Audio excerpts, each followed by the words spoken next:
Welcome to Sleep Audiobooks. If you would like our Better Sleep Quick Guide filled with proven techniques to improve sleep, sign up to our mailing list at sleepaudiobooks.com and we'll send the PDF as a thank you. Subscribing and leaving a comment helps this channel more than you know, so please feel free to offer suggestions for future audiobooks or to just say hi. Thank you for listening. We hope you have an excellent night's sleep. This is Sleep Audiobooks. The Enchanted April by Elizabeth von Arnim. Recording by Helen Taylor. Chapter 1. It began in a woman's club in London on a February afternoon. An uncomfortable club, and a miserable afternoon, when Mrs. Wilkins, who had come down from Hampstead to shop and had lunched at her club, took up the Times from the table in the smoking-room, and running her listless eye down the agony column, saw this: To those who appreciate wisteria and sunshine, small mediaeval Italian castle on the shores of the Mediterranean, to be let furnished for the month of April. Necessary servants remain. Z. Box 1000, The Times. That was its conception. Yet, as in the case of many another, the conceiver was unaware of it at the moment.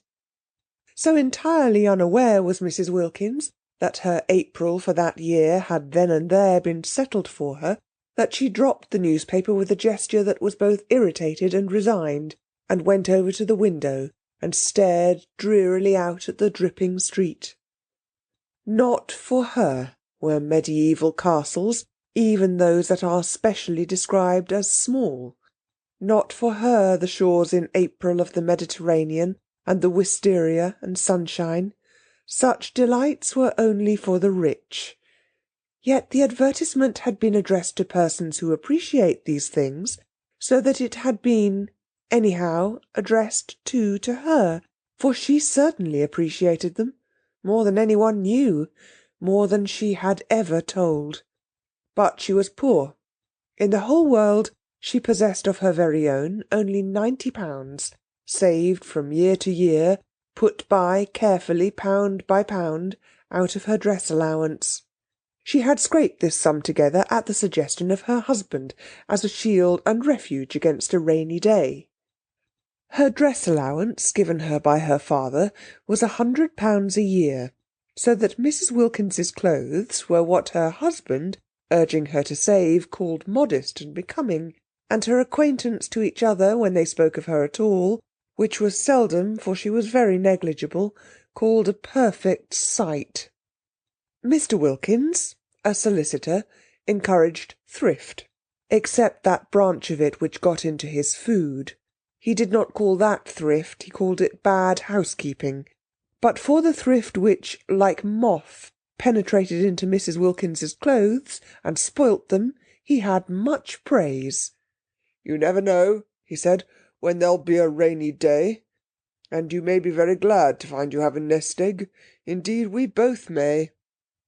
Looking out of the club window into Shaftesbury Avenue, hers was an economical club, but convenient for Hampstead, where she lived, and for Shoolbred's, where she shopped, Mrs. Wilkins, having stood there some time very drearily, her mind's eye on the Mediterranean in April, and the wisteria, and the enviable opportunities of the rich, while her bodily eye watched the really extremely horrible sooty rain falling steadily on the hurrying umbrellas and splashing omnibuses, suddenly wondered whether perhaps this was not the rainy day that Mellersh was Mr. Wilkins, had so often encouraged her to prepare for, and whether to get out of such a climate and into the small mediaeval castle wasn't perhaps what Providence had all along intended her to do with her savings. Part of her savings, of course, perhaps quite a small part. The castle, being mediaeval, might also be dilapidated, and dilapidations were surely cheap. She wouldn't in the least mind a few of them, because you didn't pay for dilapidations which were already there. On the contrary, by reducing the price you had to pay, they really paid you. But what nonsense to think of it. She turned away from the window with the same gesture of mingled irritation and resignation with which she had laid down the Times, and crossed the room towards the door with the intention of getting her mackintosh and umbrella and fighting her way into one of the overcrowded omnibuses and going to Shoolbred's on her way home and buying some soles for Mellersh's dinner. Mellersh was difficult with fish and liked only soles, except salmon, when she beheld Mrs. Arbuthnot, a woman she knew by sight as also living in Hampstead and belonging to the club, sitting at the table in the middle of the room on which the newspapers and magazines were kept, absorbed, in her turn, in the first page of the Times. Mrs. Wilkins had never yet spoken to Mrs. Arbuthnot, who belonged to one of the various church sets, and who analysed, classified, divided, and registered the poor, whereas she and Mellersh, when they did go out, went to the parties of impressionist painters, of whom in Hampstead there were many. Mellersh had a sister who had married one of them and lived up on the Heath, and because of this alliance Mrs. Wilkins was drawn into a circle which was highly unnatural to her, and she had learned to dread pictures. She had to say things about them, and she didn't know what to say. She used to murmur, "Marvellous," and feel that it was not enough, but nobody minded. Nobody listened. Nobody took any notice of Mrs. Wilkins. She was the kind of person who is not noticed at parties. Her clothes, infested by thrift, made her practically invisible. Her face was non-arresting. Her conversation was reluctant.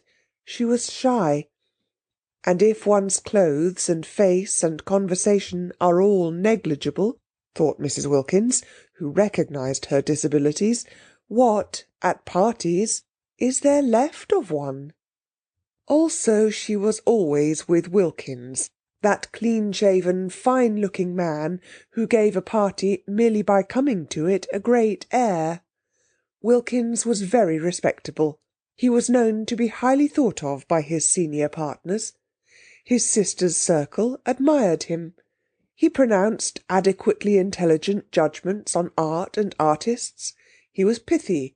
He was prudent. He never said a word too much, nor, on the other hand, did he ever say a word too little. He produced the impression of keeping copies of everything he said, and he was so obviously reliable that it often happened that people who met him at these parties became discontented with their own solicitors, and after a period of restlessness extricated themselves and went to Wilkins. Naturally, Mrs. Wilkins was blotted out. She, said his sister, with something herself of the judicial, the digested, and the final in her manner, should stay at home. But Wilkins could not leave his wife at home. He was a family solicitor, and all such have wives and show them. With his in the week he went to parties, and with his on Sundays he went to church. Being still fairly young, he was 39, and ambitious of old ladies, of whom he had not yet acquired in his practice a sufficient number, he could not afford to miss church, and it was there that Mrs. Wilkins became familiar, though never through words, with Mrs. Arbuthnot. She saw her marshalling the children of the poor into pews. She would come in at the head of the procession from the Sunday school exactly 5 minutes before the choir, and get her boys and girls neatly fitted into their allotted seats, and down on their little knees in the preliminary prayer, and up again on their feet, just as, to the swelling organ, the vestry door opened, and the choir and clergy, big with the litanies and commandments they were presently to roll out, emerged. She had a sad face, yet she was evidently efficient. The combination used to make Mrs. Wilkins wonder, for she had been told by Mellersh, on days when she had only been able to get place, that if one were efficient one wouldn't be depressed, and that if one does one's job well, one becomes automatically bright and brisk. About Mrs. Arbuthnot there was nothing bright and brisk, though much in her way with the Sunday school children that was automatic. But when Mrs. Wilkins, turning from the window, caught sight of her in the club, she was not being automatic at all, but was looking fixedly at one portion of the first page of the Times, holding the paper quite still, her eyes not moving. She was just staring, and her face, as usual, was the face of a patient and disappointed Madonna.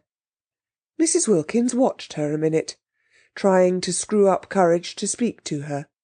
She wanted to ask her if she had seen the advertisement. She did not know why she wanted to ask her this, but she wanted to. How stupid not to be able to speak to her. She looked so kind. She looked so unhappy. Why couldn't two unhappy people refresh each other on their way through this dusty business of life by a little talk? Real, natural talk about what they felt, what they would have liked, what they still tried to hope. And she could not help thinking that Mrs. Arbuthnot, too, was reading that very same advertisement. Her eyes were on the very part of the paper. Was she, too, picturing what it would be like? The colour, the fragrance, the light, the soft lapping of the sea among little hot rocks. Colour, fragrance, light, sea, instead of Shaftesbury Avenue and the wet omnibuses and the fish department at Shoolbred's and the tube to Hampstead and dinner and tomorrow the same and the day after the same and always the same. Suddenly Mrs. Wilkins found herself leaning across the table. "Are you reading about the medieval castle and the wisteria?" she heard herself asking. Naturally, Mrs. Arbuthnot was surprised, but she was not half so much surprised as Mrs. Wilkins was at herself for asking. Mrs. Arbuthnot had not yet, to her knowledge, set eyes on the shabby, lank, loosely put-together figure sitting opposite her, with its small freckled face and big grey eyes almost disappearing under a smashed-down wet-weather hat. And she gazed at her a moment, without answering. She was reading about the medieval castle and the wisteria, or rather had read about it 10 minutes before, and since then had been lost in dreams, of light, of colour, of fragrance, of the soft lapping of the sea among little hot rocks. "Why do you ask me that?" she said in her grave voice, for her training of and by the poor had made her grave and patient. Mrs. Wilkins flushed and looked excessively shy and frightened. "Oh, only because I saw it too, and I thought perhaps... I thought somehow..." she stammered.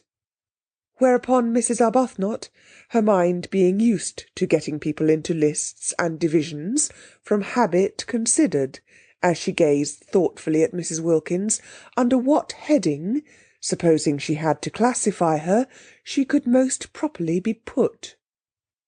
"And I know you by sight," went on Mrs. Wilkins, who, like all the shy, once she was started, lunged on, frightening herself to more and more speech by the sheer sound of what she had said last in her ears.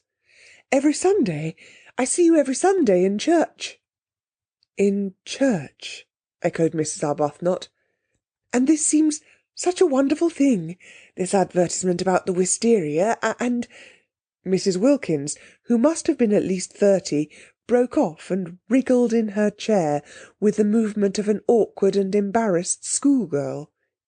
"It seems so wonderful," she went on in a kind of burst, and it's such a miserable day."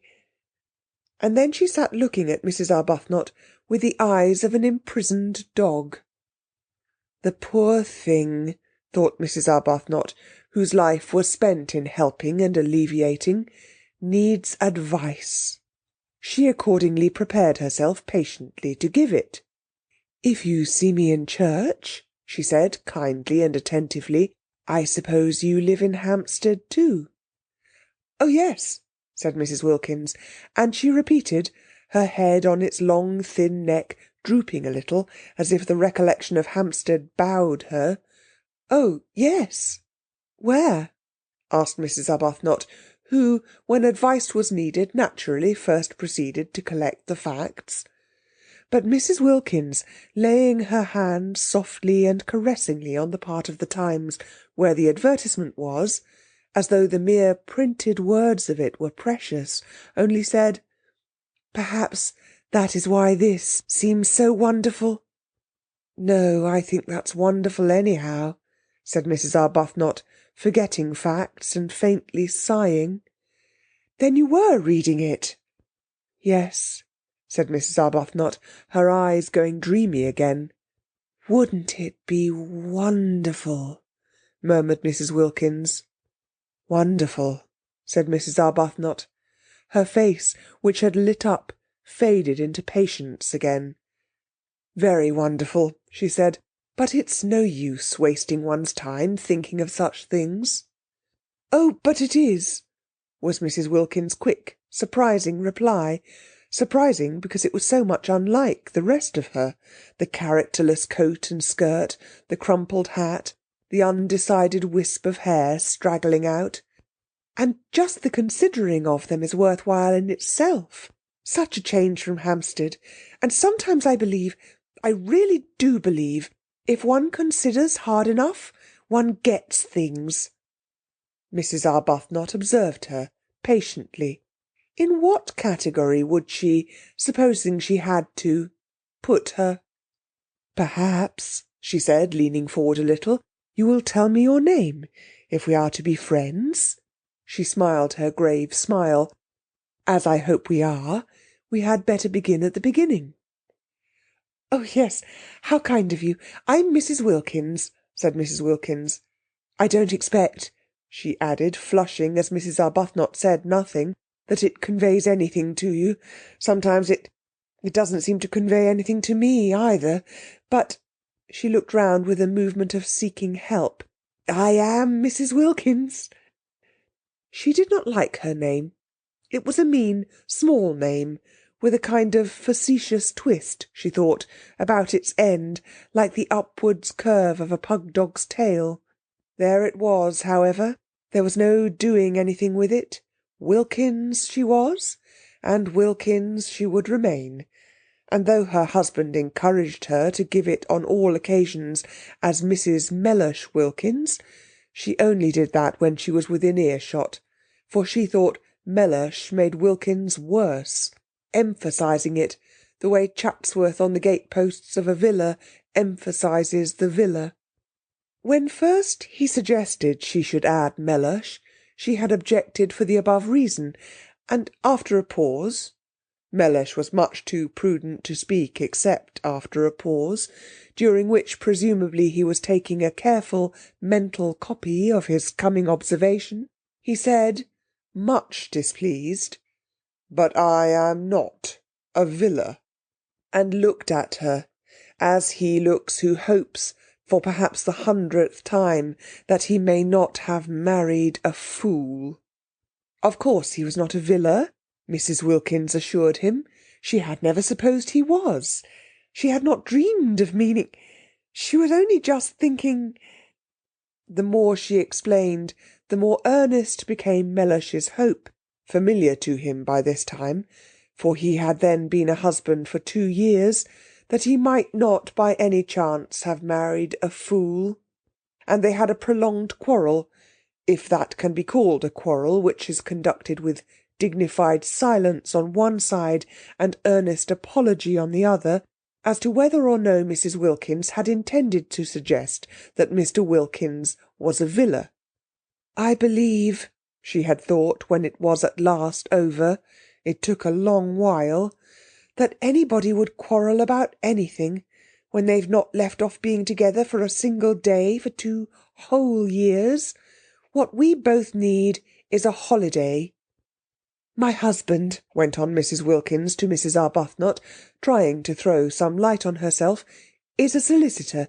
She cast about for something she could say elucidatory of Mellish, and found— "He's very handsome." "Well," said Mrs. Arbuthnot kindly, "that must be a great pleasure to you." "Why?" asked Mrs. Wilkins.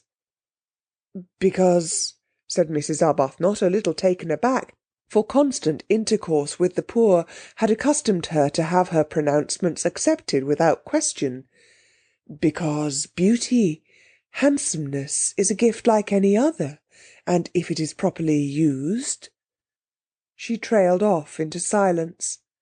Mrs. Wilkins's great grey eyes were fixed on her, and it seemed suddenly to Mrs. Arbuthnot that perhaps she was becoming crystallised into a habit of exposition, and of exposition after the manner of nursemaids, through having an audience that couldn't but agree, that would be afraid if it wished to interrupt, that didn't know, that was, in fact, at her mercy.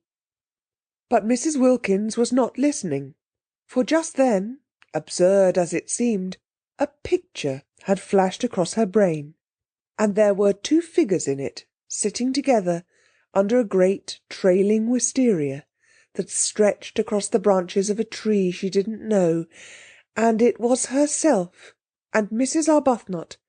She saw them, and behind them, bright in the sunshine, were old grey walls. The medieval castle. She saw it. They were there.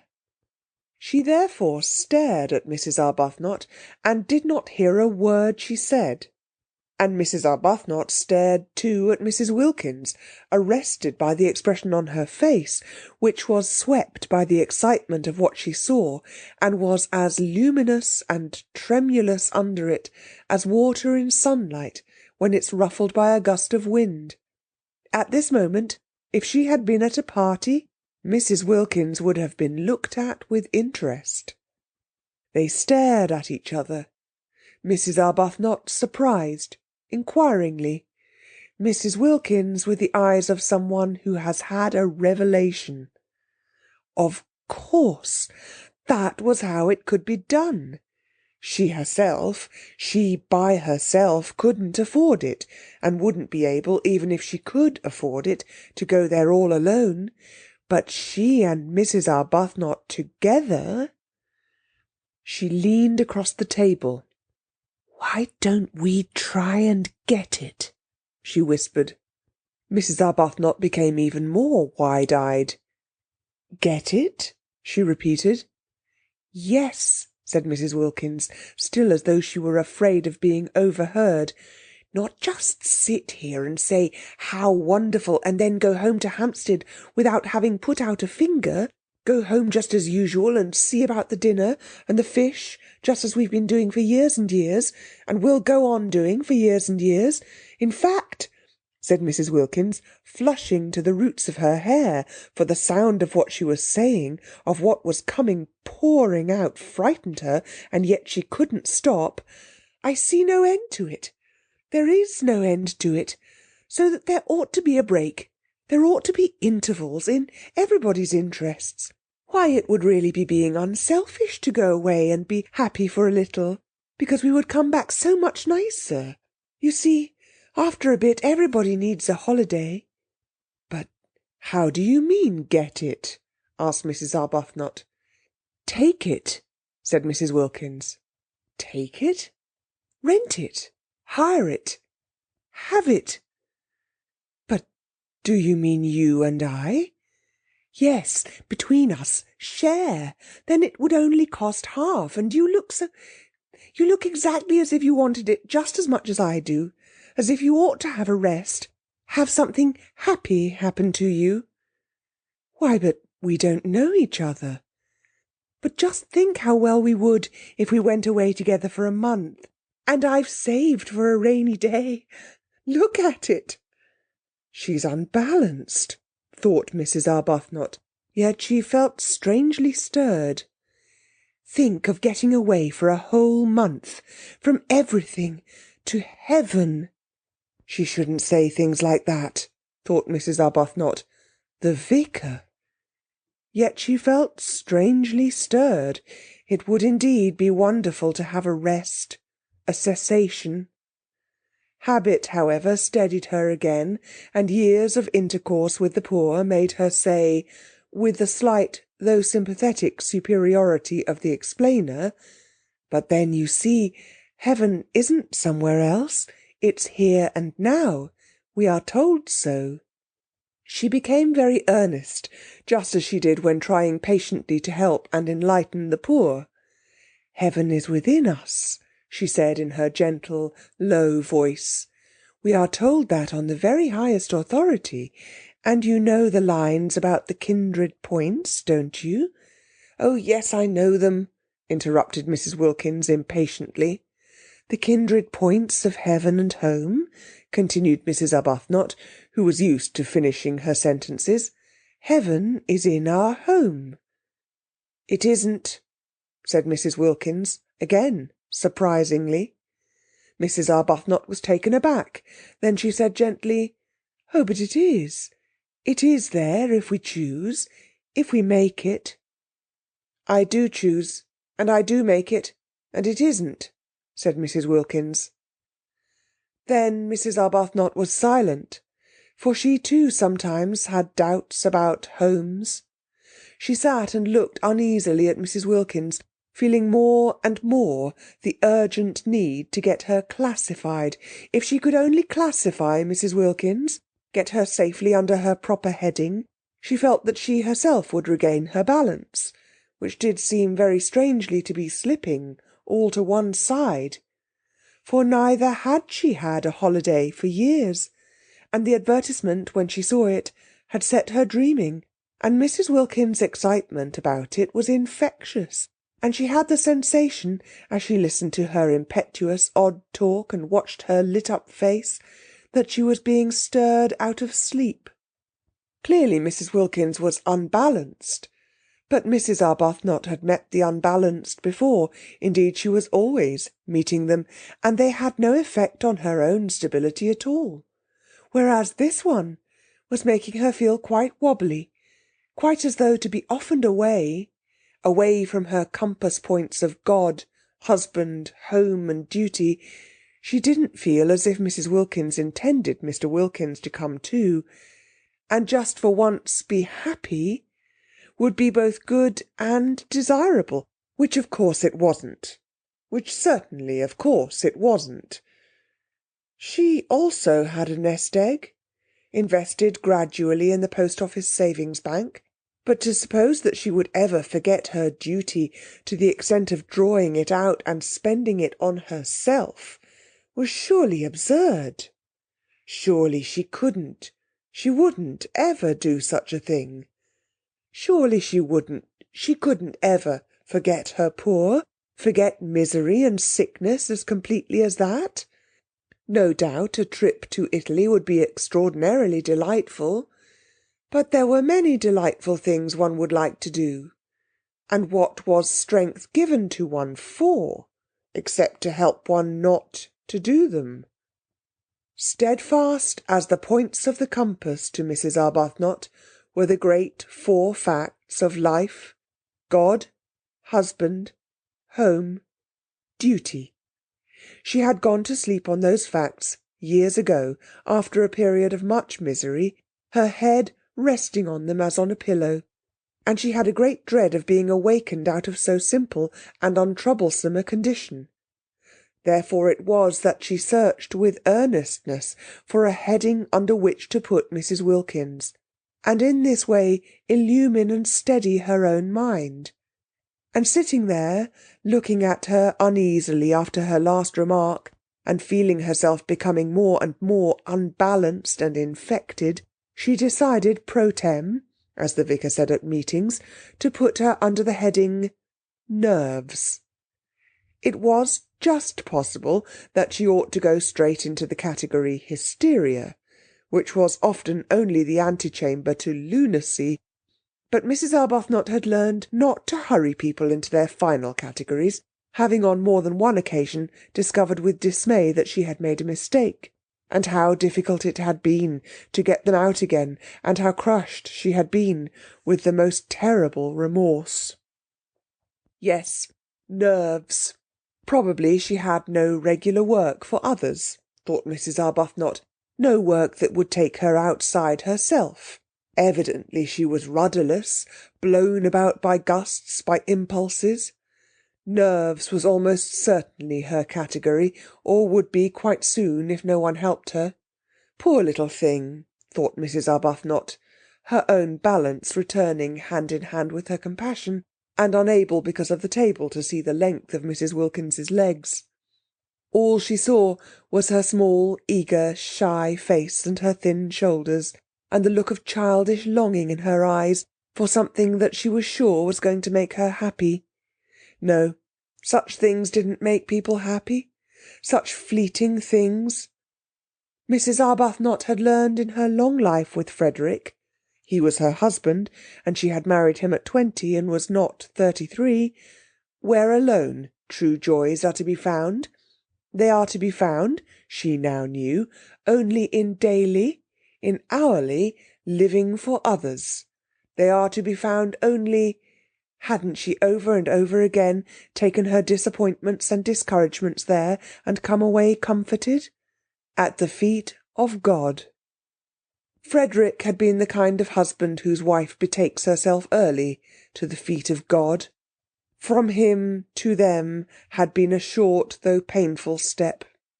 It seemed short to her in retrospect, but it had really taken the whole of the first year of their marriage, and every inch of the way had been a struggle, and every inch of it was stained, she felt at the time, with her heart's blood. All that was over now. She had long since found peace, and Frederick, from her passionately loved bridegroom, from her worshipped young husband, had become second only to God on her list of duties and forbearances. There he hung, the second in importance, a bloodless thing bled white by her prayers. For years she had been able to be happy only by forgetting happiness. She wanted to stay like that.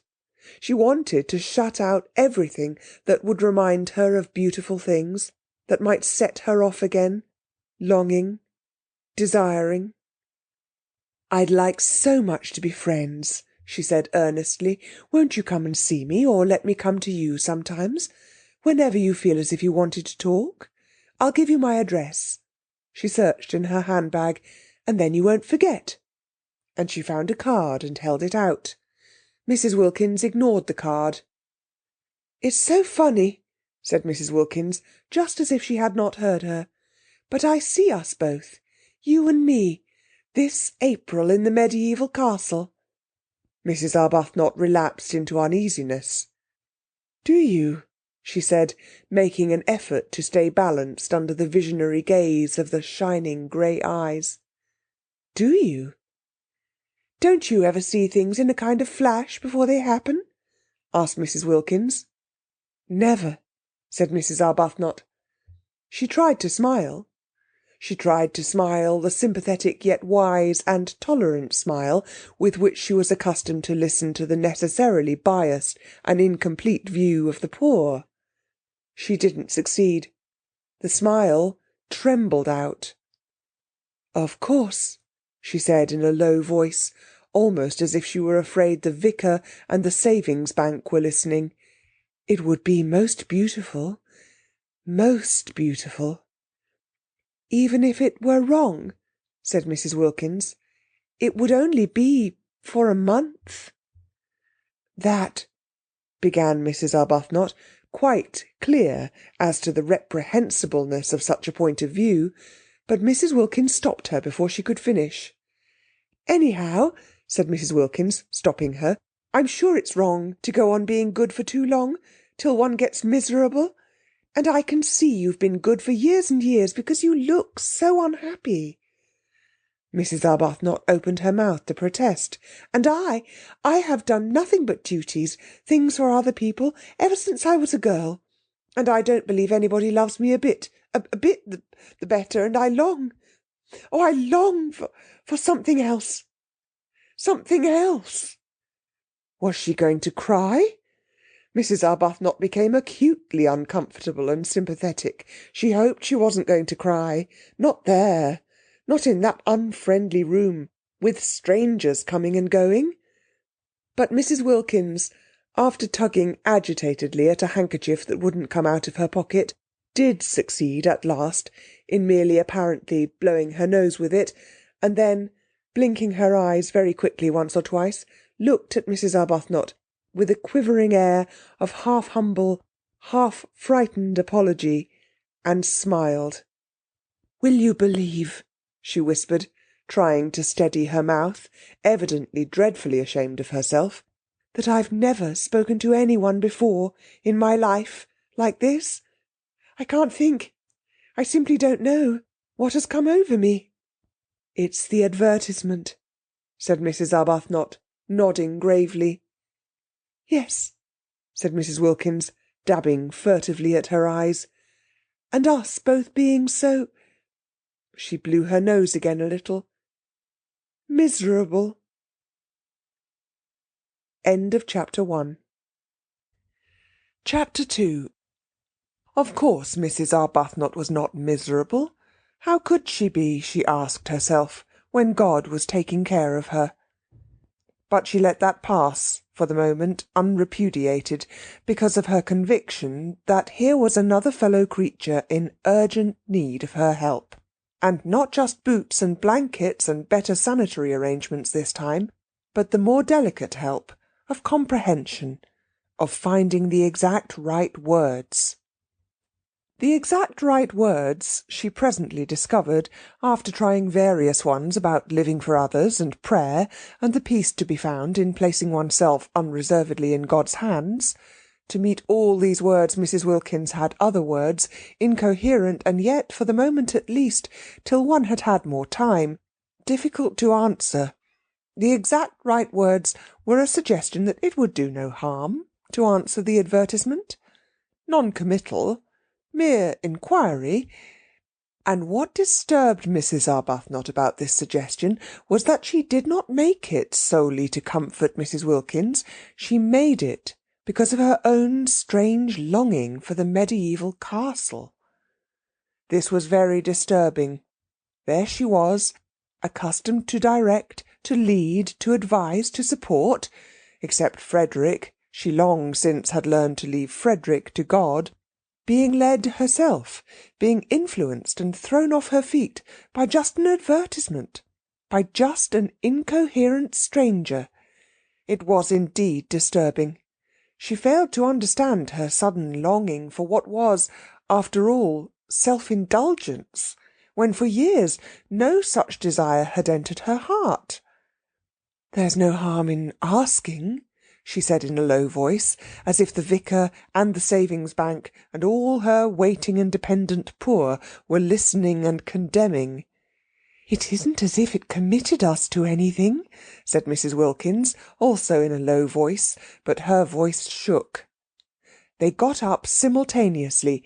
Mrs. Arbuthnot had a sensation of surprise that Mrs. Wilkins should be so tall, and went to a writing-table, and Mrs. Arbuthnot wrote to Z Box 1000, The Times, for particulars.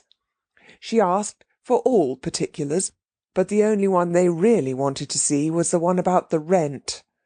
They both felt that it was Mrs. Arbuthnot who ought to write the letter and do the business part.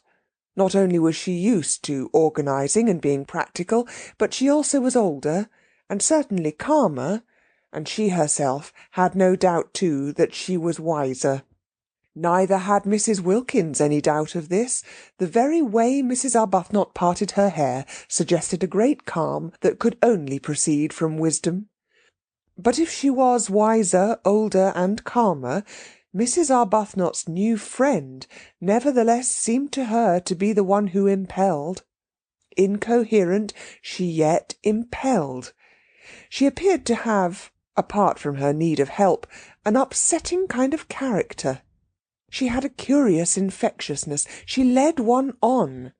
And the way her unsteady mind leapt at conclusions, wrong ones, of course, witness the one that she, Mrs. Arbuthnot, was miserable, the way she leapt at conclusions was disconcerting.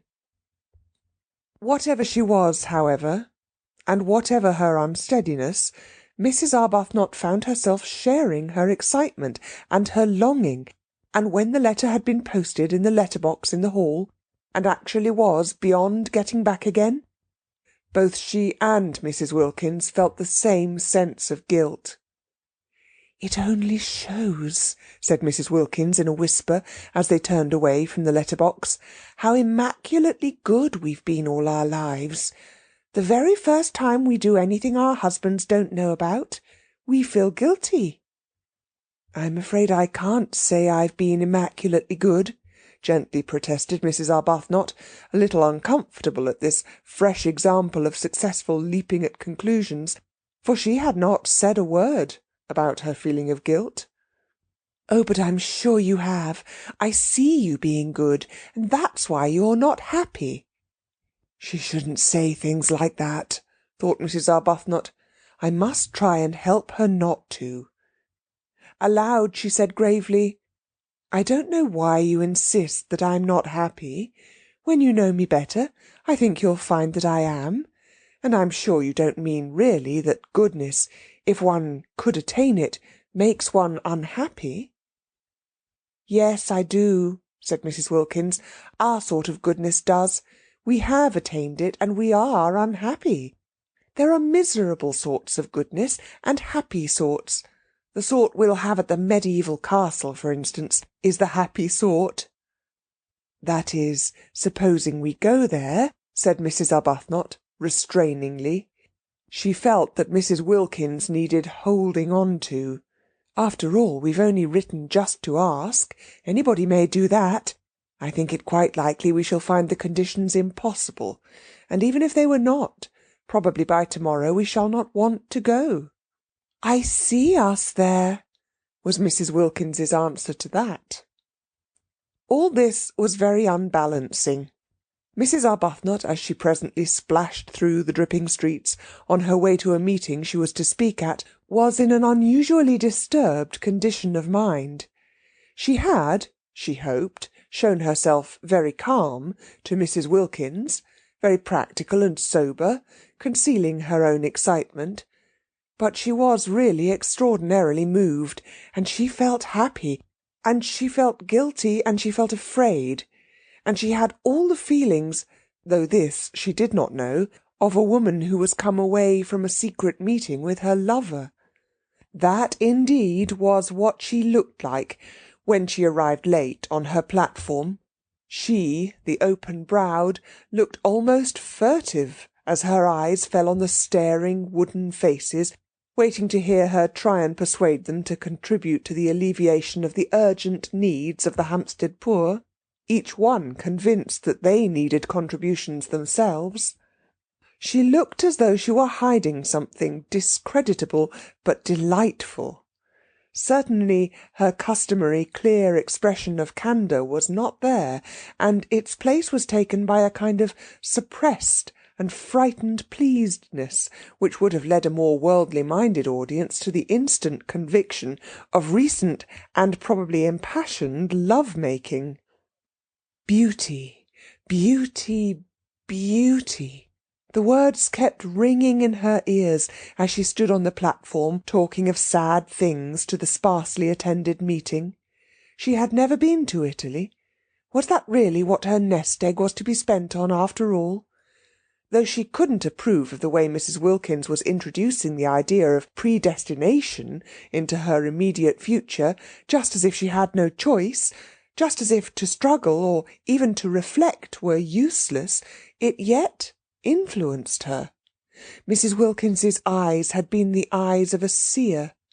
Some people were like that, Mrs. Arbuthnot knew, and if Mrs. Wilkins had actually seen her at the medieval castle, it did seem probable that struggling would be a waste of time. Still, to spend her nest egg on self-indulgence. The origin of this egg had been corrupt, but she had at least supposed its end was to be creditable. Was she to deflect it from its intended destination, which alone had appeared to justify her keeping it, and spend it on giving herself pleasure? Mrs. Arbuthnot spoke on and on, so much practised in the kind of speech that she could have said it all in her sleep. And at the end of the meeting, her eyes dazzled by her secret visions, she hardly noticed that nobody was moved in any way whatever, least of all in the way of contributions. But the vicar noticed. The vicar was disappointed. Usually his good friend and supporter Mrs. Arbuthnot succeeded better than this. And what was even more unusual, she appeared, he observed, not even to mind. "I can't imagine," he said to her as they parted, speaking irritably, for he was irritated both by the audience and by her, "what these people are coming to. Nothing seems to move them." "Perhaps they need a holiday," suggested Mrs. Arbuthnot. An unsatisfactory, a queer reply, the vicar thought. "In February?" he called after her sarcastically. "Oh, no, not till April," said Mrs. Arbuthnot over her shoulder. "Very odd," thought the vicar, "very odd indeed." And he went home, and was not perhaps quite Christian to his wife.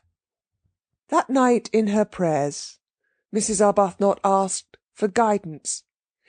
She felt she ought really to ask, straight out and roundly, that the mediaeval castle should already have been taken by someone else, and the whole thing thus be settled.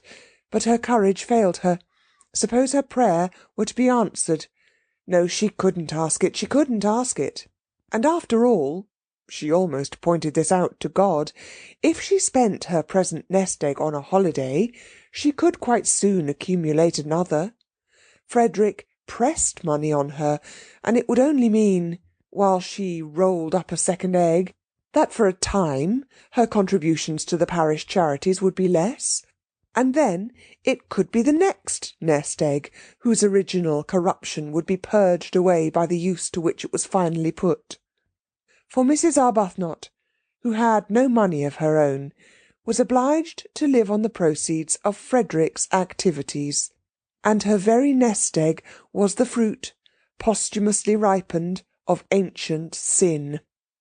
The way Frederick made his living was one of the standing distresses of her life.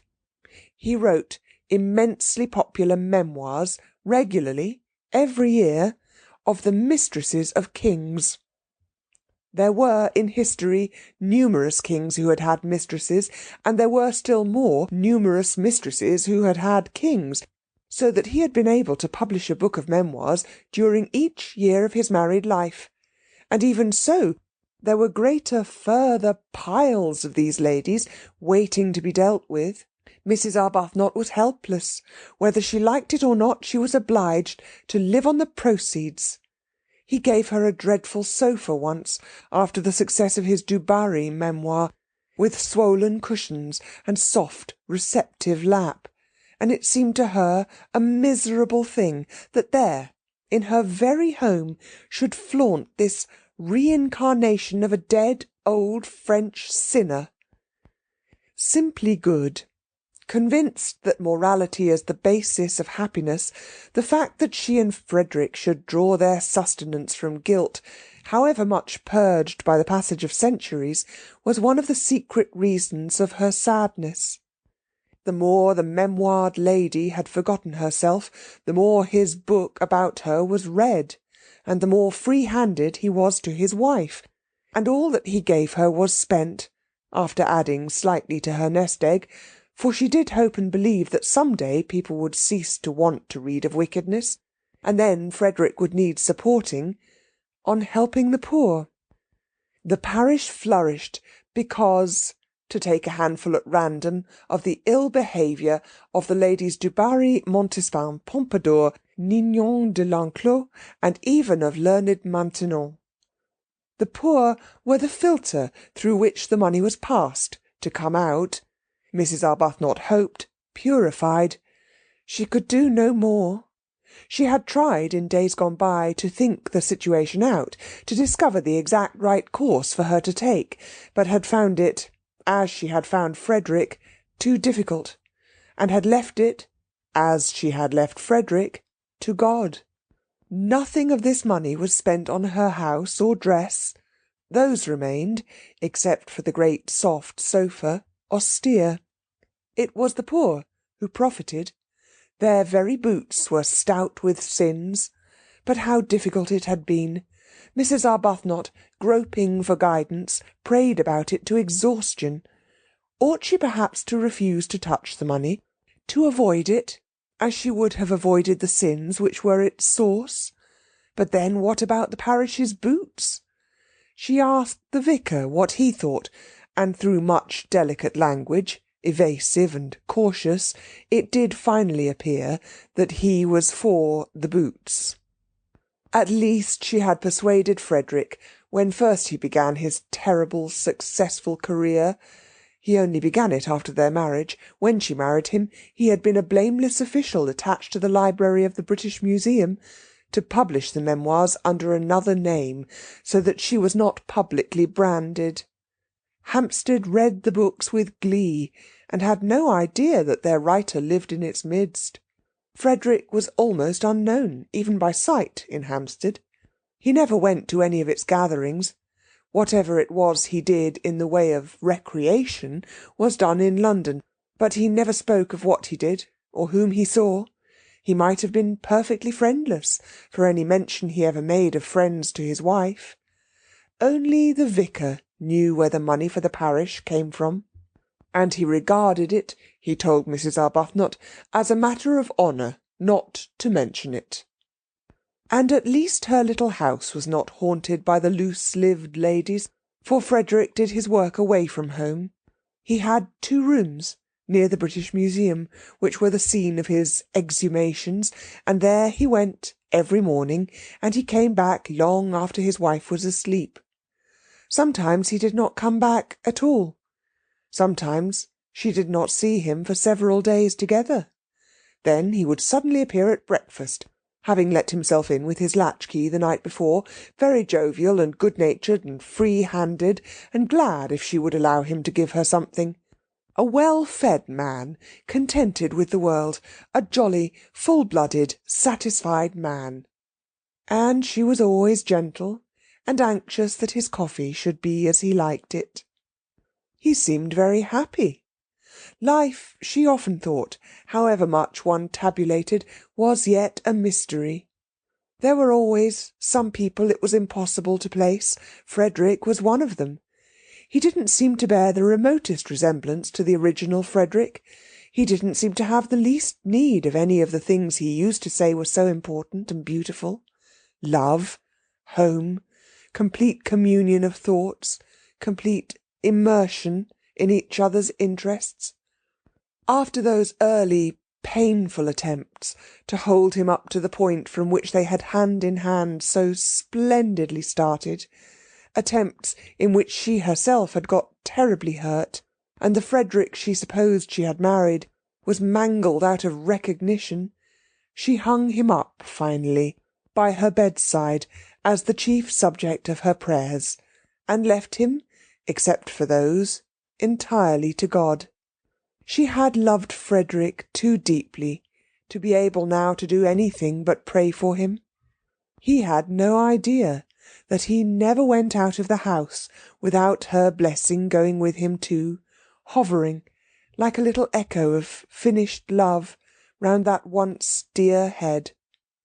She didn't dare think of him as he used to be, as he had seemed to her to be in those marvellous first days of their love-making, of their marriage. Her child had died. She had nothing, nobody of her own to lavish herself on. The poor became her children, and God the object of her love.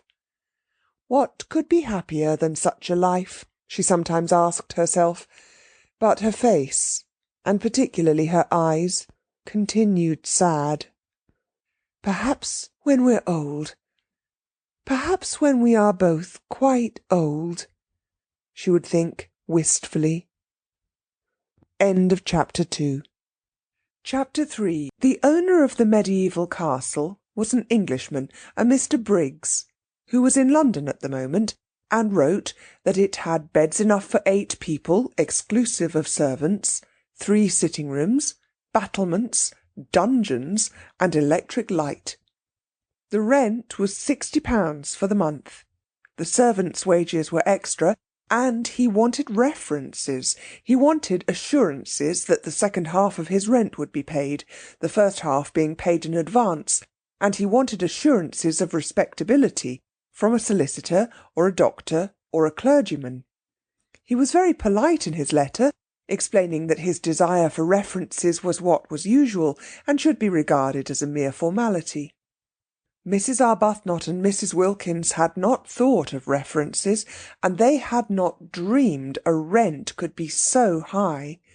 In their minds had floated sums like 3 guineas a week, or less, seeing that the place was small and old. £60 for a single month! It staggered them. Before Mrs. Arbuthnot's eyes rose up boots, endless vistas, all the stout boots that £60 would buy, and besides the rent there would be the servants' wages, and the food, and the railway journeys out and home. While as for references, these did indeed seem a stumbling block.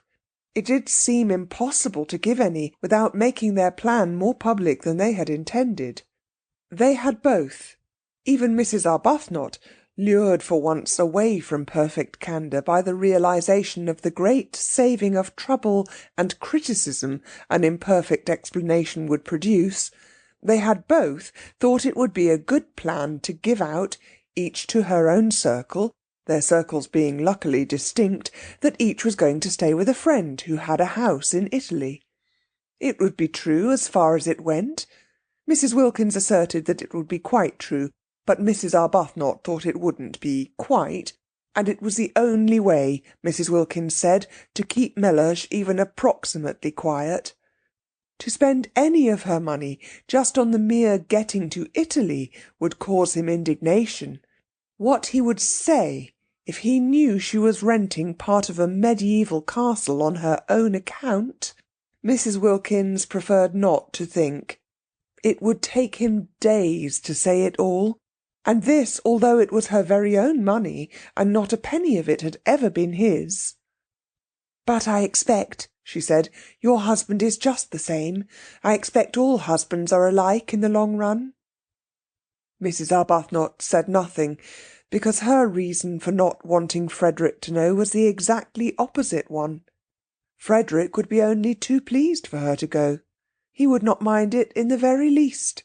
Indeed, he would hail such a manifestation of self-indulgence and worldliness with an amusement that would hurt, and urge her to have a good time and not to hurry home with a crushing detachment. Far better, she thought, to be missed by Mellersh than to be spared by Frederick. To be missed, to be needed from whatever motive was, she thought, better than the complete loneliness of not being missed or needed at all. She therefore said nothing, and allowed Mrs. Wilkins to leap at her conclusions unchecked. But they did, both of them, for a whole day feel that the only thing to be done was to renounce the medieval castle. And it was in arriving at this bitter decision that they really realised how acute had been their longing for it. Then Mrs. Arbuthnot, whose mind was trained in the finding of ways out of difficulties, found a way out of the reference difficulty, and simultaneously Mrs. Wilkins had a vision revealing to her how to reduce the rent. Mrs. Arbuthnot's plan was simple and completely successful. She took the whole of the rent in person to the owner, drawing it out of her savings bank. Again she looked furtive and apologetic, as if the clerk must know the money was wanted for purposes of self-indulgence, and going up with the 6 £10 notes in her handbag to the address near the Brompton Oratory where the owner lived, presented them to him, waiving her right to pay only half. And when he saw her, and her parted hair, and soft dark eyes, and sober apparel, and heard her grave voice, he told her not to bother about writing round for those references. "It'll be all right," he said, scribbling a receipt for the rent. "Do sit down, won't you? Nasty day, isn't it? You'll find the old castle has lots of sunshine, whatever else it hasn't got. Husband going?" Mrs. Arbuthnot unused to anything but candour, looked troubled at this question and began to murmur inarticulately, and the owner at once concluded that she was a widow, a war one, of course, for other widows were old, and that he had been a fool not to guess it. "Oh, I'm sorry," he said, turning red right up to his fair hair. "I didn't mean to—" He ran his eye over the receipt he had written. "Yes, I think that's all right," he said, getting up and giving it to her. "Now," he added, taking the 6 notes she held out and smiling, for Mrs. Arbuthnot was agreeable to look at, "I'm richer and you're happier. I've got money and you've got San Salvatore. I wonder which is best." "I think you know," said Mrs. Arbuthnot, with her sweet smile. He laughed and opened the door for her. It was a pity the interview was over. He would have liked to ask her to lunch with him. She made him think of his mother, of his nurse, of all things kind and comforting, besides having the attraction of not being his mother or his nurse. "I hope you'll like the old place," he said, holding her hand a minute at the door. The very feel of her hand, even through its glove, was reassuring. It was the sort of hand, he thought, that children would like to hold in the dark. "In April, you know, it's simply a mass of flowers. And then there's the sea. You must wear white. You'll fit in very well. There are several portraits of you there." "Portraits?" "Madonnas, you know. There's one on the stairs really exactly like you." Mrs. Arbuthnot smiled and said good-bye and thanked him. Without the least trouble, and at once, she had got him placed in his proper category. He was an artist, and of an effervescent temperament. She shook hands and left, and he wished she hadn't. After she was gone, he supposed that he ought to have asked for those references, if only because she would think him so unbusinesslike not to. But he could as soon have insisted on references from a saint in a nimbus as from that grave, sweet lady. Rose Arbuthnot. Her letter, making the appointment, lay on the table. Pretty name. That difficulty, then, was overcome, but there still remained the other one, the really annihilating effect of the expense on the nest eggs, and especially on Mrs. Wilkins's, which was in size, compared with Mrs. Arbuthnot's, as the egg of the plover is to that of the duck. And this, in its turn, was overcome by the vision vouchsafed to Mrs. Wilkins, revealing to her the steps to be taken for its overcoming. Having got San Salvatore, the beautiful, the religious name fascinated them, they, in their turn, would advertise in the agony column of the Times, and would inquire after 2 more ladies of similar desires to their own to join them and share their expenses. At once the strain of the nest eggs would be reduced from half to a quarter. Mrs. Wilkins was prepared to fling her entire egg into the adventure, but she realised that if it were to cost even 6pence over her £90, her position would be terrible. Imagine going to Mellersh and saying, "I owe." It would be awful enough if some day circumstances forced her to say, "I have no nest egg," but at least she would be supported in such a case by the knowledge that the egg had been her own. She therefore, though prepared to fling her last penny into the adventure, was not prepared to fling into it a single farthing that was not demonstrably her own. And she felt that if her share of the rent was reduced to £15 only, she would have a safe margin for the other expenses. Also, they might economise very much on food, gather olives off their own trees and eat them, for instance, and perhaps catch fish.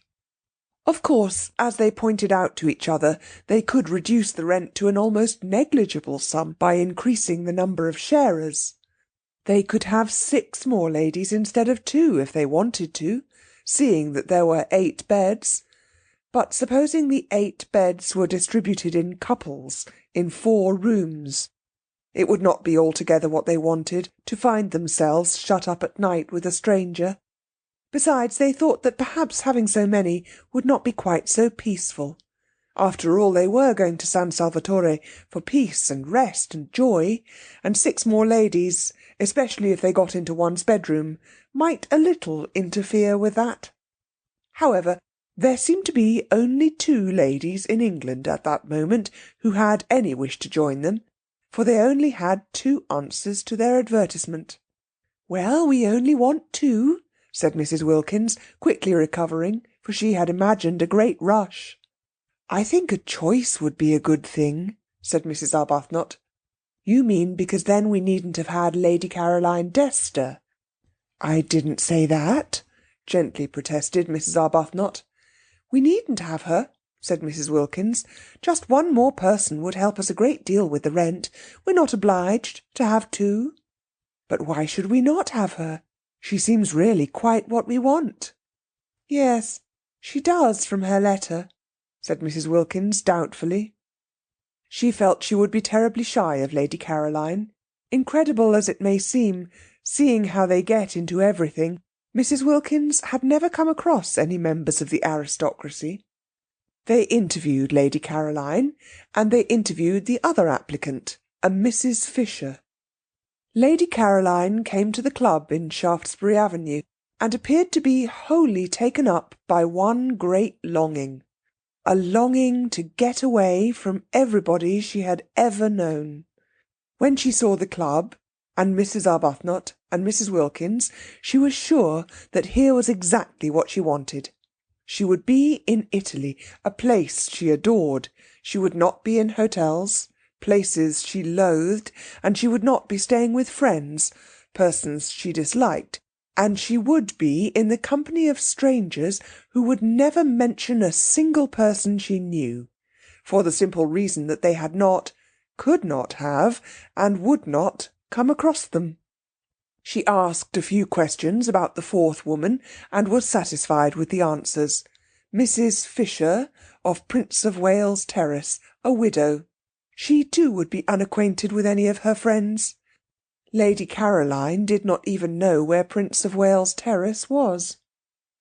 "It's in London," said Mrs. Arbuthnot. "Is it?" said Lady Caroline. It all seemed most restful. Mrs. Fisher was unable to come to the club because, she explained by letter, she could not walk without a stick. Therefore Mrs. Arbuthnot and Mrs. Wilkins went to her. "But if she can't come to the club, how can she go to Italy?" wondered Mrs. Wilkins aloud. "We shall hear that from her own lips," said Mrs. Arbuthnot. From Mrs. Fisher's lips they merely heard, in reply to delicate questioning, that sitting in trains was not walking about, and they knew that already. Except for the stick, however, she appeared to be a most desirable 4th, quiet, educated, elderly. She was much older than they or Lady Caroline. Lady Caroline had informed them that she was 28, but not so old as to have ceased to be active-minded.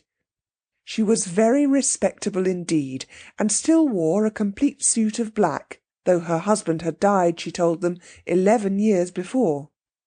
Her house was full of signed photographs of illustrious Victorian dead, all of whom she said she had known when she was little. Her father had been an eminent critic, and in his house she had seen practically everybody who was anybody in letters and art. Carlyle had scowled at her, Matthew Arnold had held her on his knee, Tennyson had sonorously rallied her on the length of her pigtail. She animatedly showed them the photographs hung everywhere on her walls, pointing out the signatures with her stick. And she neither gave any information about her own husband, nor asked for any about the husbands of her visitors, which was the greatest comfort. Indeed, she seemed to think that they were also widows, for on inquiring who the 4th lady was to be, and being told it was a Lady Caroline Dester, she said, "Is she a widow too?" And on their explaining that she was not, because she had not yet been married, observed with abstracted amiability, "All in good time."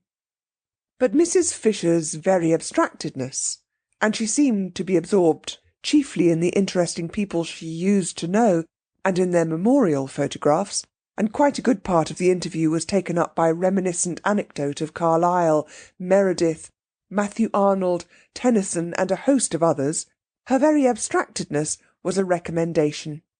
She only asked, she said, to be allowed to sit quiet in the sun and remember. That was all Mrs. Arbuthnot and Mrs. Wilkins asked of their sharers. It was their idea of a perfect sharer that she should sit quiet in the sun and remember, rousing herself on Saturday evenings sufficiently to pay her share. Mrs. Fisher was very fond, too, she said, of flowers, and once, when she was spending a week-end with her father at Box Hill— "Who lived at Box Hill?" interrupted Mrs. Wilkins, who hung on Mrs. Fisher's reminiscences, intensely excited by meeting somebody who had actually been familiar with all the really and truly and undoubtedly great, actually seen them, heard them talking, touched them. Mrs. Fisher looked at her over the top of her glasses in some surprise. Mrs. Wilkins, in her eagerness to tear the heart out quickly of Mrs. Fisher's reminiscences, afraid that at any moment Mrs. Arbuthnot would take her away and she wouldn't have heard half, had already interrupted several times with questions which appeared ignorant to Mrs. Fisher. "Meredith, of course," said Mrs. Fisher rather shortly. "I remember a particular week-end," she continued. "My father often took me, but I always remember this week-end particularly." "Did you know Keats?" eagerly interrupted Mrs. Wilkins. Mrs. Fisher, after a pause, said with subacid reserve that she had been unacquainted with both Keats and Shakespeare. "Of course, how ridiculous of me!" cried Mrs. Wilkins, flushing scarlet. "It's because," she floundered, "it's because the immortals somehow still seem alive, don't they? As if they were here, going to walk into the room in another minute, and one forgets they are dead. In fact, one knows perfectly well that they are not dead. Not nearly so dead as you and I, even now," she assured Mrs. Fisher, who observed her over the top of her glasses. "I thought I saw Keats the other day," Mrs. Wilkins incoherently proceeded, driven on by Mrs. Fisher's look over the top of her glasses, "in Hampstead, crossing the road in front of that house, you know, the house where he lived." Mrs. Arbuthnot said they must be going. Mrs. Fisher did nothing to prevent them. "I really thought I saw him," protested Mrs. Wilkins, appealing for belief first to one and then to the other, while waves of colour passed over her face, and totally unable to stop because of Mrs. Fisher's glasses and the steady eyes looking at her over their tops. "I believe I did see him. He was dressed in a—" Even Mrs. Arbuthnot looked at her now, and in her gentlest voice said that they would be late for lunch. It was at this point that Mrs. Fisher asked for references. She had no wish to find herself shut up for 4 weeks with somebody who saw things. It is true that there were 3 sitting-rooms, besides the garden and the battlements at San Salvatore, so there would be opportunities of withdrawal from Mrs. Wilkins, but it would be disagreeable to Mrs. Fisher, for instance, if Mrs. Wilkins were suddenly to assert that she saw Mr. Fisher. Mr. Fisher was dead. Let him remain so. She had no wish to be told he was walking about the garden. The only reference she really wanted, for she was much too old and firmly seated in her place in the world for questionable associates to matter to her, was one with regard to Mrs. Wilkins's health. Was her health quite normal? Was she an ordinary, everyday, sensible woman? Mrs. Fisher felt that if she were given even one address she would be able to find out what she needed, so she asked for references. And her visitors appeared to be so much taken aback, Mrs. Wilkins indeed was instantly sobered, that she added, "It is usual." Mrs. Wilkins found her speech first. "But," she said, "aren't we the ones who ought to ask for some from you?" And this seemed to Mrs. Arbuthnot, too, the right attitude. Surely it was they who were taking Mrs. Fisher into their party, and not Mrs. Fisher who was taking them into it. For answer, Mrs. Fisher, leaning on her stick, went to the writing-table, and in a firm hand wrote down 3 names and offered them to Mrs. Wilkins. And the names were so respectable, they were so momentous, they were so nearly august, that just to read them was enough. The President of the Royal Academy, the Archbishop of Canterbury, and the Governor of the Bank of England. Who would dare disturb such personages in their meditations with inquiries as to whether a female friend of theirs was all she should be? "They have known me since I was little," said Mrs. Fisher. Everybody seemed to have known Mrs. Fisher since or when she was little. "I don't think references are nice things at all between ordinary decent women," burst out Mrs. Wilkins, made courageous by being, as she felt, at bay. For she very well knew that the only reference she could give without getting into trouble was Shoolbred, and she had little confidence in that, as it would be entirely based on Mellersh's fish. "We're not business people. We needn't distrust each other." And Mrs. Arbuthnot said, with a dignity that yet was sweet, "I'm afraid references do bring an atmosphere into our holiday plan that isn't quite what we want, and I don't think we'll take yours up, or give you any ourselves, so that I suppose you won't wish to join us." And she held out her hand in good-bye.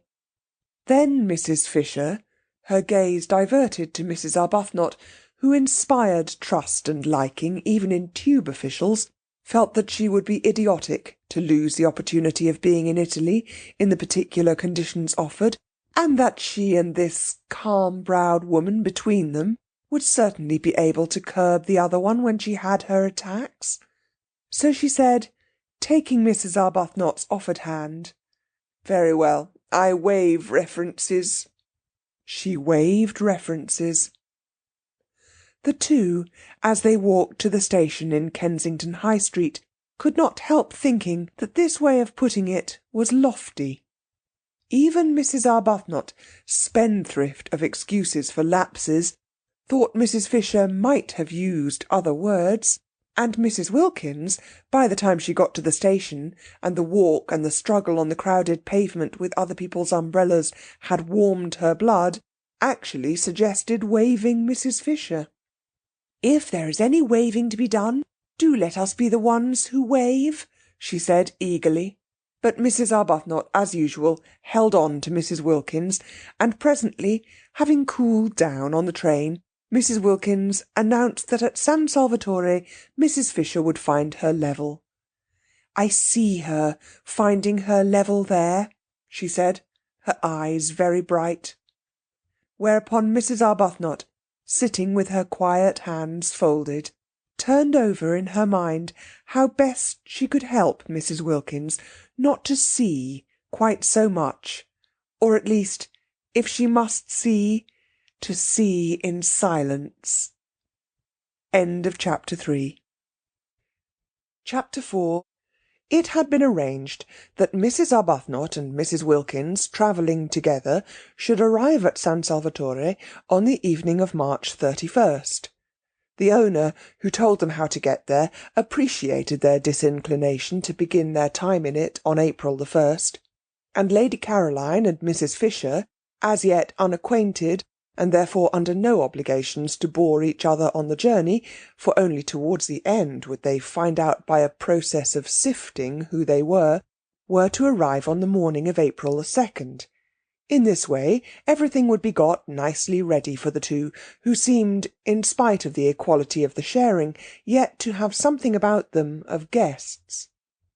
There were disagreeable incidents towards the end of March, when Mrs. Wilkins, her heart in her mouth and her face a mixture of guilt, terror, and determination, told her husband that she had been invited to Italy, and he declined to believe it.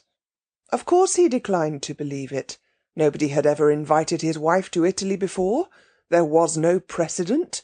He required proofs. The only proof was Mrs. Arbuthnot, and Mrs. Wilkins had produced her, But after what entreaties, what passionate persuading! Mrs. Arbuthnot had not imagined she would have to face Mr. Wilkins and say things to him that were short of the truth, and it brought home to her what she had for some time suspected, that she was slipping more and more away from God. Indeed, the whole of March was filled with unpleasant, anxious moments.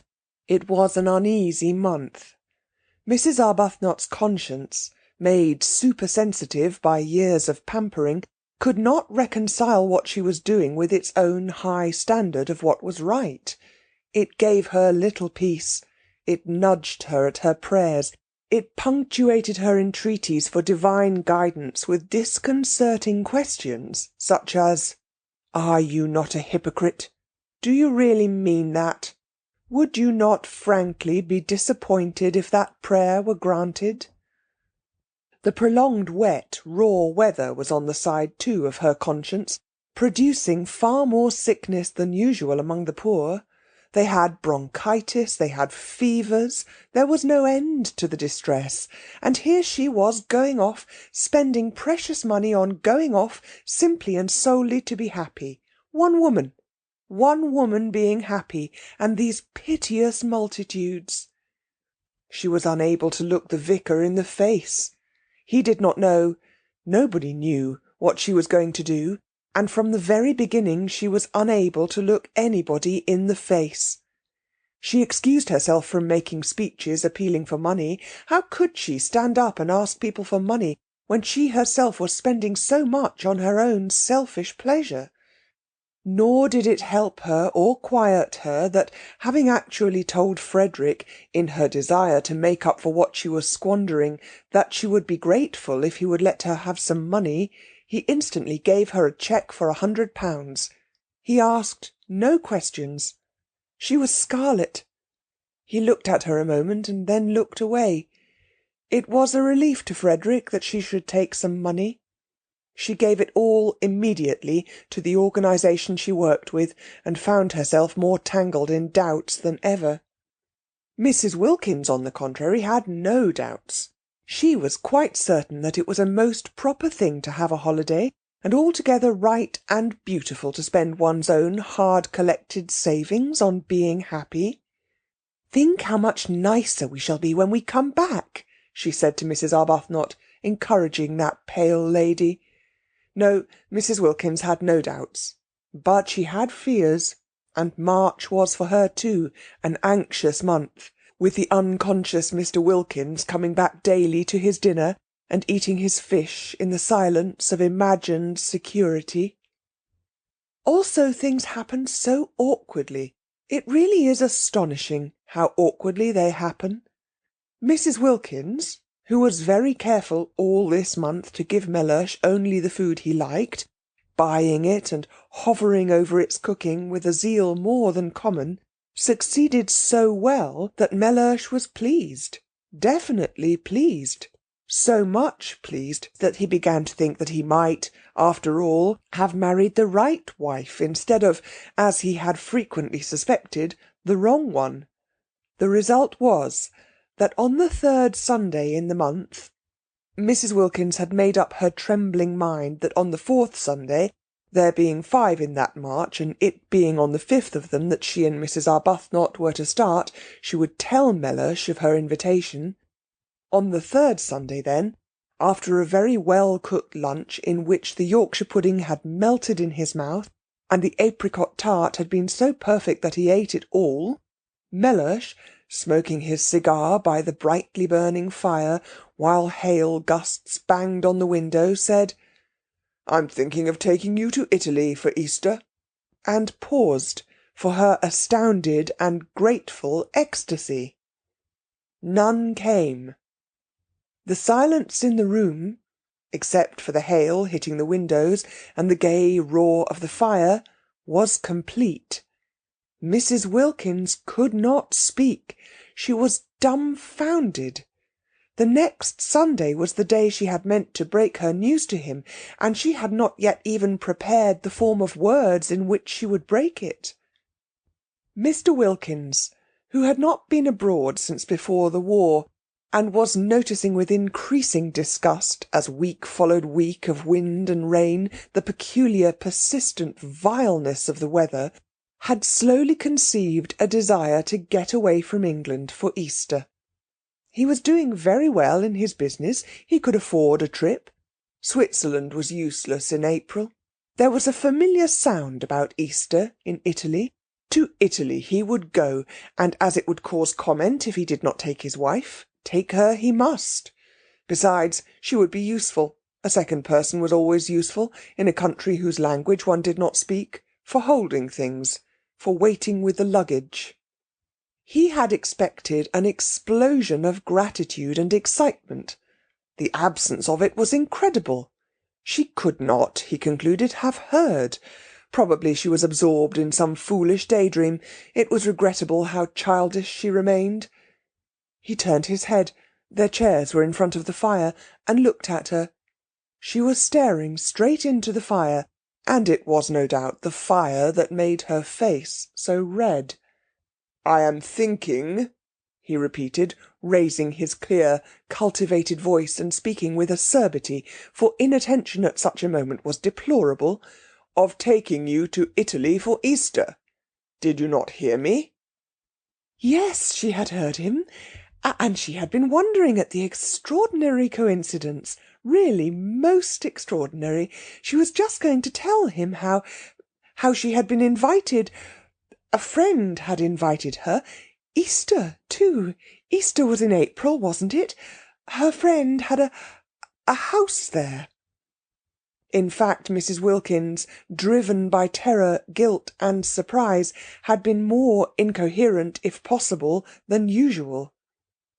It was a dreadful afternoon. Mellish, profoundly indignant, besides having his intended treat coming back on him like a blessing to roost, cross-examined her with the utmost severity. He demanded that she refuse the invitation. He demanded that, since she had so outrageously accepted it without consulting him, she should write and cancel her acceptance. Finding himself up against an unsuspected, shocking rock of obstinacy in her, he then declined to believe she had been invited to Italy at all. He declined to believe in this Mrs. Arbuthnot, of whom till that moment he had never heard, and it was only when the gentle creature was brought round, with such difficulty, with such a desire on her part to throw the whole thing up, rather than tell Mr. Wilkins less than the truth, and herself endorsed his wife's statements, that he was able to give them credence. He could not but believe Mrs. Arbuthnot. She produced the precise effect on him that she did on tube officials. She hardly needed to say anything. But that made no difference to her conscience, which knew and would not let her forget that she had given him an incomplete impression. "Do you," asked her conscience, "see any real difference between an incomplete impression and a completely stated lie? God sees none." The remainder of March was a confused, bad dream. Both Mrs. Arbuthnot and Mrs. Wilkins were shattered. Try as they would not to, both felt extraordinarily guilty. And when, on the morning of the 30th, they did finally get off, there was no exhilaration about the departure, no holiday feeling at all. "We've been good, much too good," Mrs. Wilkins kept on murmuring, as they walked up and down the platform at Victoria, having arrived there an hour before they need have. "And that's why we feel as though we're doing wrong. We're browbeaten. We're not any longer real human beings. Real human beings aren't ever as good as we've been. Oh," she clenched her thin hands, "to think that we ought to be so happy now, here on the very station, actually starting, and we're not. And it's being spoilt for us, just simply because we've spoilt them. What have we done? What have we done, I should like to know?" she inquired of Mrs. Arbuthnot indignantly, "except for once want to go away by ourselves and have a little rest from them?" Mrs. Arbuthnot, patiently pacing, did not ask who she meant by them, because she knew.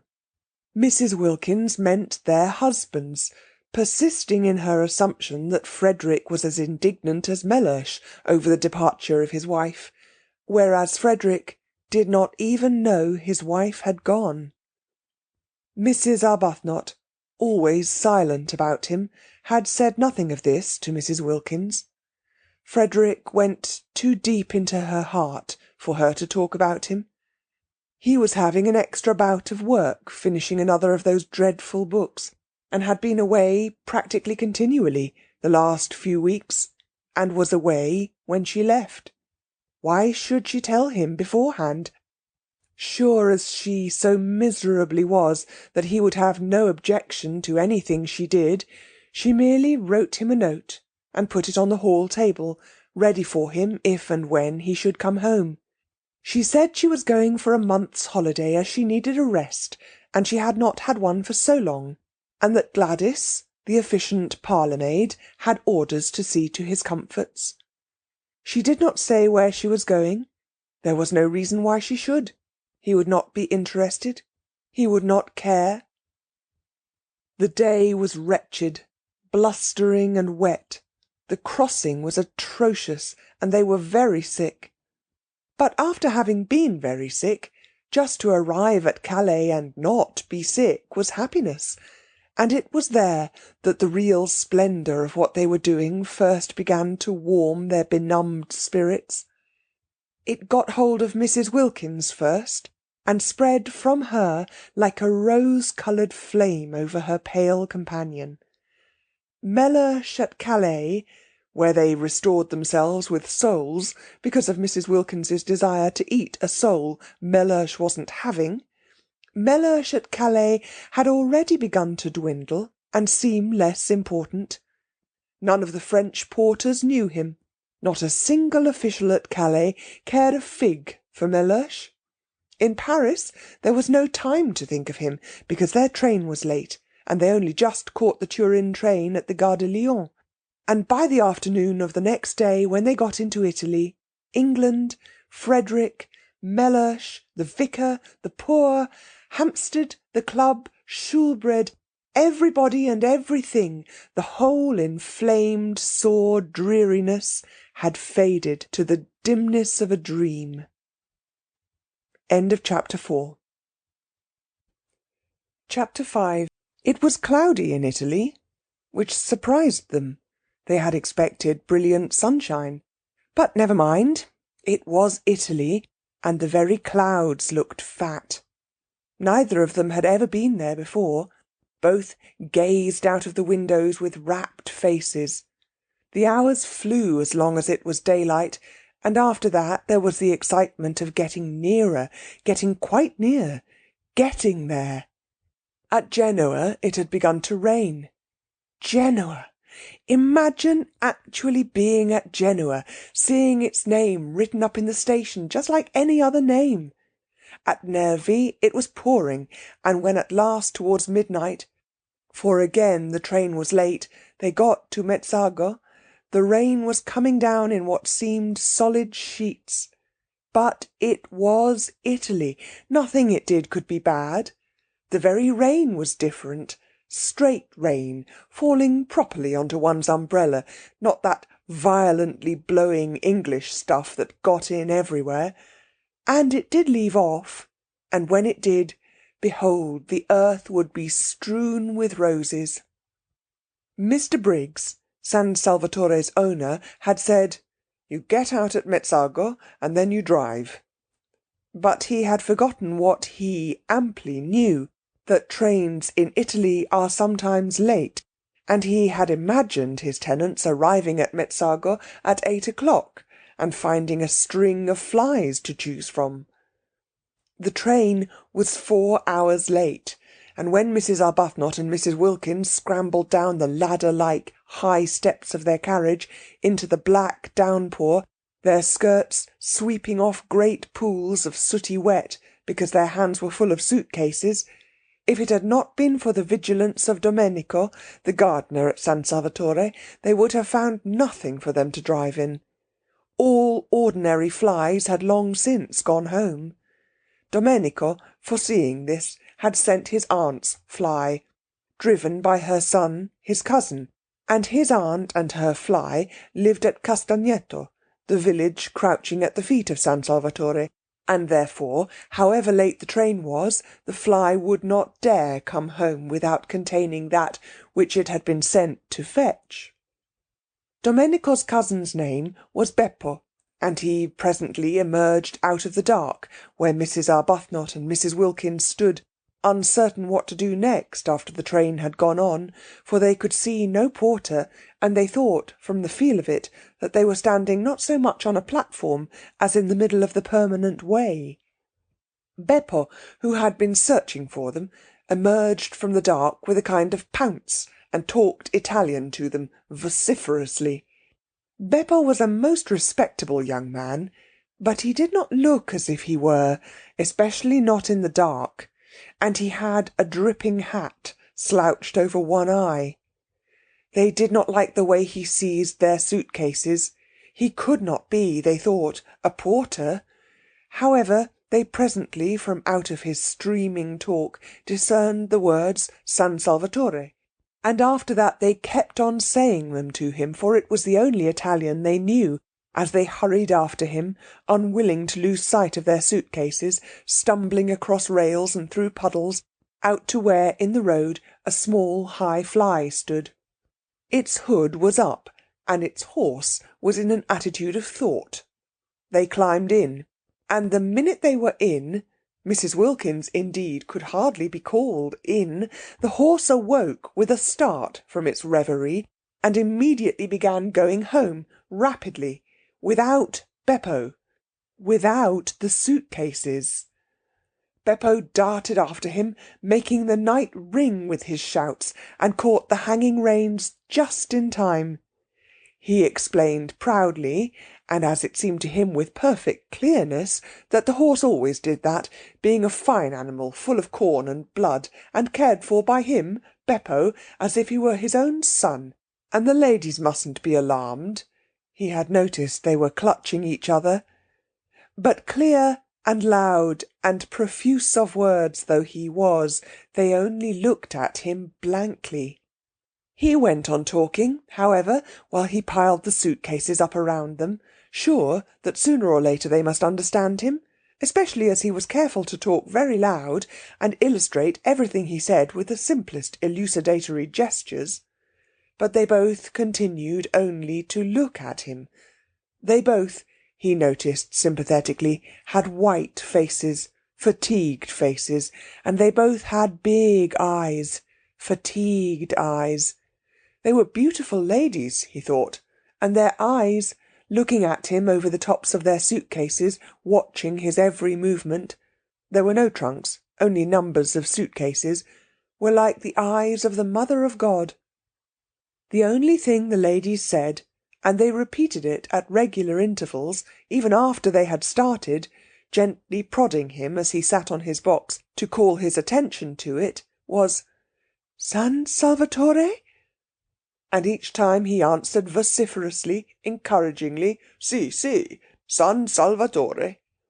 "We don't know, of course, if he's taking us there," said Mrs. Arbuthnot at last, in a low voice, after they had been driving, as it seemed to them, a long while, and had got off the paving stones of the sleep-shrouded town, and were out on a winding road, with what they could just see was a low wall on their left, beyond which was a great black emptiness and the sound of the sea.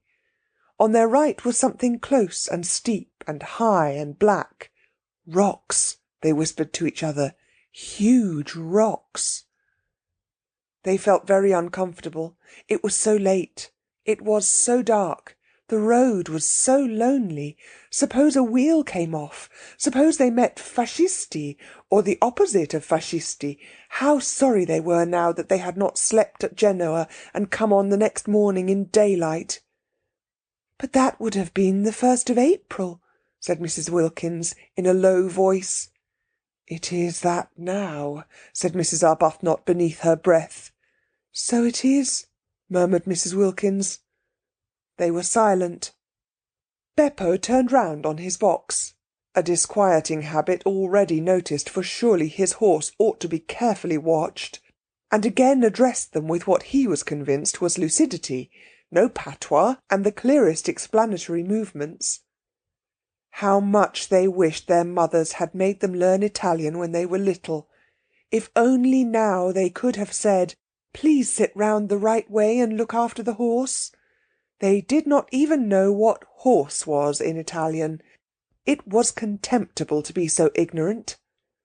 In their anxiety, for the road twisted round great jutting rocks, and on their left was only the low wall to keep them out of the sea should anything happen, they too began to gesticulate, waving their hands at Beppo, pointing ahead. They wanted him to turn round again and face his horse, that was all. He thought they wanted him to drive faster, and there followed a terrifying 10 minutes, during which, as he supposed, he was gratifying them. He was proud of his horse, and it could go very fast. He rose in his seat, the whip cracked, the horse rushed forwards, the rocks leapt towards them, the little fly swayed, the suitcases heaved. Mrs. Arbuthnot and Mrs. Wilkins clung. In this way they continued, swaying, heaving, clattering, clinging, till at a point near Castagneto there was a rise in the road, and on reaching the foot of the rise the horse, who knew every inch of the way, stopped suddenly, throwing everything in the fly into a heap, and then proceeded up at the slowest of walks. Beppo twisted himself round to receive their admiration, laughing with pride at his horse. There was no answering laugh from the beautiful ladies. Their eyes, fixed on him, seemed bigger than ever, and their faces against the black of the night showed milky. But here, at least, once they were up the slope, were houses. The rocks left off, and there were houses. The low wall left off, and there were houses. The sea shrunk away, and the sound of it ceased, and the loneliness of the road was finished. No lights anywhere, of course, nobody to see them pass, and yet Beppo, when the houses began, after looking over his shoulder and shouting "Castagneto" at the ladies, once more stood up and cracked his whip, and once more made his horse dash forward. "We shall be there in a minute," Mrs. Arbuthnot said to herself, holding on. "We shall soon stop now," Mrs. Wilkins said to herself, holding on.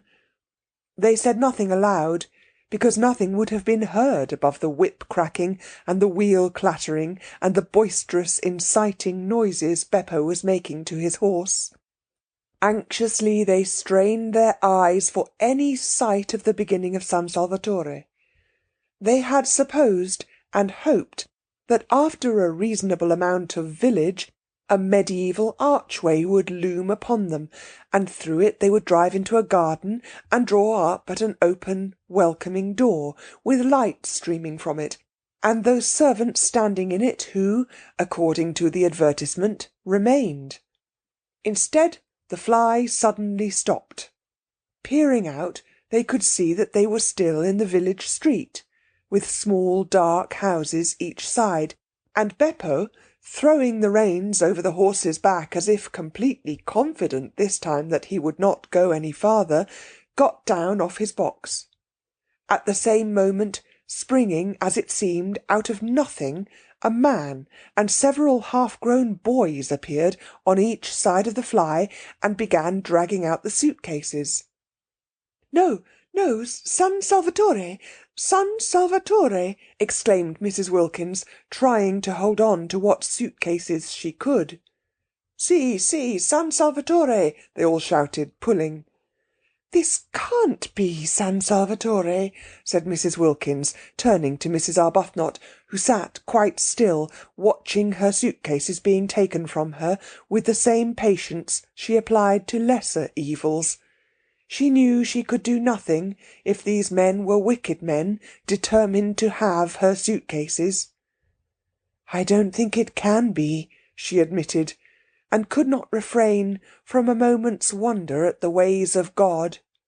Had she really been brought here, she and poor Mrs. Wilkins, after so much trouble in arranging it, so much difficulty and worry, along such devious paths of prevarication and deceit, only to be...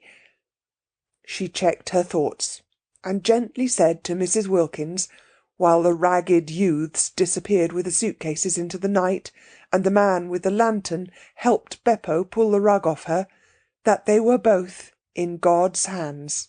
And for the first time, on hearing this, Mrs. Wilkins was afraid.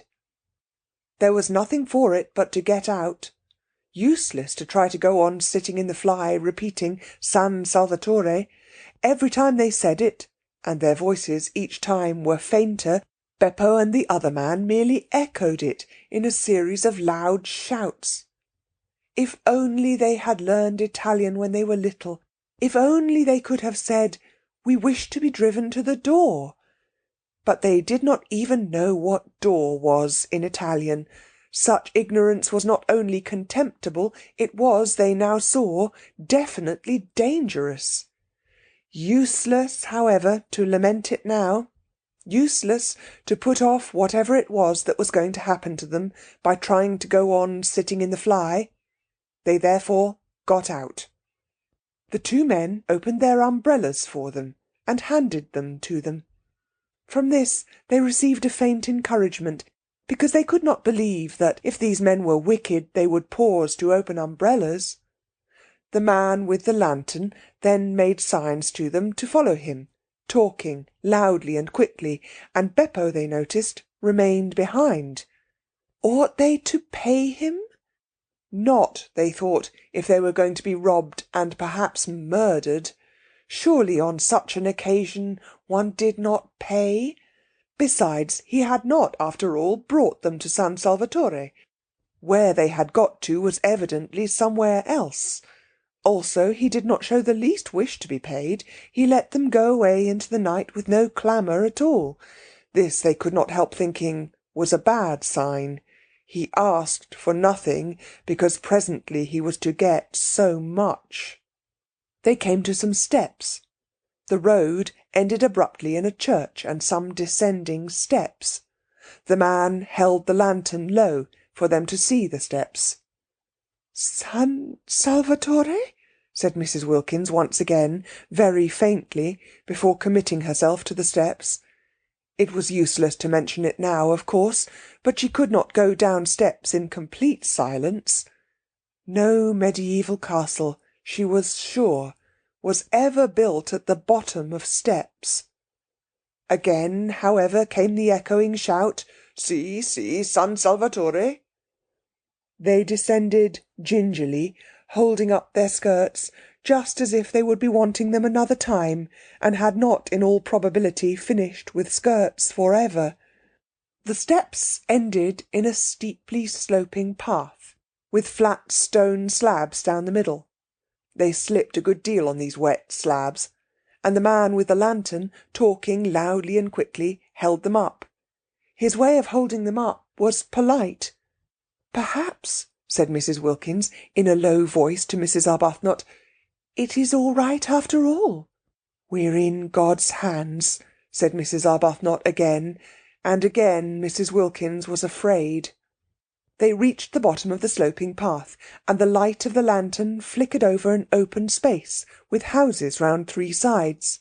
The sea was the fourth side, lazily washing backwards and forwards on pebbles.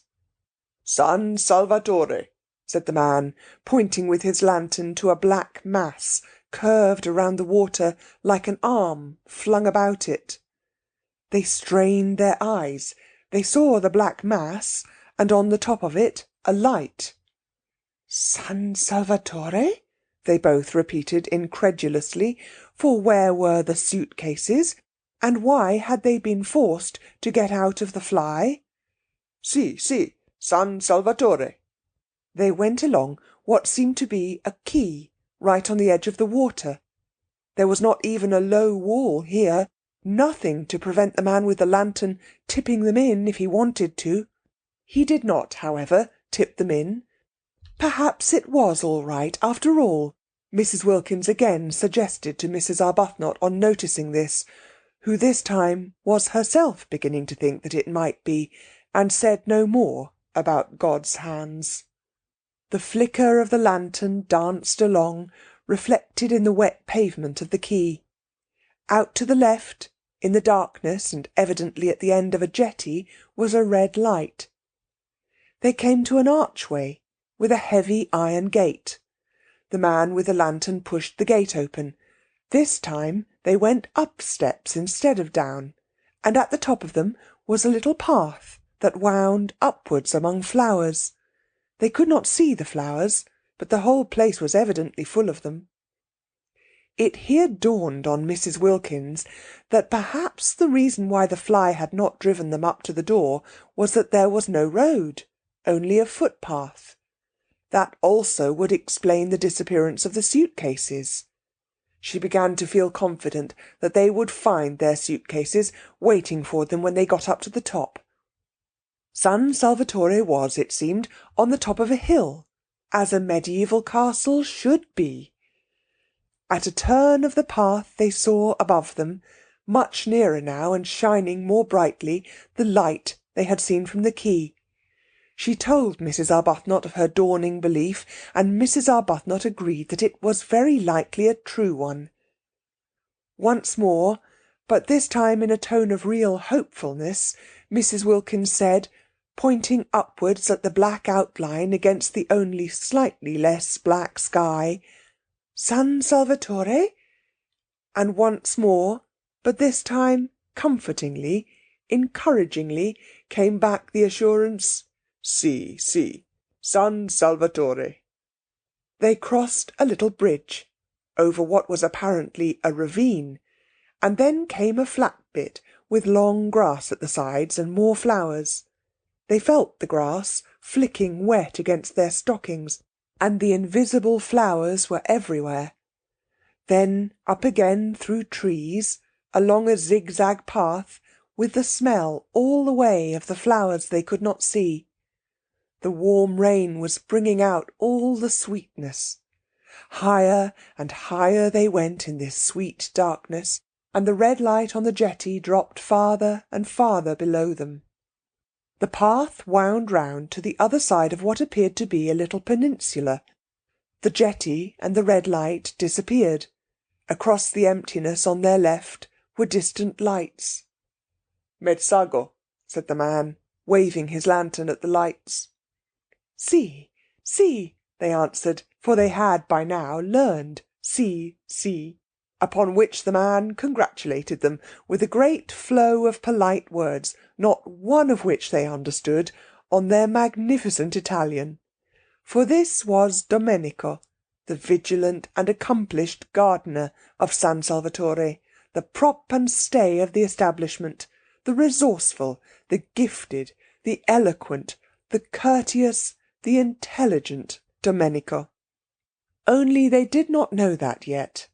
And he did in the dark, and even sometimes in the light, look, with his knife-sharp, swarthy features and swift panther movements, very like somebody wicked. They passed along another flat bit of path, with a black shape like a high wall towering above them on their right, and then the path went up again under trellises, and trailing sprays of scented things caught at them and shook raindrops on them, and the light of the lantern flickered over lilies, and then came a flight of ancient steps worn with centuries, and then another iron gate, and then they were inside, though still climbing a twisting flight of stone steps with old walls on either side like the walls of dungeons, and with a vaulted roof. At the top was a wrought-iron door, and through it shone a flood of electric light. "Ecco," said Domenico, lithely running up the last few steps ahead and pushing the door open. And there they were, arrived, and it was San Salvatore, and their suitcases were waiting for them, and they had not been murdered.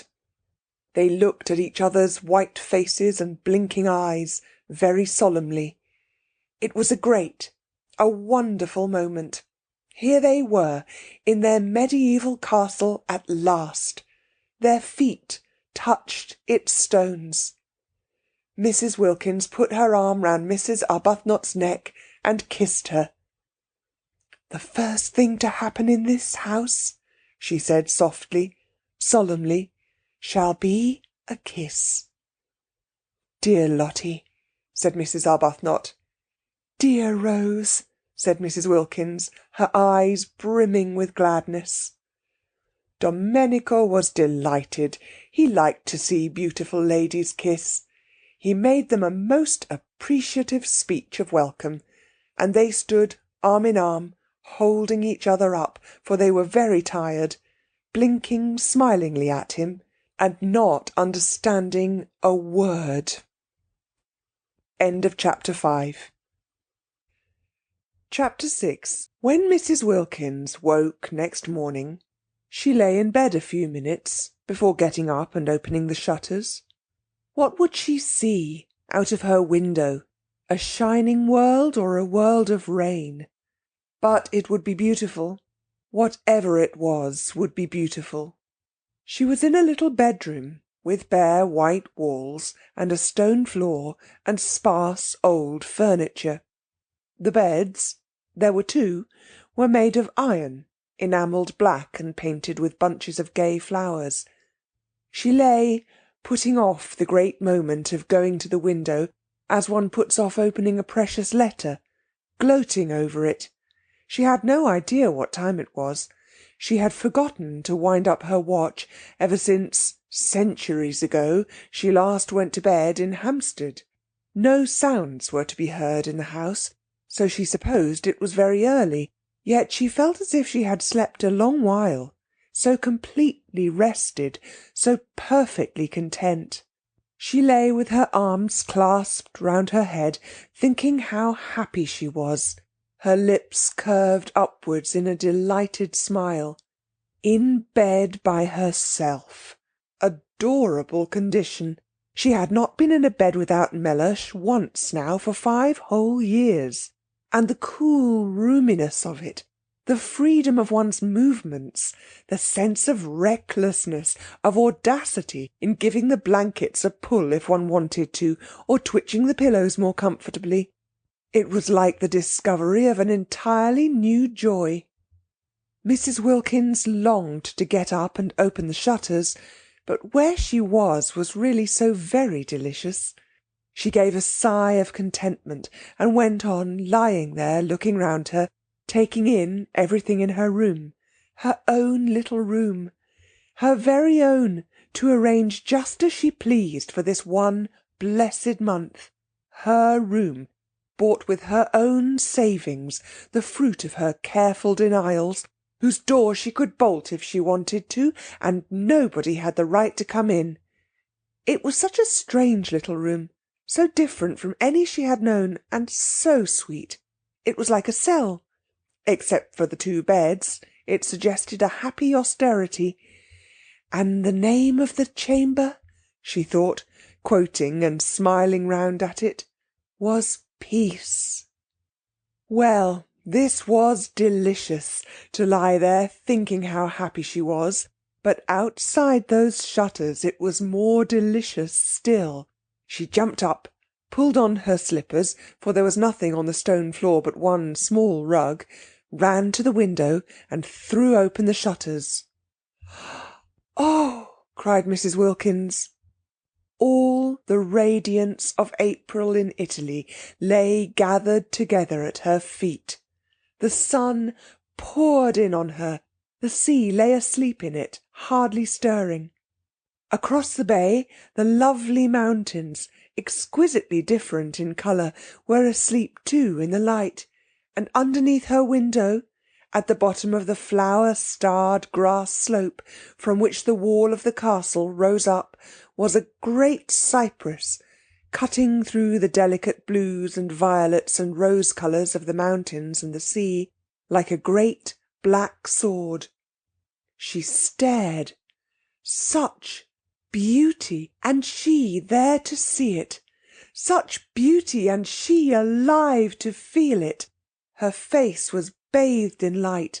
Lovely scents came up to the window and caressed her. A tiny breeze gently lifted her hair.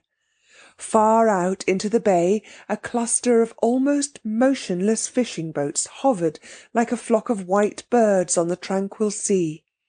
How beautiful, how beautiful! Not to have died before this, to have been allowed to see, breathe, feel this. She stared, her lips parted. Happy? Poor, ordinary, everyday word. But what could one say? How could one describe it? It was as though she could hardly stay inside herself. It was as though she were too small to hold so much of joy. It was as though she were washed through with light. And how astonishing to feel this sheer bliss, for here she was, not doing and not going to do a single unselfish thing, not going to do a thing she didn't want to do. According to everybody she had ever come across, she ought to at least have twinges. She had not one twinge. Something was wrong somewhere. Wonderful that at home she should have been so good, so terribly good, and merely felt tormented. Twinges of every sort had there been her portion, aches, hurts, discouragements, and she the whole time being steadily unselfish. Now she had taken off all her goodness and left it behind her like a heap in rain-sodden clothes, and she only felt joy. She was naked of goodness, and was rejoicing in being naked. She was stripped and exulting, and there, away in the dim mugginess of Hampstead, was Mellersh, being angry. She tried to visualise Mellersh. She tried to see him having breakfast and thinking bitter things about her, and lo! Mellersh himself began to shimmer, became rose-colour, became delicate violet, became an enchanting blue, became formless, became iridescent. Actually, Mellersh, after quivering a minute, was lost in light. Well, thought Mrs. Wilkins, staring, as it were, after him. How extraordinary not to be able to visualise Mellersh, and she who used to know every feature, every expression of his by heart. She simply could not see him as he was. She could only see him resolved into beauty, melted into harmony with everything else. The familiar words of the general thanksgiving came quite naturally into her mind, and she found herself blessing God for her creation, preservation, and all the blessings of this life, but above all for his inestimable love, out loud, in a burst of acknowledgment, while Mellersh, at that moment angrily pulling on his boots before going out into the dripping streets, was indeed thinking bitter things about her.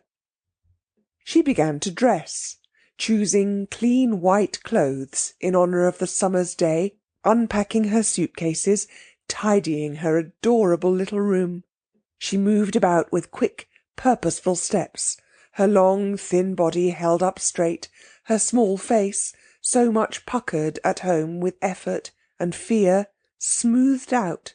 All she had been and done before this morning, all she had felt and worried about, was gone. Each of her worries behaved as the image of Mellersh had behaved, and dissolved into colour and light, and she noticed things she had not noticed for years. When she was doing her hair in front of the glass, she noticed it and thought, "Why, what pretty stuff!" For years she had forgotten she had such a thing as hair, plaiting it in the evening and unplaiting it in the morning, with the same hurry and indifference with which she laced and unlaced her shoes. Now she suddenly saw it, and she twisted it round her fingers before the glass, and was glad it was so pretty. Mellersh couldn't have seen it either, for he had never said a word about it. Well, when she got home, she would draw his attention to it. "Mellersh," she would say, "look at my hair.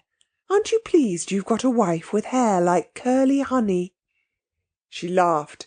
She had never said anything like that to Mellersh yet, and the idea of it amused her. But why had she not? Oh, yes, she used to be afraid of him. Funny to be afraid of anybody, and especially of one's husband, whom one saw in his more simplified moments, such as asleep and not breathing properly through his nose. When she was ready, she opened her door to go across to see if Rose, who had been put the night before by a sleepy maidservant into a cell opposite, were awake. She would say good morning to her, and then she would run down and stay with that cypress tree till breakfast was ready, and after breakfast she wouldn't so much as look out of a window till she had helped Rose get everything ready for Lady Caroline and Mrs. Fisher. There was much to be done that day, settling in, arranging the rooms. She mustn't leave Rose to do it alone. They would make it all so lovely for the two to come, have such an entrancing vision ready for them of little cells bright with flowers. She remembered she had wanted Lady Caroline not to come. Fancy wanting to shut someone out of heaven because she thought she would be shy of her, and as though it mattered if she were, and as though she would be anything so self-conscious as shy. Besides, what a reason! She could not accuse herself of goodness over that. And she remembered she had wanted not to have Mrs. Fisher either, because she had seemed lofty. How funny of her! So funny to worry about such little things, making them important. The bedrooms and 2 of the sitting rooms at San Salvatore were on the top floor, and opened into a roomy hall with a wide glass window at the north end. San Salvatore was rich in small gardens in different parts and on different levels. The garden this window looked down on was made on the highest part of the walls, and could only be reached through the corresponding spacious hall on the floor below. When Mrs. Wilkins came out of her room, this window stood wide open, and beyond it in the sun was a Judas tree in full flower. There was no sign of anybody, no sound of voices or feet. Tubs of arum lilies stood about on the stone floor, and on a table flamed a huge bunch of fierce nasturtiums. Spacious, flowery, silent, with the wide window at the end opening up into the garden, and the Judas tree absurdly beautiful in the sunshine, it seemed to Mrs. Wilkins, arrested on her way across to Mrs. Arbuthnot, too good to be true. Was she really going to live in this for a whole month? Up to now she had to take what beauty she could as she went along, snatching at little bits of it when she came across it. A patch of daisies on a fine day in a Hampstead field, a flash of sunset between 2 chimney-pots. She had never been in definitely, completely beautiful places. She had never been even in a venerable house, and such a thing as a profusion of flowers in her rooms was unattainable to her. Sometimes in the spring she had bought 6 tulips at Shoolbred's, unable to resist them, conscious that Mellersh, if he knew what they had cost, would think it inexcusable. But they had soon died, and then there were no more.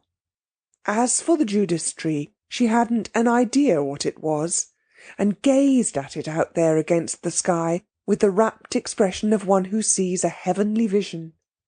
Mrs. Arbuthnot, coming out of her room, found her there like that, standing in the middle of the hall, staring. Now what does she think she sees now? Thought Mrs. Arbuthnot. We are in God's hands, said Mrs. Wilkins, turning to her, speaking with extreme conviction. Oh, said Mrs. Arbuthnot quickly, her face, which had been covered with smiles when she came out of her room, falling. Why, what has happened? For Mrs. Arbuthnot had woken up with such a delightful feeling of security, of relief, that she did not want to find she had not, after all, escaped from the need of refuge. She had not even dreamed of Frederick. For the first time in years she had been spared the nightly dream that he was with her, that they were heart to heart, and its miserable awakening. She had slept like a baby, and had woken up confident. She had found there was nothing she wished to say in her morning prayer, except "Thank you." It was disconcerting to be told she was, after all, in God's hands. "I hope nothing has happened?" she asked anxiously. Mrs. Wilkins looked at her a moment and laughed. "How funny," she said, kissing her. "What's funny?" asked Mrs. Arbuthnot, her face clearing because Mrs. Wilkins laughed. "We are. This is everything. It's all so wonderful. It's so funny and so adorable that we should be in it. I dare say when we finally reach heaven, the one they talk about so much, we shan't find it a bit more beautiful." Mrs. Arbuthnot relaxed to smiling security again. "Isn't it divine?" she said. "Were you ever in your life so happy?" asked Mrs. Wilkins, catching her by the arm. "No," said Mrs. Arbuthnot. Nor had she been. Not ever. Not even in her first love days with Frederick. Because always pain had been close at hand in that other happiness, ready to torture with doubts, to torture even with the very excess of her love, while this was the simple happiness of complete harmony with her surroundings. The happiness that asks for nothing, that just accepts, just breathes, just is. "Let's go and look at that tree close," said Mrs. Wilkins. "I don't believe it can only be a tree." And arm in arm they went along the hall, and their husbands would not have known them, their faces were so young with eagerness, and together they stood at the open window, and when their eyes, having feasted on the marvellous pink thing, wandered farther among the beauties of the garden, they saw, sitting on the low wall at the east edge of it, gazing out over the bay, her feet in lilies, Lady Caroline. They were astonished. They said nothing in their astonishment, but stood quite still, arm in arm, staring down at her. She, too, had on a white frock, and her head was bare. They had had no idea, that day in London, when her hat was down to her nose and her furs were up to her ears, that she was so pretty. They had merely thought her different from the other women in the club. And so had the other women themselves, and so had all the waitresses, eyeing her sideways and eyeing her again as they passed the corner where she sat talking. But they had had no idea she was so pretty. She was exceedingly pretty. Everything about her was very much that which it was. Her fair hair was very fair. Her lovely grey eyes were very lovely and grey. Her dark eyelashes were very dark. Her white skin was very white. Her red mouth was very red. She was extravagantly slender, the merest thread of a girl, though not without little curves beneath her thin frock where little curves should be.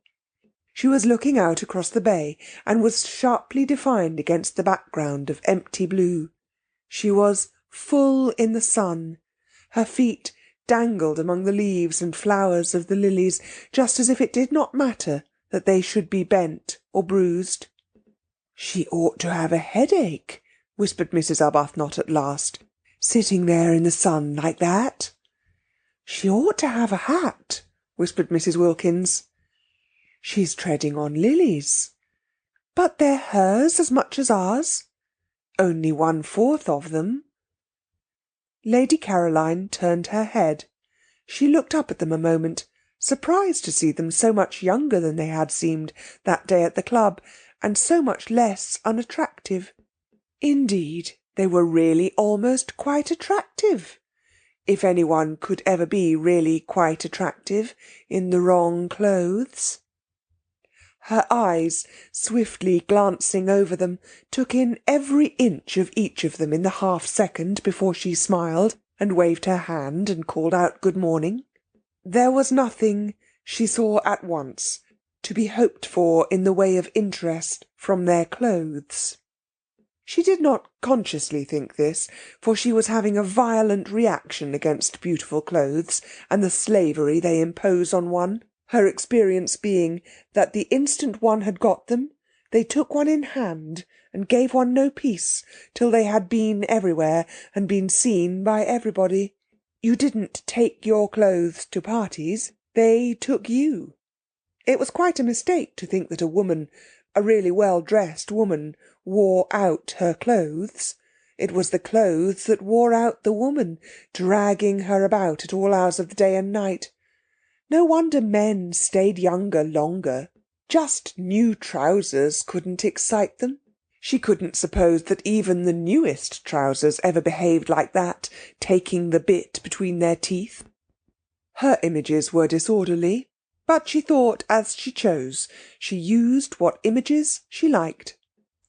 As she got off the wall and came towards the window, it seemed a restful thing to know that she was going to spend an entire month with people in dresses made, as she dimly remembered dresses used to be made 5 summers ago.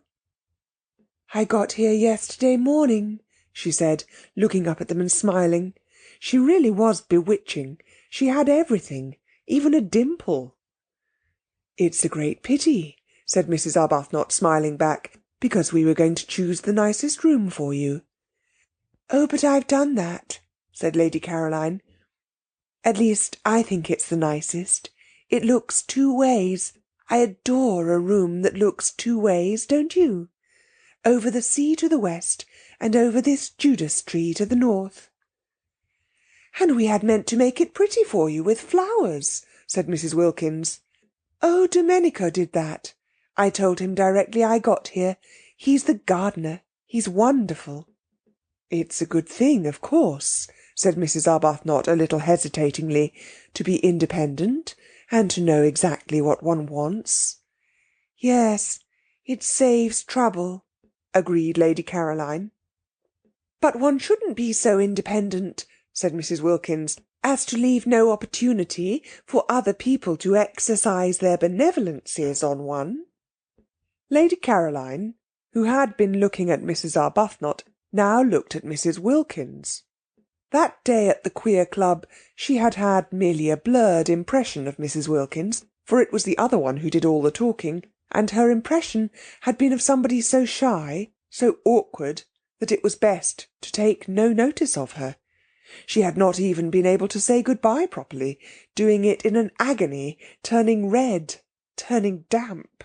Therefore she now looked at her in some surprise, and she was still more surprised when Mrs. Wilkins added, gazing at her with the most obvious sincere admiration, speaking indeed with a conviction that refused to remain unuttered, "I didn't realise you were so pretty." She stared at Mrs. Wilkins. She was not usually told this quite so immediately and roundly. Abundantly as she was used to it, impossible not to be after 28 solid years, it surprised her to be told it with such bluntness, and by a woman. "It's very kind of you to think so," she said. "Why, you're very lovely," said Mrs. Wilkins. "Quite, quite lovely." "I hope," said Mrs. Arbuthnot pleasantly, "you make the most of it." Lady Caroline then stared at Mrs. Arbuthnot. "Oh, yes," she said, "I make the most of it. I've been doing that ever since I can remember." "Because," said Mrs. Arbuthnot, smiling and raising a warning forefinger, "it won't last." Then Lady Caroline began to be afraid that these two were originals. If so, she would be bored. Nothing bored her so much as people who insisted on being original, who came and buttonholed her and kept her waiting while they were being original. And the one who admired her, it would be tiresome if she dogged about her in order to look at her. What she wanted of this holiday was complete escape from all she had had before. She wanted the rest of complete contrast. Being admired, being dogged, wasn't contrast, it was repetition. And as for originals, to find herself shut up with 2 on the top of a precipitous hill in a medieval castle built for the express purpose of preventing easy goings out and in, would not, she was afraid, be especially restful. Perhaps she had better be a little less encouraging. They had seemed such timid creatures, even the dark one. She couldn't remember their names, that day at the club, that she had felt it quite safe to be very friendly. Here they had come out of their shells already. Indeed, at once. There was no sign of timidity about either of them here. If they had got out of their shells so immediately, at the very first contact, unless she checked them, they would soon begin to press upon her, and then good-bye to her dream of 30 restful, silent days, lying unmolested in the sun, getting her feathers smooth again, not being spoken to, not waited on, not grabbed at and monopolised, but just recovering from the fatigue, the deep and melancholy fatigue of the too much. Besides, there was Mrs. Fisher. She too must be checked.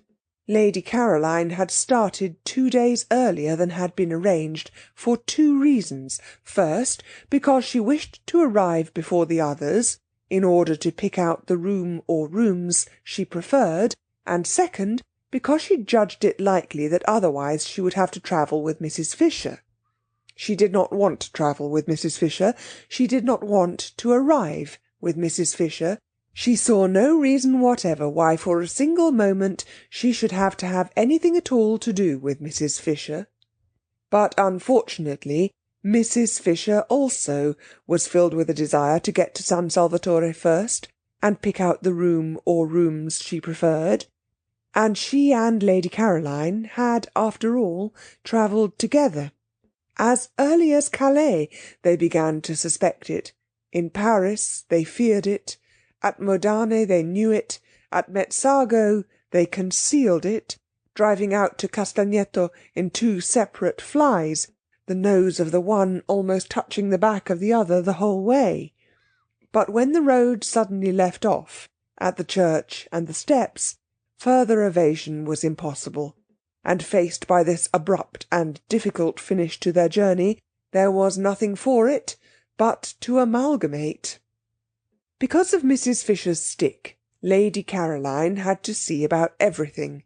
Mrs. Fisher's intentions, she explained from her fly, when the situation had become plain to her, were active, but her stick prevented their being carried out. The 2 drivers told Lady Caroline boys would have to carry the luggage up to the castle, and she went in search of some, while Mrs. Fisher waited in the fly, because of her stick. Mrs. Fisher could speak Italian, but only, she explained, the Italian of Dante, which Matthew Arnold used to read with her when she was a girl, and she thought this might be above the heads of boys. Therefore Lady Caroline, who spoke ordinary Italian very well, was obviously the one to go and do things. "I am in your hands," said Mrs. Fisher, sitting firmly in her fly. "You must please regard me as merely an old woman with a stick." And presently, down the steps and cobbles to the piazza, and along the quay, and up the zigzag path, Lady Caroline found herself as much obliged to walk slowly with Mrs. Fisher as if she were her own grandmother. "It's my stick," Mrs. Fisher complacently remarked at intervals. And when they rested at those bends of the zigzag path where seats were, and Lady Caroline, who would have liked to run on and get to the top quickly, was forced, in common humanity, to remain with Mrs. Fisher because of her stick, Mrs. Fisher told her how she had been on a zigzag path once with Tennyson. "Isn't his cricket wonderful?" said Lady Caroline absently. "The Tennyson," said Mrs. Fisher, turning her head and observing her a moment over her spectacles. "Isn't he?" said Lady Caroline. "And it was a path too," Mrs. Fisher went on severely, "curiously like this.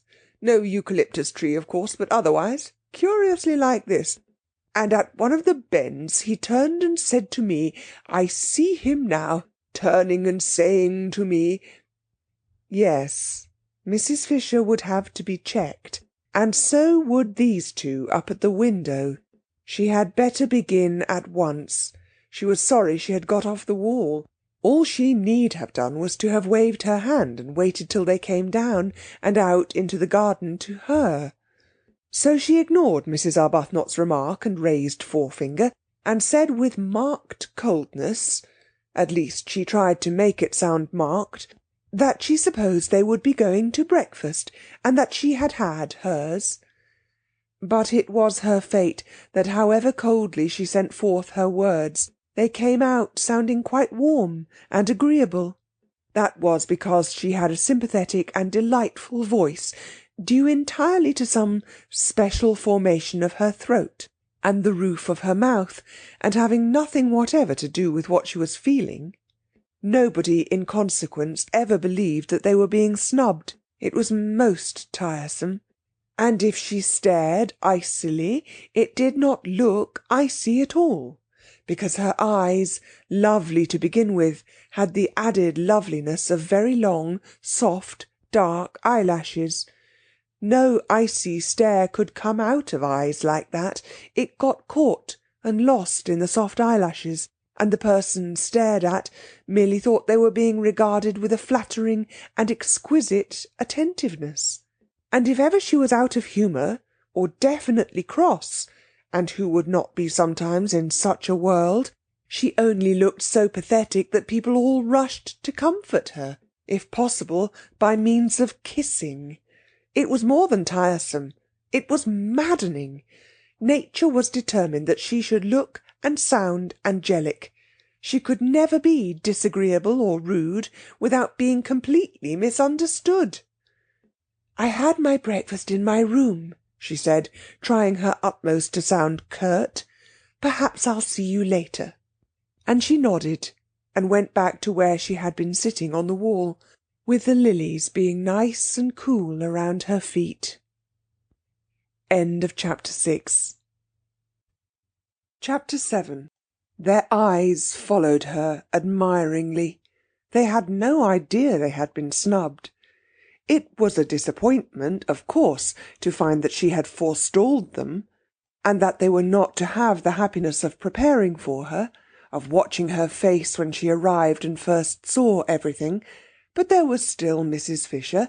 They would concentrate on Mrs. Fisher, and would watch her face instead.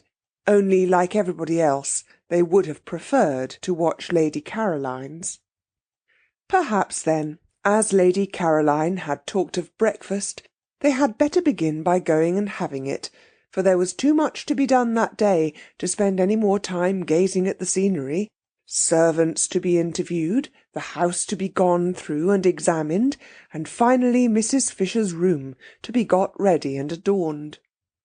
They waved their hands gaily at Lady Caroline, who seemed absorbed in what she saw and took no notice, and turning away found the maidservant of the night before had come up silently behind them in cloth slippers with string soles. She was Francesca, the elderly parlour-maid, who had been with the owner, he had said, for years, and whose presence made inventories unnecessary. And after wishing them good morning and hoping they had slept well, she told them breakfast was ready in the dining-room on the floor below, and if they would follow her, she would lead.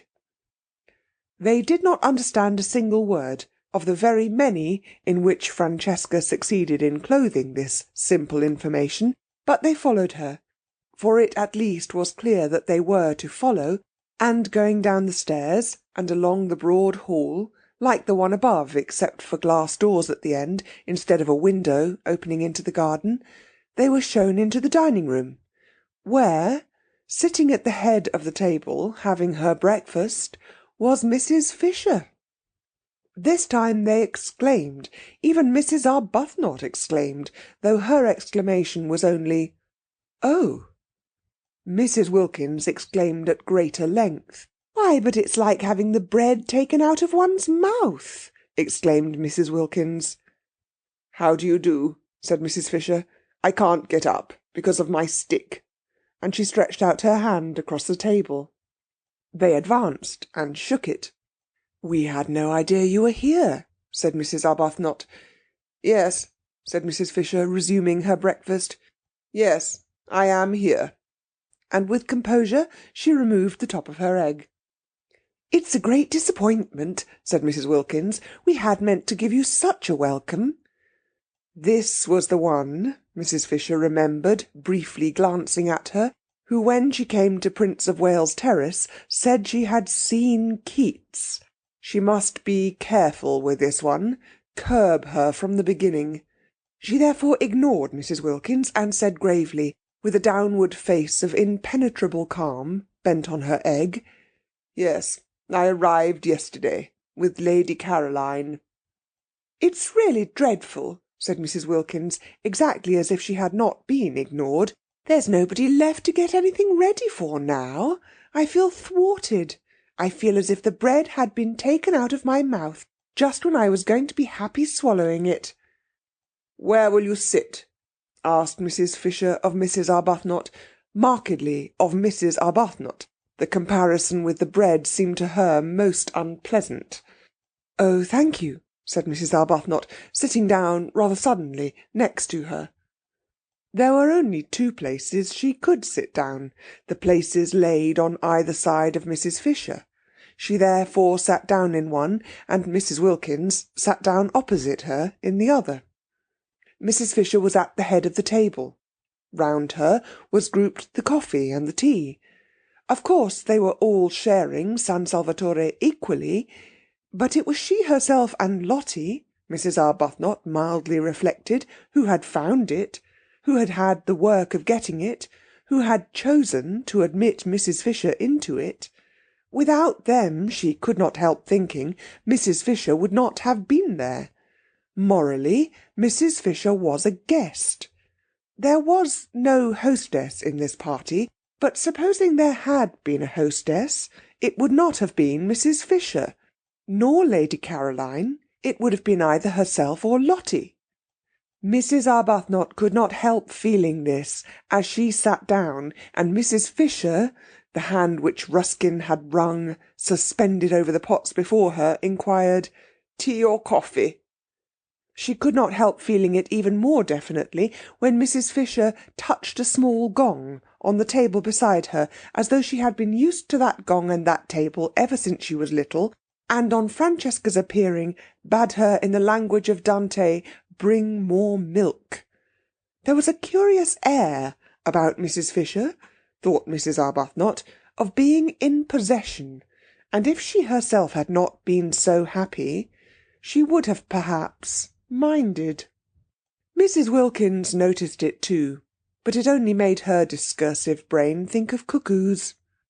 She would no doubt immediately have begun to talk of cuckoos, incoherently, unrestrainably and deplorably, if she had been in the condition of nerves and shyness she was in last time she saw Mrs. Fisher. But happiness had done away with shyness. She was very serene. She could control her conversation. She did not have, horrified, to listen to herself saying things she had no idea of saying when she began. She was quite at her ease, and completely natural. The disappointment of not going to be able to prepare a welcome for Mrs. Fisher had evaporated at once, for it was impossible to go on being disappointed in heaven.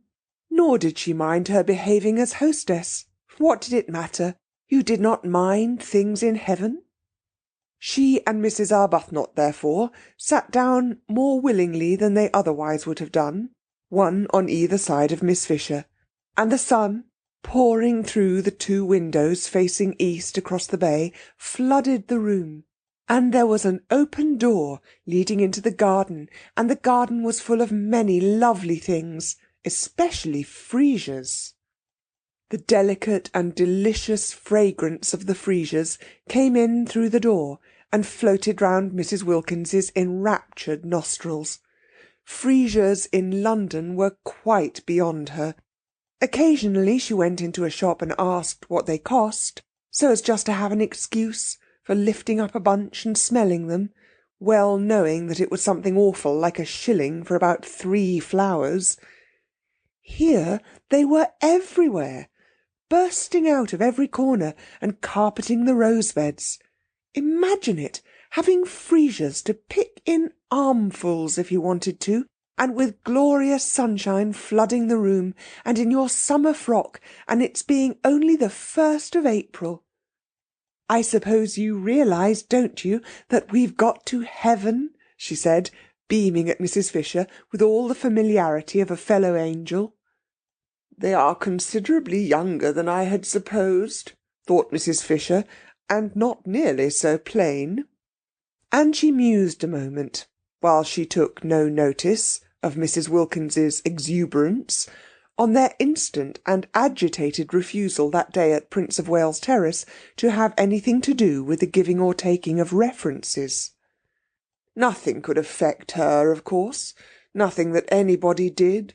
She was far too solidly seated in respectability. At her back stood massively, in a tremendous row, those 3 great names she had offered, and they were not the only ones she could turn to for support and countenance.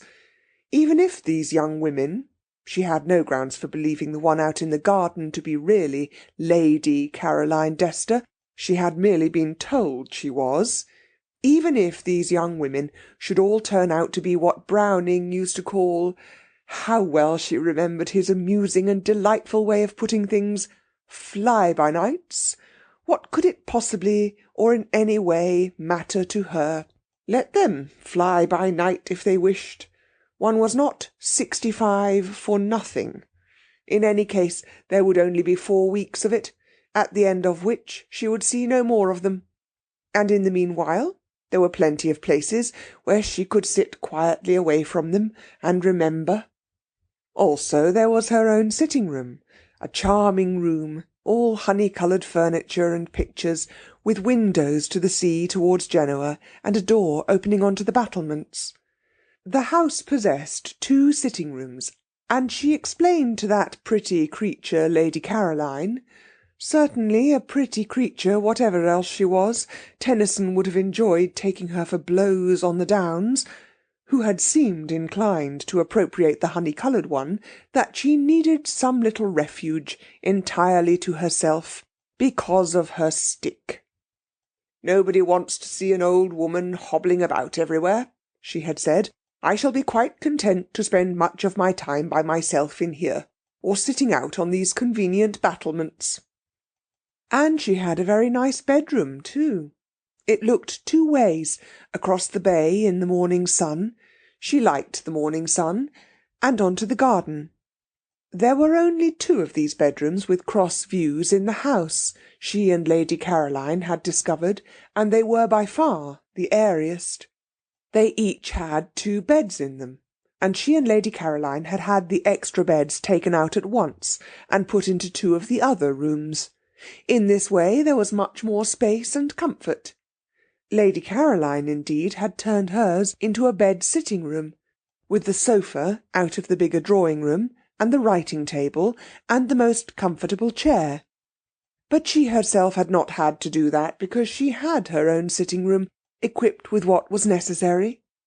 Lady Caroline had thought at first of taking the bigger sitting-room entirely for her own, because the dining-room on the floor below could quite well be used between meals to sit in by the 2 others, and was a very pleasant room with nice chairs. But she had not liked the bigger sitting-room's shape. It was a round room in the tower, with deep slit windows piercing through the massive walls, and a domed and ribbed ceiling arranged to look like an open umbrella, and it seemed a little dark.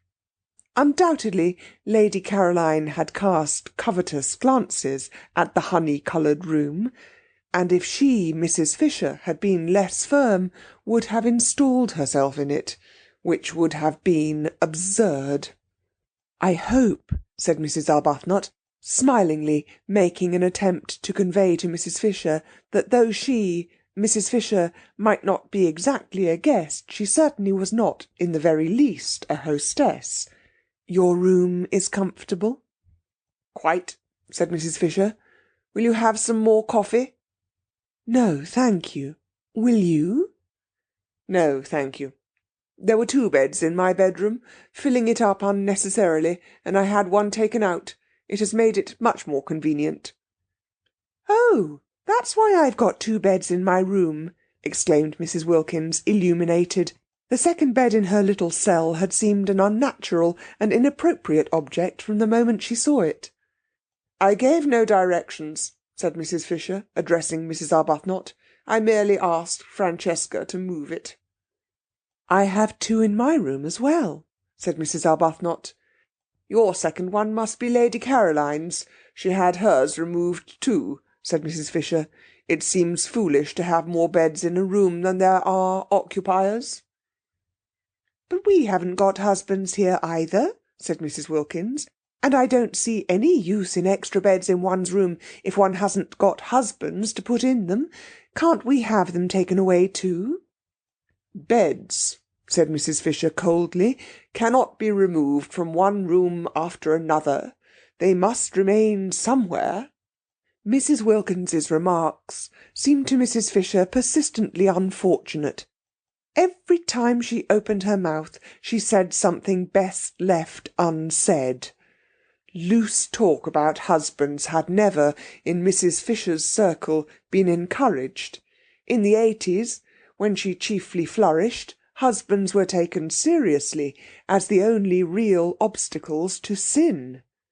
Beds, too, if they had to be mentioned, were approached with caution, and a decent reserve prevented them and husbands ever being spoken of in the same breath.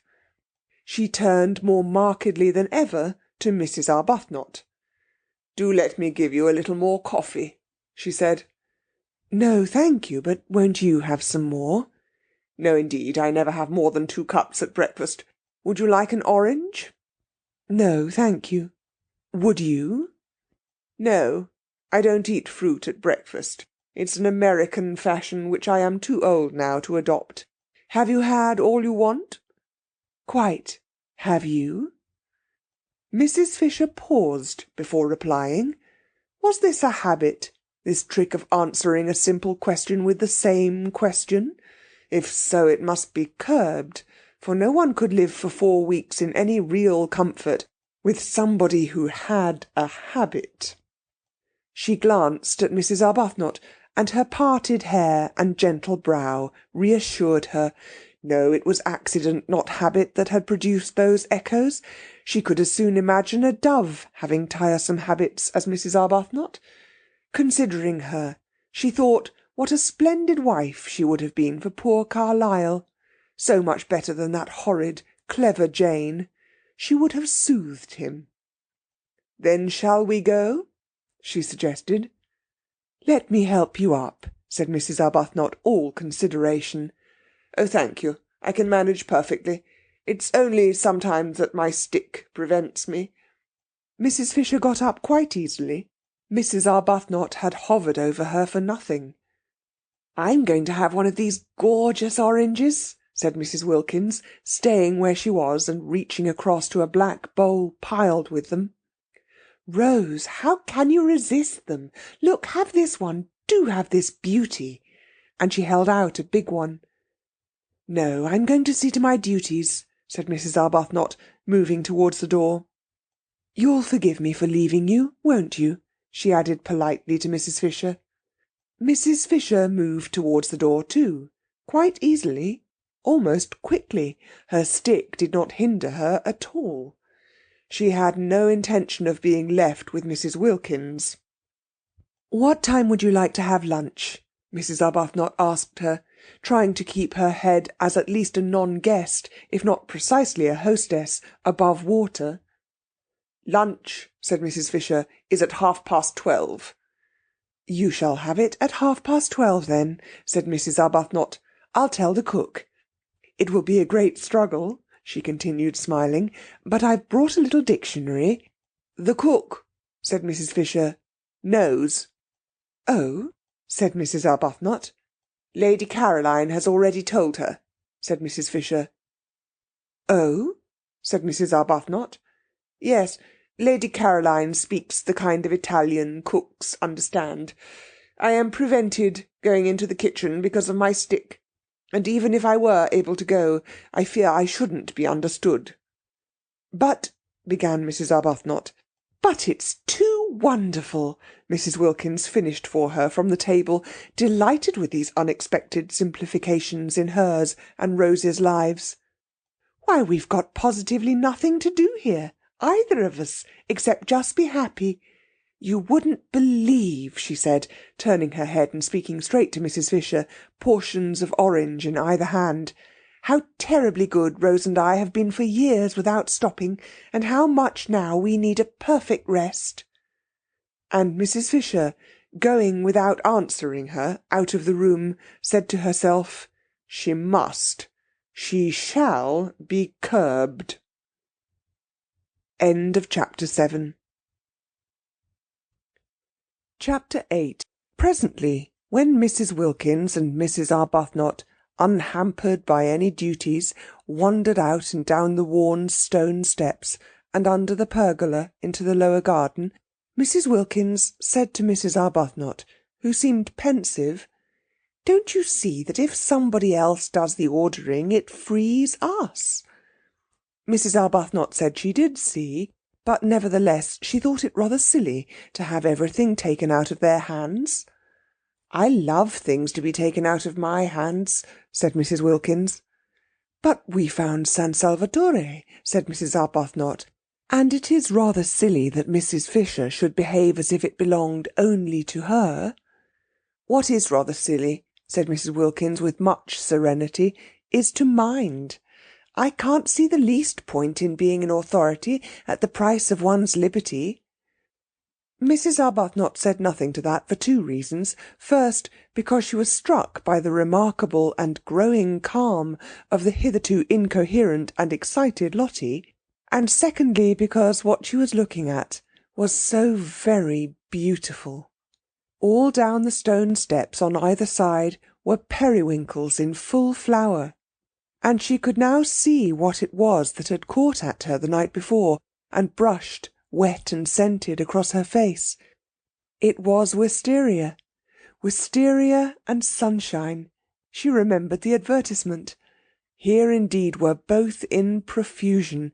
The wisteria was tumbling over itself in its excess of life, its prodigality of flowering, and where the pergola ended, the sun blazed on scarlet geraniums, bushes of them, and nasturtiums in great heaps, and marigolds so brilliant they seemed to be burning, and red and pink snapdragons, all outdoing each other in bright, fierce colour. The ground behind these flaming things dropped away in terraces to the sea, each terrace a little orchard, where among the olives grew vines on trellises, and fig trees, and peach trees, and cherry trees. The cherry trees and peach trees were in blossom, lovely showers of white and deep rose colour among the trembling delicacy of the olives. The fig leaves were just big enough to smell of figs. The vine buds were only beginning to show. And beneath these trees were groups of blue and purple irises, and bushes of lavender and grey sharp cactuses, and the grass was thick with dandelions and daisies, and right down at the bottom was the sea. Colour seemed flung down anyhow, anywhere, every sort of colour piled up in heaps, pouring along in rivers.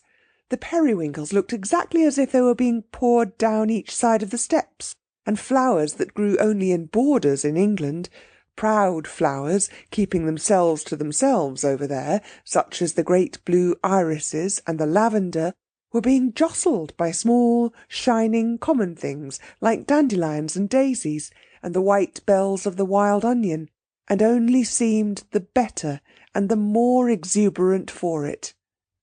They stood looking at this crowd of loveliness, this happy jumble, in silence. No, it didn't matter what Mrs. Fisher did. Not here. Not in such beauty. Mrs. Arbuthnot's discomposure melted out of her in the warmth and light of what she was looking at, of what to her was a manifestation, an entirely new side of God. How could one be discomposed? If only Frederick were with her, seeing it too, seeing as he would have seen it when first they were lovers, in the days when he saw what she saw, and loved what she loved. She sighed. "You mustn't sigh in heaven," said Mrs. Wilkins. "One doesn't." "I was thinking how one longs to share this with those one loves," said Mrs. Arbuthnot. "You mustn't long in heaven," said Mrs. Wilkins. "You're supposed to be quite complete there. And it is heaven, isn't it, Rose?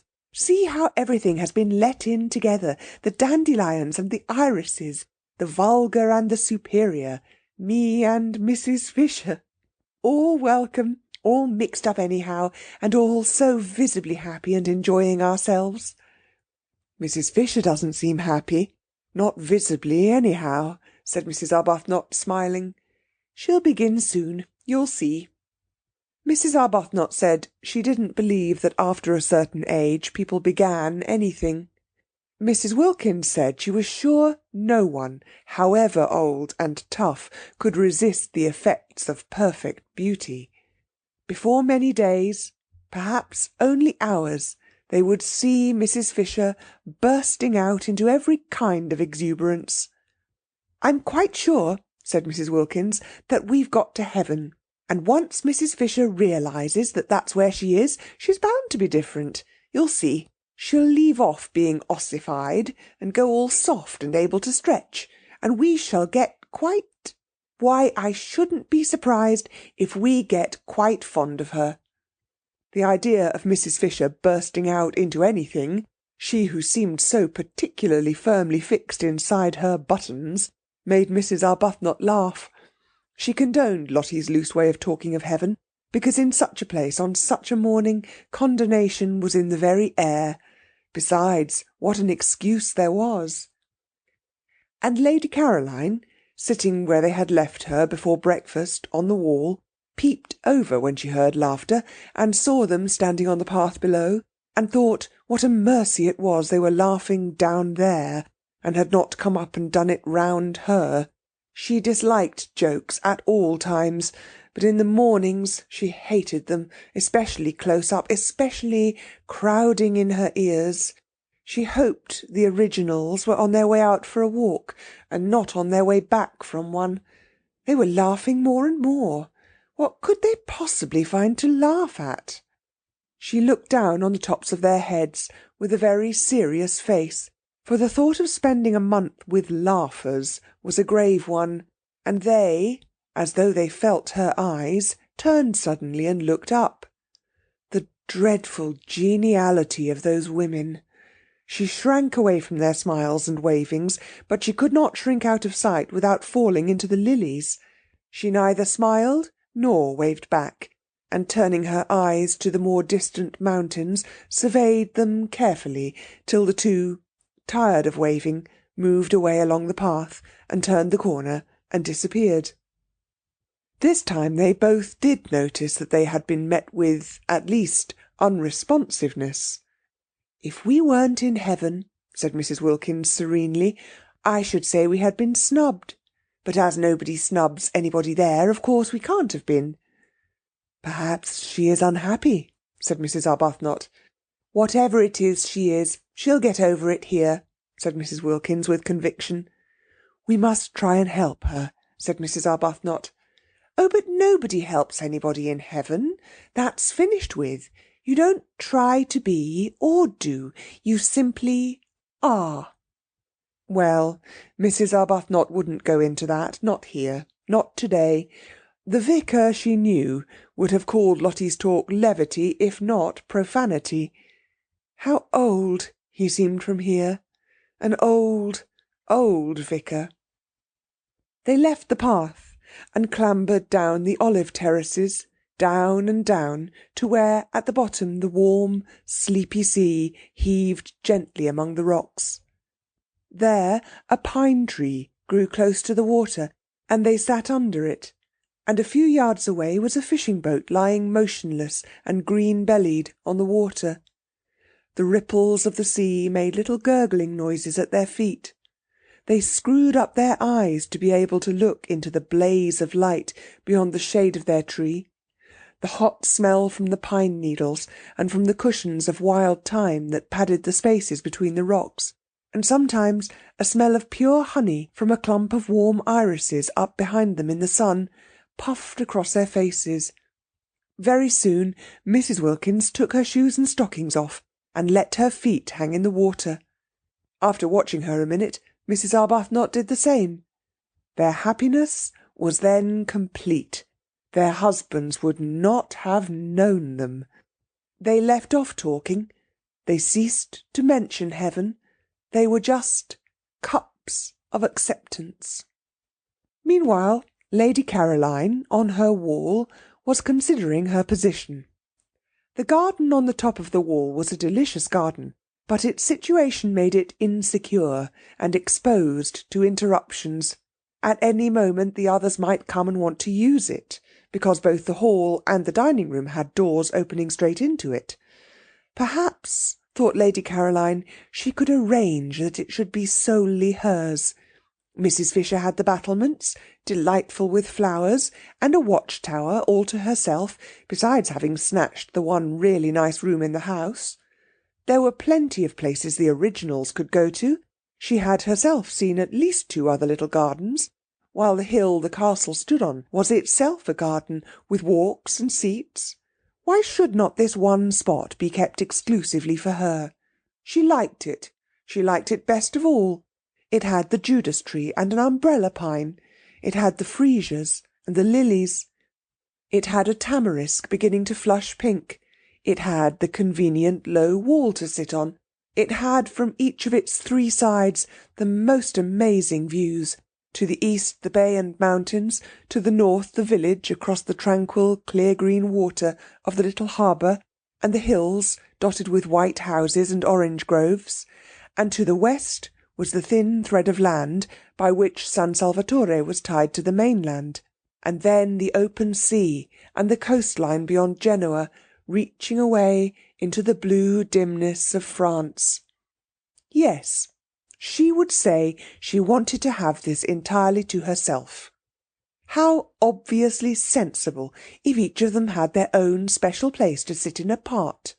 It was essential to her comfort that she should be able to be apart, left alone, not talked to.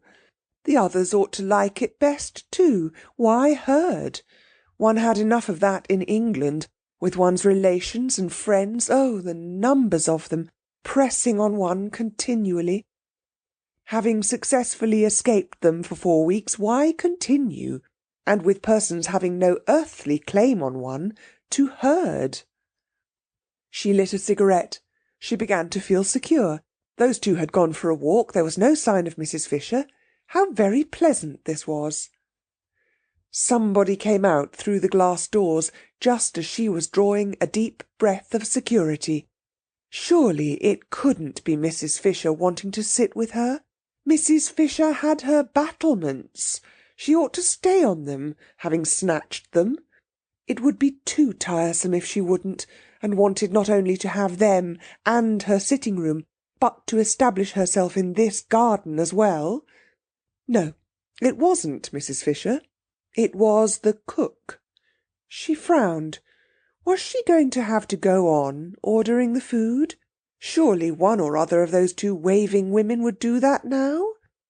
The cook, who had been waiting in increasing agitation in the kitchen, watching the clock getting nearer to lunch, time while she still was without knowledge of what lunch was to consist of, had gone at last to Mrs. Fisher, who had immediately waved her away. She then wandered about the house, seeking a mistress, any mistress who would tell her what to cook, and finding none, and at last, directed by Francesca, who always knew where everybody was, came out to Lady Caroline. Domenico had provided this cook. She was Costanza, the sister of that one of his cousins who kept a restaurant down on the piazza. She helped her brother in his cooking when she had no other job, and knew every sort of fat, mysterious Italian dish, such as the workmen of Castagneto, who crowded the restaurant at midday, and the inhabitants of Mezzago, when they came over on Sundays, loved to eat. She was a fleshless spinster of 50, grey-haired, nimble, rich of speech, and thought Lady Caroline more beautiful than anyone she had ever seen.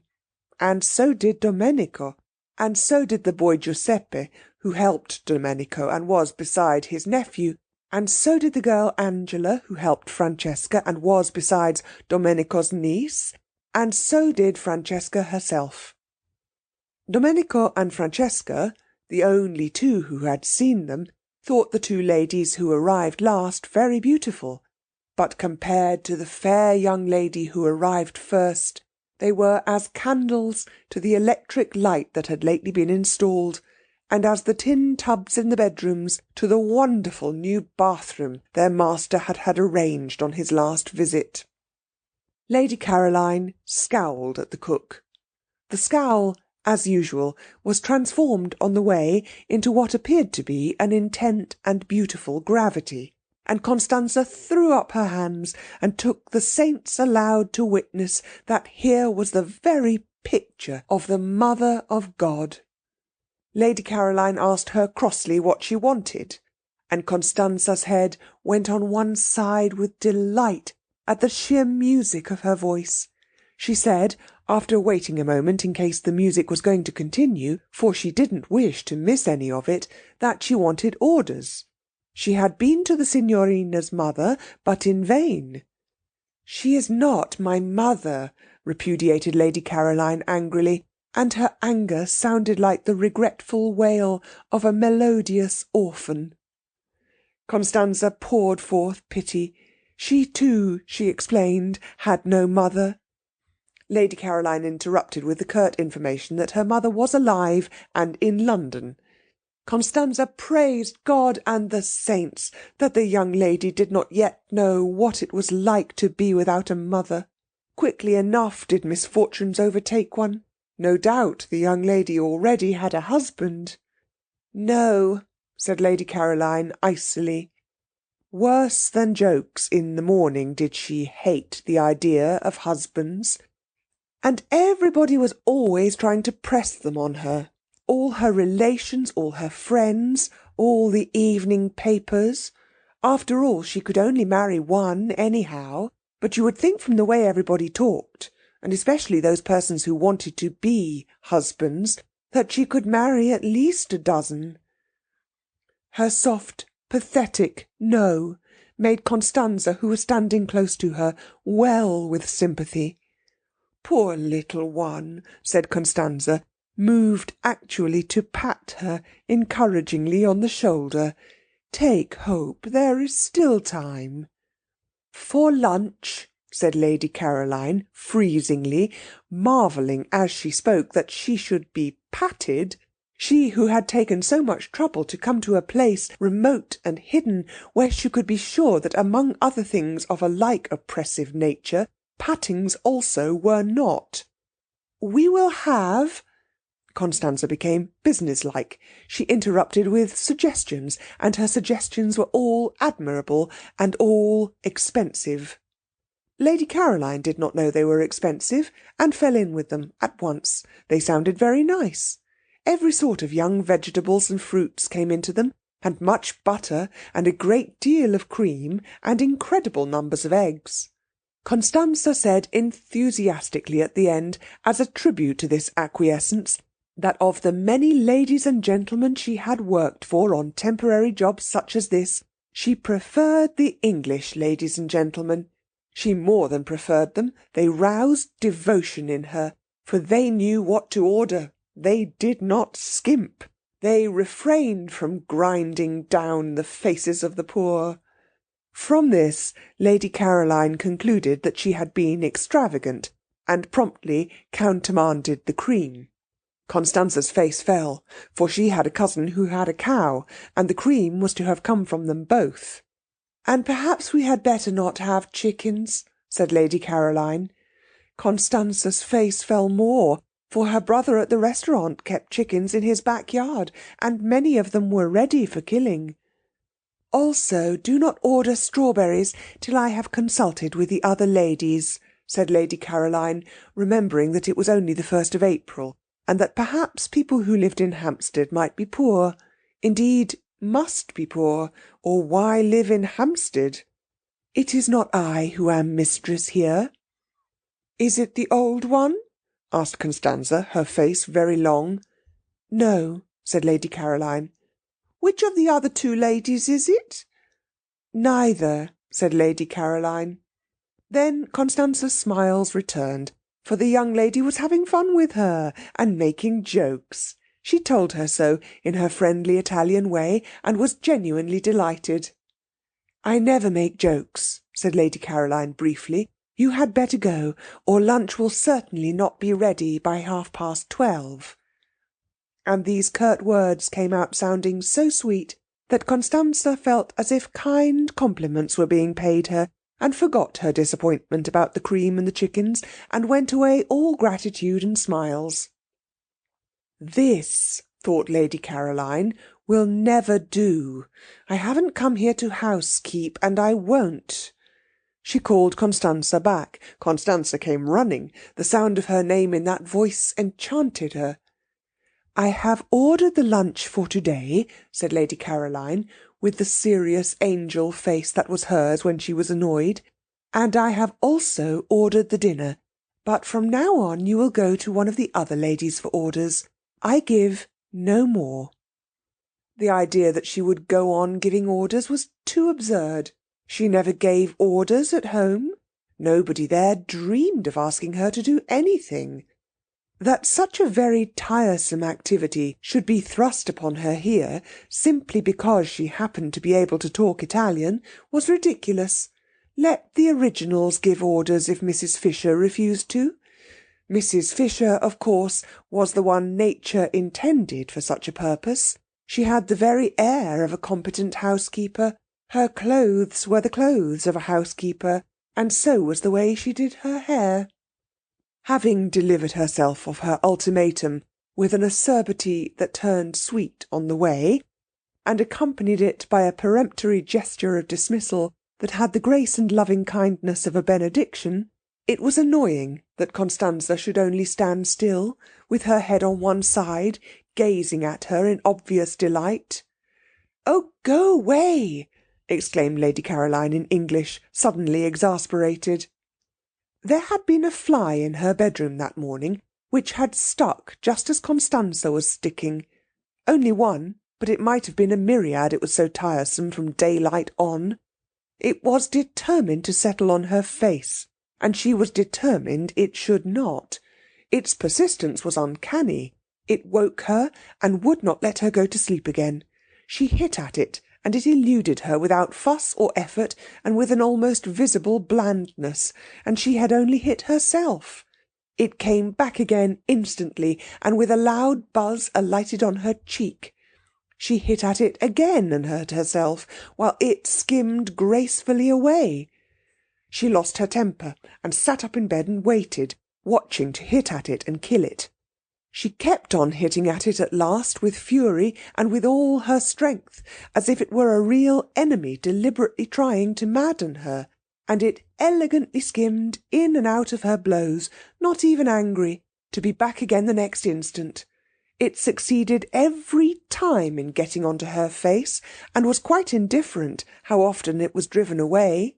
This was why she had dressed and come out so early. Francesca had already been told to put a net over her bed, for she was not going to allow herself to be annoyed twice like that. People were exactly like flies. She wished there were nets for keeping them off too. She hit at them with words and frowns, and like the fly they slipped between her blows and were untouched. Worse than the fly, they seemed unaware that she had even tried to hit them. The fly at least did for a moment go away. With human beings the only way to get rid of them was to go away herself. That was what, so tired, she had done this April, and having got here, having got close up to the details of life at San Salvatore, it appeared that here, too, she was not to be let alone. Viewed from London, there had seemed to be no details. San Salvatore from there seemed to be an empty, a delicious blank. Yet, after only 24 hours of it, she was discovering that it was not a blank at all, and that she was having to ward off as actively as ever. Already she had been much stuck to. Mrs. Fisher had stuck nearly the whole of the day before, and this morning there had been no peace, not 10 minutes uninterruptedly alone. Constanza, of course, had finally to go because she had to cook, but hardly had she gone before Domenico came. He came to water and tie up. That was natural, since he was the gardener, but he watered and tied up all the things that were nearest to her. He hovered closer and closer. He watered to excess. He tied plants that were as straight and steady as arrows.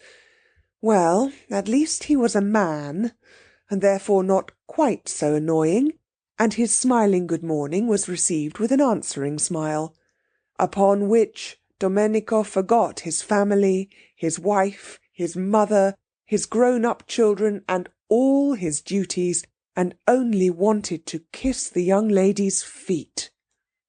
He could not do that, unfortunately, but he could talk while he worked, and talk he did, voluminously, pouring out every kind of information, illustrating what he said with gestures so lively that he had to put down the watering pot, and thus delay the end of the watering. Lady Caroline bore it for a time, but presently was unable to bear it, and as he would not go, and she could not tell him to, seeing that he was engaged in his proper work, once again it was she who had to. She got off the wall, and moved to the other side of the garden, where in a wooden shed were some comfortable low cane chairs. All she wanted was to turn one of these round, with its back to Domenico and its front to the sea, towards Genoa. Such a little thing to want. One would have thought she might have been allowed to do that unmolested. But he, who watched her every movement, when he saw her approaching the chairs, darted after her and seized one, and asked to be told where to put it. Would she never get away from being waited on, being made comfortable, being asked where she wanted things put, having to say thank you? She was short with Domenico, who instantly concluded the sun had given her a headache, and ran in and fetched her a sunshade, and a cushion, and a footstool, and was skilful, and was wonderful, and was one of nature's gentlemen. She shut her eyes in heavy resignation. She could not be unkind to Domenico. She could not get up and walk indoors, as she would have done if it had been one of the others. Domenico was intelligent and very competent. She had at once discovered that it was he who really ran the house, who really did everything, and his manners were definitely delightful, and he undoubtedly was a charming person. It was only that she did so much long to be let alone. If only she could be left quite quiet for this 1 month, she felt that she might perhaps make something of herself after all. She kept her eyes shut, because then he would think she wanted to sleep and would go away. Domenico's romantic Italian soul melted within him at the sight, for having her eyes shut was extraordinarily becoming to her. He stood entranced, quite still, and she thought he had stolen away, so she opened them again. No, he was there, staring at her, even he.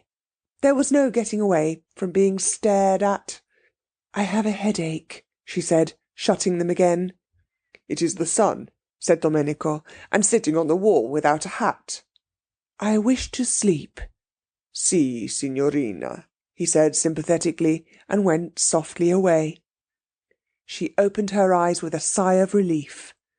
The gentle closing of the glass doors showed her that he had not only gone quite away, but had shut her out in the garden, so that she should be undisturbed. Now perhaps she would be alone till lunch-time. It was very curious, and no one in the world could have been more surprised than she herself. But she wanted to think. She had never wanted to do that before. Everything else that it is possible to do without too much inconvenience she had either wanted to do or had done, at one period or another of her life, but not before had she wanted to think. She had come to San Salvatore with the single intention of lying comatose for 4 weeks in the sun, somewhere where her parents and friends were not, lapped in forgetfulness, stirring herself only to be fed. And she had not been there more than a few hours when this strange new desire took hold of her.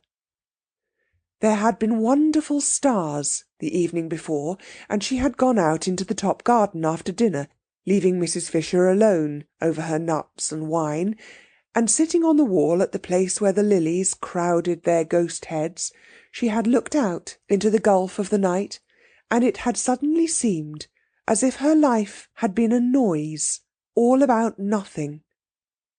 She had been intensely surprised. She knew stars and darkness did produce unusual emotions, because in others she had seen them being produced, but they had not before done it in herself. A noise all about nothing? Could she be quite well?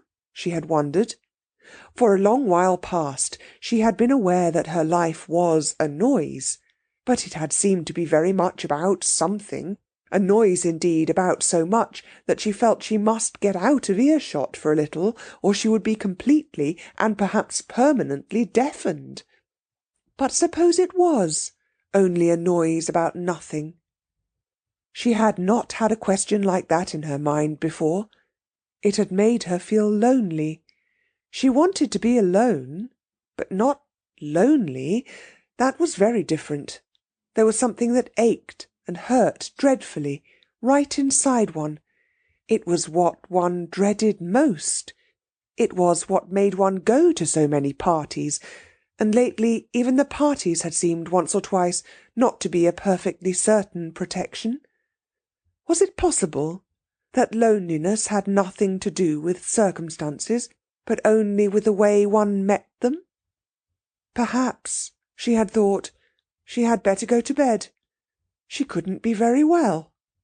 She went to bed, and in the morning, after she had escaped the fly, and had her breakfast, and got out again into the garden, there was this same feeling again, and in broad daylight.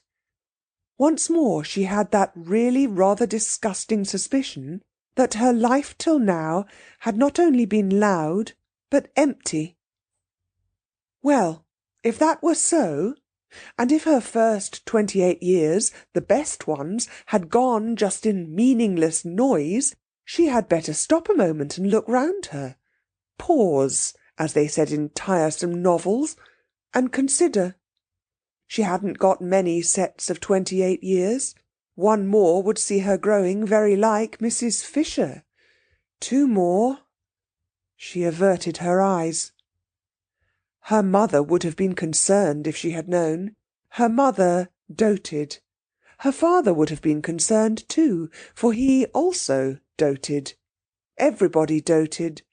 And when, melodiously obstinate, she had insisted on going off to entomb herself in Italy for a whole month, with queer people she had got out of an advertisement, refusing even to take her maid, the only explanation her friends could imagine was that poor Scrap, such was her name among them, had overdone it and was feeling a little nervy. Her mother had been distressed at her departure. It was such an odd thing to do, such a sign of disappointment. She encouraged the general idea of the verge of a nervous breakdown.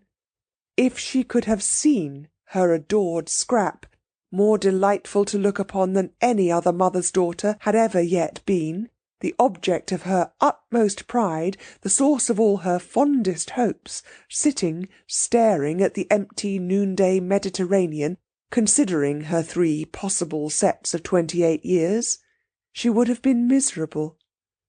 To go away alone was bad. To think was worse.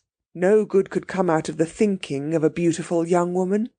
Complications could come out of it in profusion, but no good. The thinking of the beautiful was bound to result in hesitations, in reluctances, in unhappiness all round. And here, if she could have seen her, sat her Scrap, thinking quite hard. And such things, such old things, things nobody ever began to think till they were at least 40. End of chapter 8. Chapter 9. That one of the 2 sitting rooms which Mrs. Fisher had taken for her own was a room of charm and character. She surveyed it with satisfaction on going into it after breakfast, and was glad it was hers. It had a tiled floor, and walls the colour of pale honey, and inlaid furniture the colour of amber, and mellow books, many in ivory or lemon-coloured covers. There was a big window overlooking the sea towards Genoa, and a glass door through which she could proceed out onto the battlements, and walk along past the quaint and attractive watch-tower, in itself a room with chairs and a writing-table, to where, on the other side of the tower, the battlements ended in a marble seat, and one could see the western bay, and the point round which began the Gulf of Spezia. Her south view, between these 2 stretches of sea, was another hill, higher than San Salvatore, the last of the little peninsula, with the bland turrets of a smaller and uninhabited castle on the top, on which the setting sun still shone when everything else was sunk in shadow. Yes, she was very comfortably established here, and receptacles— Mrs. Fisher did not examine their nature closely, but they seemed to be small stone troughs, or perhaps little sarcophagi, ringed round the battlements with flowers. These battlements, she thought, considering them, would have been a perfect place for her to pace up and down gently, in moments when she least felt the need of her stick, or to sit on the marble seat, having first put a cushion on it, if there had not unfortunately been a second glass door opening on to them, destroying their complete privacy, spoiling her feeling that the place was only for her. The second door belonged to the round drawing-room, which both she and Lady Caroline had rejected as too dark. That room would probably be sat in by the women from Hampstead, and she was afraid they would not confine themselves to sitting in it, but would come out through the glass door and invade her battlements. This would ruin the battlements. It would ruin them as far as she was concerned, if they were to be overrun, or even if, not actually overrun, they were liable to be raked by the eyes of persons inside the room. No one could be perfectly at ease if they were being watched and knew it.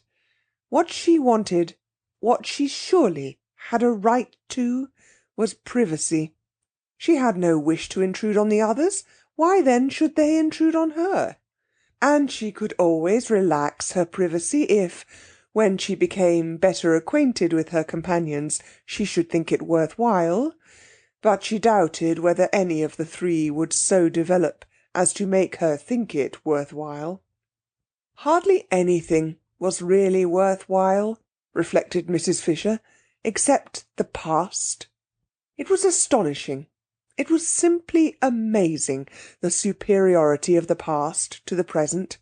Those friends of hers in London, solid persons of her own age, knew the same past that she knew, could talk about it with her, could compare it as she did with the tinkling present, and in remembering great men forget for a moment the trivial and barren young people who still, in spite of the war, seemed to litter the world in such numbers.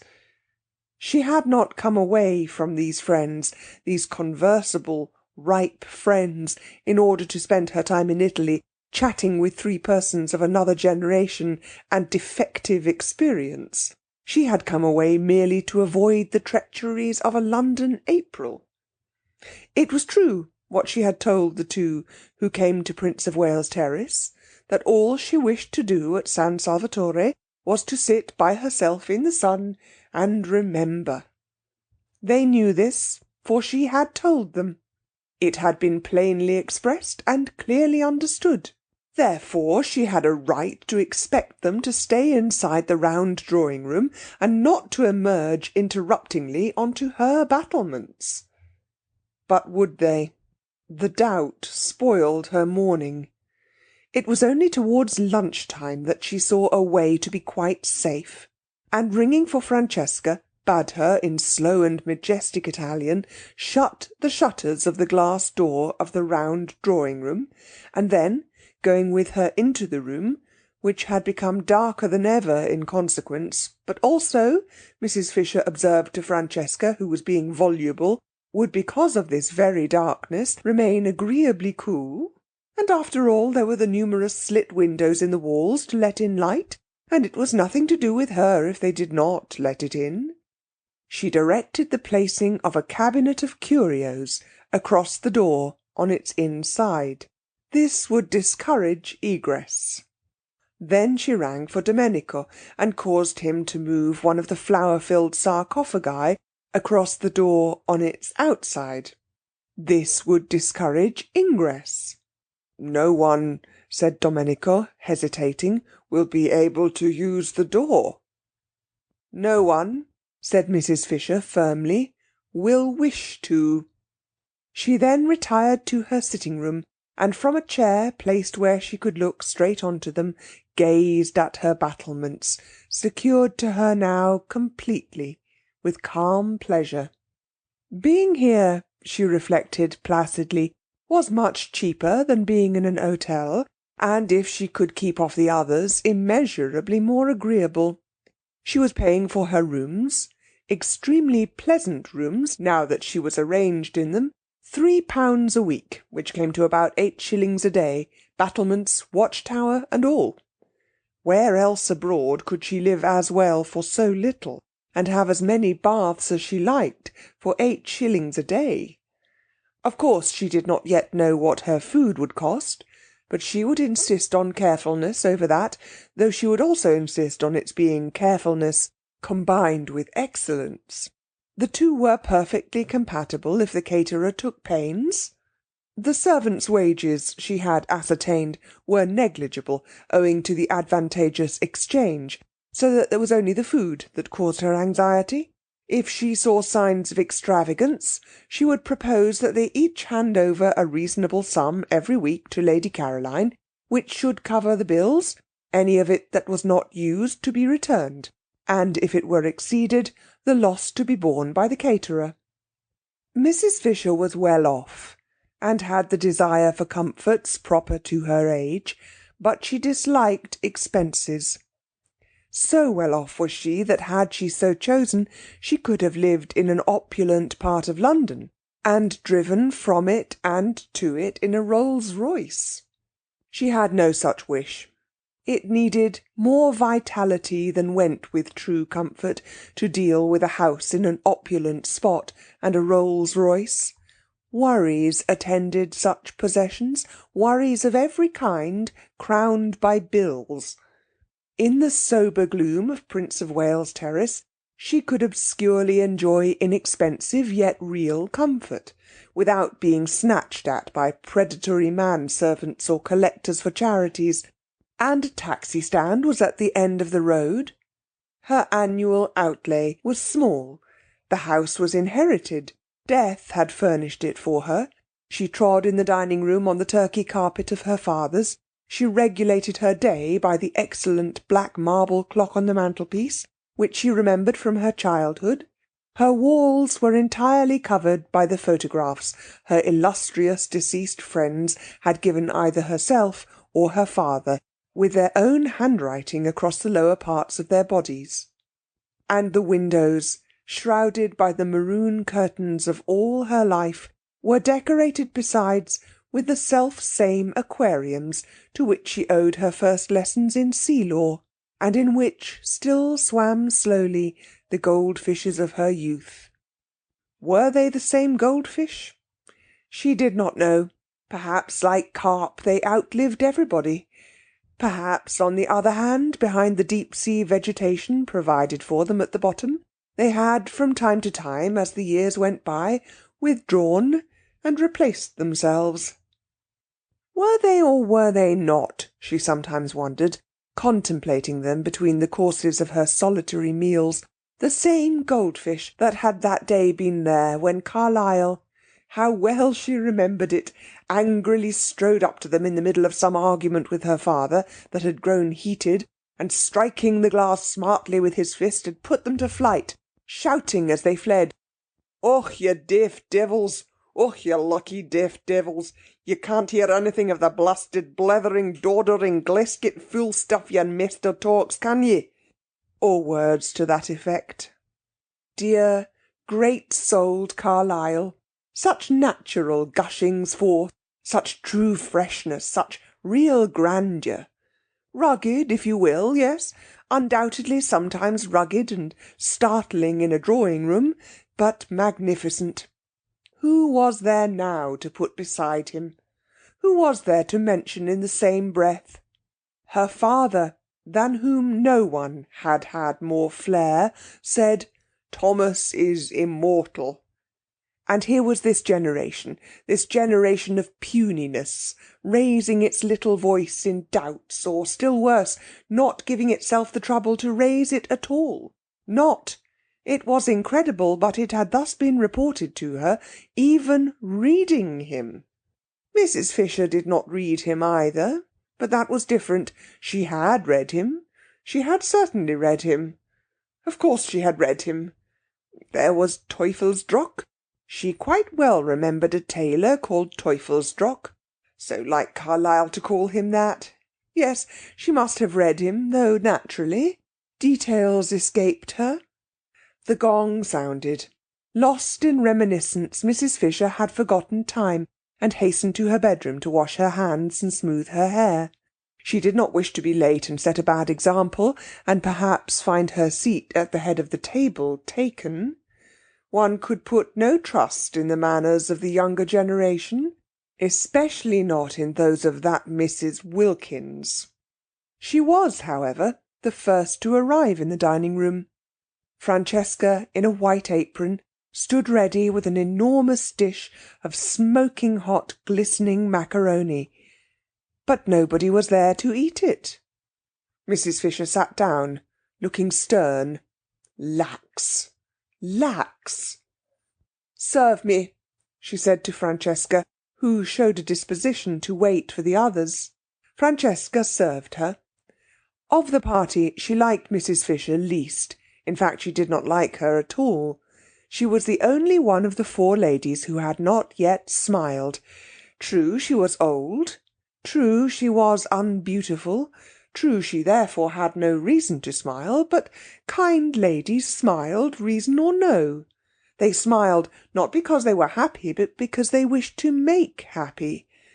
This one of the four ladies could not then, Francesca decided, be kind. So she handed her the macaroni, being unable to hide any of her feelings, morosely. It was very well cooked, but Mrs. Fisher had never cared for macaroni, especially not this long, worm-shaped variety. She found it difficult to eat, slippery, wriggling off her fork, making her look, she felt, undignified, when, having got it, as she supposed, into her mouth, ends of it yet hung out. Always, too, when she ate it, she was reminded of Mr. Fisher. He had, during their married life, behaved very much like macaroni. He had slipped. He had wriggled. He had made her feel undignified, and when at last she had got him safe, as she thought, there had invariably been little bits of him that still, as it were, hung out. Francesca, from the sideboard, watched Mrs. Fisher's way with macaroni gloomily, and her gloom deepened when she saw her at last take her knife to it and chop it small. Mrs. Fisher really did not know how else to get hold of the stuff. She was aware that knives in this connection were improper, but one did finally lose patience. Macaroni was never allowed to appear on her table in London. Apart from its tiresomeness, she did not even like it, and she would tell Lady Caroline not to order it again. Years of practice, reflected Mrs. Fisher, chopping it up, years of actual living in Italy would be necessary to learn the exact trick. Browning managed macaroni wonderfully. She remembered watching him one day when he came to lunch with her father, and a dish of it had been ordered as a compliment to his connection with Italy. Fascinating, the way it went in. No chasing round the plate, no slidings off the fork, no subsequent protrusions of loose ends, just one dig, one whisk, one thrust, one gulp, and lo, yet another poet had been nourished. "Shall I go and seek the young lady?" asked Francesca, unable any longer to look on a good macaroni being cut with a knife. Mrs. Fisher came out of her reminiscent reflections with difficulty. "She knows lunch is at 12:30, she said. "They all know." "She may be asleep," said Francesca. "The other ladies are further away, but this one is not far away." "Beat the gong again, then," said Mrs. Fisher. What manners, she thought, what manners! It was not an hotel, and considerations were due. She must say she was surprised at Mrs. Arbuthnot, who had not looked like somebody unpunctual. Lady Caroline, too. She had seemed amiable and courteous, whatever else she might be. From the other one, of course, she expected nothing. Francesca fetched the gong and took it out into the garden, and advanced, beating it as she advanced, close up to Lady Caroline, who, still stretched in her low chair, waited till she had done, and then turned her head, and in the sweetest tones poured forth what appeared to be music, but was really invective. Francesca did not recognise the liquid flow as invective. How was she to, when it came out sounding like that? And with her face all smiles, for she could not but smile when she looked at this young lady, she told her the macaroni was getting cold. "When I do not come to meals, it is because I do not wish to come to meals," said the irritated Scrap, "and you will not in future disturb me." "Is she ill?" asked Francesca, sympathetic but unable to stop smiling. Never had she seen hair so beautiful, like pure flax, like the hair of northern babes. On such a little head only blessing could rest. On such a little head the nimbus of the holiest saints could fitly be placed. Scrap shut her eyes and refused to answer. In this she was injudicious, for its effect was to convince Francesca, who hurried away full of concern to tell Mrs. Fisher that she was indisposed. And Mrs. Fisher being prevented, she explained, from going out to Lady Caroline herself because of her stick, sent the two others instead, who had come in at that moment heated and breathless and full of excuses, while she herself proceeded to the next course, which was a very well-made omelette, bursting most agreeably at both ends with young green peas. "Serve me," she directed Francesca, who again showed a disposition to wait for the others. "Oh, why won't they leave me alone?" Scrap asked herself, when she heard more scrunchings on the little pebbles which took the place of grass, and therefore knew someone else was approaching. She kept her eyes tight shut this time. Why should she go into lunch if she didn't want to? This wasn't a private house. She was in no way tangled up in duties towards a tiresome hostess. For all practical purposes, San Salvatore was an hotel, and she ought to be let alone, to eat or not to eat, exactly as if she really had been in an hotel. But the unfortunate Scrap could not just sit still and close her eyes without rousing that desire to stroke and pet in her beholders, with which she was only too familiar. Even the cook had patted her, and now a gentle hand, how well she knew and how much she dreaded gentle hands, was placed on her forehead. "I'm afraid you're not well," said a voice that was not Mrs. Fisher's, and therefore must belong to one of the originals. "I have a headache," murmured Scrap. Perhaps it was best to say that. Perhaps it was the shortest cut to peace. "I'm so sorry," said Mrs. Arbuthnot softly, for it was her hand being gentle. "And I," said Scrap to herself, "who thought if I came here I would escape mothers." "Don't you think some tea would do you good?" asked Mrs. Arbuthnot tenderly. Tea? The idea was abhorrent to Scrap. In this heat, to be drinking tea in the middle of the day? No, she murmured. I expect what would really be best for her, said another voice, is to be left quiet. How sensible, thought Scrap, and raised the eyelashes of one eye just enough to peep through and see who was speaking. It was the freckled original. The dark one, then, was the one with the hand. The freckled one rose in her esteem. But I can't bear to think of you with a headache, and nothing being done for it, said Mrs. Arbuthnot. Would a cup of strong black coffee— Scrap said no more. She waited, motionless and dumb, till Mrs. Arbuthnot should remove her hand. After all, she couldn't stand there all day, and when she went away she would have to take her hand with her. I do think, said the freckled one, that she wants nothing except quiet. And perhaps the freckled one pulled the one with the hand by the sleeve, for the hold on Scrap's forehead relaxed, and after a minute's silence, during which, no doubt, she was being contemplated— she was always being contemplated— the footsteps began to scrunch the pebbles again, and grew fainter, and were gone. Lady Caroline has a headache, said Mrs. Arbuthnot, re-entering the dining-room and sitting down in her place next to Mrs. Fisher. I can't persuade her to have even a little tea or some black coffee. Do you know what aspirin is in Italian? The proper remedy for headaches, said Mrs. Fisher firmly, is castor oil. But she hasn't got a headache, said Mrs. Wilkins.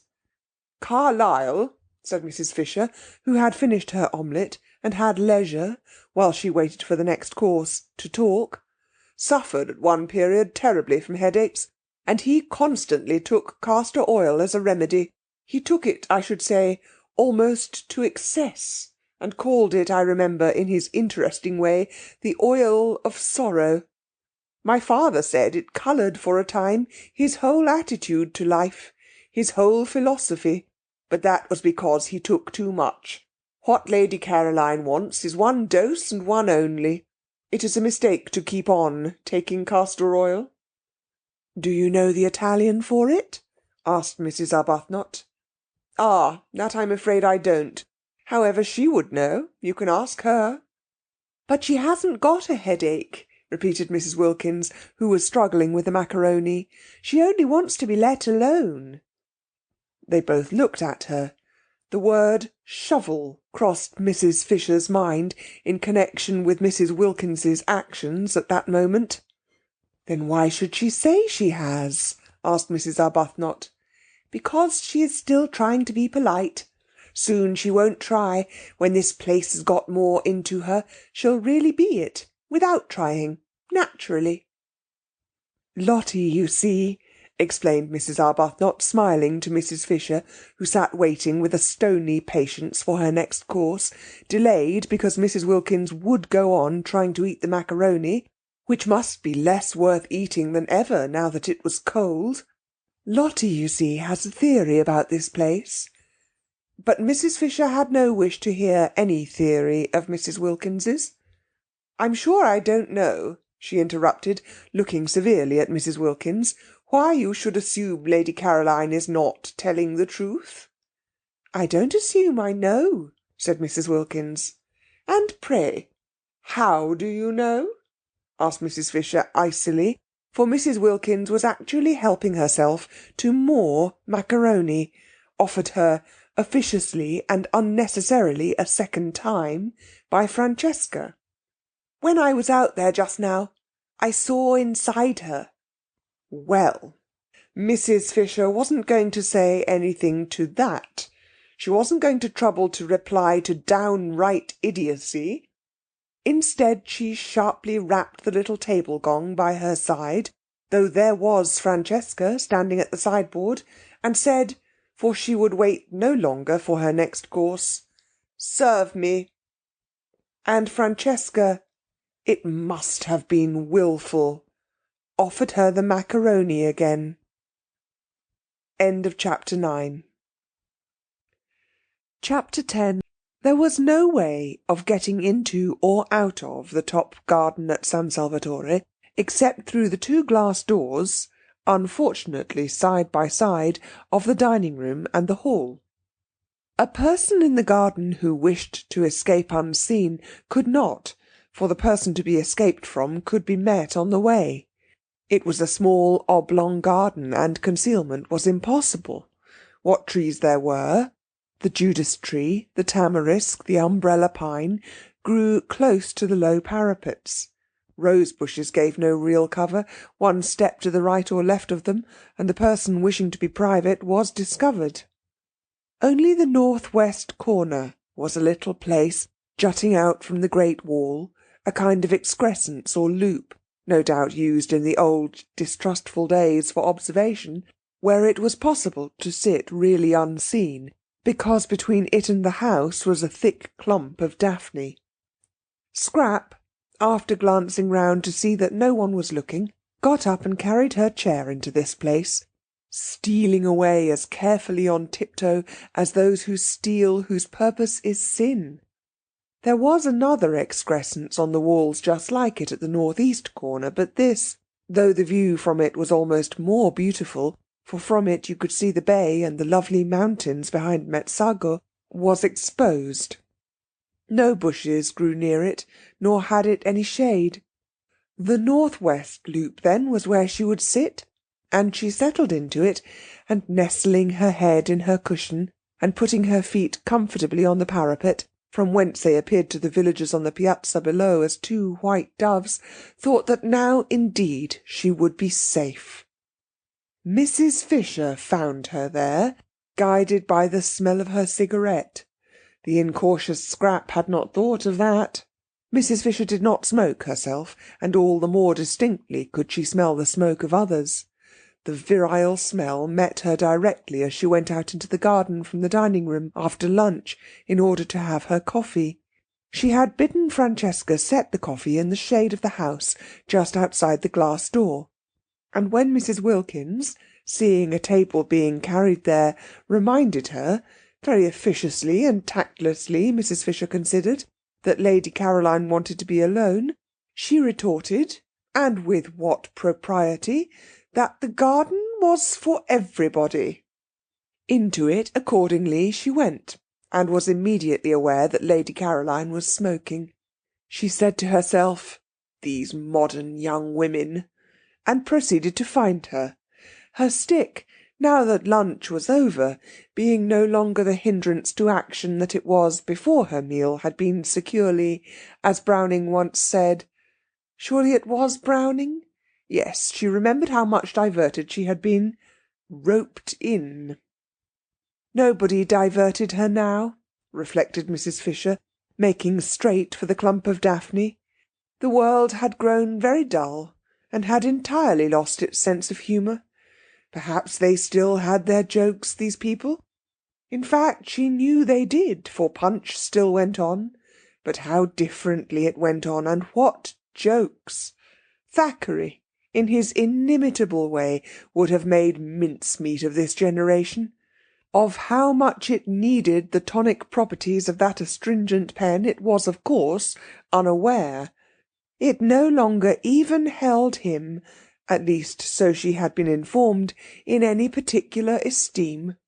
Well, she could not give it eyes to see, and ears to hear, and a heart to understand, but she could and would give it represented and united in the form of Lady Caroline one good dose of honest medicine. "I hear you are not well," she said, standing in the narrow entrance of the loop, and looking down with the inflexible face of one who is determined to do good, at the motionless and apparently sleeping Scrap. Mrs. Fisher had a deep voice like a man's, for she had been overtaken by that strange masculinity that sometimes pursues a woman during the last lapse of her life. Scrap tried to pretend that she was asleep, but if she had been, her cigarette would not have been held in her fingers, but would have been lying on the ground. She forgot this. Mrs. Fisher did not, and coming inside the loop, sat down on a narrow stone seat built out of the wall. For a little she could sit on it, for a little, till the chill began to penetrate. She contemplated the figure before her. Undoubtedly a pretty creature, and one that would have been a success at Farringford. Strange how easily even the greatest men were moved by exteriors. She had seen with her own eyes Tennyson turn away from everybody, turn positively his back on a crowd of eminent people assembled to do him honour, and withdraw to the window with a young person nobody had ever heard of, who had been brought there by accident, and whose one and only merit, if it be a merit, that which is conferred by chance, was beauty. Beauty. All over before you can turn round. An affair, one might almost say, of minutes. Well, while it lasted, it did seem able to do what it liked with men. Even husbands were not immune. There had been passages in the life of Mr. Fisher. "I expect the journey has upset you," she said in her deep voice. "What you want is a good dose of some simple medicine. I shall ask Domenico if there's such a thing in the village as castor oil." Scrap opened her eyes and looked straight at Mrs. Fisher. "Ah," said Mrs. Fisher, "I knew you were not asleep. If you had been, you would have let your cigarette fall to the ground." "Waste," said Mrs. Fisher. "I don't like smoking for women, but I still less like waste." "What does one do with people like this?" Scrap asked herself, her eyes fixed on Mrs. Fisher in what felt to her an indignant stare, but appeared to Mrs. Fisher as really charming docility. "Now you'll take my advice," said Mrs. Fisher, touched, "and not neglect what may very well turn into an illness. We are in Italy, you know, and one has to be careful. You ought, to begin with, to go to bed." "I never go to bed," snapped Scrap, and it sounded as moving, as forlorn, as that line spoken years and years ago by an actress playing the part of Poor Jo in a dramatised version of Bleak House. "I'm always moving on," said Poor Jo in this play, urged to do so by a policeman, and Mrs. Fisher, then a girl, had laid her head on the red velvet parapet of the front row of the dress circle and wept aloud. It was wonderful, Scrap's voice. It had given her, in the 10 years since she came out, all the triumphs that intelligence and wit can have, because it made whatever she said seem memorable. She ought, with a throat formation like that, to have been a singer. But in every kind of music Scrap was dumb, except this one music of the speaking voice. And what a fascination, what a spell lay in that! Such was the liveliness of her face and the beauty of her colouring, that there was not a man into whose eyes at the sight of her there did not leap a flame of intensest interest. But when he heard her voice, the flame in that man's eyes was caught and fixed. It was the same with every man, educated and uneducated, old, young, desirable themselves or undesirable, men of her own world and bus conductors, generals and Tommies. During the war she had had a perplexing time. Bishops equally with vergers. Round about her confirmation startling occurrences had taken place. Wholesome and unwholesome, rich and penniless, brilliant or idiotic, it made no difference at all what they were, or how long and securely married. Into the eyes of every one of them, when they saw her, leapt this flame, and when they heard her, it stayed there. Scrap had had enough of this look. It only led to difficulties. At first it had delighted her. She had been excited, triumphant. To be apparently incapable of doing or saying the wrong thing, to be applauded, listened to, petted, adored wherever she went, and when she came home to find nothing there either but the most indulgent, proud fondness, why, how extremely pleasant! And so easy, too. No preparation necessary for this achievement, no hard work, nothing to learn. She need take no trouble. She had only to appear and presently say something. But gradually experiences gathered round her. After all, she had to take trouble. She had to make efforts because, she discovered with astonishment and rage, she had to defend herself. That look, that leaping look, meant that she was going to be grabbed at. Some of those who had it were more humble than others, especially if they were young, but they all, according to their several ability, grabbed. And she who had entered the world so jauntily, with her head in the air, and the completest confidence in anybody whose hair was grey, began to distrust, and then to dislike, and soon to shrink away from, and presently to be indignant.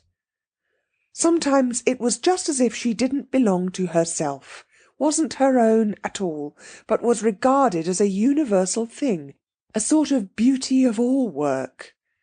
Really, men. And she found herself involved in queer, vague quarrels, being curiously hated. Really, women. And when the war came, and she flung herself into it along with everybody else, it finished her. Really, generals. The war finished Scrap. It killed the one man she felt safe with, whom she would have married, and it finally disgusted her with love. Since then she had been embittered. She was struggling as angrily in the sweet stuff of life as a wasp got caught in honey. Just as desperately did she try to unstick her wings. It gave her no pleasure to outdo other women. She didn't want their tiresome men. What could one do with men when one had got them? None of them would talk to her of anything but the things of love, and how foolish and fatiguing that became after a bit. It was as though a healthy person with a normal hunger was given nothing whatever to eat but sugar. Love, love, the very word made her want to slap somebody. Why should I love you? Why should I? She would ask, amazed sometimes, when somebody was always trying to propose to her. But she never got a real answer, only further incoherence. A deep cynicism took hold of the unhappy Scrap. Her inside grew hoary with disillusionment, while her gracious and charming outside continued to make the world more beautiful. What had the future in it for her? She would not be able, after such a preparation, to take hold of it. She was fit for nothing. She had wasted all this time being beautiful. Presently she wouldn't be beautiful, and what then? Scrap didn't know what then. It appalled her to wonder even. Tired as she was of being conspicuous, she was at least used to that. She had never known anything else. And to become inconspicuous, to fade, to grow shabby and dim, would probably be most painful. And once she began, what years and years of it there would be! Imagine, thought Scrap, having most of one's life at the wrong end.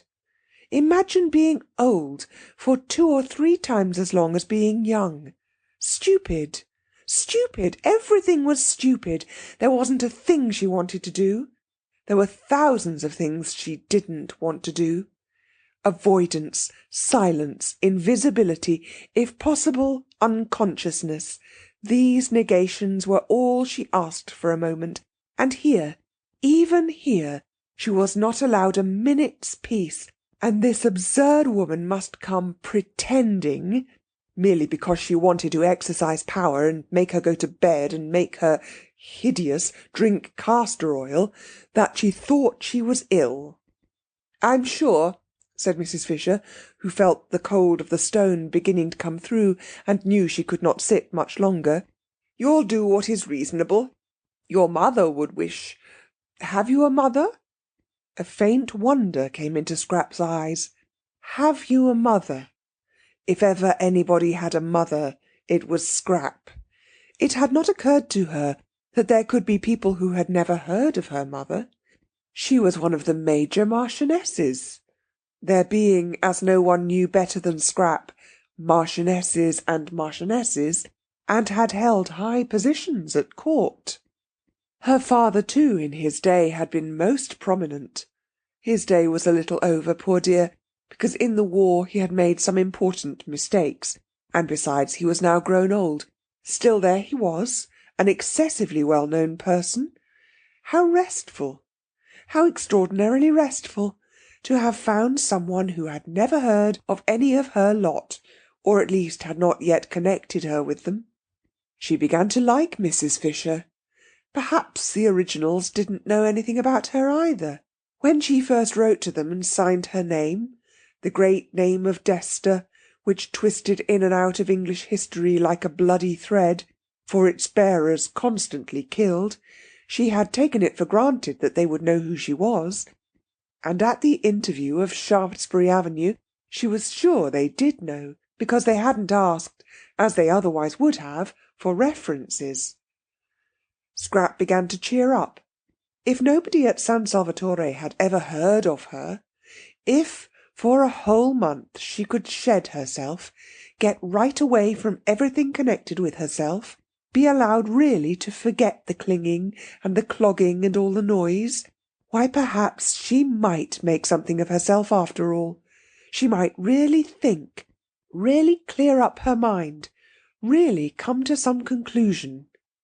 "What I want to do here," she said, leaning forward in her chair and clasping her hands round her knees and looking up at Mrs. Fisher, whose seat was higher than hers, almost with animation, so much pleased was she that Mrs. Fisher knew nothing about her, "is to come to a conclusion.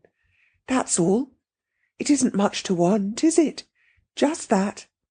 She gazed at Mrs. Fisher, and thought that almost any conclusion would do.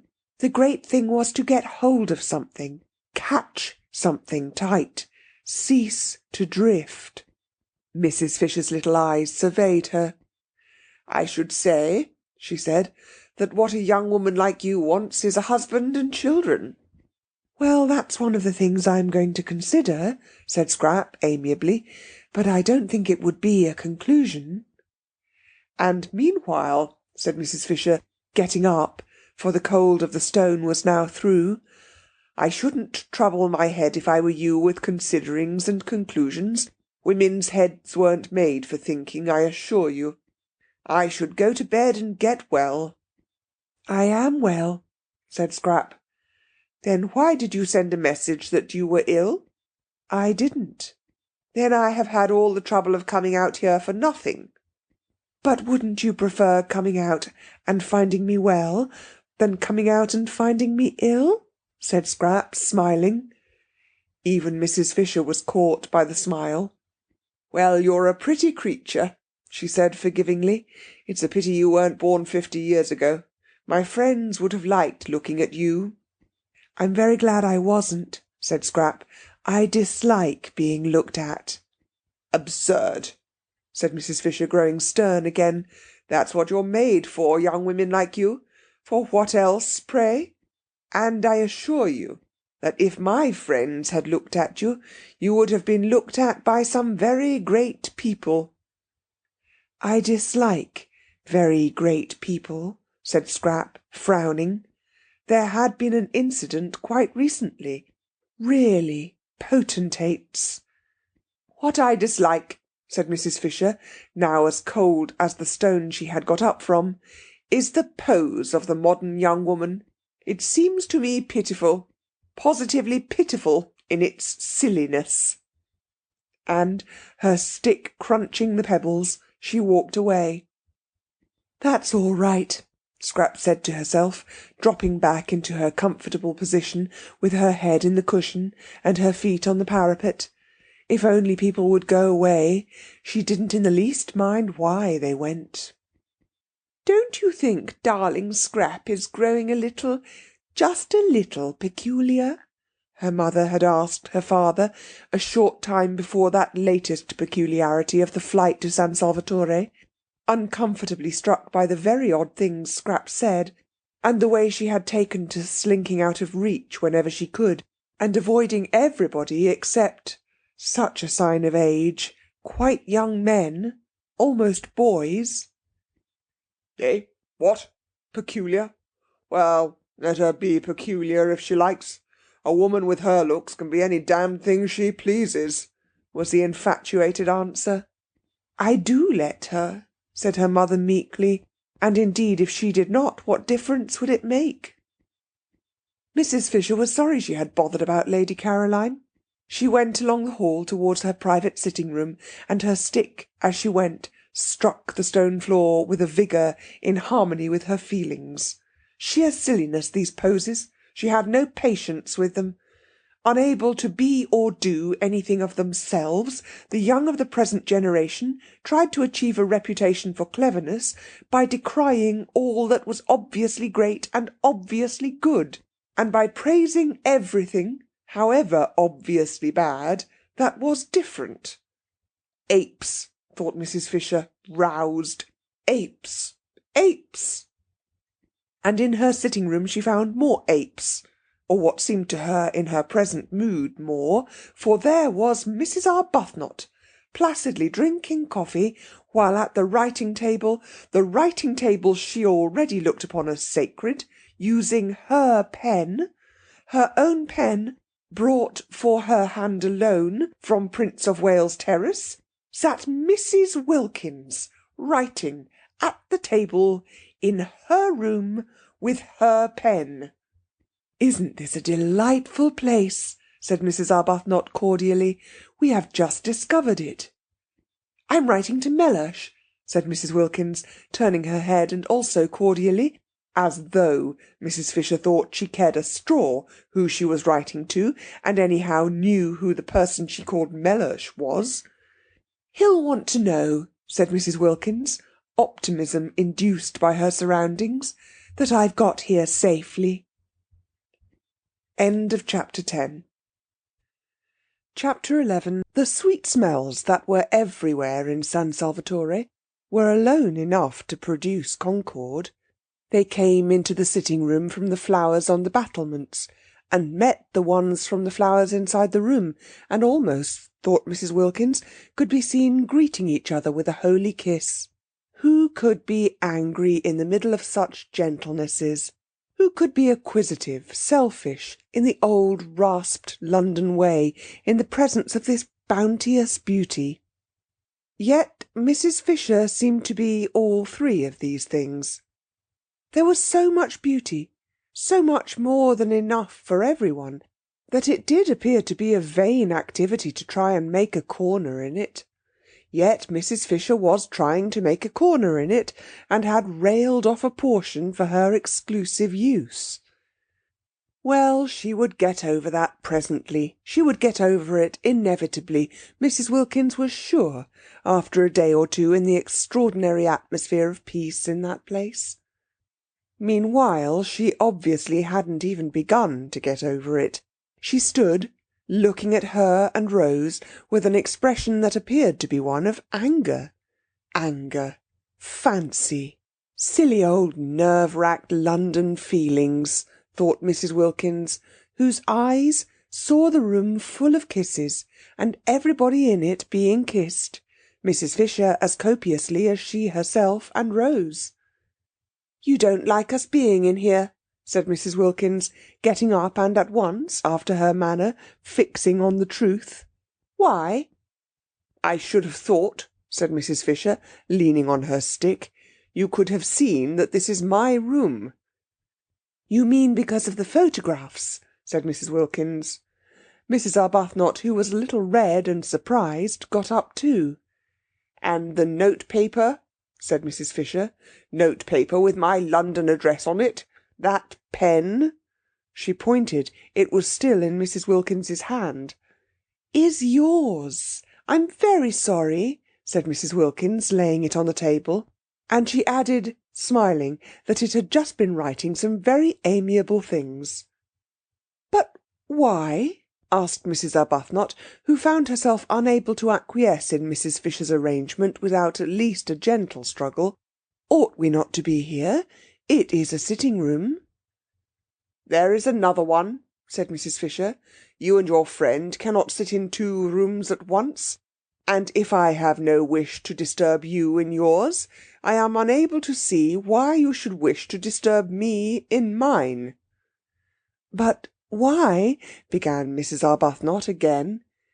"It's quite natural," Mrs. Wilkins interrupted, for Rose was looking stubborn, and turning to Mrs. Fisher she said that although sharing things with friends was pleasant, she could understand that Mrs. Fisher, still steeped in the Prince of Wales Terrace attitude to life, did not yet want to, but that she would get rid of that after a bit and feel quite different. "Soon you'll want us to share," said Mrs. Wilkins reassuringly. "Why, you may even get so far as asking me to use your pen if you knew I hadn't got one." Mrs. Fisher was moved almost beyond control by this speech. To have a ramshackle young woman from Hampstead patting her on the back, as it were, in breezy certitude that quite soon she would improve, stirred her more deeply than anything had stirred her since her first discovery that Mr. Fisher was not what he seemed. Mrs. Wilkins must certainly be curbed. But how? There was a curious imperviousness about her. At that moment, for instance, she was smiling as pleasantly and with as unclouded a face as if she were saying nothing in the least impertinent. Would she know she was being curbed? If she didn't know, if she were too tough to feel it, then what? Nothing, except avoidance, except precisely one's own private sitting-room. "I'm an old woman," said Mrs. Fisher, "and I need a room to myself. I cannot get about because of my stick. As I cannot get about, I have to sit. Why should I not sit quietly and undisturbed, as I told you in London I intended to? If people are to come in and out all day long, chattering and leaving doors open, you will have broken the agreement, which was that I was to be quiet." "But we haven't the least wish," began Mrs. Arbuthnot, who was again cut short by Mrs. Wilkins. "We're only too glad," said Mrs. Wilkins, "for you to have this room if it makes you happy. We didn't know about it, that's all. We wouldn't have come in if we had. Not till you invited us, anyhow. I expect," she finished, looking down cheerfully at Mrs. Fisher, "you soon will." And picking up her letter, she took Mrs. Arbuthnot's hand and drew her towards the door. Mrs. Arbuthnot did not want to go.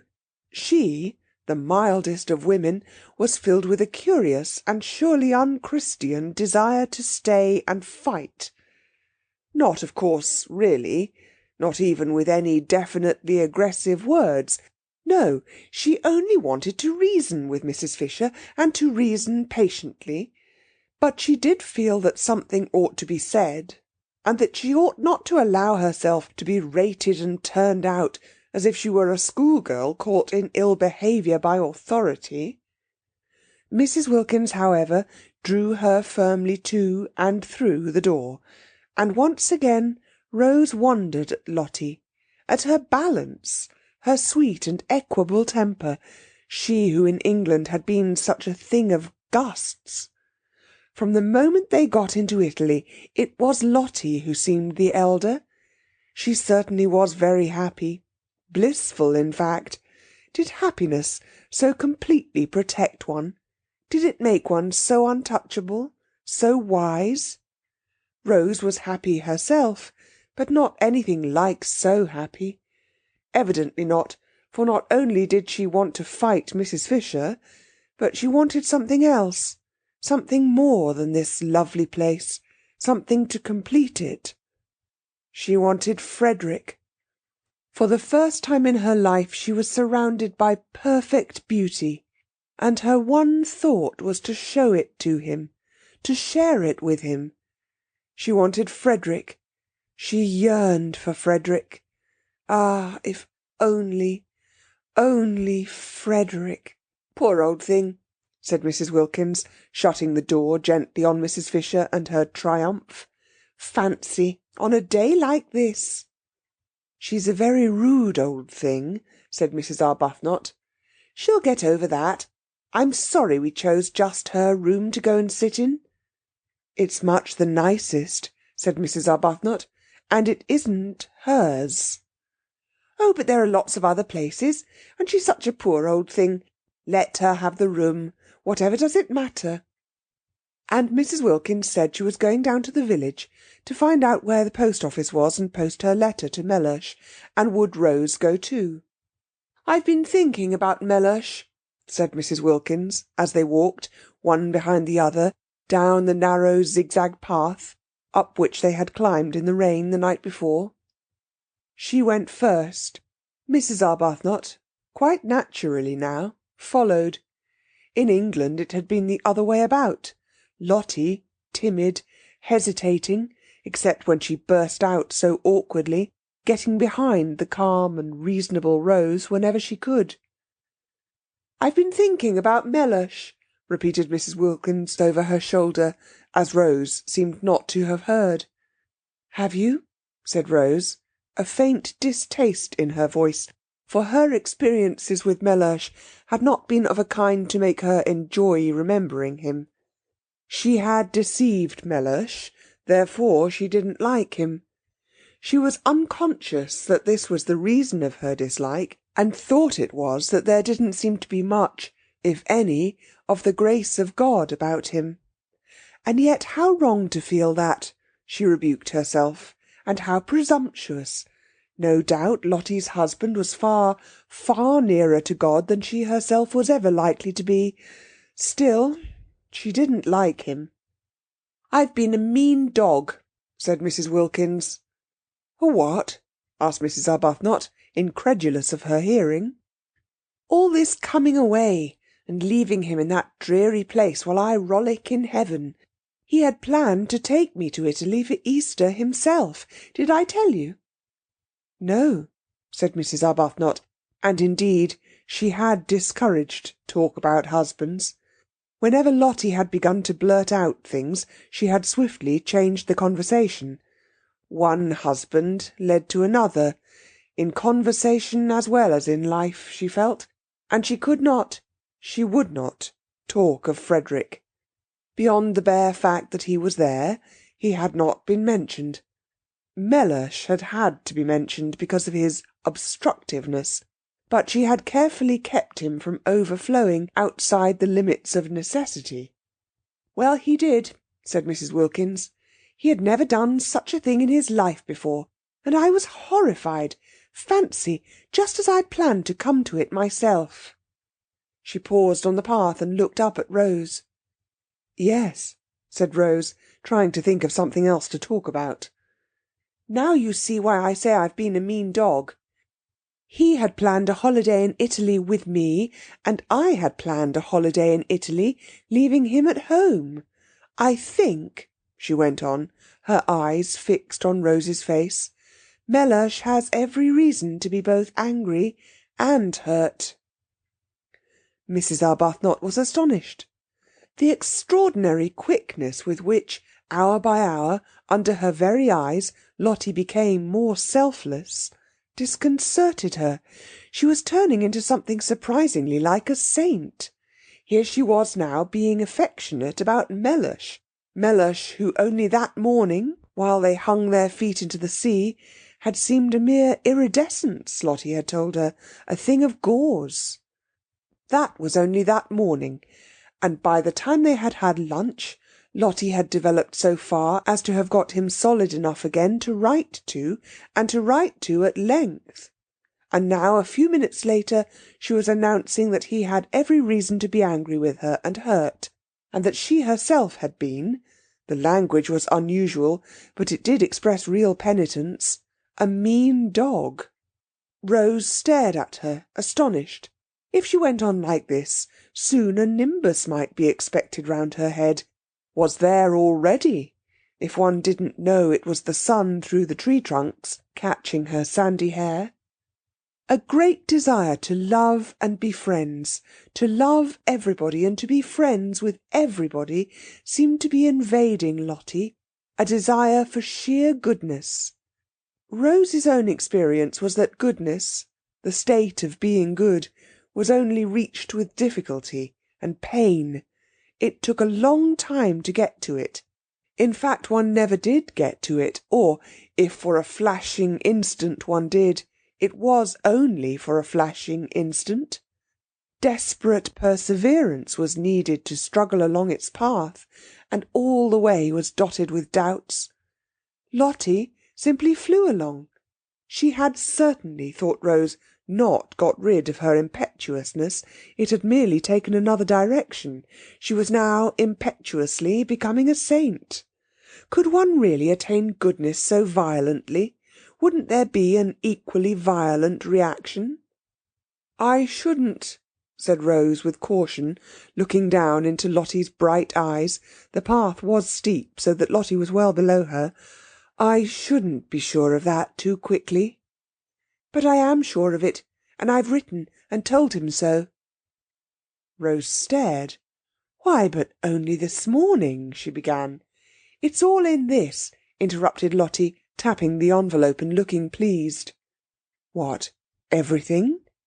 "You mean about the advertisement, and my savings being spent? Oh, no, not yet. But I'll tell him all that when he comes." "When he comes?" repeated Rose. "I've invited him to come and stay with us." Rose could only go on staring. "It's the least I could do. Besides, look at this." Lottie waved her hand. "Disgusting not to share it. I was a mean dog to go off and leave him. But no dog I've ever heard of was ever as mean as I'd be if I didn't try and persuade Mellersh to come out and enjoy this too. It's barest decency that he should have some of the fun out of my nest egg. After all, he has housed me and fed me for years. One shouldn't be churlish." "But do you think he'll come?" "Oh, I hope so," said Lottie with utmost earnestness, and added, "Poor lamb." At that Rose felt she would like to sit down. Mellersh a poor lamb? That same Mellersh who a few hours before was a mere shimmer? There was a seat at the bend of the path, and Rose went to it and sat down. She wished to get her breath, gain time.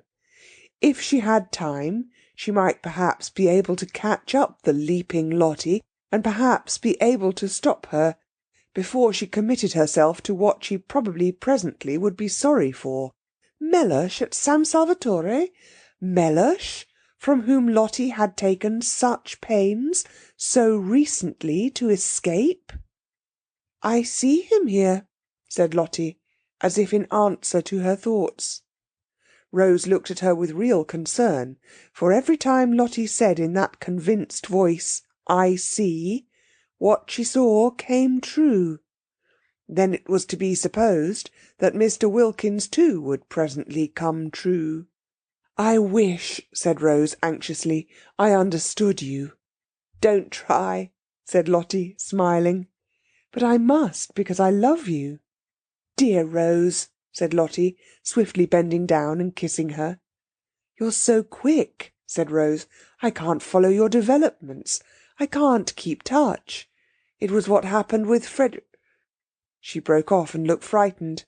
"The whole idea of coming here," she went on again, as Lottie didn't seem to have noticed, "was to get away, wasn't it? Well, we've got away, and now, after only a single day of it, you want to write to the very people—" She stopped. "The very people we're getting away from," finished Lottie. "It's quite true. It seems idiotically illogical, but I'm so happy. I'm so well. I feel so fearfully wholesome. This place, why, it makes me feel flooded with love." And she stared down at Rose in a kind of radiant surprise. Rose was silent a moment. Then she said, "And do you think it will have the same effect on Mr. Wilkins?" Lottie laughed. "I don't know," she said. "But even if it doesn't, there's enough love about to flood 50 Mr. Wilkinses, as you call him. The great thing is to have lots of love about. I don't see," she went on, "at least I don't see here, though I did at home, that it matters who loves, as long as somebody does. I was a stingy beast at home, and used to measure and count. I had a queer obsession about justice, as though justice mattered, as though justice can really be distinguished from vengeance. It's only love that's any good. At home, I wouldn't love Mellersh unless he loved me back. Exactly as much. Absolute fairness. Did you ever? And as he didn't, neither did I. And the aridity of that house. The aridity. Rose said nothing. She was bewildered by Lottie. One odd effect of San Salvatore on her rapidly developing friend was her sudden free use of robust words. She had not used them in Hampstead. Beast and dog were more robust than Hampstead cared about. In words, too, Lottie had come unchained. But how she wished, oh, how Rose wished, that she too could write to her husband and say, "Come." The Wilkins ménage, however pompous Mellersh might be, and he had seemed to Rose pompous, was on a healthier, more natural footing than hers. Lottie could write to Mellersh and would get an answer. She couldn't write to Frederick, for only too well did she know he wouldn't answer. At least, he might answer, a hurried scribble, showing how much bored he was at doing it, with perfunctory thanks for her letter. But that would be worse than no answer at all, for his handwriting, her name on an envelope addressed by him, stabbed her heart. Too accurately did it bring back the letters of their beginnings together, the letters from him so desolate with separation, so aching with love and longing. To see apparently one of these very same letters arrive, and open it to find, "Dear Rose, thanks for the letter. Glad you're having a good time. Don't hurry back.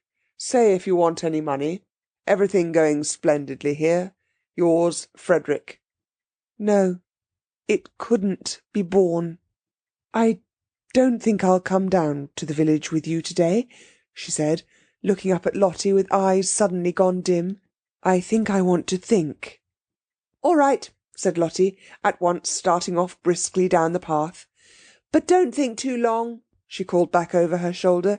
"Write, and invite him at once." "Invite whom?" asked Rose, startled. "Your husband." End of chapter 11. Chapter 12. At the evening meal, which was the first time the whole four sat around the dining-room table together, Scrap appeared. She appeared quite punctually, and in one of those wrappers or tea-gowns which are sometimes described as ravishing. This one really was ravishing. It certainly ravished Mrs. Wilkins, who could not take her eyes off the enchanting figure opposite.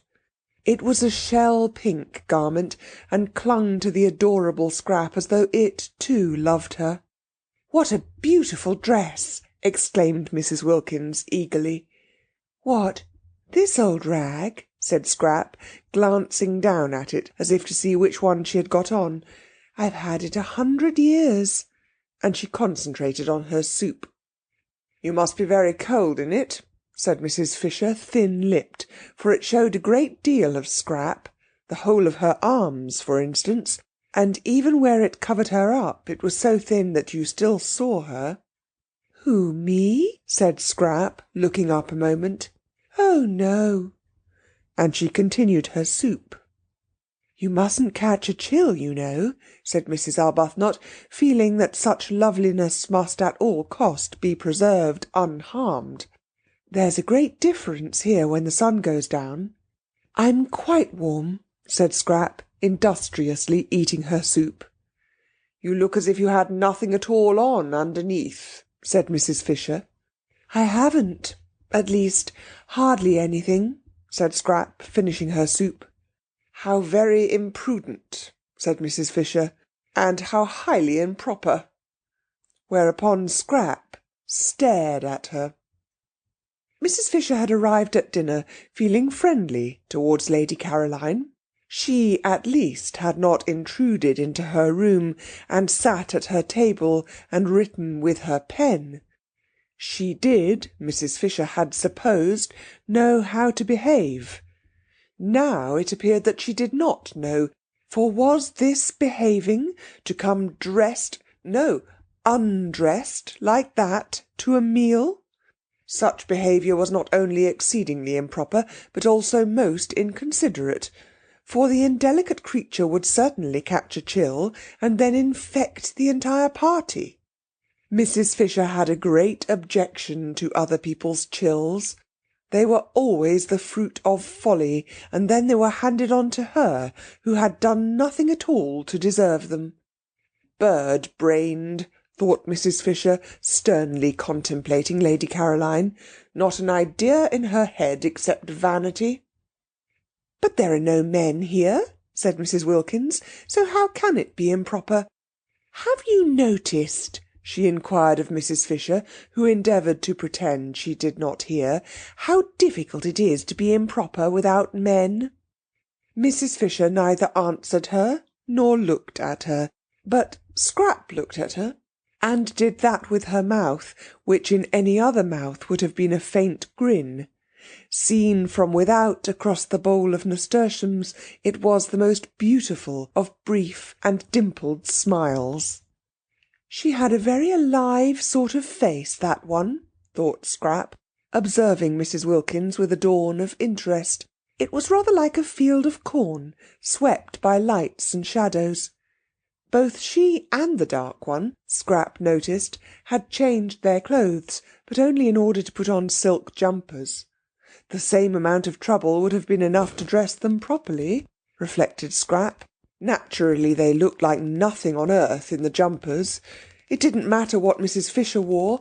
Indeed, the only thing for her, short of plumes and ermine, was what she did wear. But these others were quite young still, and quite attractive.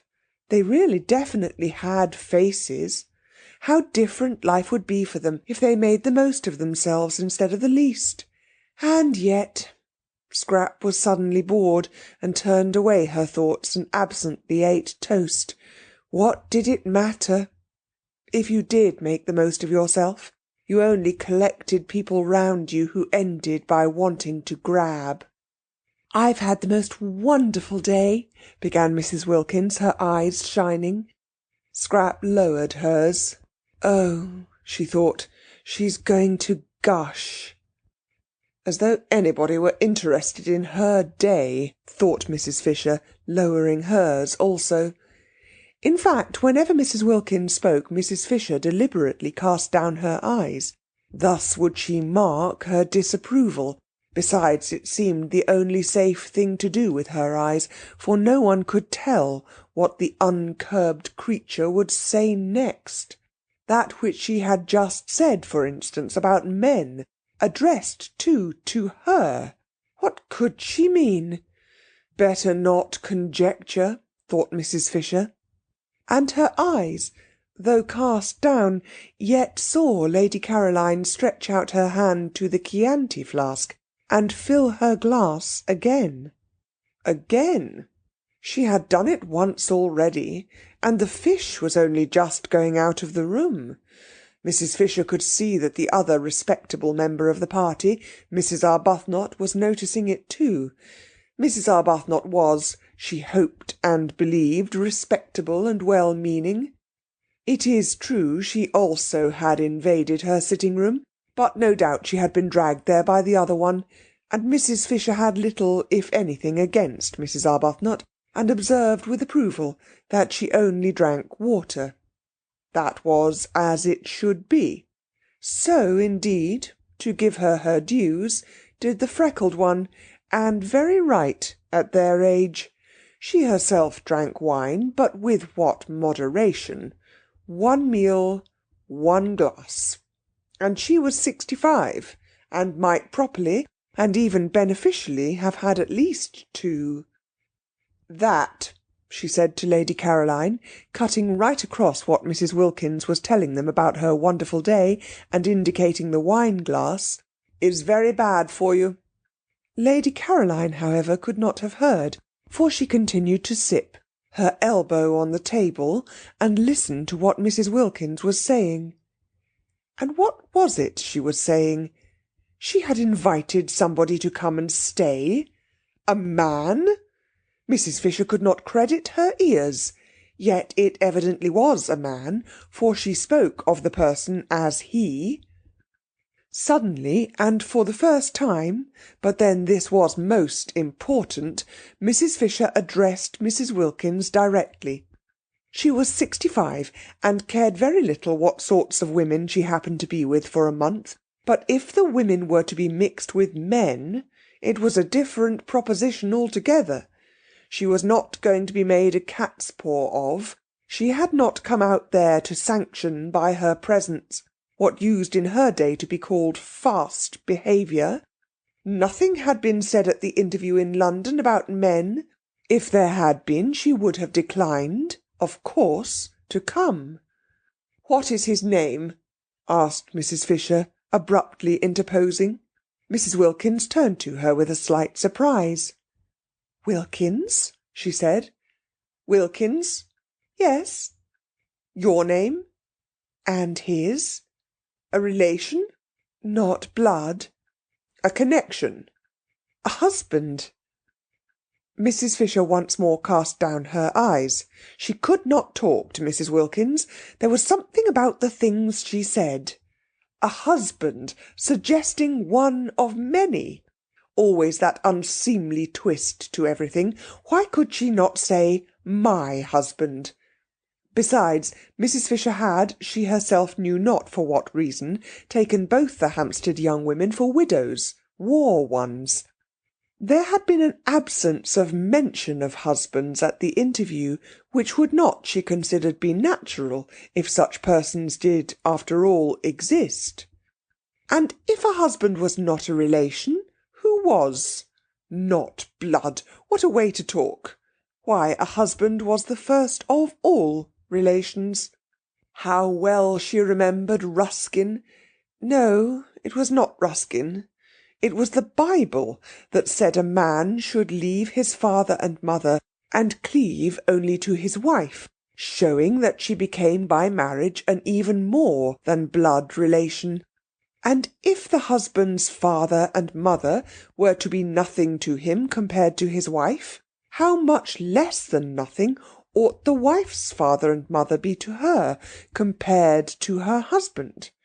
She herself had been unable to leave her father and mother in order to cleave to Mr. Fisher, because they were no longer, when she married, alive. But she certainly would have left them if they had been there to leave. Not blood, indeed. Silly talk. The dinner was very good. Succulence succeeded succulence. Constanza had determined to do as she chose in the matter of cream and eggs the first week, and see what happened at the end of it when the bills had to be paid. Her experience of the English was that they were quiet about bills. They were shy of words. They believed readily. Besides, who was the mistress here? In the absence of a definite one, it occurred to Constanza that she might as well be the mistress herself. So she did as she chose about the dinner, and it was very good. The four, however, were so much preoccupied by their own conversation that they ate it without noticing how good it was. Even Mrs. Fisher, she who in such matters was manly, did not notice. The entire excellent cooking was to her as though it were not, which shows how much she must have been stirred. She was stirred. It was that Mrs. Wilkins. She was enough to stir anybody, and she was undoubtedly encouraged by Lady Caroline, who in her turn was no doubt influenced by the Chianti. Mrs. Fisher was very glad there were no men present, for they certainly would have been foolish about Lady Caroline. She was precisely the sort of young woman to unbalance them, especially, Mrs. Fisher recognised, at that moment. Perhaps it was the Chianti, momentarily intensifying her personality, but she was undeniably most attractive. And there were few things Mrs. Fisher disliked more than having to look on while sensible, intelligent men, who the moment before were talking seriously and interestingly about real matters, became merely foolish and simpering. She had seen them actually simpering just because in walked a bit of bird-brained beauty. Even Mr. Gladstone, the great wise statesman whose hand had once rested for an unforgettable moment solemnly on her head, would have, she felt, on perceiving Lady Caroline, left off talking sense and horribly embarked on badinage. "You see," Mrs. Wilkins said, a silly trick that, with which she mostly began her sentences. Mrs. Fisher each time wished to say, "Pardon me, I do not see, I hear." But why trouble? "You see," said Mrs. Wilkins, leaning across towards Lady Caroline, "we arranged, didn't we, in London, that if any of us wanted to, we could each invite one guest. So now I'm doing it." "I don't remember that," said Mrs. Fisher, her eyes on her plate. "Oh yes, we did. Didn't we, Rose?" "Yes, I remember," said Lady Caroline. "Only it seemed so incredible that one could ever want to. One's whole idea was to get away from one's friends and one's husbands." Again that unseemly plural. But how altogether unseemly, thought Mrs. Fisher. Such implications. Mrs. Arbuthnot clearly thought so too, for she had turned red. "And family affection," said Lady Caroline. Or was it the Chianti speaking? Surely it was the Chianti. "And the want of family affection," said Mrs. Wilkins. What a light she was throwing on her home life and real character. "That wouldn't be so bad," said Lady Caroline. "I'd stay with that. It would give one room." "Oh, no, no, it's dreadful," cried Mrs. Wilkins. "It's as if one had no clothes on." "But I like that," said Lady Caroline. "Really?" said Mrs. Fisher. "It's a divine feeling, getting rid of things," said Lady Caroline, who was talking altogether to Mrs. Wilkins, and paid no attention to the other two. "Oh, but in a bitter wind, to have nothing on, and know there never will be anything on, and you're going to get colder and colder, till at last you die of it. That's what it was like, living with someone who didn't love one." These confidences, thought Mrs. Fisher, and no excuse whatever for Mrs. Wilkins, who was making them entirely on plain water. Mrs. Arbuthnot, judging from her face, quite shared Mrs. Fisher's disapproval. She was fidgeting. "But didn't he?" asked Lady Caroline, every bit as shamelessly unreticent as Mrs. Wilkins. "Mellersh, he showed no signs of it." "Delicious," murmured Lady Caroline. "Really?" said Mrs. Fisher. "I didn't think it was at all delicious. I was miserable. And now, since I've been here, I simply stare at myself being miserable as that. And about Mellersh."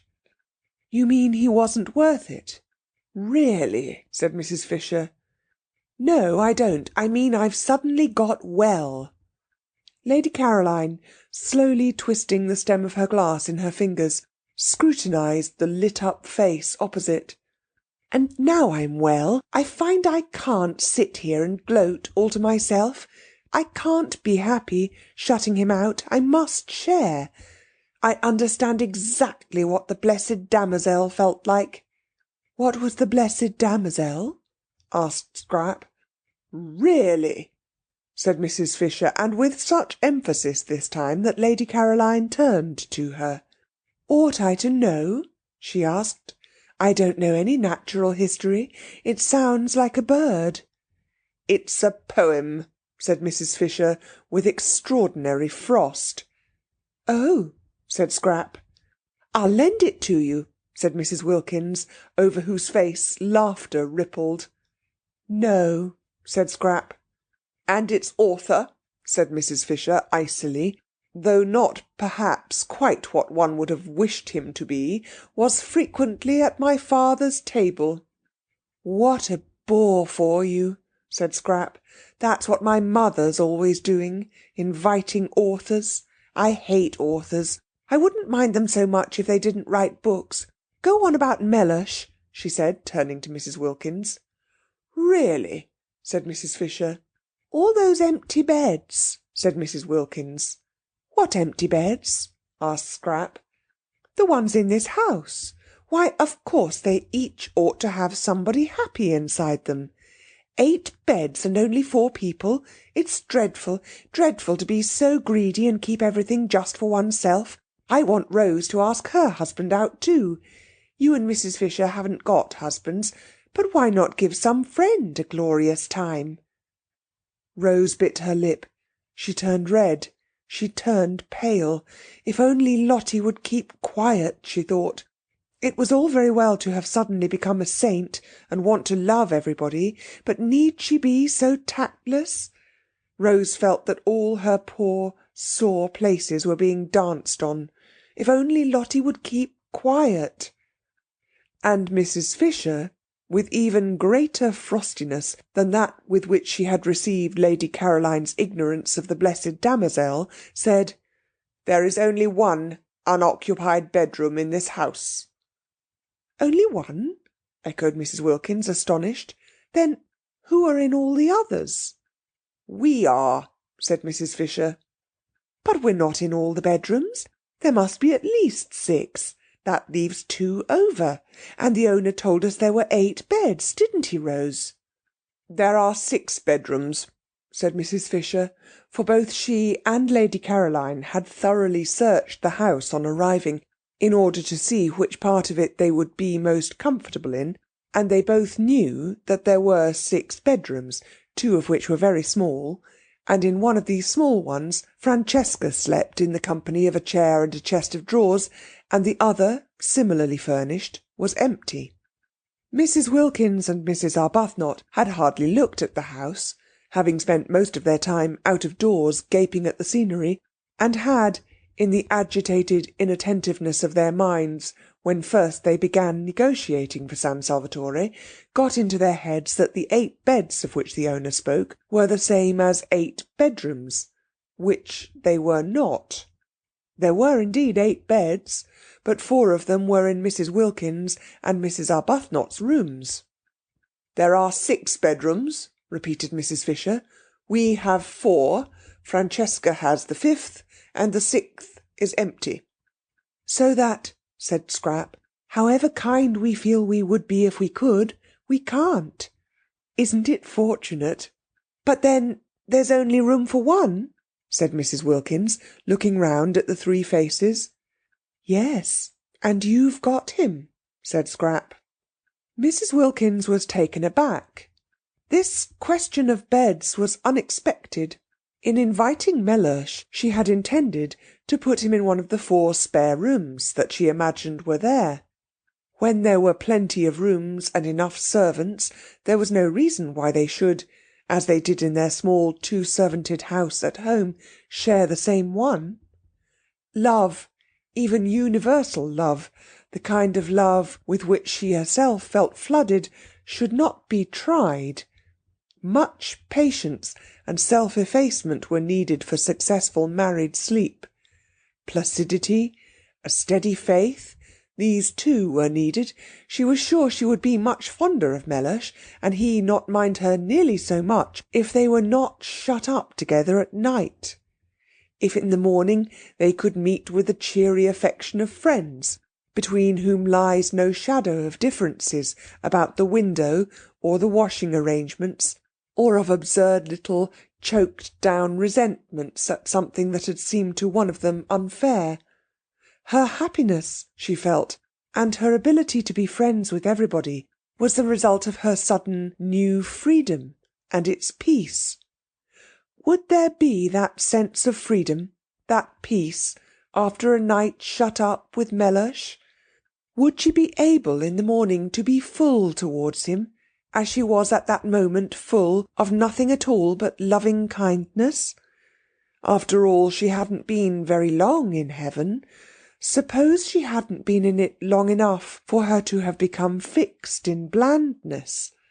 And only that morning, what an extraordinary joy it had been to find herself alone when she woke, and able to pull the bedclothes any way she liked. Francesca had to nudge her. She was so much absorbed that she did not notice the pudding.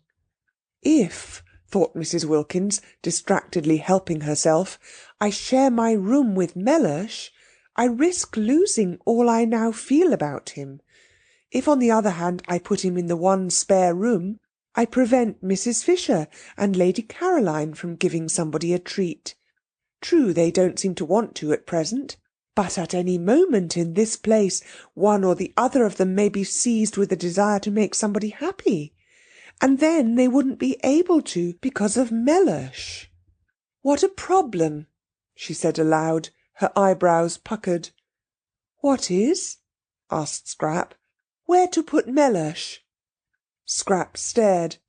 Why, isn't one room enough for him? She asked. Oh, yes, quite, but then there wouldn't be any room left at all. Any room for somebody you may want to invite. I shan't want to, said Scrap. Or you, said Mrs. Wilkins to Mrs. Fisher.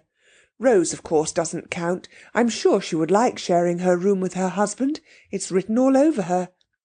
Really? Said Mrs. Fisher. Really what? Asked Mrs. Wilkins, turning hopefully to her, for she thought the word this time was the preliminary to a helpful suggestion. It was not. It stood by itself. It was, as before, mere frost. Challenged, however, Mrs. Fisher did fasten it on to a sentence. Really, am I to understand, she asked, that you propose to reserve the one spare room for the exclusive use of your own family? He isn't my own family, said Mrs. Wilkins. He's my husband. You see— I see nothing. Mrs. Fisher could not this time refrain from interrupting, for what an intolerable trick. At the most I hear, and that reluctantly.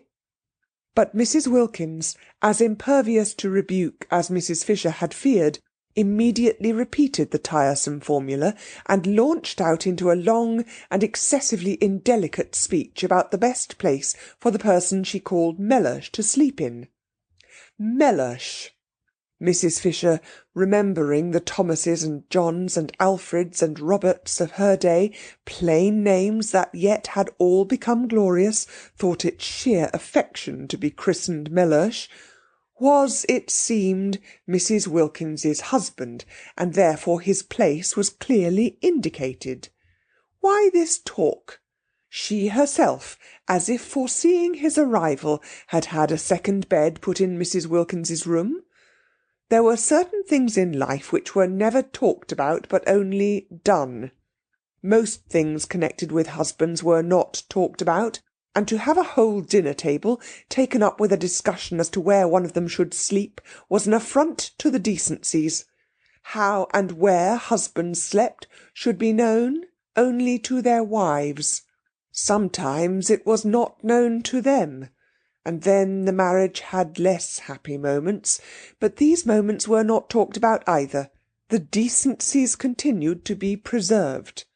At least it was so in her day. To have to hear whether Mr. Wilkins should or should not sleep with Mrs. Wilkins, and the reasons why he should and the reasons why he shouldn't, was both uninteresting and indelicate. She might have succeeded on imposing propriety and changing the conversation, if it had not been for Lady Caroline. Lady Caroline encouraged Mrs. Wilkins, and threw herself into the discussion with every bit as much unreserve as Mrs. Wilkins herself. No doubt she was impelled on this occasion by Chianti, but whatever the reason, there it was, and, characteristically, Lady Caroline was all for Mr. Wilkins being given the solitary spare room. She took that for granted. Any other arrangement would be impossible, she said. Her expression was barbarous. Had she never read her Bible? Mrs. Fisher was tempted to inquire. And they two shall be one flesh? Clearly also, then, one room. But Mrs. Fisher did not inquire. She did not care even to allude to such texts to someone unmarried. However, There was one way she could force Mr. Wilkins into his proper place and save the situation.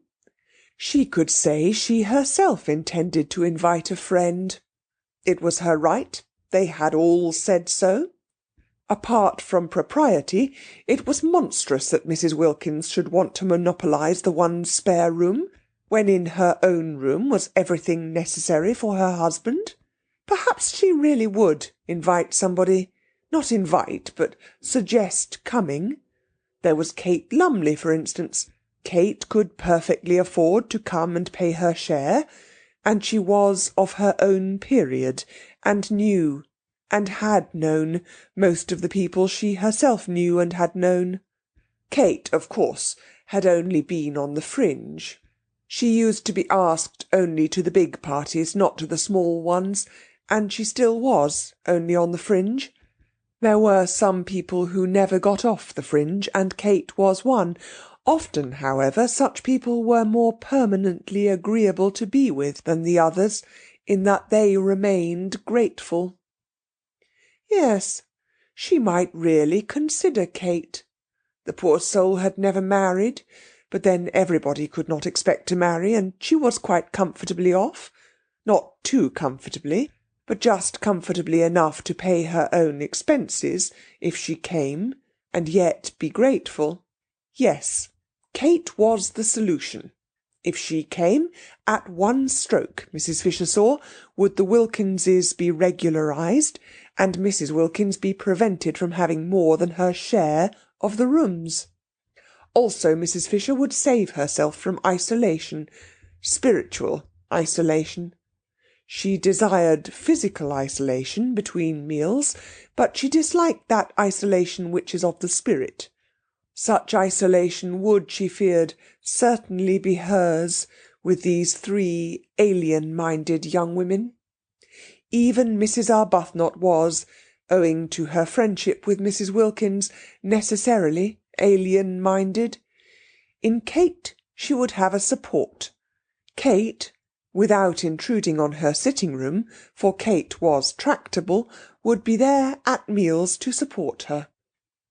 Mrs. Fisher said nothing at the moment, but presently, in the drawing-room, when they were gathered round the wood fire, she had discovered there was no fireplace in her own sitting-room, and therefore she would, after all, be forced, so long as the evenings remained cool, to spend them in the other room. Presently, while Francesca was handing coffee round, and Lady Caroline was poisoning the air with smoke, Mrs. Wilkins, looking relieved and pleased, said, "Well, if nobody really wants that room, and wouldn't use it anyhow, I shall be very glad if Mellersh may have it." "Of course he must have it," said Lady Caroline. Then Mrs. Fisher spoke. "I have a friend," she said in her deep voice, and sudden silence fell upon the others. "Kate Lumley," said Mrs. Fisher. Nobody spoke. "Perhaps," continued Mrs. Fisher, addressing Lady Caroline, "you know her?" No, Lady Caroline did not know Kate Lumley, and Mrs. Fisher, without asking the others if they did, for she was sure they knew no one, proceeded. "I wish to invite her to join me," said Mrs. Fisher. Complete silence. Then Scrap said, turning to Mrs. Wilkins, "That settles Mellersh, then?" "It settles the question of Mr. Wilkins," said Mrs. Fisher, "although I am unable to understand that there should ever have been a question, in the only way that is right." "I'm afraid you're in for it, then," said Lady Caroline, again to Mrs. Wilkins. "Unless," she added, "he can't come." But Mrs. Wilkins, her brow perturbed, for suppose after all she were not yet quite stable in heaven, could only say, a little uneasily, "I see him here." End of chapter 12. Chapter 13. The uneventful days, only outwardly uneventful, slipped by in floods of sunshine, and the servants, watching the 4 ladies, came to the conclusion that there was very little life in them. To the servants, San Salvatore seemed asleep. No one came to tea, nor did the ladies go anywhere to tea. Other tenants in other springs had been far more active. There had been stir and enterprise. The boat had been used, excursions had been made, Beppo's fly was ordered, people from Mezzago came over and spent the day. The house rang with voices. Even sometimes champagne had been drunk. Life was varied. Life was interesting. But this? What was this? The servants were not even scolded. They were left completely to themselves. They yawned. Perplexing, too, was the entire absence of gentlemen. How could gentlemen keep away from so much beauty? For added up, and even after the subtraction of the old one, the three younger ladies produced a formidable total of that which gentlemen usually sought. Also, the evident desire of each lady to spend long hours separated from the other ladies puzzled the servants. The result was a deathly stillness in the house, except at meal-times. It might have been as empty as it had been all the winter, for any sounds of life there were. The old lady sat in her room alone. The dark-eyed lady wandered off alone, loitering, so Domenico told them, who sometimes came across her in the course of his duties, incomprehensibly among the rocks. The very beautiful fair lady lay in her low chair in the top garden, alone. The less, but still beautiful, fair lady went up in the hills and stayed up them for hours, alone. And every day the sun blazed slowly round the house and disappeared at evening into the sea, and nothing at all had happened. The servants yawned. Yet the four visitors, while their bodies sat, that was Mrs. Fisher's, or lay, that was Lady Caroline's, or loitered, that was Mrs. Arbuthnot's, or went in solitude up into the hills, that was Mrs. Wilkins's, were anything but torpid, really. Their minds were unusually busy. Even at night their minds were busy, and the dreams they had were clear, thin, quick things, entirely different to the heavy dreams of home. There was that in the atmosphere of San Salvatore which produced active-mindedness in all except the natives. They, as before, whatever the beauty around them, whatever the prodigal seasons did, remained immune from thoughts other than those they were accustomed to. All their lives they had seen, year by year, the amazing recurrent spectacle of April in the gardens, and custom had made it invisible to them. They were as blind to it, as unconscious of it, as Domenico's dog asleep in the sun. The visitors could not be blind to it. It was too arresting after London in a particularly wet and gloomy March. Suddenly to be transported to that place where the air was so still that it held its breath, where the light was so golden that the most ordinary things were transfigured, to be transported into that delicate warmth, that caressing fragrance, and to have the old grey castle as the setting, and in the distance the serene clear hills of Perugini's backgrounds, was an astonishing contrast. Even Lady Caroline, used all her life to beauty, who had been everywhere and seen everything, felt the surprise of it. It was that year a particularly wonderful spring. And of all the months at San Salvatore, April, if the weather was fine, was best. May scorched and withered. March was restless and could be hard and cold in its brightness. But April came along softly, like a blessing, and if it were a fine April, it was so beautiful that it was impossible not to feel different, not to feel stirred and touched. Mrs. Wilkins, we have seen, responded to it instantly. She, so to speak, at once flung off all her garments and dived straight into glory, unhesitatingly, with a cry of rapture. Mrs. Arbuthnot was stirred and touched, but differently. She had odd sensations, presently to be described. Mrs. Fisher, being old, was of a closer, more impermeable texture, and offered more resistance, but she too had odd sensations, also in their place to be described. Lady Caroline, already amply acquainted with beautiful houses and climates, to whom they could not come quite with the same surprise, yet was very nearly as quick to react as Mrs. Wilkins. The place had an almost instantaneous influence on her as well, and of one part of this influence she was aware. It had made her, beginning on the very first evening, want to think, and acted on her curiously like a conscience. What this conscience seemed to press upon her notice with an insistence that startled her, Lady Caroline hesitated to accept the word, but it would keep on coming into her head, was that she was tawdry. She must think that out. The morning after the first dinner together, she woke up in a condition of regret that she should have been so talkative to Mrs. Wilkins the night before. What had made her be, she wondered. Now, of course, Mrs. Wilkins would want to grab.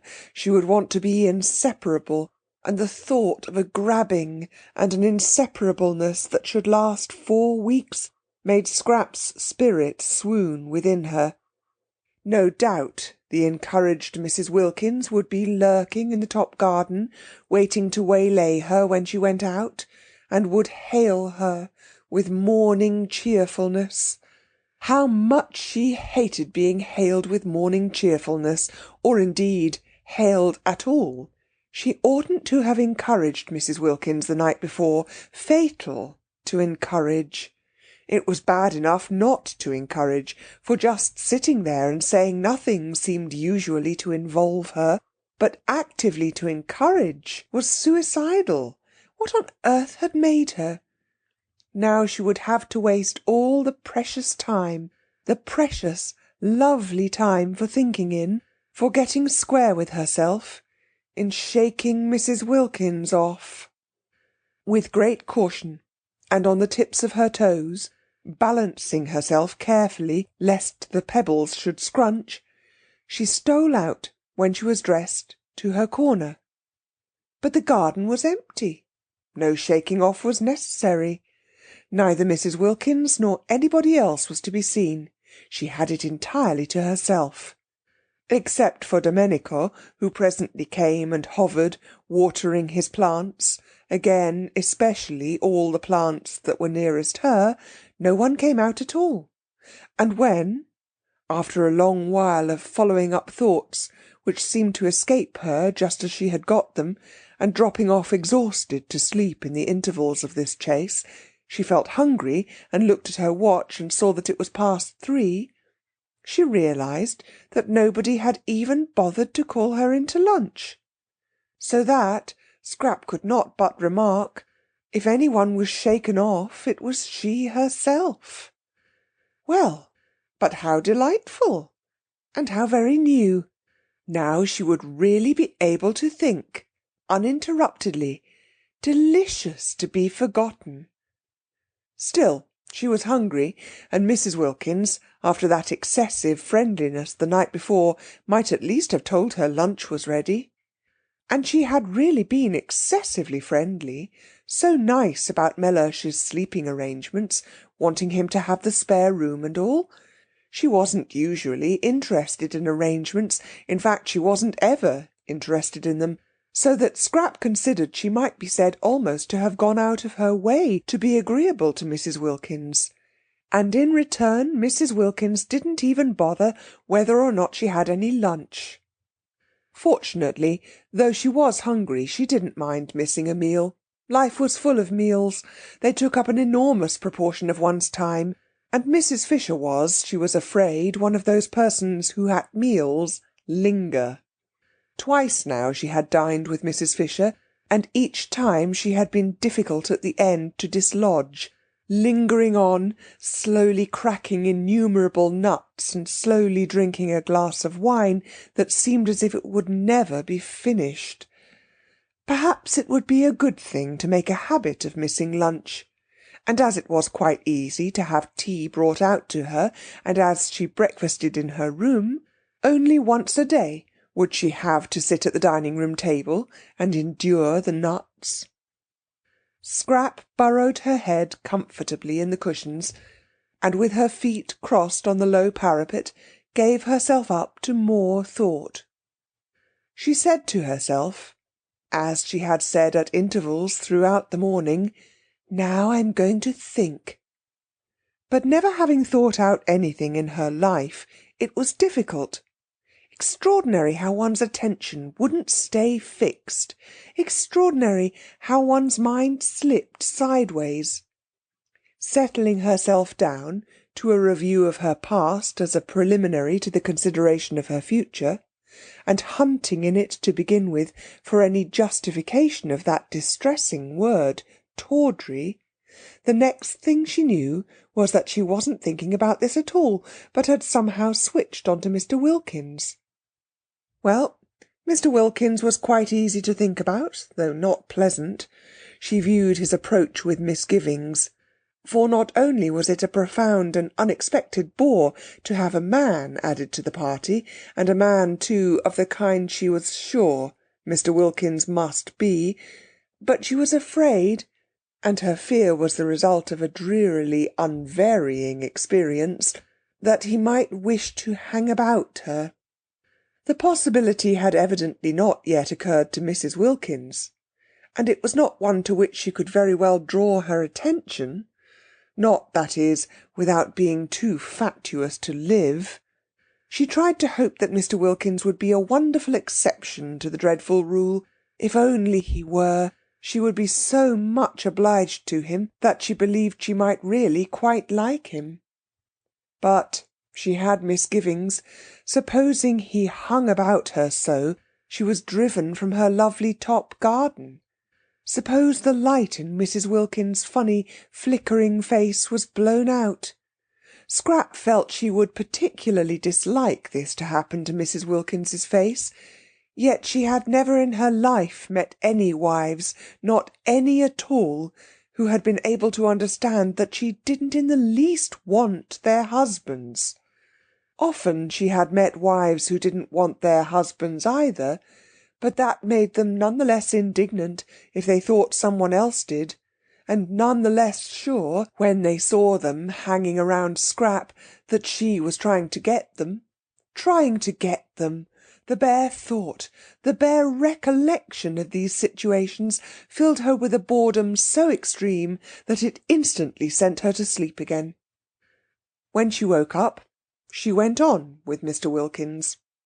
Now if, thought Scrap, Mr. Wilkins were not an exception, and behaved in the usual way, would Mrs. Wilkins understand, or would it just simply spoil her holiday? She seemed quick, but would she be quick about just this? She seemed to understand and see inside one, but would she understand and see inside one when it came to Mr. Wilkins? The experienced Scrap was full of doubts. She shifted her feet on the parapet. She jerked a cushion straight. Perhaps she had better try and explain to Mrs. Wilkins during the days still remaining before the arrival. Explain in a general way, rather vague and talking at large, her attitude towards such things. She might also expound to her her particular dislike of people's husbands, and her profound craving to be, at least for this 1 month, let alone. But Scrap had her doubts about this too. Such talk meant a certain familiarity, meant embarking on a friendship with Mrs. Wilkins, and if, after having embarked on it, and faced the peril it contained of too much Mrs. Wilkins, Mr. Wilkins should turn out to be artful, and people did get very artful when they were set on anything, and manage after all to slip through into the top garden, Mrs. Wilkins might easily believe she had been taken in, and that she, Scrap, was deceitful. Deceitful! And about Mr. Wilkins! Wives were really pathetic. At 4:30 she heard sounds of saucers on the other side of the daphne bushes. Was tea being sent out to her? No, the sounds came no closer. They stopped near the house. Tea was to be in the garden. In her garden. Scrap considered she might at least have been asked if she minded being disturbed. They all knew she sat there. Perhaps someone would bring hers to her in her corner. No, nobody brought her anything. Well, she was too hungry not to go and have it with the others to-day, but she would give Francesca strict orders for the future. She got up and walked with that slow grace which was another of her outrageous number of attractions towards the sounds of tea. She was conscious not only of being very hungry, but of wanting to talk to Mrs. Wilkins again. Mrs. Wilkins had not grabbed. She had left her quite free all day, in spite of the rapprochement the night before. Of course she was an original, and put on a silk jumper for dinner, but she hadn't grabbed. This was a great thing. Scrap went towards the tea-table, quite looking forward to Mrs. Wilkins, and when she came in sight of it, she saw only Mrs. Fisher and Mrs. Arbuthnot. Mrs. Fisher was pouring out the tea, and Mrs. Arbuthnot was offering Mrs. Fisher macaroons. Every time Mrs. Fisher offered Mrs. Arbuthnot anything, her cup, or milk, or sugar, Mrs. Arbuthnot offered her macaroons, pressed them on her with an odd assiduousness, almost with obstinacy. Was it a game, Scrap wondered, sitting down and seizing a macaroon? "Where's Mrs. Wilkins?" asked Scrap. They did not know. At least, Mrs. Arbuthnot, on Scrap's inquiry, did not know. Mrs. Fisher's face, at the name, became elaborately uninterested. It appeared that Mrs. Wilkins had not been seen since breakfast. Mrs. Arbuthnot thought she had probably gone for a picnic. Scrap missed her. She ate the enormous macaroons, the best and the biggest she had ever come across, in silence. Tea without Mrs. Wilkins was dull, and Mrs. Arbuthnot had that fatal flavour of motherliness about her, of wanting to pet one, to make one very comfortable, coaxing one to eat, coaxing her, who was already so frankly, so even excessively eating, that seemed to have dogged Scrap's steps through life. Couldn't people leave one alone? She was perfectly able to eat what she wanted, unincited.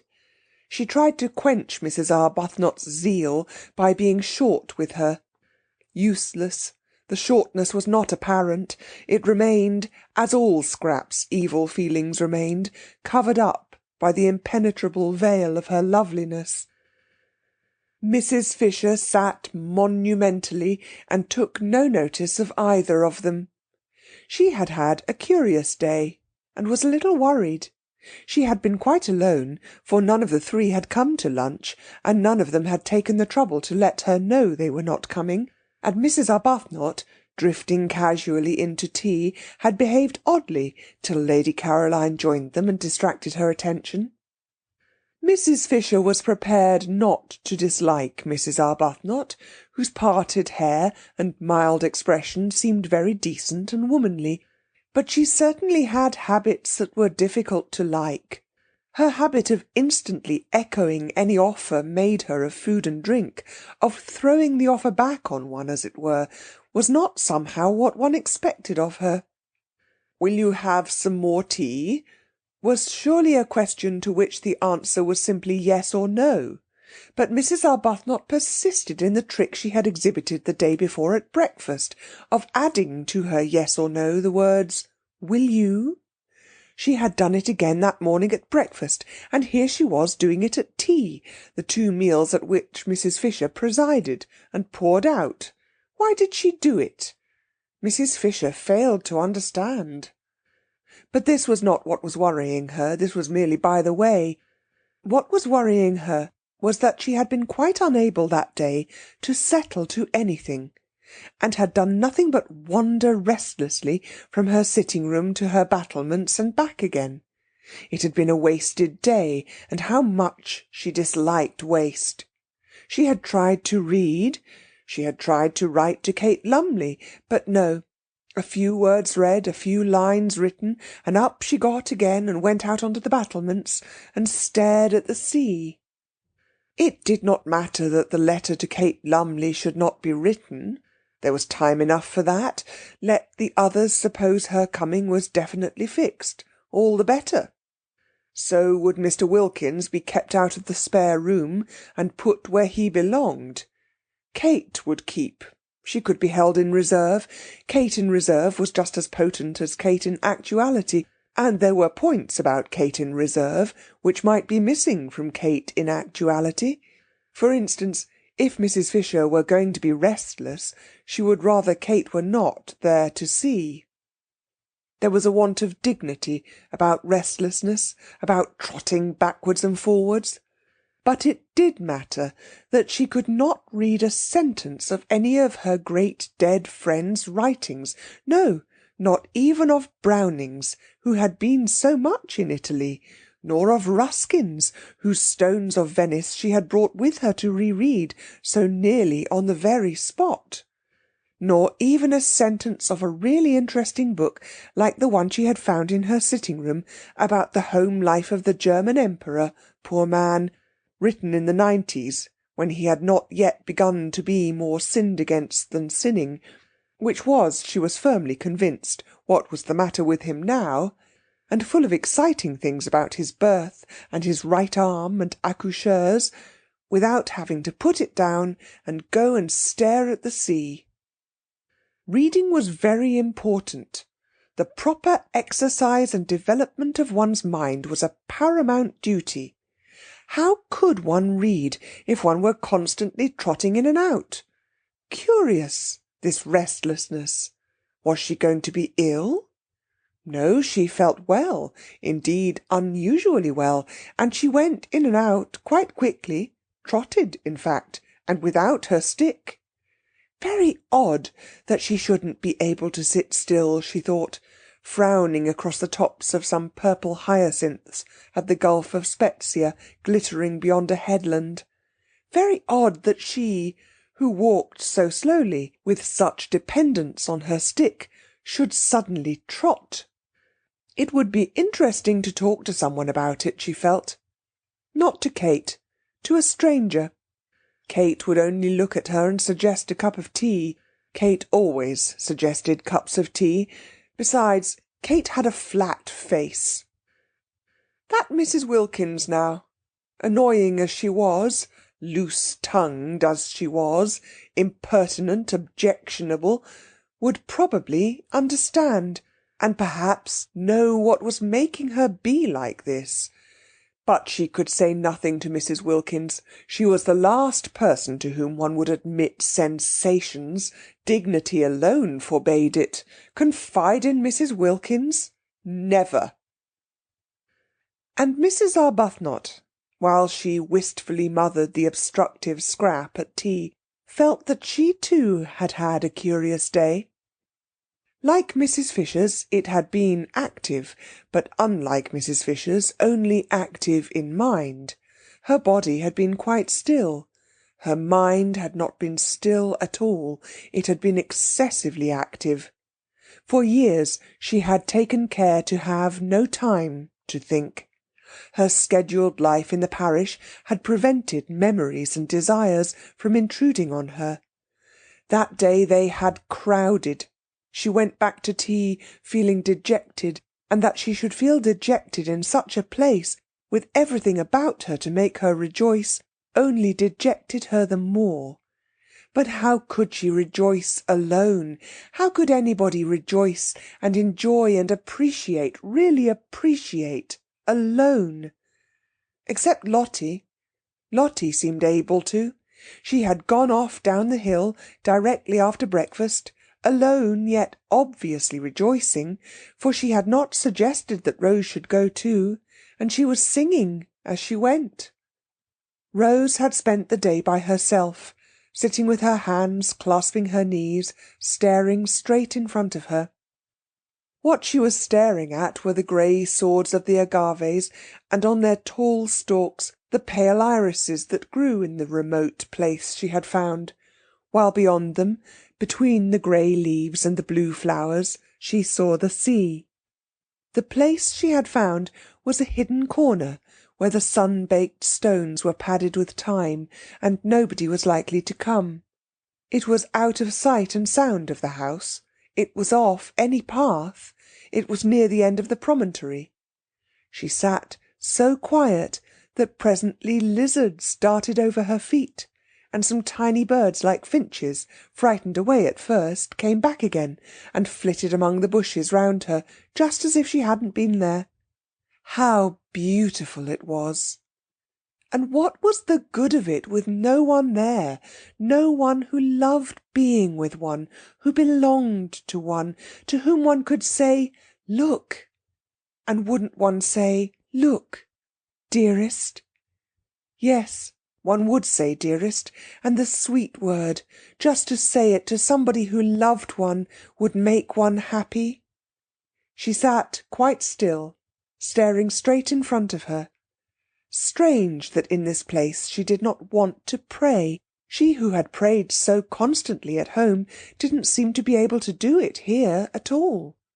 The first morning she had merely thrown up a brief thank you to heaven on getting out of bed, and had gone straight to the window to see what everything looked like, thrown up the thank you as carelessly as a ball, and thought no more about it. That morning, remembering this and ashamed, she had knelt down, with determination. But perhaps determination was bad for prayers, for she had been unable to think of a thing to say. And as for her bedtime prayers, on neither of the nights had she said a single one. She had forgotten them.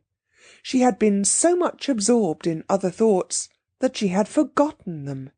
And once in bed she was asleep and whirling along among bright, thin, swift dreams before she had so much time as to stretch herself out. What had come over her? Why had she let go the anchor of prayer? And she had difficulty, too, in remembering her poor, in remembering even that there were such things as poor. Holidays, of course, were good, and were recognised by everybody as good, but ought they so completely to blot out, to make such havoc of the realities? Perhaps it was healthy to forget her poor. With all the greater gusto would she go back to them. But it couldn't be healthy to forget her prayers, and still less could it be healthy not to mind. Rose did not mind. She knew she did not mind. And even worse, she knew she did not mind not minding. In this place she was indifferent to both the things that had filled her life and made it seem as if it were happy for years. Well, if only she could rejoice in her wonderful new surroundings, have that much at least to set against the indifference, the letting go, but she could not. She had no work. She did not pray. She was left empty. Lottie had spoilt her day that day, as she had spoilt her day the day before. Lottie, with her invitation to her husband, with her suggestion that she too should invite hers. Having flung Frederick into her mind again the day before, Lottie had left her. For the whole afternoon she had left her alone with her thoughts. Since then they had been all of Frederick. Where at Hampstead he came to her only in her dreams, here he left her dreams free, and was with her during the day instead. And again that morning, as she was struggling not to think of him, Lottie had asked her, just before disappearing singing down the path, if she had written yet and invited him. And again he was flung into her mind, and she wasn't able to get him out. How could she invite him? It had gone on so long, their estrangement, such years. She would hardly know what words to use, and besides, he would not come. Why should he come? He didn't care about being with her. What could they talk about? Between them was the barrier of his work and her religion. She could not. How could she, believing as she did in purity, in responsibility for the effect of one's actions on others, bear his work, bear living by it. And he, she knew, had at first resented and then been merely bored by her religion. He had let her slip away. He had given her up. He no longer minded. He accepted her religion indifferently, as a settled fact. Both it and she. Rose's mind, becoming more luminous in the clear light of April at San Salvatore, suddenly saw the truth. Bored him. Naturally, when she saw this, when that morning it flashed upon her for the first time, she did not like it. She liked it so little that for a space the whole beauty of Italy was blotted out. What was to be done about it? She could not give up believing in good and not liking evil. And it must be evil to live entirely on the proceeds of adulteries, however dead and distinguished they were. Besides, if she did, if she sacrificed her whole past, her bringing up, her work for the last 10 years, would she bore him less? Rose felt right down to her very roots that if you have once thoroughly bored somebody, it is next to impossible to unbore him. Once a bore, always a bore. Certainly, she thought, to the person originally bored. Then, thought she, looking out to sea through eyes grown misty, better cling to her religion. It was better, she hardly noticed the reprehensibleness of her thought, than nothing. But oh, she wanted to cling to something tangible, to love something living, something that one could hold against one's heart, that one could see and touch and do things for. If her poor baby hadn't died. Babies didn't get bored with one. It took them a long while to grow up and find one out. And perhaps one's baby never did find one out. Perhaps one would always be to it, however old and bearded it grew, someone special, somebody different from everyone else, and if for no other reason, precious in that one could never be repeated. Sitting with dim eyes looking out to sea, she felt an extraordinary yearning to hold something of her very own tight to her bosom. Rose was slender and as reserved in figure as in character, yet she felt a queer sensation of, how could she describe it, bosom. There was something about San Salvatore that made her feel all bosom. She wanted to gather to her bosom, to comfort and protect, soothing the dear head that should lie on it with softest strokings and murmurs of love. Frederick's child, come to her, pillowed on her, because they were unhappy, because they had been hurt. They would need her then, if they had been hurt. They would let themselves be loved then, if they were unhappy. Well, the child was gone, would never come now. But perhaps Frederick, some day, when he was old and tired. Such were Mrs. Arbuthnot's reflections and emotions that first day at San Salvatore by herself. She went back to tea dejected as she had not been for years. San Salvatore had taken her carefully built-up semblance of happiness away from her, and given her nothing in exchange. Yes, it had given her yearnings in exchange, this ache and longing, this queer feeling of bosom, but that was worse than nothing. And she who had learned balance, who never at home was irritated, but always able to be kind, could not, even in her dejection, that afternoon, endure Mrs. Fisher's assumption of the position as hostess at tea.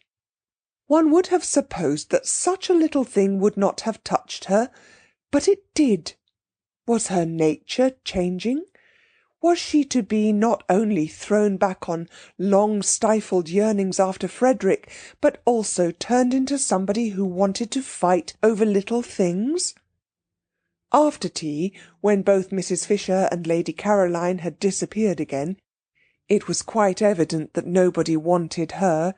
She was more dejected than ever, overwhelmed by the discrepancy between the splendour outside her, the warm, teeming beauty and self-sufficiency of nature, and the blank emptiness of her heart. Then came Lottie back to dinner, incredibly more freckled, exuding the sunshine she had been collecting all day, talking, laughing, being tactless, being unwise, being without reticence.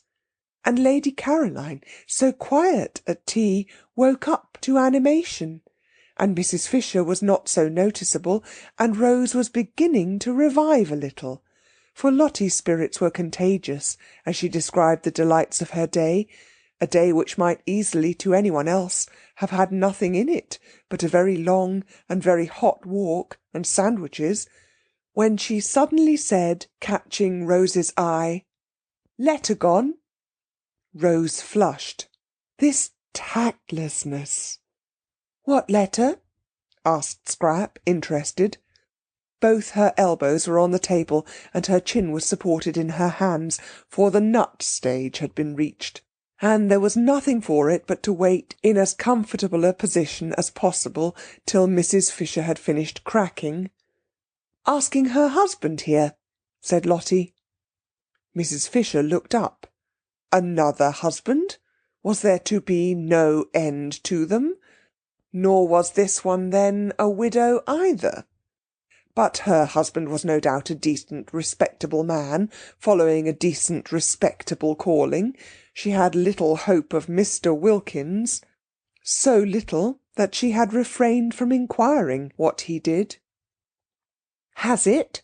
persisted Lottie, as Rose said nothing. "No," said Rose.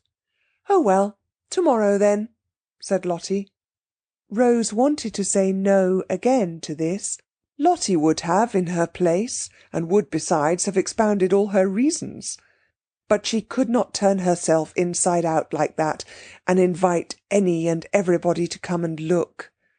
How was it that Lottie, who saw so many things, didn't see stuck on her heart, and seeing keep quiet about it, the sore place that was Frederick? "Who is your husband?" asked Mrs. Fisher, carefully adjusting another nut between the crackers. "Who should he be?" said Rose quickly, roused at once by Mrs. Fisher to irritation, "except Mr. Arbuthnot." "I mean, of course, what is Mr. Arbuthnot?" And Rose, gone painfully red at this, said after a tiny pause, "My husband." Naturally, Mrs. Fisher was incensed. She couldn't have believed it of this one, with her decent hair and gentle voice, that she, too, should be impertinent. End of chapter 13. Chapter 14. That first week the wisteria began to fade, and the flowers of the Judas tree and peach trees fell off and carpeted the ground with rose colour. Then all the freesias disappeared, and the irises grew scarce, and then, while these were clearing themselves away, the double Banksia roses came out, and the big summer roses suddenly flaunted gorgeously on the walls and trellises. Fortune's yellow was one of them, a very beautiful rose. Presently the tamarisk and the daphnes were at their best, and the lilies at their tallest. By the end of the week the fig trees were giving shade, the plum blossom was out among the olives, the modest wigalias appeared in their fresh pink clothes, and on the rocks sprawled masses of thick-leaved, star-shaped flowers, some vivid purple and some a clear pale lemon. By the end of the week, too, Mr. Wilkins arrived, even as his wife had foreseen he would, so he did. And there were signs almost of eagerness about his acceptance of her suggestion, for he had not waited to write a letter in answer to hers, but had telegraphed. That surely was eager. It showed, Scrap thought, a definite wish for reunion, and watching his wife's happy face, and aware of her desire that Mellersh should enjoy his holiday, she told herself that he would be a very unusual fool should he waste his time bothering about anybody else. "If he isn't nice to her," Scrap thought, "he shall be taken to the battlements and tipped over." For by the end of the week she and Mrs. Wilkins had become Caroline and Lottie to each other, and were friends. Mrs. Wilkins had always been friends, but Scrap had struggled not to be. She had tried hard to be cautious, but how difficult was caution with Mrs. Wilkins! Free herself from every vestige of it, she was so entirely unreserved, so completely expansive, that soon Scrap, almost before she knew what she was doing, was being unreserved too. And nobody could be more unreserved than Scrap once she let herself go. The only difficulty about Lottie was that she was nearly always somewhere else. You couldn't catch her. You couldn't pin her down to come and talk. Scrap's fears that she would grab seemed grotesque in retrospect. Why, there was no grab in her. At dinner and after dinner were the only times one really saw her. All day long she was invisible, and would come back in the late afternoon looking a perfect sight, her hair full of bits of moss, and her freckles worse than ever. Perhaps she was making the most of her time before Mellersh arrived to do all the things she wanted to do, and meant to devote herself afterwards to going about with him, tidy and in her best clothes. Scrap watched her, interested in spite of herself, because it seemed so extraordinary to be as happy as all that on so little. San Salvatore was beautiful, and the weather was divine, but scenery and weather had never been enough for Scrap, and how could they be enough for somebody who would have to leave them quite soon and go back to life in Hampstead? Also there was the imminence of Mellersh, of that Mellersh from whom Lottie had so lately run. It was all very well to feel one ought to share, and to make a beau geste and do it, but the beau gestes Scrap had known hadn't made anybody happy. Nobody really liked being the object of one, and it always meant an effort on the part of the maker. Still, she had to admit there was no effort about Lottie. It was quite plain that everything she did and said was effortless, and that she was just simply, completely happy. And so Mrs. Wilkins was, for her doubts as to whether she had had time to become steady enough in serenity to go on being serene in Mellersh's company, when she had it uninterruptedly right round the clock, had gone by the middle of the week, and she felt that nothing now could shake her. She was ready for anything. She was firmly grafted, rooted, built into heaven. Whatever Mellersh said or did, she would not budge an inch out of heaven, would not rouse herself a single instant to come outside it and be cross. On the contrary, she was going to pull him up into it beside her, and they would sit comfortably together, suffused in light, and laugh at how much afraid of him she used to be in Hampstead, and at how deceitful her afraidness had made her. But he wouldn't need much pulling. He would come in quite naturally after a day or two, irresistibly wafted on the scented breezes of that divine air, and there he would sit arrayed in stars, thought Mrs. Wilkins, in whose mind, among other débris, floated occasional bright shreds of poetry. She laughed to herself a little at the picture of Mellersh, that top-hatted, black-coated, respectable family solicitor, arrayed in stars, but she laughed affectionately, almost with a maternal pride in how splendid he would look in such fine clothes. Poor lamb, she murmured to herself affectionately, and added, what he wants is a thorough airing. This was during the first half of the week. By the beginning of the last half, at the end of which Mr. Wilkins arrived, she left off even assuring herself that she was unshakable, that she was permeated beyond altering by the atmosphere. She no longer thought of it or noticed it. She took it for granted. If one may say so, and she certainly said so, not only to herself but also to Lady Caroline, she had found her celestial legs. Contrary to Mrs. Fisher's idea of the seemly, But of course, contrary, what else would one expect of Mrs. Wilkins? She did not go to meet her husband at Mezzago, but merely walked down to the point where Beppo's fly would leave him and his luggage in the street of Castagneto. Mrs. Fisher disliked the arrival of Mr. Wilkins, and was sure that anybody who could have married Mrs. Wilkins must be at least of an injudicious disposition, but a husband, whatever his disposition, should be properly met.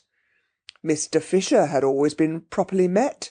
Never once in his married life had he gone unmet at a station, nor had he ever not been seen off. These observances, these courtesies, strengthened the bonds of marriage, and made the husband feel he could rely on his wife's being always there. Always being there was the essential secret for a wife. What would have become of Mr. Fisher if she had neglected to act on this principle? She preferred not to think. Enough things became of him as it was. For whatever one's care in stopping up, married life yet seemed to contain chinks. But Mrs. Wilkins took no pains. She just walked down the hill singing. Mrs. Fisher could hear her, and picked up her husband in the street as casually as if he were a pin. The three others, still in bed, for it was not nearly time to get up, heard her as she passed beneath their windows down the zigzag path to meet Mr. Wilkins, who was coming by the morning train, and Scrap smiled, and Rose sighed, and Mrs. Fisher rang her bell and desired Francesca to bring her breakfast in her room. All three had breakfast that day in their rooms, moved by a common instinct to take cover. Scrap always breakfasted in bed, but she had the same instinct for cover, and during breakfast she made plans for spending the whole day where she was. Perhaps, though, it wouldn't be as necessary that day as the next. That day, Scrap calculated, Mellersh would be provided for. He would want to have a bath, and having a bath at San Salvatore was an elaborate business, a real adventure, if one had a hot one in the bathroom, and it took a lot of time. It involved the attendance of the entire staff, Domenico and the boy Giuseppe coaxing the patent stove to burn, restraining it when it burnt too fiercely, using the bellows to it when it threatened to go out, relighting it when it did go out. Francesca anxiously hovering over the tap, regulating its trickle, because if it were turned on too full, the water instantly ran cold, and if not full enough, the stove blew up inside and mysteriously flooded the house, and Constanza and Angela running up and down bringing pails of hot water from the kitchen to eke out what the tap did. The bath had been put in lately, and was at once the pride and the terror of the servants. It was very patent. Nobody quite understood it. There were long printed instructions as to its right treatment hanging on the wall, in which the word pericoloso recurred. When Mrs. Fisher, proceeding on her arrival to the bathroom, saw this word, she went back to her room again and ordered a sponge bath instead.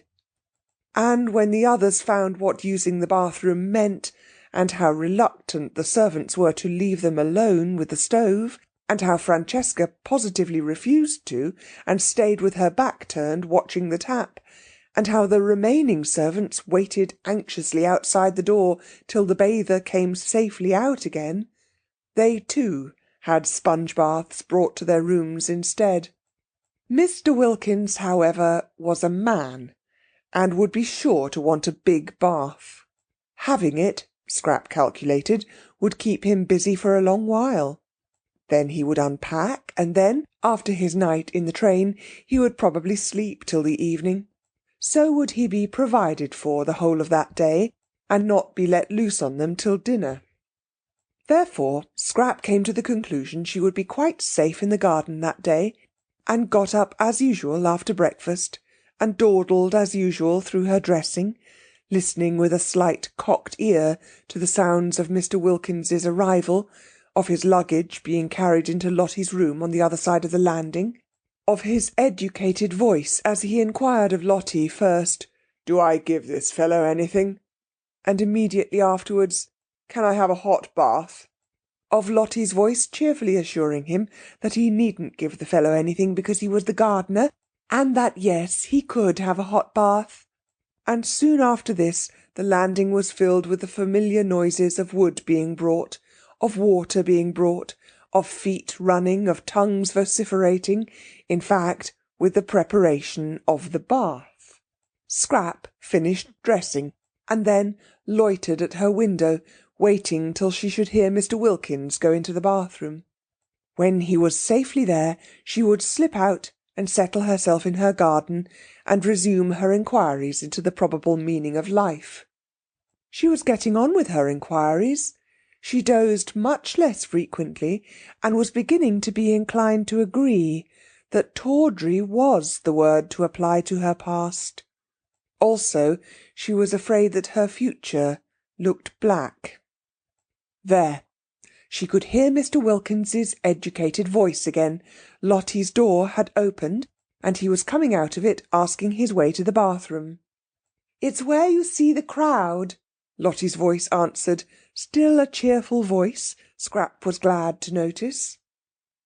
His steps went along the landing, and Lottie's steps seemed to go downstairs, and then there seemed to be a brief altercation at the bathroom door.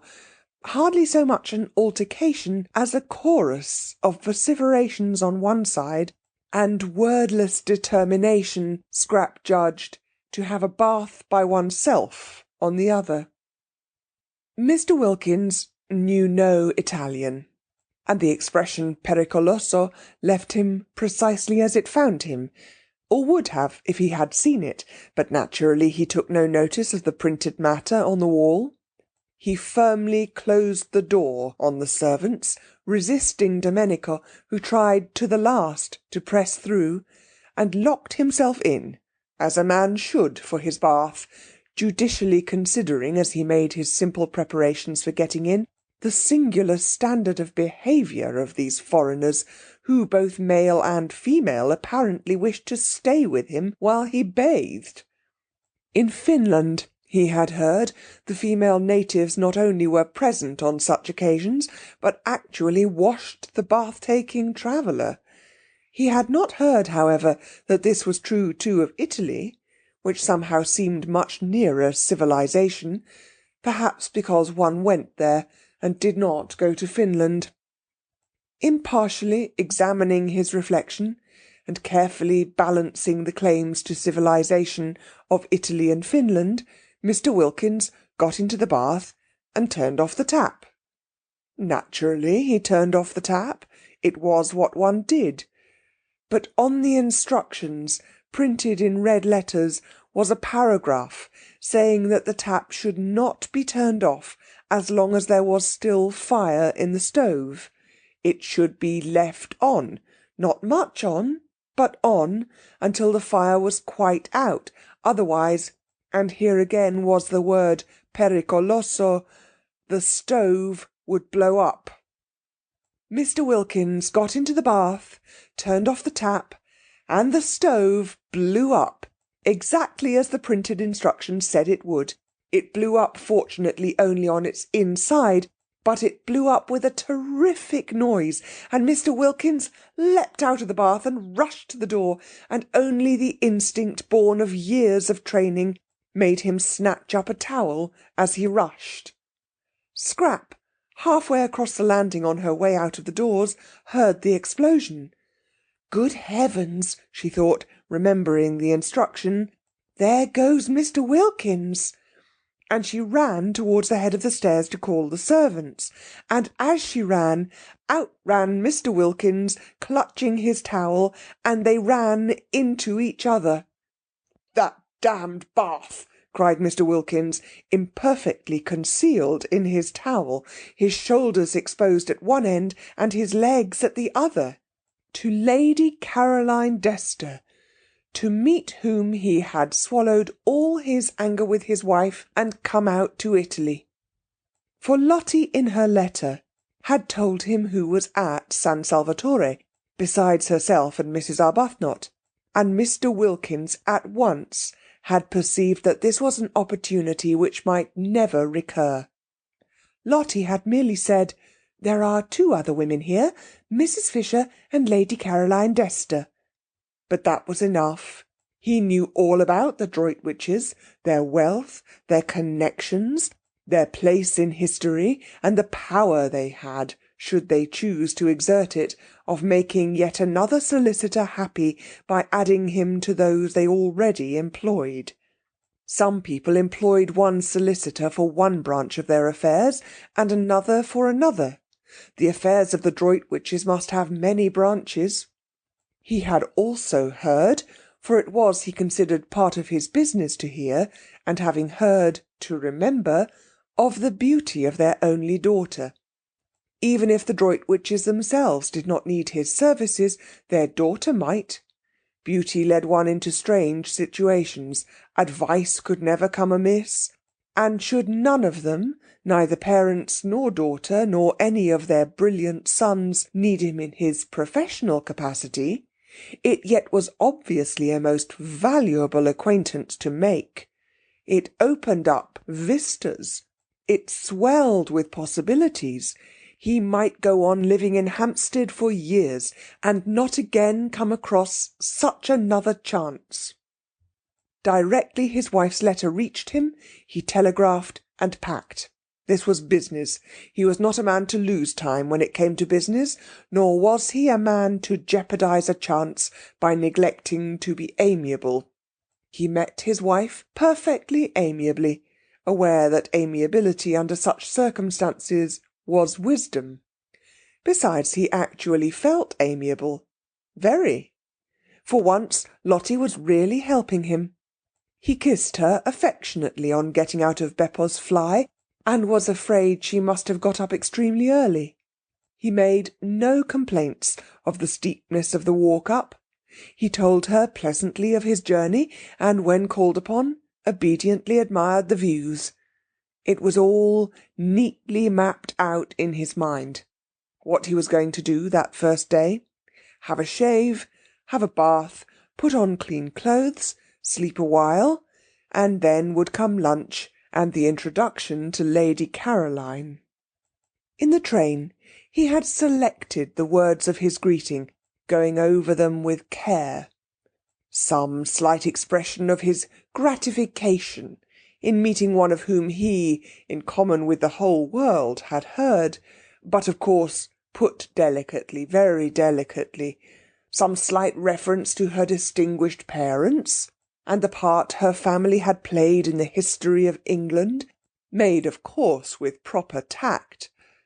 A sentence or 2 about her eldest brother, Lord Winchcombe, who had won his V.C. in the late war under circumstances which could only cause, he might or might not add this, every Englishman's heart to beat higher than ever with pride, and the first steps towards what might well be the turning point in his career would have been taken.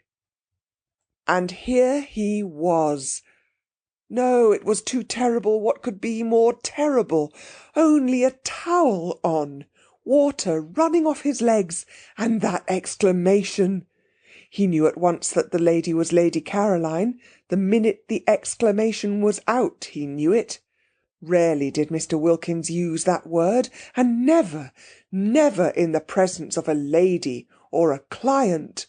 While, as for the towel, why had he come? Why had he not stayed in Hampstead? It would be impossible to live this down. But Mr. Wilkins was reckoning without Scrap. She, indeed, screwed up her face at the first flash of him on her astonished sight, in an enormous effort not to laugh, and having choked the laughter down and got her face serious again, she said, as composedly as if he had all his clothes on, "How do you do?" What perfect tact! Mr. Wilkins could have worshipped her. This exquisite ignoring. Blue blood, of course, coming out. Overwhelmed with gratitude, he took her offered hand and said, "How do you do?" in his turn, and merely to repeat the ordinary words seemed magically to restore the situation to the normal. Indeed, he was so much relieved, and it was so natural to be shaking hands, to be conventionally greeting, that he forgot he had only a towel on, and his professional manner came back to him. He forgot what he was looking like, but he did not forget that this was Lady Caroline Dester, the lady he had come all the way to Italy to see, and he did not forget that it was in her face, her lovely and important face, that he had flung his terrible exclamation. He must at once entreat her forgiveness. To say such a word to a lady, to any lady, but of all ladies to just this one. "I'm afraid I used unpardonable language," began Mr. Wilkins very earnestly and ceremoniously as if he had had his clothes on. "I thought it most appropriate," said Scrap, who was used to dams. Mr. Wilkins was incredibly relieved and soothed by this answer. No offence, then, taken. Blue blood again. Only blue blood could afford such a liberal, such an understanding attitude. "It is Lady Caroline Dester, is it not, to whom I am speaking?" he asked, his voice sounding even more carefully cultivated than usual, for he had to restrain too much pleasure, too much relief, too much of the joy of the pardoned and the shriven from getting into it. "Yes," said Scrap, and for the life of her she couldn't help smiling. She couldn't help it. She hadn't meant to smile at Mr. Wilkins, not ever, but really he looked... And then his voice was the top of the rest of him, oblivious of the towel and his legs, and talking just like a church. "Allow me to introduce myself," said Mr. Wilkins, with the ceremony of the drawing-room. "My name is Mellersh Wilkins." And he instinctively held out his hand a second time at the words. "I thought perhaps it was," said Scrap, a second time having hers shaken, and a second time unable not to smile. He was about to proceed to the first of the graceful tributes he had prepared in the train, oblivious, as he could not see himself, that he was without his clothes, when the servants came running up the stairs, and, simultaneously, Mrs. Fisher appeared in the doorway of her sitting-room. For all this had happened very quickly, and the servants away in the kitchen, and Mrs. Fisher pacing her battlements, had not had time, on hearing the noise, to appear before the second handshake. The servants, when they heard the dreaded noise, knew at once what had happened, and rushed straight into the bathroom to try and staunch the flood, taking no notice of the figure on the landing in the towel. But Mrs. Fisher did not know what the noise could be, and coming out of her room to inquire, stood rooted on the door-sill. It was enough to root anybody. Lady Caroline shaking hands with what evidently, if he had had clothes on, would have been Mrs. Wilkins's husband, and both of them conversing just as if... Then Scrap became aware of Mrs. Fisher. She turned to her at once. "Do let me," she said gracefully, "introduce Mr. Mellersh Wilkins. He has just come. This," she added, turning to Mr. Wilkins, "is Mrs. Fisher." And Mr. Wilkins, nothing if not courteous, reacted at once to the conventional formula. First he bowed to the elderly lady in the doorway, then he crossed over to her, his wet feet leaving footprints as he went, and having got to her he politely held out his hand. "It is a pleasure," said Mr. Wilkins in his carefully modulated voice, "to meet a friend of my wife's." Scrap melted away down into the garden. End of chapter 14. Chapter 15. The strange effect of this incident was that when they met that evening at dinner, both Mrs. Fisher and Lady Caroline had a singular feeling of secret understanding with Mr. Wilkins. He could not be to them as other men. He could not be to them as he would have been if they had met him in his clothes. There was a sense of broken ice. They felt at once intimate and indulgent. Almost they felt to him as nurses do, as those feel who have assisted either patients or young children at their baths. They were acquainted with Mr. Wilkins's legs. What Mrs. Fisher said to him that morning in her first shock will never be known, but what Mr. Wilkins said to her in reply, when reminded by what she was saying of his condition, was so handsome in its apology, so proper in its confusion, that she had ended by being quite sorry for him and completely placated. After all, it was an accident, and nobody could help accidents. And when she saw him next at dinner, dressed, polished, spotless as to linen and sleek as to hair, she felt this singular sensation of a secret understanding with him, and added to it of a kind of almost personal pride in his appearance, now that he was dressed, which presently extended in some subtle way to an almost personal pride in everything he said. There was no doubt whatever in Mrs. Fisher's mind that a man was infinitely preferable as a companion to a woman. Mr. Wilkins's presence and conversation at once raised the standard of the dinner-table from that of a bear-garden, yes, a bear-garden, to that of a civilised social gathering. He talked as men talk, about interesting subjects, and though most courteous to Lady Caroline, showed no traces of dissolving into simpers and idiocy whenever he addressed her.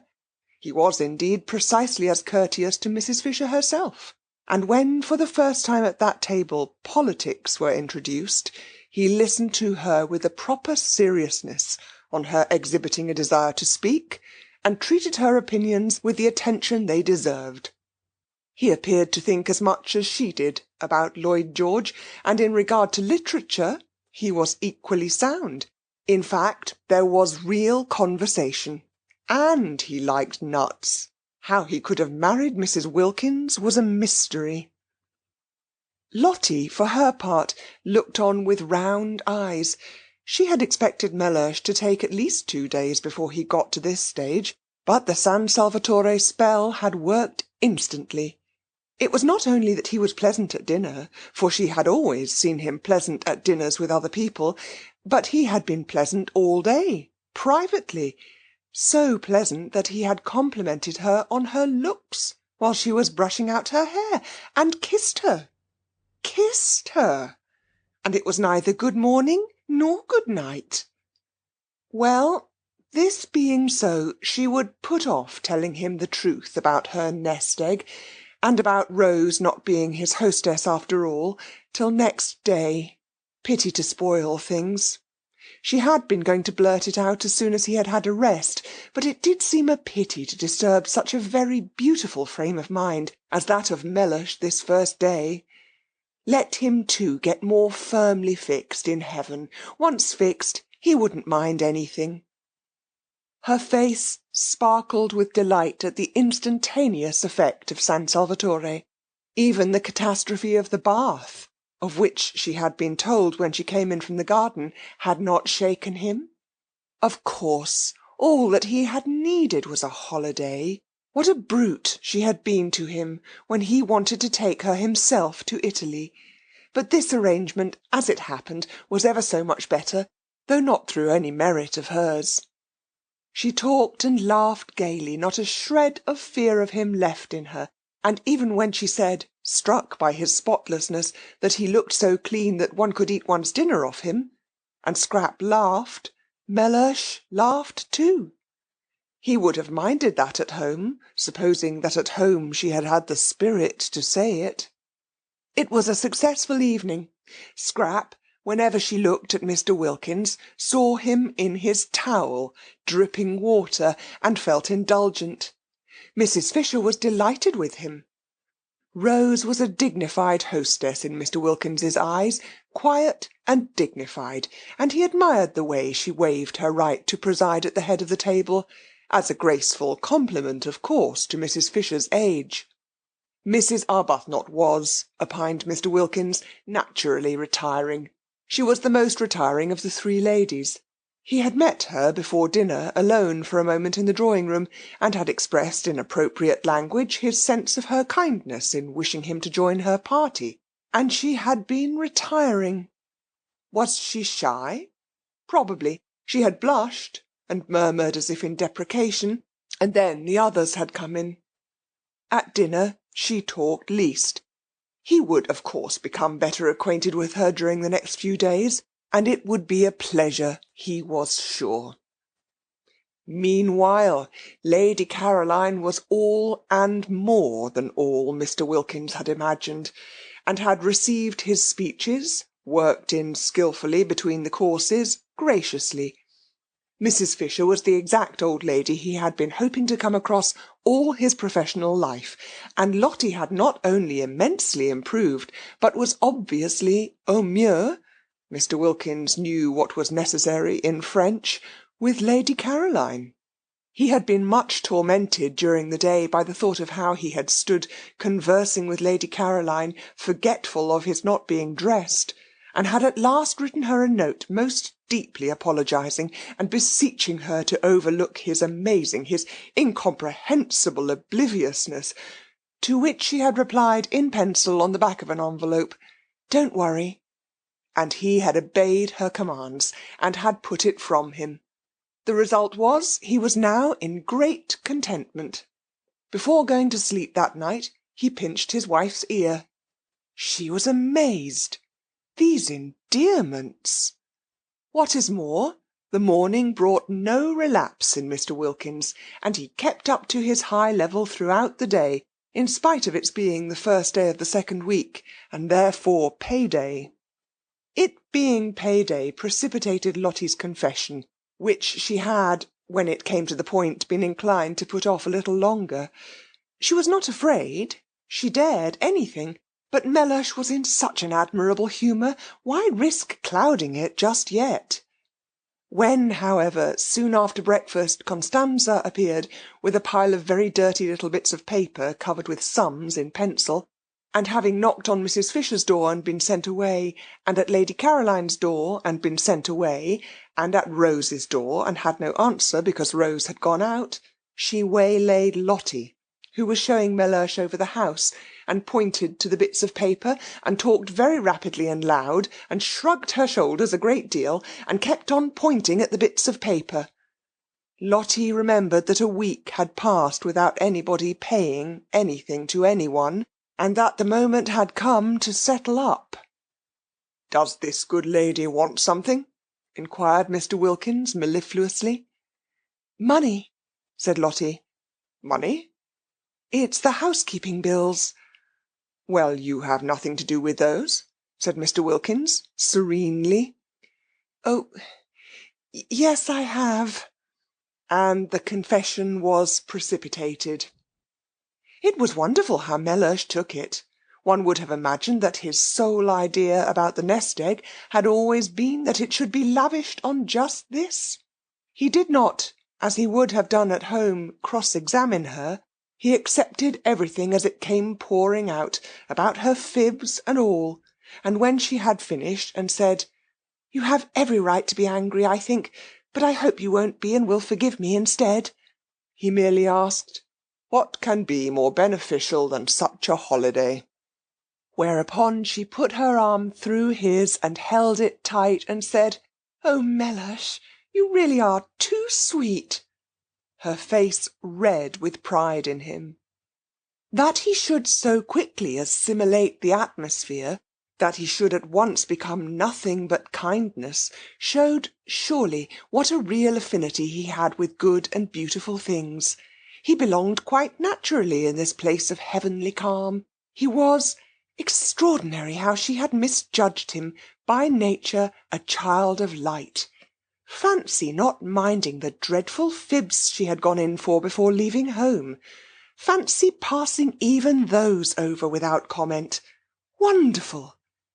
Yet not wonderful, for wasn't he in heaven? In heaven nobody minded any of those done-with things. One didn't even trouble to forgive and forget. One was much too happy. She pressed his arm tight in her gratitude and appreciation, and though he did not withdraw his, Neither did he respond to her pressure. Mr. Wilkins was of a cool habit, and rarely had any real wish to press.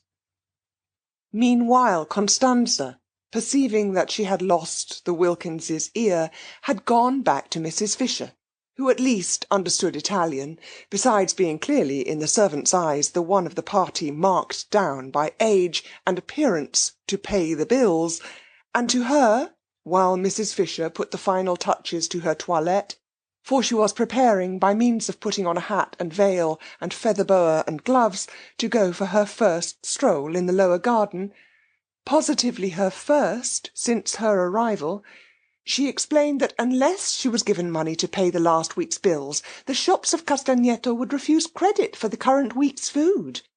Not even credit would they give, affirmed Constanza, who had been spending a great deal and was anxious to pay all her relations what was owed them, and also to find out how her mistresses took it, for that day's meals. Soon it would be the hour of colazione, and how could there be colazione without meat, without fish, without eggs, without...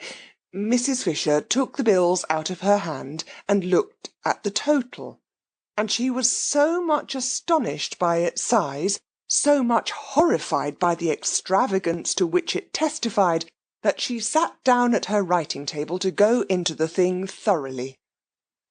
Constanza had a very bad half hour. She had not supposed it was in the English to be so mercenary. And then La Vecchia, as she was called in the kitchen, knew so much Italian, and with a doggedness that filled Constanza with shame on her behalf, for such conduct was the last one expected from the noble English, she went through item after item, requiring, and persisting till she got them, explanations. There were no explanations, except that Constanza had had one glorious week of doing exactly as she chose, of splendid unbridled licence, and that this was the result. Constanza, having no explanations, wept. It was miserable to think she would have to cook from now on under watchfulness, under suspicion, and what would her relations say when they found the orders they had received were whittled down? They would say she had no influence. They would despise her. Constanza wept, but Mrs. Fisher was unmoved. In slow and splendid Italian, with the roll of the cantos of the Inferno, she informed her that she would pay no bills till the following week, and that meanwhile the food was to be precisely as good as ever, and at a quarter of the cost. Constanza threw up her hands. Next week, proceeded Mrs. Fisher, unmoved, if she found this had been so, she would pay the whole. Otherwise, she paused, for what she would do otherwise she did not know herself, but she paused and looked impenetrable, majestic and menacing, and Constanza was cowed. Then Mrs. Fisher, having dismissed her with a gesture, went in search of Lady Caroline, to complain. She had been under the impression that Lady Caroline ordered the meals, and therefore was responsible for the prices. But now it appeared that the cook had been left to do exactly as she pleased ever since they got there, which of course was simply disgraceful. Scrap was not in her bedroom, but the room, on Mrs. Fisher's opening the door, for she suspected her of being in it, and only pretending not to hear the knock, was still flower-like from her presence. Scent, sniffed Mrs. Fisher, shutting it again, and she wished Carlyle could have had 5 minutes' straight talk with this young woman. And yet, perhaps even he... She went downstairs to go into the garden in search of her, and in the hall encountered Mr. Wilkins. He had his hat on, and was lighting a cigar.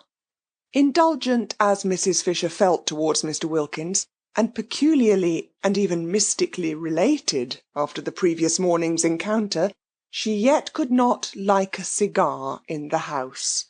Out of doors she endured it, but it was not necessary when out of doors was such a big place to indulge the habit indoors. Even Mr. Fisher, who had been, she should say, a man originally tenacious of habits, had quite soon after their marriage got out of this one. However, Mr. Wilkins, snatching off his hat on seeing her, instantly threw the cigar away. He threw it into the water a great jar of arum lilies presumably contained, and Mrs. Fisher, aware of the value men attached to their newly lit cigars, could not but be impressed by this immediate and magnificent amende honorable.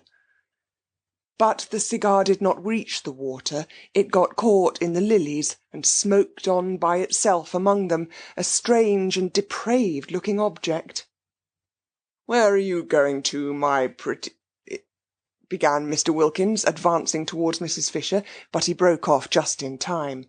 Was it morning spirits impelling him to address Mrs. Fisher in the terms of a nursery rhyme? He wasn't even aware that he knew the thing. Most strange! What could have put it at such a moment into his self-possessed head? He felt great respect for Mrs. Fisher, and would not for the world have insulted her by addressing her as a maid, pretty or otherwise. He wished to stand well with her.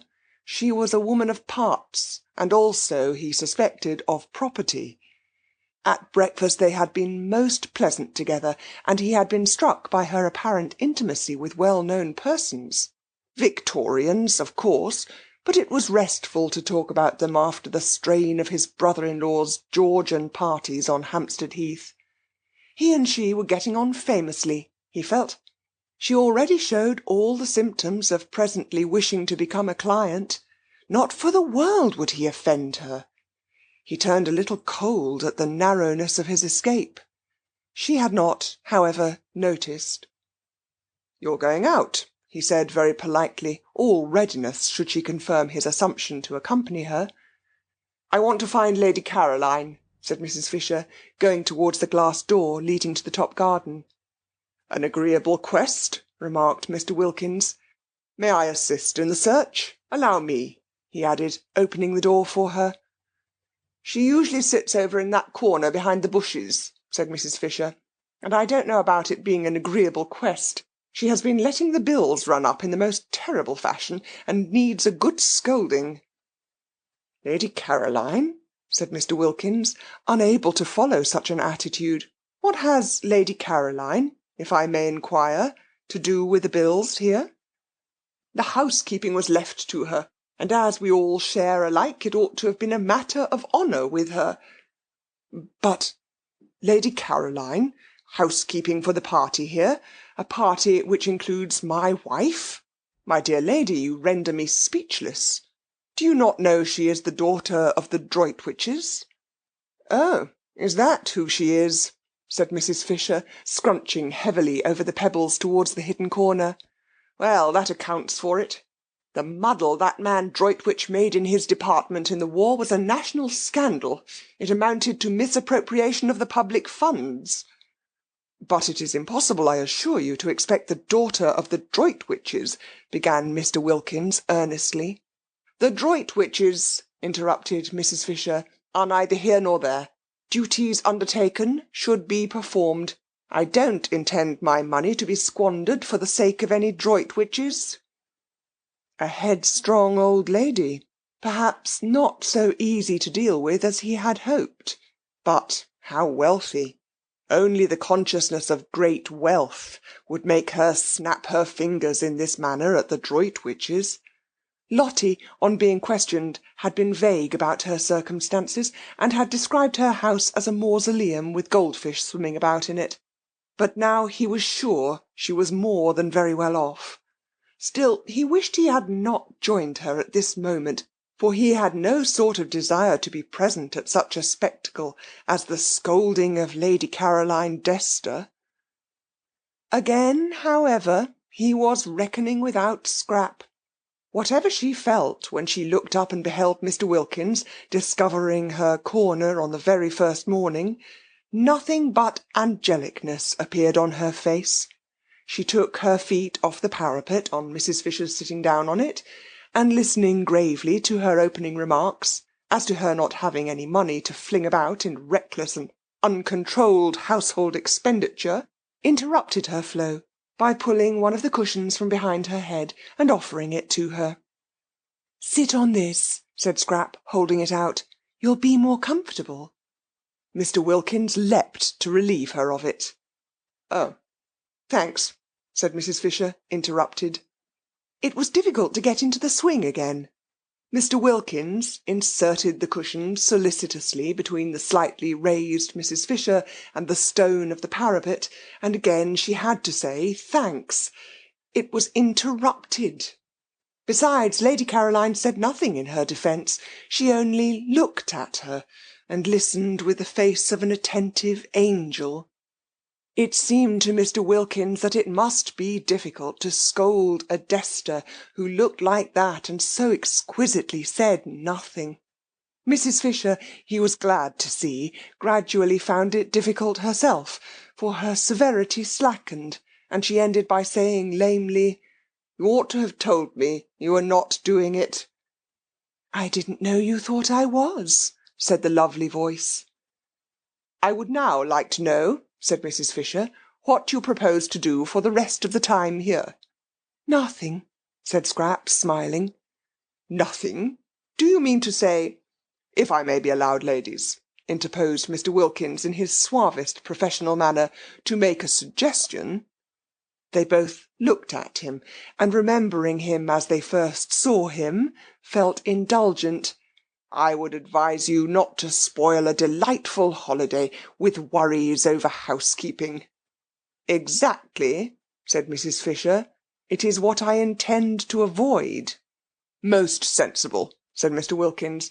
"Why not, then," he continued, "allow the cook, an excellent cook, by the way, so much a head per diem" Mr. Wilkins knew what was necessary in Latin, "and tell her that for this sum she must cater for you, and not only cater, but cater as well as ever.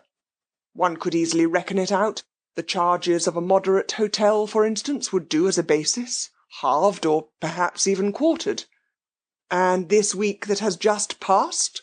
asked Mrs. Fisher. "The terrible bills of this first week, what about them?" "They shall be my present to San Salvatore," said Scrap, who didn't like the idea of Lottie's nest egg being reduced so much beyond what she was prepared for. There was a silence. The ground was cut from under Mrs. Fisher's feet. "Of course, if you choose to throw your money about," she said at last, disapproving but immensely relieved, while Mr. Wilkins was rapt in the contemplation of the precious qualities of blue blood. This readiness, for instance, not to trouble about money, this free-handedness, it was not only what one admired in others perhaps more than anything else, but it was extraordinarily useful to the professional classes. When met with, it should be encouraged by warmth of reception. Mrs. Fisher was not warm. She accepted, from which he deduced that with her wealth went closeness, but she accepted grudgingly. Presents were presents, and one did not look them in this manner in the mouth, he felt, and if Lady Caroline found her pleasure in presenting his wife and Mrs. Fisher with their entire food for a week, it was their part to accept gracefully. One should not discourage gifts. On behalf of his wife, then, Mr. Wilkins expressed what she would wish to express, and remarking to Lady Caroline, with a touch of lightness, for so should gifts be accepted in order to avoid embarrassing the donor, that she had in that case been his wife's hostess since her arrival, he turned almost gaily to Mrs. Fisher, and pointed out that she and his wife must now jointly write to Lady Caroline the customary letter of thanks for hospitality. "A Collins," said Mr. Wilkins, who knew what was necessary in literature. "I prefer the name Collins for such a letter to either that of board and lodging or bread and butter. Let us call it a Collins." Scrap smiled and held out her cigarette case. Mrs. Fisher could not help being mollified. A way out of waste was going to be found, thanks to Mr. Wilkins, and she hated waste quite as much as having to pay for it. Also a way was found out of housekeeping. For a moment she had thought that if everybody tried to force her into housekeeping on her brief holiday by their own indifference, Lady Caroline, or inability to speak Italian, the other two, she would have to send for Kate Lumley after all. Kate could do it. Kate and she had learnt Italian together. Kate would only be allowed to come on condition that she did do it. But this was much better, this way of Mr. Wilkins's, really a most superior man. There was nothing like an intelligent, not too young man for profitable and pleasurable companionship. And when she got up, the business for which she had come being settled, and said she now intended to take a little stroll before lunch, Mr. Wilkins did not stay with Lady Caroline, as most of the men she had known would, she was afraid, have wanted to. He asked to be permitted to go and stroll with her, so that he evidently, definitely preferred conversation to faces. A sensible, companionable man, a clever, well-read man, a man of the world. A man. She was very glad indeed she had not written to Kate the other day. What did she want with Kate? She had found a better companion. But Mr. Wilkins did not go with Mrs. Fisher because of her conversation, but because, when she got up, and he got up because she got up, intending merely to bow her out of the recess, Lady Caroline had put her feet up on the parapet again, and arranging her head sideways in the cushions, had shut her eyes. The daughter of the Droitwiches desired to go to sleep. It was not for him, by remaining, to prevent her. End of chapter 15. Chapter 16. And so the second week began, and all was harmony.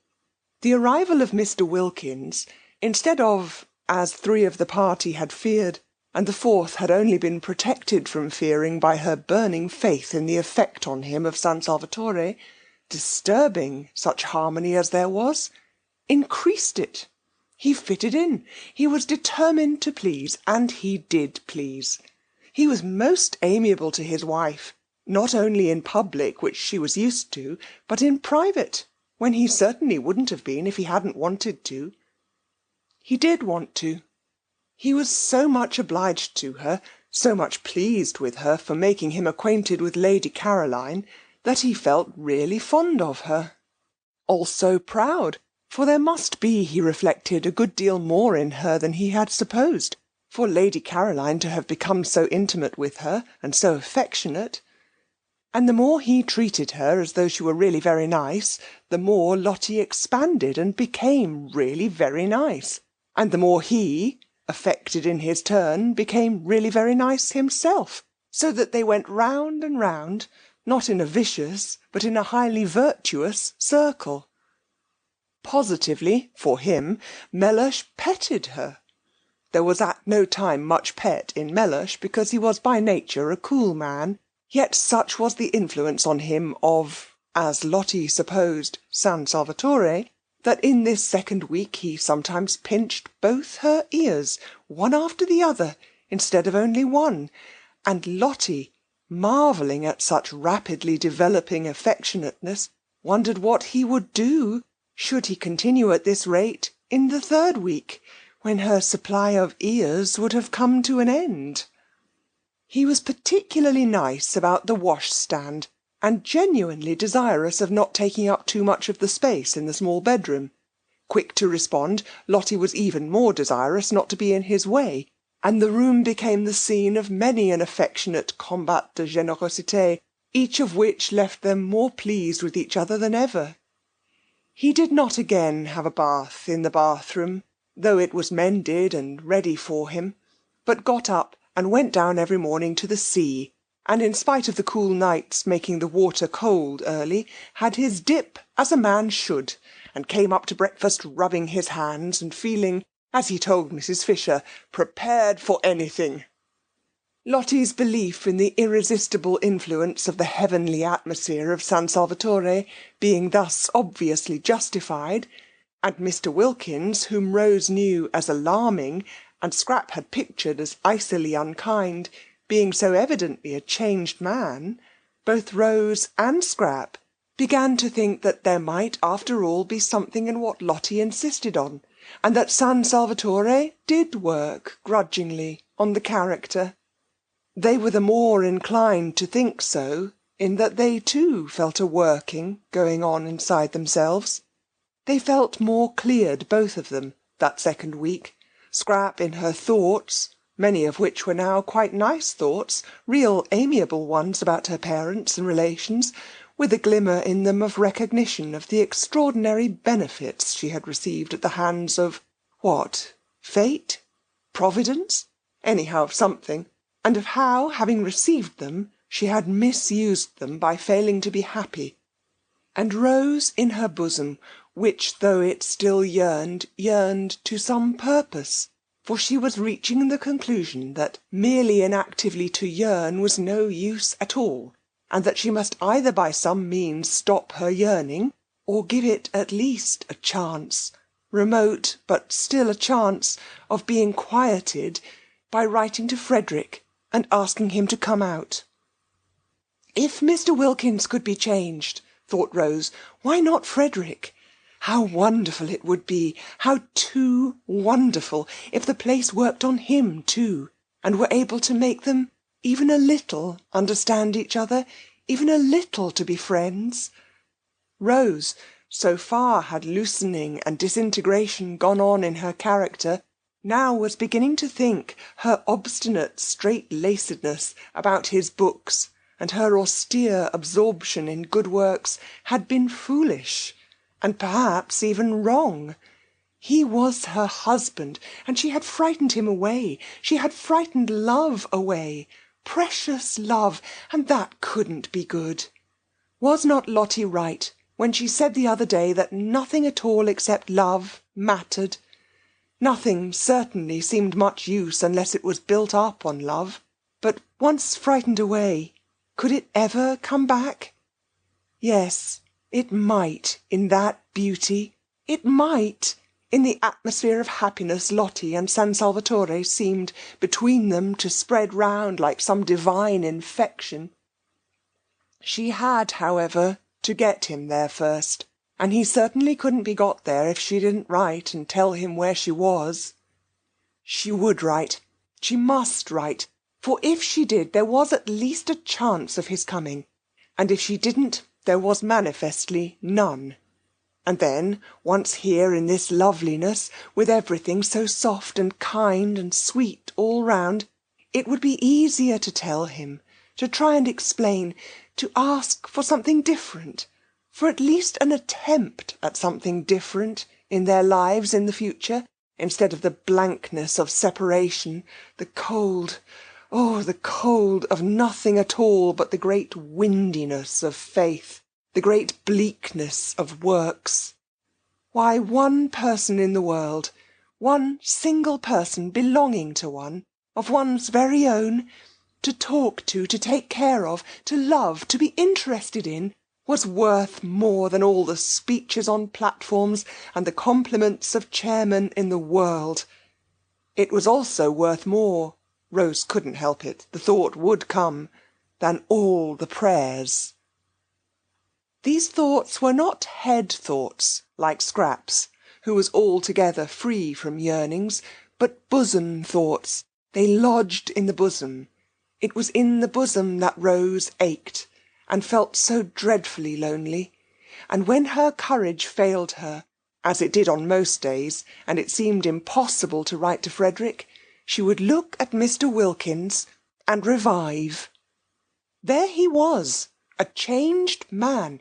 There he was, going into that small, uncomfortable room every night, that room whose proximities had been Lottie's only misgiving, and coming out of it in the morning, and Lottie coming out of it too, both of them as unclouded and as nice to each other as when they went in. And hadn't he, so critical at home, Lottie had told her, of the least thing going wrong, emerged from the bath catastrophe as untouched in spirit as Shadrach, Meshach, and Abednego were untouched in body when they emerged from the fire? Miracles were happening in this place. If they could happen to Mr. Wilkins, why not to Frederick? She got up quickly. Yes, she would write. She would go and write to him at once. But suppose... She paused. Suppose he didn't answer. Suppose he didn't even answer. And she sat down again to think a little longer. In these hesitations did Rose spend most of the second week. Then there was Mrs. Fisher. Her restlessness increased that second week. It increased to such an extent that she might just as well have not had her private sitting-room after all, for she could no longer sit. Not for 10 minutes together could Mrs. Fisher sit, and added to the restlessness, as the days of the second week proceeded on their way, she had a curious sensation, which worried her, of rising sap. She knew the feeling, because she had sometimes had it in childhood, in specially swift springs, when the lilacs and the syringas seemed to rush out into blossom in a single night. But it was strange to have it again after over 50 years. She would have liked to remark on the sensation to someone, but she was ashamed. It was such an absurd sensation at her age. Yet oftener and oftener, and every day more and more, did Mrs. Fisher have a ridiculous feeling, as if she were presently going to burgeon. Sternly she tried to frown the unseemly sensation down. Burgeon, indeed! She had heard of dried staffs, pieces of mere dead wood, suddenly putting forth fresh leaves, but only in legend. She was not in legend. She knew perfectly well what was due to herself. Dignity demanded that she should have nothing to do with fresh leaves at her age. And yet there it was, the feeling that presently, that at any moment now, she might crop out all green. Mrs. Fisher was upset. There were many things she disliked more than anything else, and one was when the elderly imagined that they felt young and behaved accordingly. Of course they only imagined it, they were only deceiving themselves, but how deplorable were the results! She herself had grown old as people should grow old, steadily and firmly. No interruptions, no belated afterglows and spasmodic returns. If after all those years she was now going to be deluded into some sort of unsuitable breaking out, how humiliating! Indeed, she was thankful that second week that Kate Lumley was not there. It would be most unpleasant, should anything different occur in her behaviour, to have Kate looking on. Kate had known her all her life. She felt she could let herself go. Here Mrs. Fisher frowned at the book she was vainly trying to concentrate on, for where did that expression come from? Much less painfully before strangers than before old friends. Old friends, reflected Mrs. Fisher, who hoped she was reading, compare one constantly with what one used to be. They are always doing it if one develops. They are surprised at development. They hark back. They expect motionlessness after, say, 50, to the end of one's days. That, thought Mrs. Fisher, her eyes going steadily, line by line, down the page, and not a word of it getting through into her consciousness, is foolish of friends. It is condemning one to a premature death. One should continue, of course with dignity, to develop, however old one might be. She had nothing against developing, against further ripeness, because as long as one was alive one was not dead. Obviously, decided Mrs. Fisher, and development, change, ripening were life. What she would dislike would be unripening, going back to something green. She would dislike it intensely, and this is what she felt she was on the brink of doing. Naturally, it made her very uneasy, and only in constant movement could she find distraction.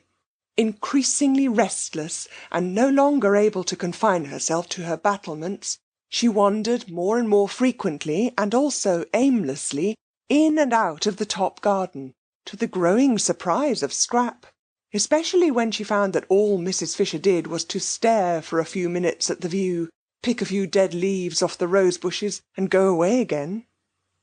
In Mr. Wilkins's conversation she found temporary relief, but though he joined her whenever he could, he was not always there, for he spread his attentions judiciously among the three ladies, and when he was somewhere else she had to face and manage her thoughts as best she could by herself.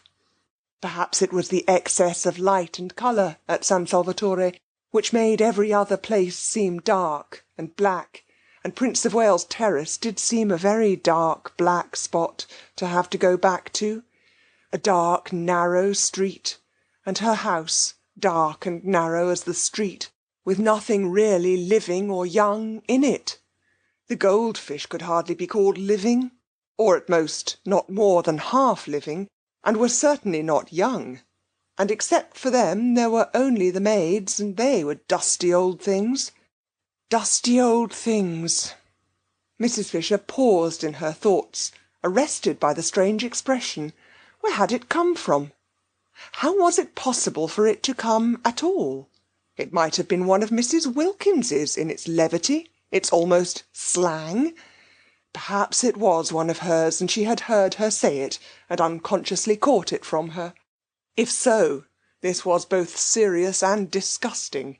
That the foolish creature should penetrate into Mrs. Fisher's very mind, and establish her personality there, the personality which was still, in spite of the harmony apparently existing between her and her intelligent husband, so alien to Mrs. Fisher's own, so far removed from what she understood and liked, and infect her with her undesirable phrases, was most disturbing. Never in her life before had such a sentence come into Mrs. Fisher's head. Never in her life before had she thought of her maids, or of anybody else, as dusty old things. They were most respectable, neat women, who were allowed the use of the bathroom every Saturday night. Elderly, certainly, but then so was she, so was her house, so was her furniture, so were her goldfish. They were all elderly, as they should be, together. But there was a great difference between being elderly and being a dusty old thing. How true it was, what Ruskin said, that evil communications corrupt good manners. But did Ruskin say it? On second thoughts she was not sure, but it was just the sort of thing he would have said if he had said it, and in any case it was true. Merely hearing Mrs. Wilkins' evil communications at meals, she did not listen, she avoided listening, yet it was evident she had heard, those communications which, in that they so often were at once vulgar, indelicate, and profane, and always, she was sorry to say, laughed at by Lady Caroline, must be classed as evil, was spoiling her own mental manners. Soon she might not only think, but say. How terrible that would be! If that were the form her breaking out was going to take, the form of unseemly speech, Mrs. Fisher was afraid she would hardly with any degree of composure be able to bear it. At this stage Mrs. Fisher wished more than ever that she were able to talk over her strange feelings with someone who would understand. There was, however, no one who would understand except Mrs. Wilkins herself. She would know at once, Mrs. Fisher was sure, what she felt like. But this was impossible. It would be as abject as begging the very microbe that was infecting one for protection against disease. She continued accordingly to bear her sensations in silence, and was driven by them into that frequent aimless appearing at the top garden which presently roused even Scrap's attention. Scrap had noticed it, and vaguely wondered at it, for some time before Mr. Wilkins inquired of her one morning, as he arranged her cushions for her. He had established the daily assisting of Lady Caroline into her chair as his special privilege, whether there was anything the matter with Mrs. Fisher. At that moment Mrs. Fisher was standing by the eastern parapet, shading her eyes and carefully scrutinising the distant white houses of Mezzago.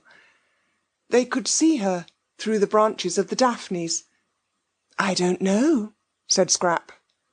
"She is a lady, I take it," said Mr. Wilkins, "who would be unlikely to have anything on her mind." "I should imagine so," said Scrap, smiling. If she has, and her restlessness appears to suggest it, I should be more than glad to assist her with advice." "I am sure you would be most kind."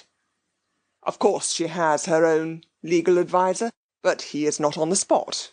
I am, and a lawyer on the spot," said Mr. Wilkins, who endeavoured to make his conversation when he talked to Lady Caroline light, aware that one must be light with young ladies, "is worth two in... we won't be ordinary and complete the proverb, but say London." "You should ask her." "Ask her if she needs assistance? Would you advise it? Would it not be a little delicate to touch on such a question? The question whether or no a lady has something on her mind?" "Perhaps she will tell you if you go and talk to her. I think it must be lonely to be Mrs. Fisher." "You are all thoughtfulness and consideration," declared Mr. Wilkins, wishing for the first time in his life that he were a foreigner, so that he might respectfully kiss her hand on withdrawing to go obediently and relieve Mrs. Fisher's loneliness. It was wonderful what a variety of exits from her corner Scrap contrived for Mr. Wilkins.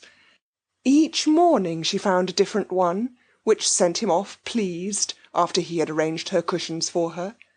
She allowed him to arrange the cushions because she instantly had discovered, the very first 5 minutes of the very first evening, that her fears lest he should cling to her and stare in dreadful admiration were baseless.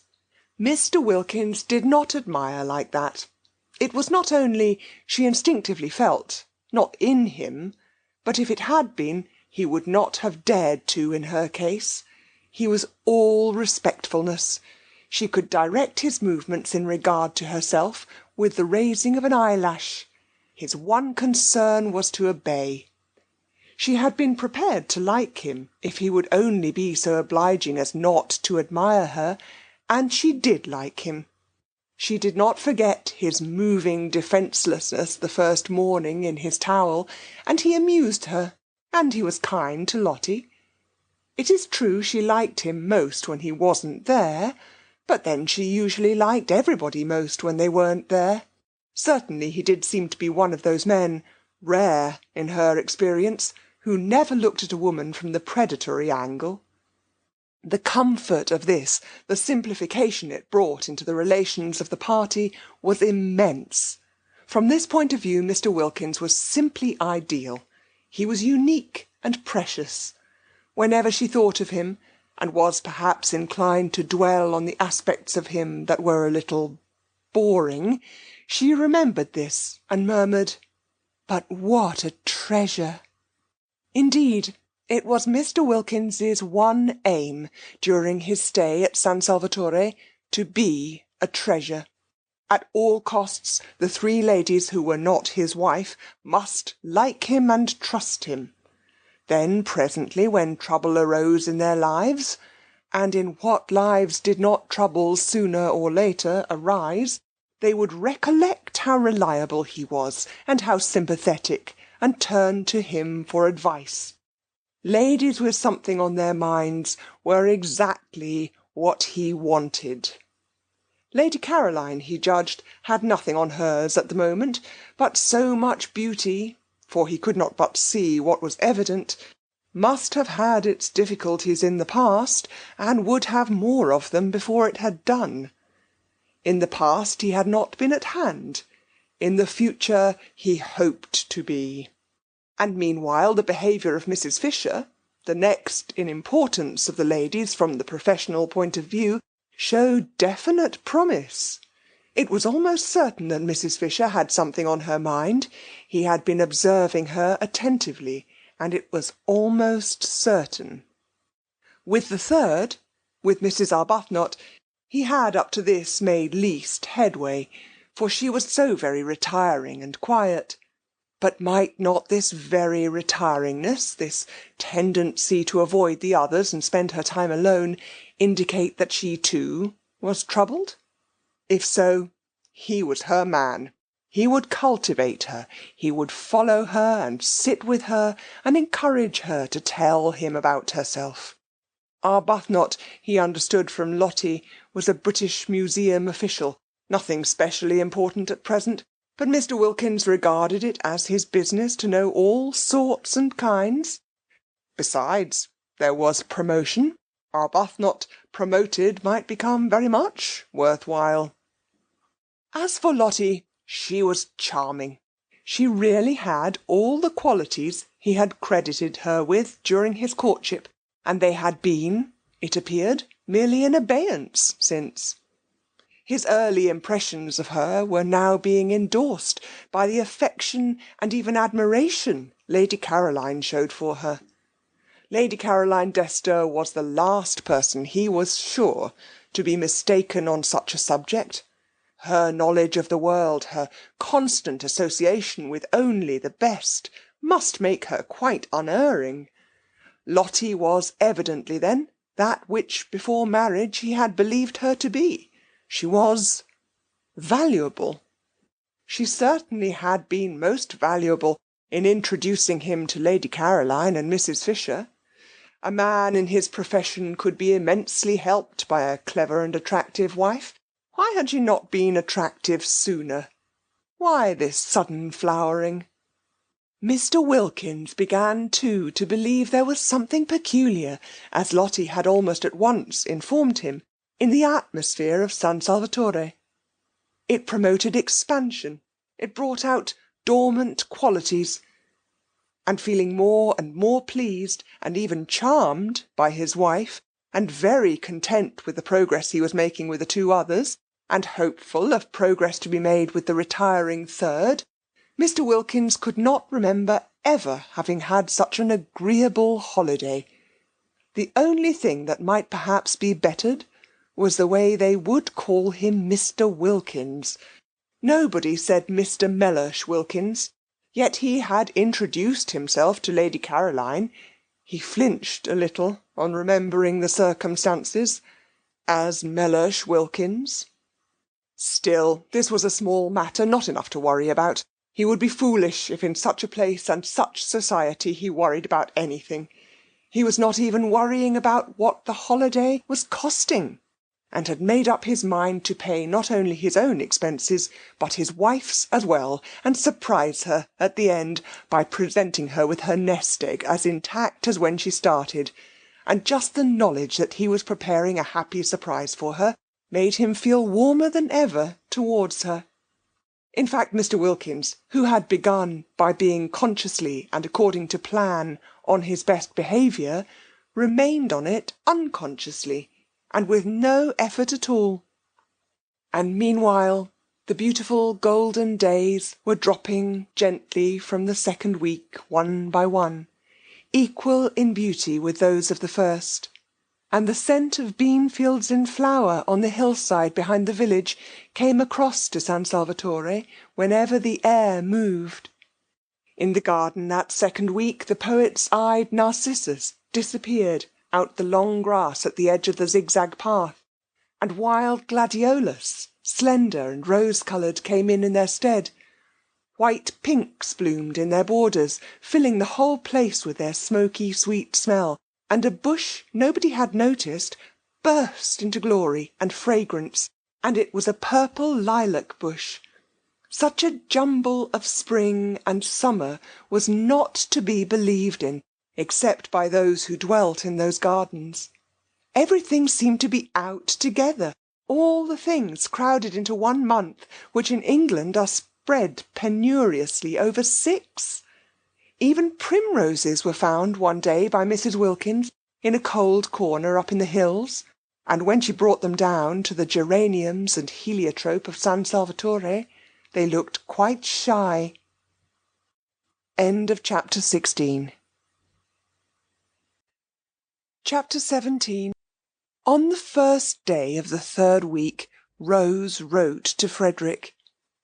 In case she should again hesitate and not post the letter, she gave it to Domenico to post, for if she did not write now there would be no time left at all. Half the month at San Salvatore was over.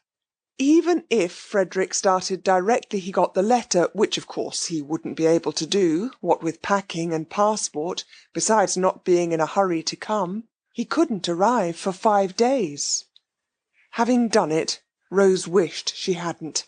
He wouldn't come, he wouldn't bother to answer, and if he did answer, it would just be giving some reason which was not true, and about being too busy to get away, and all that had been got by writing to him would be that she would be more unhappy than before. What things one did when one was idle! This resurrection of Frederick, or rather this attempt to resurrect him, what was it but the result of having nothing whatever to do? She wished she had never come away on a holiday. What did she want with holidays? Work was her salvation. Work was the only thing that protected one, that kept one steady and one's values true.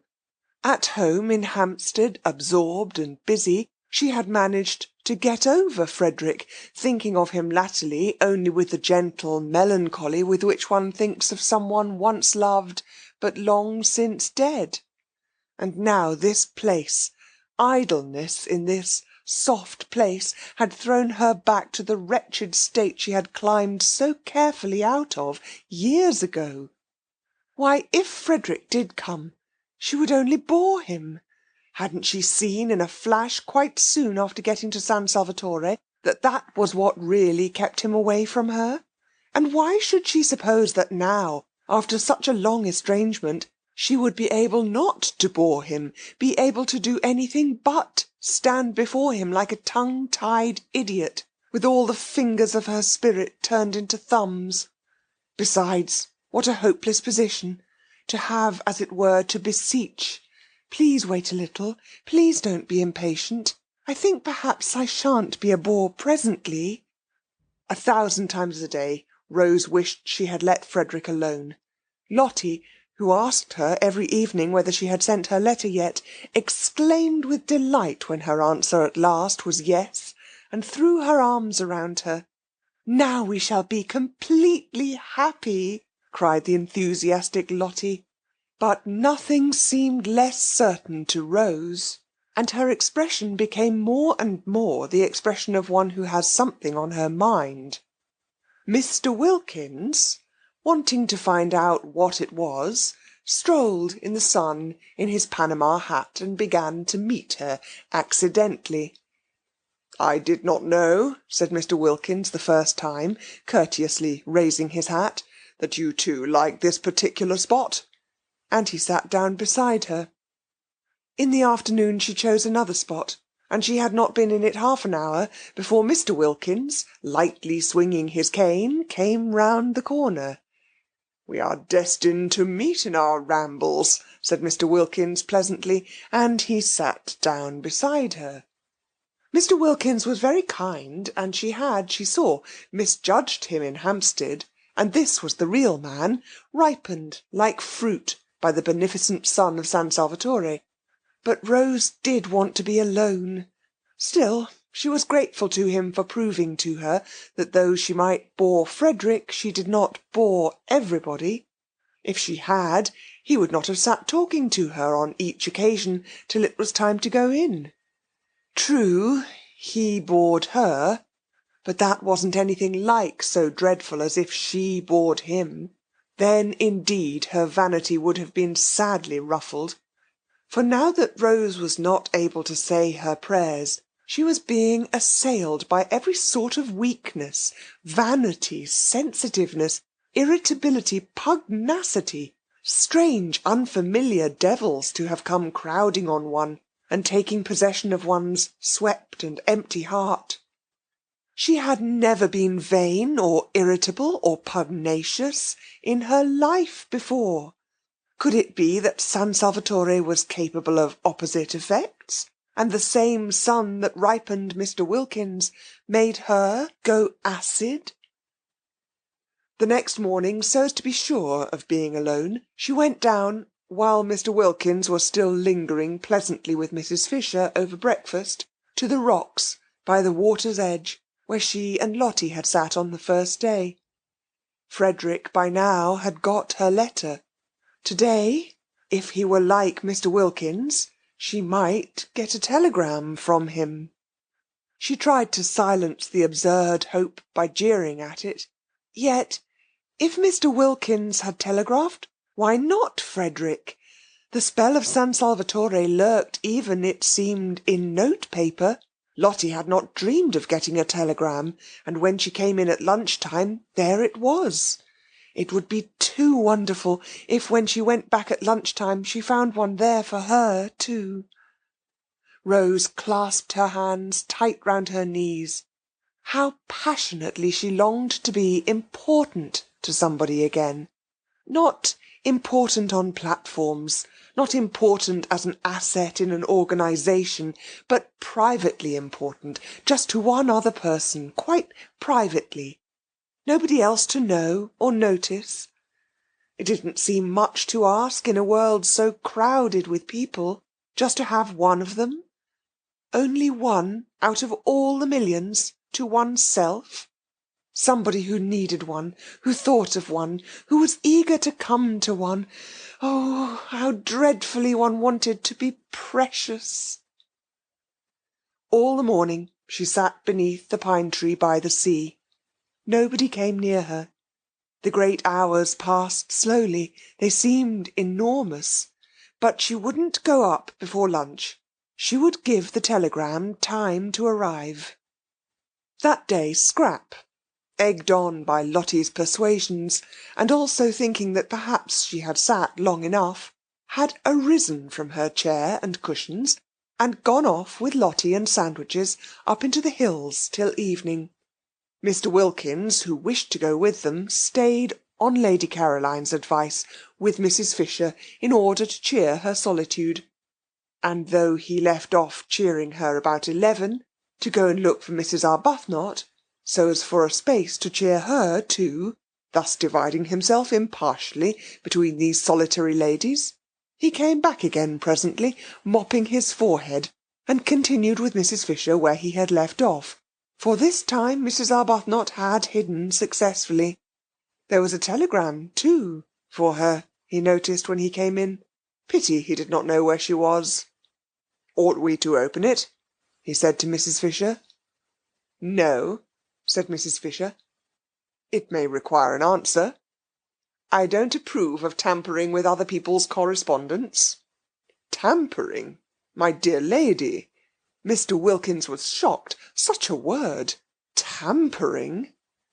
He had the greatest possible esteem for Mrs. Fisher, but he did at times find her a little difficult. She liked him, he was sure, and she was in a fair way, he felt, to become a client.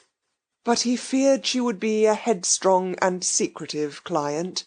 She was certainly secretive, for though he had been skilful and sympathetic for a whole week, she had as yet given him no inkling of what was so evidently worrying her.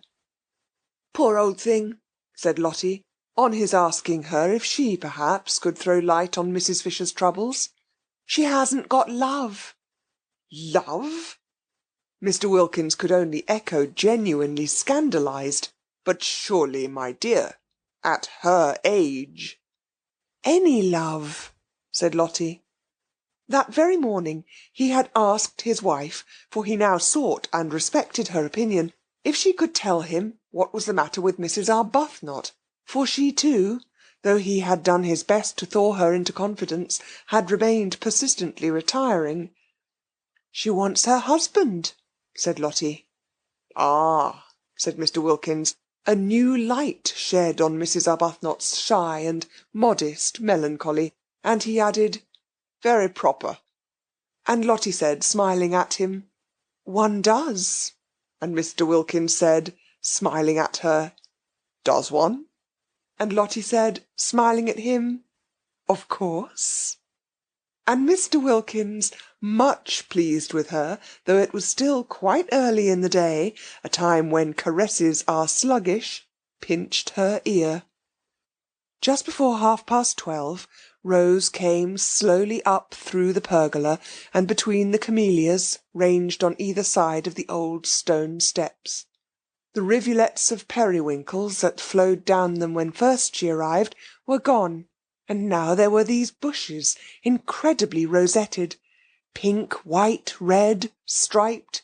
She fingered and smelt them one after the other, so as not to get to her disappointment too quickly. As long as she hadn't seen for herself, seen the table in the hall quite empty, except for its bowl of flowers, she still could hope. She still could have the joy of imagining the telegram, lying on it waiting for her. But there is no smell in a camellia, as Mr. Wilkins, who was standing in the doorway on the look-out for her, and knew what was necessary in horticulture, reminded her. She started at his voice and looked up. "A telegram has come for you," said Mr. Wilkins. She stared at him, her mouth open. "I searched for you everywhere, but failed—" Of course, she knew it. She had been sure of it all the time.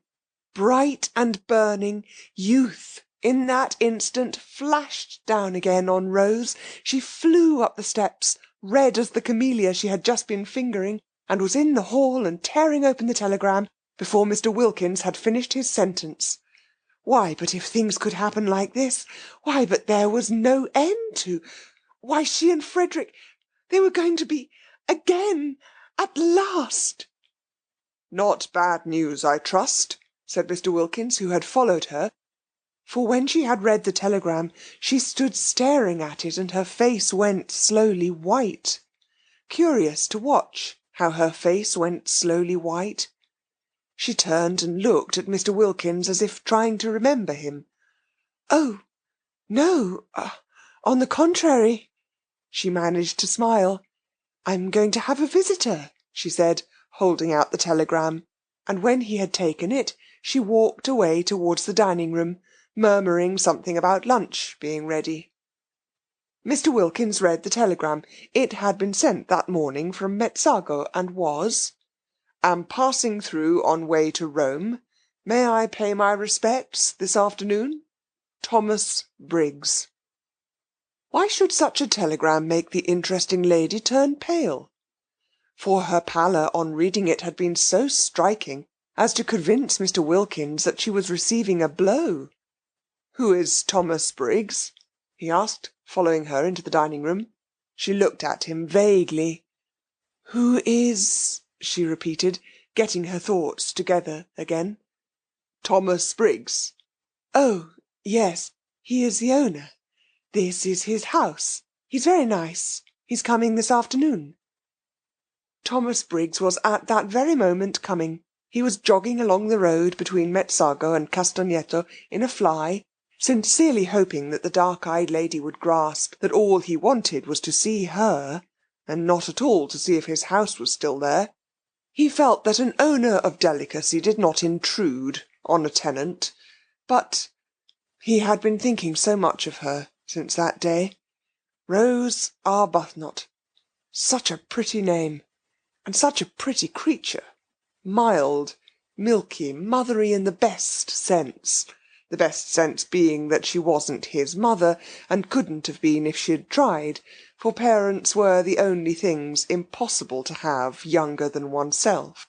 Also, he was passing so near, it seemed absurd not just to look in and see if she were comfortable. He longed to see her in his house. He longed to see it as her background, to see her sitting in his chairs, drinking out of his cups, using all his things. Did she put the big crimson brocade cushion in the drawing-room, behind her little dark head? Her hair and the whiteness of her skin would look lovely against it. Had she seen the portrait of herself on the stairs? He wondered if she liked it. He would explain it to her. If she didn't paint, and she had said nothing to suggest it, she wouldn't perhaps notice how exactly the moulding of the eyebrows and the slight hollow of the cheek. He told the fly to wait in Castagneto, and crossed the piazza, hailed by children and dogs who all knew him, and sprang up suddenly from nowhere, and walking quickly up the zigzag path, for he was an active young man, not much more than 30, he pulled the ancient chain that rang the bell, and waited decorously on the proper side of the open door to be allowed to come in. At the sight of him, Francesca flung up every bit of her that would fling up, eyebrows, eyelids, and hands, and volubly assured him that all was in perfect order, and that she was doing her duty.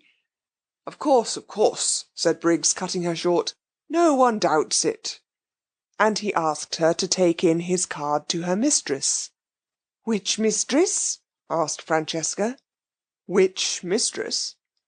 There are four, said Francesca, scenting an irregularity on the part of the tenants, for her master looked surprised, and she felt pleased, for life was dull, and irregularities helped it along, at least a little. Four? He repeated, surprised. Well, take it to the lot, then, he said, recovering himself, for he noticed her expression. Coffee was being drunk in the top garden in the shade of the umbrella pine. Only Mrs. Fisher and Mr. Wilkins were drinking it, for Mrs. Arbuthnot, after eating nothing and being completely silent during lunch, had disappeared immediately afterwards. While Francesca went away into the garden with his card, her master stood examining the picture on the staircase of the Madonna, by an early Italian painter, name unknown, picked up by him at Orvieto, who was so much like his tenant. It really was remarkable, the likeness. Of course, his tenant that day in London had had her hat on, but he was pretty sure her hair grew just like that off her forehead. The expression of the eyes, grave and sweet, was exactly the same. He rejoiced to think that he would always have that portrait. He looked up at the sound of footsteps, and there she was, coming down the stairs, just as he had imagined her in that place, dressed in white. She was astonished to see him so soon. She had supposed he would come about tea-time, and till then she had meant to sit somewhere out of doors, where she could be by herself. He watched her coming down the stairs with the utmost eager interest. In a moment she would be level with her portrait. It really is extraordinary, said Briggs. How do you do? Said Rose, intent only on a decent show of welcome. She did not welcome him. He was here, she felt, the telegram bitter in her heart, instead of Frederick, doing what she had longed Frederick would do, taking his place. Just stand still a moment. She obeyed automatically. Yes, quite astonishing. Do you mind taking off your hat? Rose, surprised, took it off obediently. Yes, I thought so. I just wanted to make sure. And look, have you noticed? He began to make odd swift passes with his hand over the face in the picture, measuring it, looking from it to her. Rose's surprise became amusement, and she could not help smiling. Have you come to compare me with my original? She asked. You do see how extraordinarily alike. I didn't know I looked so solemn. Well, you don't. Not now. You did a minute ago, quite as solemn. Oh, yes. How do you do? He finished suddenly, noticing her outstretched hand, and he laughed and shook it, flushing, a trick of his, to the roots of his hair. Francesca came back. The Signora Fisher, she said, will be pleased to see him. Who is the Signora Fisher? He asked Rose. One of the four who are sharing your house. Then there are 4 of you? Yes, my friend and I found we couldn't afford it by ourselves. Oh, I say, began Briggs in confusion, for he would best have liked Rose Arbuthnot, pretty name, not to have to afford anything, but to stay at San Salvatore as long as she liked, as his guest. Mrs. Fisher is having coffee in the top garden, said Rose. I'll take you to her and introduce you. I don't want to go. You've got your hat on, so you are going for a walk. Mayn't I come too? I'd immensely like being shown round by you. But Mrs. Fisher is waiting for you. Won't she keep? Yes, said Rose, with the smile that had so much attracted him on the first day. I think she will keep quite well till tea. Do you speak Italian? No, said Rose. Why? On that he turned to Francesca and told her at a great rate, for in Italian he was glib, to go back to the Signora in the top garden and tell her he had encountered his old friend, the Signora Arbuthnot, and was going for a walk with her, and would present himself to her later. "Do you invite me to tea?" he asked Rose when Francesca had gone. "Of course, it's your house." "It isn't. It's yours." "Till Monday week," she smiled. "Come and show me all the views," he said eagerly, and it was plain, even to the self-depreciatory Rose, that she did not bore Mr. Briggs. End of chapter 17. Chapter 18. They had a very pleasant walk, with a great deal of sitting down in warm, thyme-fragrant corners, and if anything could have helped Rose to recover from the bitter disappointment of the morning, it would have been the company and conversation of Mr. Briggs. He did help her to recover, and the same process took place as that which Lottie had undergone with her husband, and the more Mr. Briggs thought Rose charming, the more charming she became. Briggs was a man incapable of concealments, who never lost time if he could help it. They had not got to the end of the headland where the lighthouse is.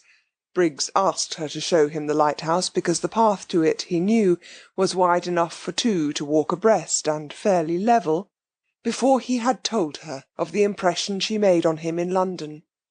Since even the most religious, sober women like to know that they have made an impression, particularly the kind that has nothing to do with character or merits, Rose was pleased.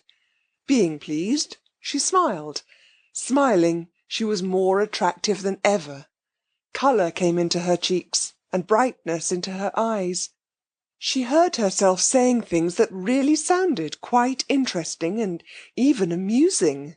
If Frederick were listening now, she thought, perhaps he would see that she couldn't after all be such a hopeless bore, for here was a man, nice-looking, young, and surely clever.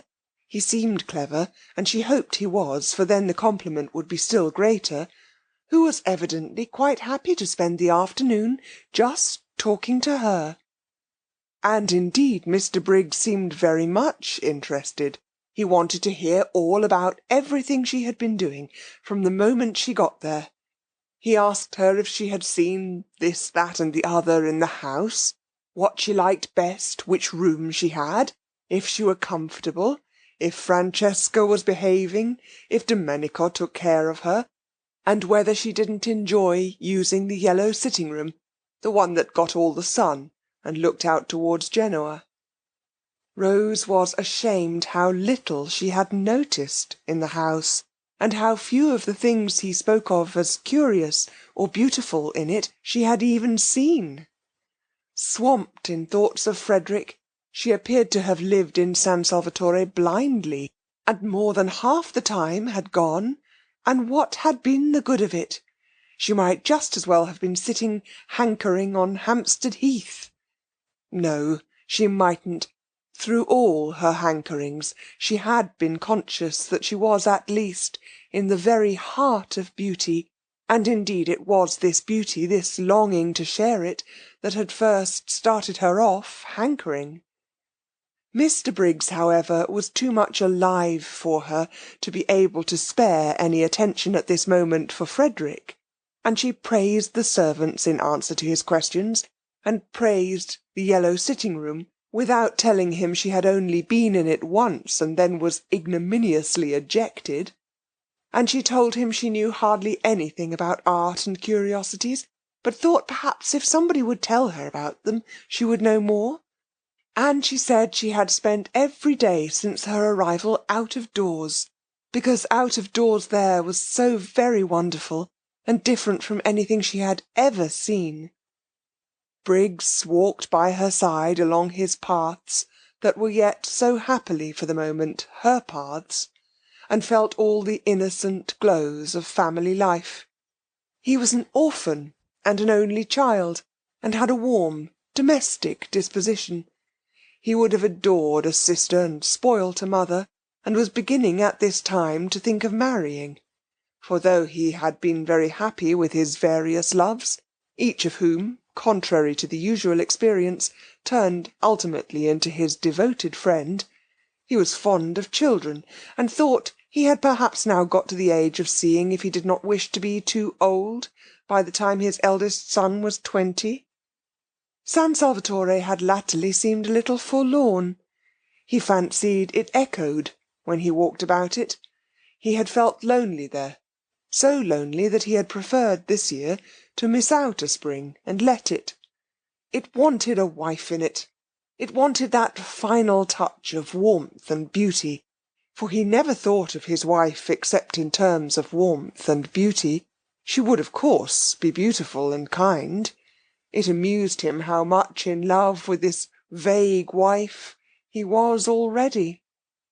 At such a rate was he making friends with the lady with the sweet name as he walked along the path towards the lighthouse, that he was sure presently he would be telling her everything about himself and his past doings and his future hopes, and the thought of such a swiftly developing confidence made him laugh. "Why are you laughing?" she asked, looking at him and smiling. "It's so like coming home," he said. "But it is coming home for you to come here." "I mean really like coming home. To one's family. I never had a family. I'm an orphan." "Oh, are you?" said Rose, with a proper sympathy. "I hope you've not been one very long. No, I don't mean I hope you have been one very long. No, I don't know what I mean, except that I'm sorry." He laughed again. "Oh, I'm used to it. I haven't anybody. No sisters or brothers." "Then you're an only child," she observed intelligently.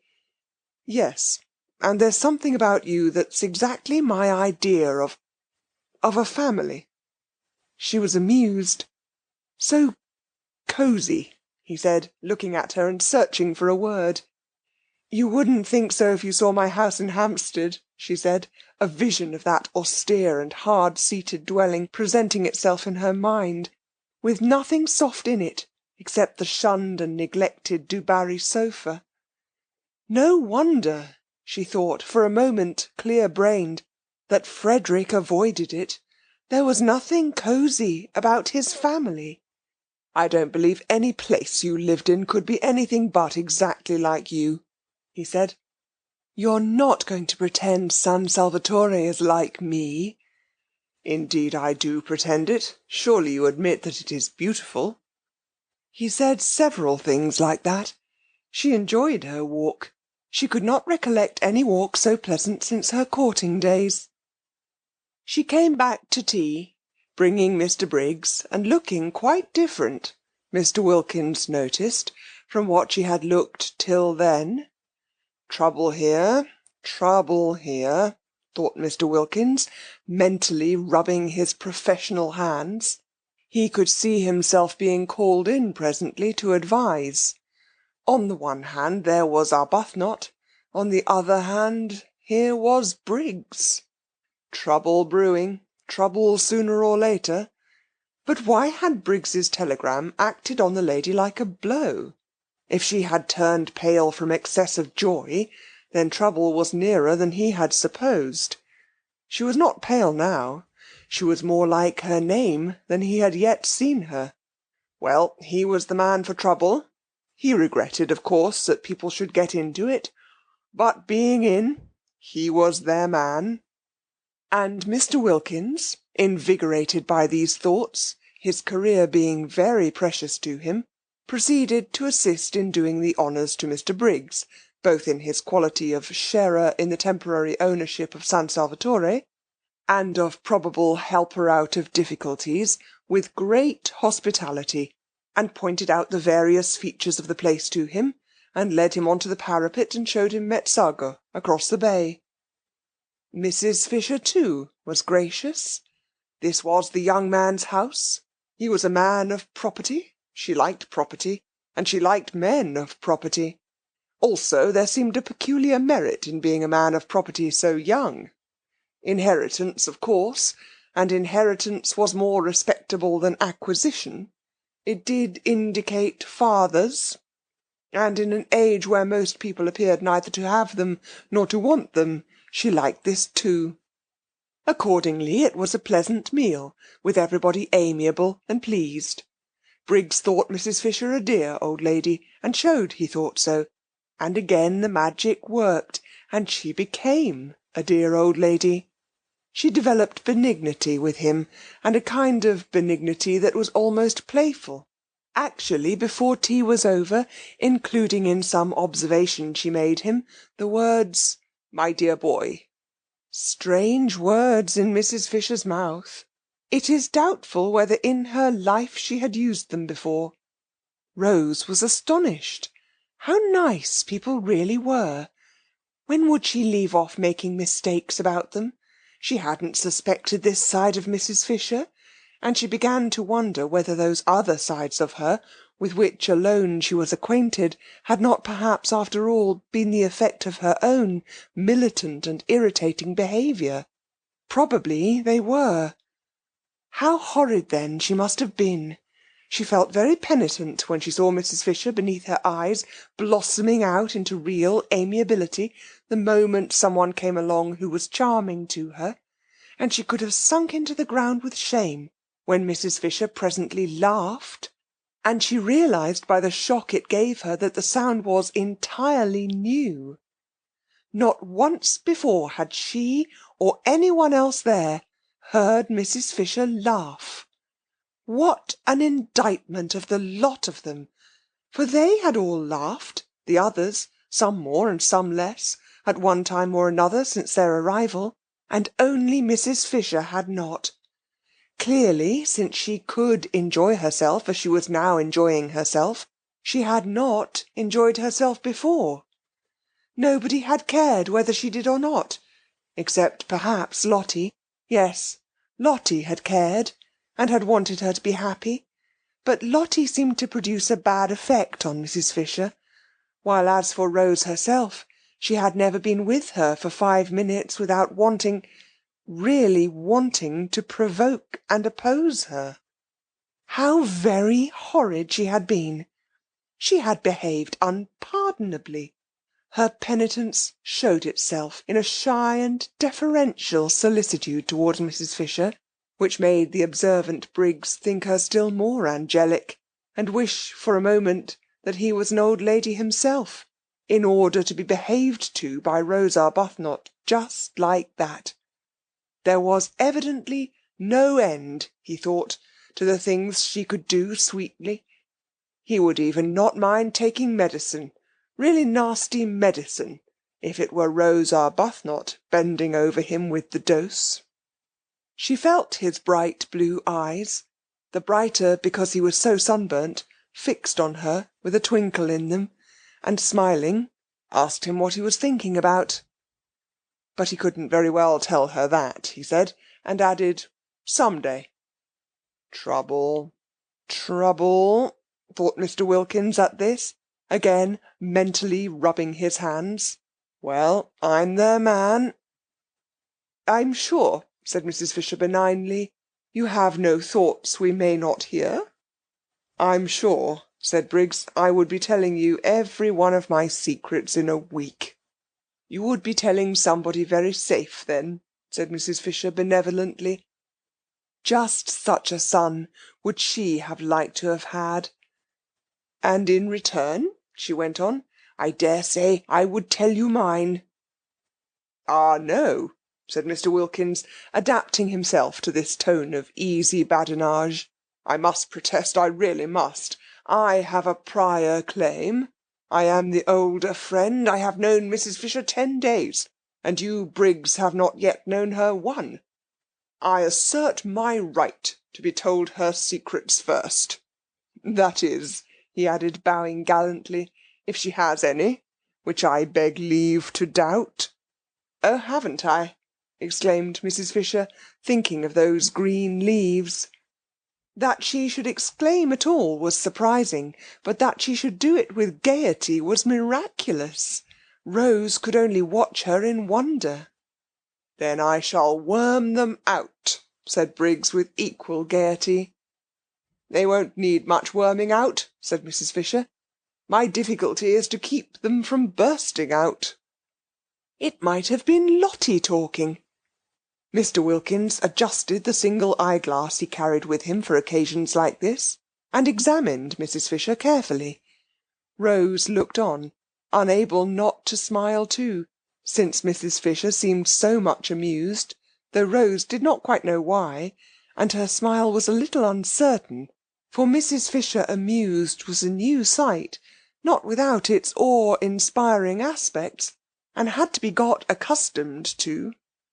What Mrs. Fisher was thinking was how much surprised they would be if she told them of her very odd and exciting sensation of going to come out all over buds. They would think she was an extremely silly old woman, and so would she have thought as lately as 2 days ago, but the bud idea was becoming familiar to her. She was more apprivoisée now, as dear Matthew Arnold used to say, and though it would undoubtedly be best if one's appearance and sensations matched, yet supposing they did not, one couldn't have everything, was it not better to feel young somewhere rather than old everywhere? Time enough to be old everywhere again, inside as well as out, when she got back to her sarcophagus in Prince of Wales Terrace. Yet it is probable that without the arrival of Briggs, Mrs. Fisher would have gone on secretly fermenting in her shell. The others only knew her as severe. It would have been more than her dignity could bear, suddenly to relax, especially towards the 3 young women. But now came the stranger Briggs, a stranger who at once took to her as no young man had taken to her in her life, and it was the coming of Briggs, and his real and manifest appreciation, for just such a grandmother, thought Briggs, hungry for home life and its concomitants, would he have liked to have, that released Mrs. Fisher from her shell, and here she was at last, as Lottie had predicted, pleased, good-humoured, and benevolent. Lottie, coming back half an hour later from her picnic, and following the sound of voices into the top garden in the hope of still finding tea, saw at once what had happened, for Mrs. Fisher at that very moment was laughing.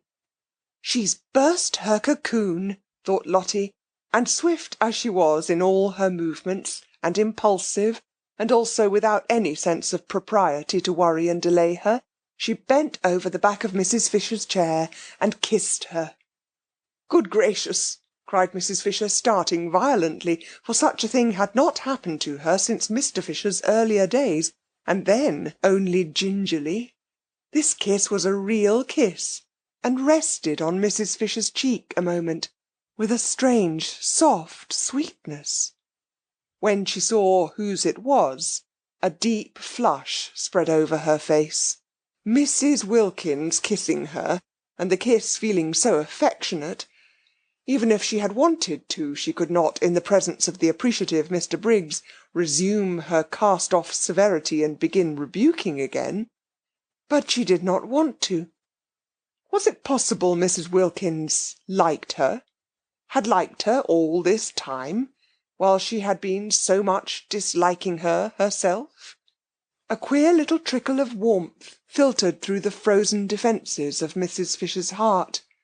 Somebody young kissing her, somebody young wanting to kiss her. Very much flushed, she watched the strange creature, apparently quite unconscious she had done anything extraordinary, shaking hands with Mr. Briggs, on her husband's introducing him, and immediately embarking on the friendliest conversation with him, exactly as if she had known him all her life. What a strange creature! What a very strange creature! It was natural, she being so strange, that one should have, perhaps, misjudged her. "I'm sure you want some tea," said Briggs with eager hospitality to Lottie. He thought her delightful, freckles, picnic untidiness, and all. Just such a sister, would he? "This is cold," he said, feeling the teapot. "I'll tell Francesca to make you some fresh." He broke off and blushed. "Aren't I forgetting myself?" he said, laughing and looking round at them. "Very natural, very natural. Mr. Wilkins reassured him. "I'll go and tell Francesca," said Rose, getting up. "No," said Briggs, "don't go away." And he put his hands to his mouth and shouted. "Francesca!" shouted Briggs. She came running. No summons in their experience had been answered by her with such celerity. "Her master's voice," remarked Mr. Wilkins, aptly, he considered. "Make fresh tea," ordered Briggs in Italian. "Quick, quick!" And remembering himself, he blushed again, and begged everybody's pardon. Very natural, Mr. Wilkins reassured him. Briggs then explained to Lottie what he had explained twice already, once to Rose and once to the other two, that he was on his way to Rome and thought he would get out at Mezzago and just look in to see if they were comfortable and continue his journey the next day, staying the night in a hotel in Mezzago. "But how ridiculous," said Lottie. "Of course you must stay here. It's your house. There's Kate Lumley's room," she added, turning to Mrs. Fisher. "You wouldn't mind Mr. Briggs having it for one night?" "Kate Lumley isn't in it, you know," she said, turning to Briggs and laughing. And Mrs. Fisher, to her immense surprise, laughed too. She knew that any other time this remark would have struck her as excessively unseemly, and yet now she only thought it funny. No, indeed, she assured Briggs, Kate Lumley was not in that room. Very fortunately, for she was an excessively wide person, and the room was excessively narrow. Kate Lumley might get into it, but that was about all. Once in, she would fit it so tightly that probably she would never be able to get out again. It was entirely at Mr. Briggs's disposal, and she hoped he would do nothing so absurd as go to an hotel, he, the owner of the whole place. Rose listened to this speech wide-eyed with amazement. Mrs. Fisher laughed very much as she made it. Lottie laughed very much too, and at the end of it bent down and kissed her again, kissed her several times. "So you see, my dear boy," said Mrs. Fisher, "you must stay here and give us all a great deal of pleasure." "A great deal indeed," corroborated Mr. Wilkins heartily. "A very great deal," repeated Mrs. Fisher, looking exactly like a pleased mother. "Do," said Rose, on Briggs's turning inquiringly to her. "How kind of you all," he said, his face broad with smiles. "I'd love to be a guest here. What a new sensation! And with three such—" He broke off and looked around. "I say," he asked, "oughtn't I to have a fourth hostess? Francesca said she had 4 mistresses." "Yes, there's Lady Caroline," said Lottie. "Then hadn't we better find out first if she invites me too?" "Oh, but she's sure—" began Lottie. "The daughter of the Droitwiches, Briggs," said Mr. Wilkins, "is not likely to be wanting in the proper hospitable impulses." "The daughter of the—" repeated Briggs, but he stopped dead.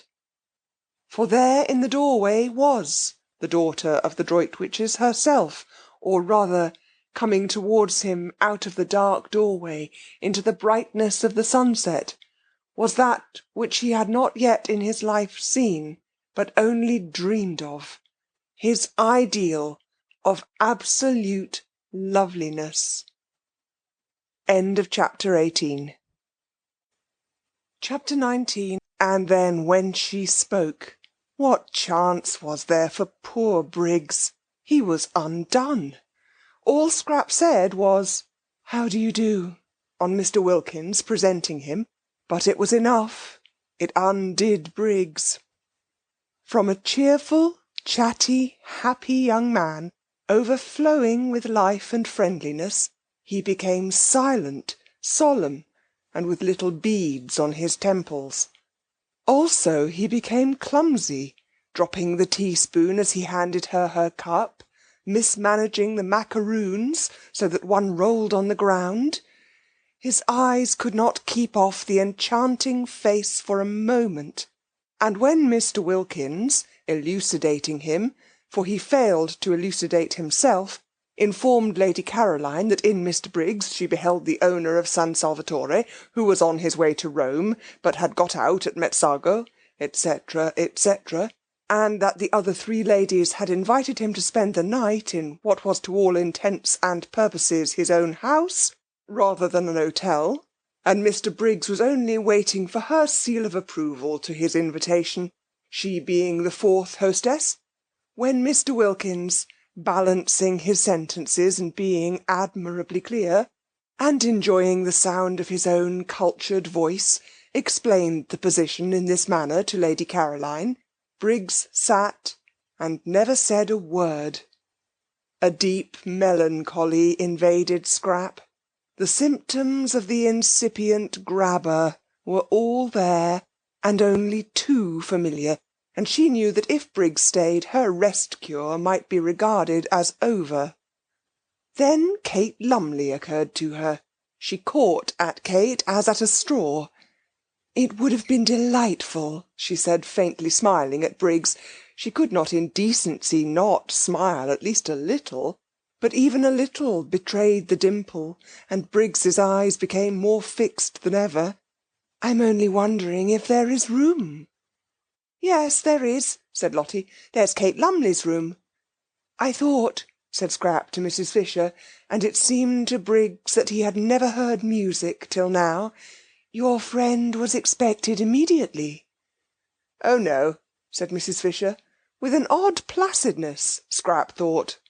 "Miss Lumley," said Mr. Wilkins, "or should I," he inquired of Miss Fisher, "say Mrs.?" "Nobody has ever married Kate," said Mrs. Fisher complacently. "Quite so. Miss Lumley does not arrive to-day in any case, Lady Caroline, and Mr. Briggs has, unfortunately, if I may say so, to continue his journey to-morrow, so that his staying would in no way interfere with Miss Lumley's possible movements." "Then, of course, I join in with the invitation," said Scrap, with what was to Briggs the most divine cordiality. He stammered something, flushing scarlet, and Scrap thought, "Oh," and turned her head away. But that merely made Briggs acquainted with her profile, and if there existed anything more lovely than Scrap's full face, it was her profile. Well, it was only for this one afternoon and evening. He would leave, no doubt, the first thing in the morning. It took hours to get to Rome. Awful if he hung on till the night train. She had a feeling that the principal express to Rome passed through at night. Why hadn't that woman Kate Lumley arrived yet? She had forgotten all about her, but now she remembered she was to have been invited a fortnight ago. What had become of her? This man, once let in, would come and see her in London, would haunt the places she was likely to go to. He had the makings, her experienced eye could see, of a passionately persistent grabber. If, thought Mr. Wilkins, observing Briggs's face and sudden silence, any understanding existed between this young fellow and Mrs. Arbuthnot, there is now going to be trouble of a different nature from the kind I feared, in which Arbuthnot would have played a leading part, in fact the part of petitioner, but trouble that may need help and advice none the less for its not being publicly scandalous. Briggs, impelled by his passions and her beauty, will aspire to the daughter of the Droitwiches. She, naturally and properly, will repel him. Mrs. Arbuthnot, left in the cold, will be upset and show it. Arbuthnot, on his arrival, will find his wife in enigmatic tears. Inquiring into their cause, he will be met with an icy reserve. More trouble may then be expected, and in me they will seek and find their adviser. When Lottie said Mrs. Arbuthnot wanted her husband, she was wrong. What Mrs. Arbuthnot wants is Briggs, and it looks uncommonly as if she were not going to get him. Well, I'm their man. Where are your things, Mr. Briggs? Asked Mrs. Fisher, her voice round with motherliness. Oughtn't they to be fetched? For the sun was nearly in the sea now, and the sweet-smelling April dampness that followed immediately on its disappearance was beginning to steal into the garden. Briggs started. "My things?" he repeated. "Oh, yes, I must fetch them. They're in Mezzago. I'll send Domenico. My fly is waiting in the village. He can go back in it. I'll go and tell him." He got up. To whom was he talking? To Mrs. Fisher, ostensibly, yet his eyes were fixed on Scrap, who said nothing and looked at no one. Then, recollecting himself, he stammered, "I'm awfully sorry. I keep on forgetting. I'll go down and fetch them myself." "We can easily send Domenico," said Rose, and at her gentle voice he turned his head. Why, there was his friend, the sweet-named lady. But how had she not in this short interval changed? Was it the failing light making her so colourless, so vague-featured, so dim, so much like a ghost? A nice, good ghost, of course, and still with a pretty name, but only a ghost. He turned from her to Scrap again, and forgot Rose Arbuthnot's existence. How was it possible for him to bother about anybody or anything else in this first moment of being face to face with his dream come true? Briggs had not supposed or hoped that anyone as beautiful as his dream of beauty existed. He had never till now met even an approximation. Pretty women, charming women by the score he had met and properly appreciated, but never the real, the godlike thing itself.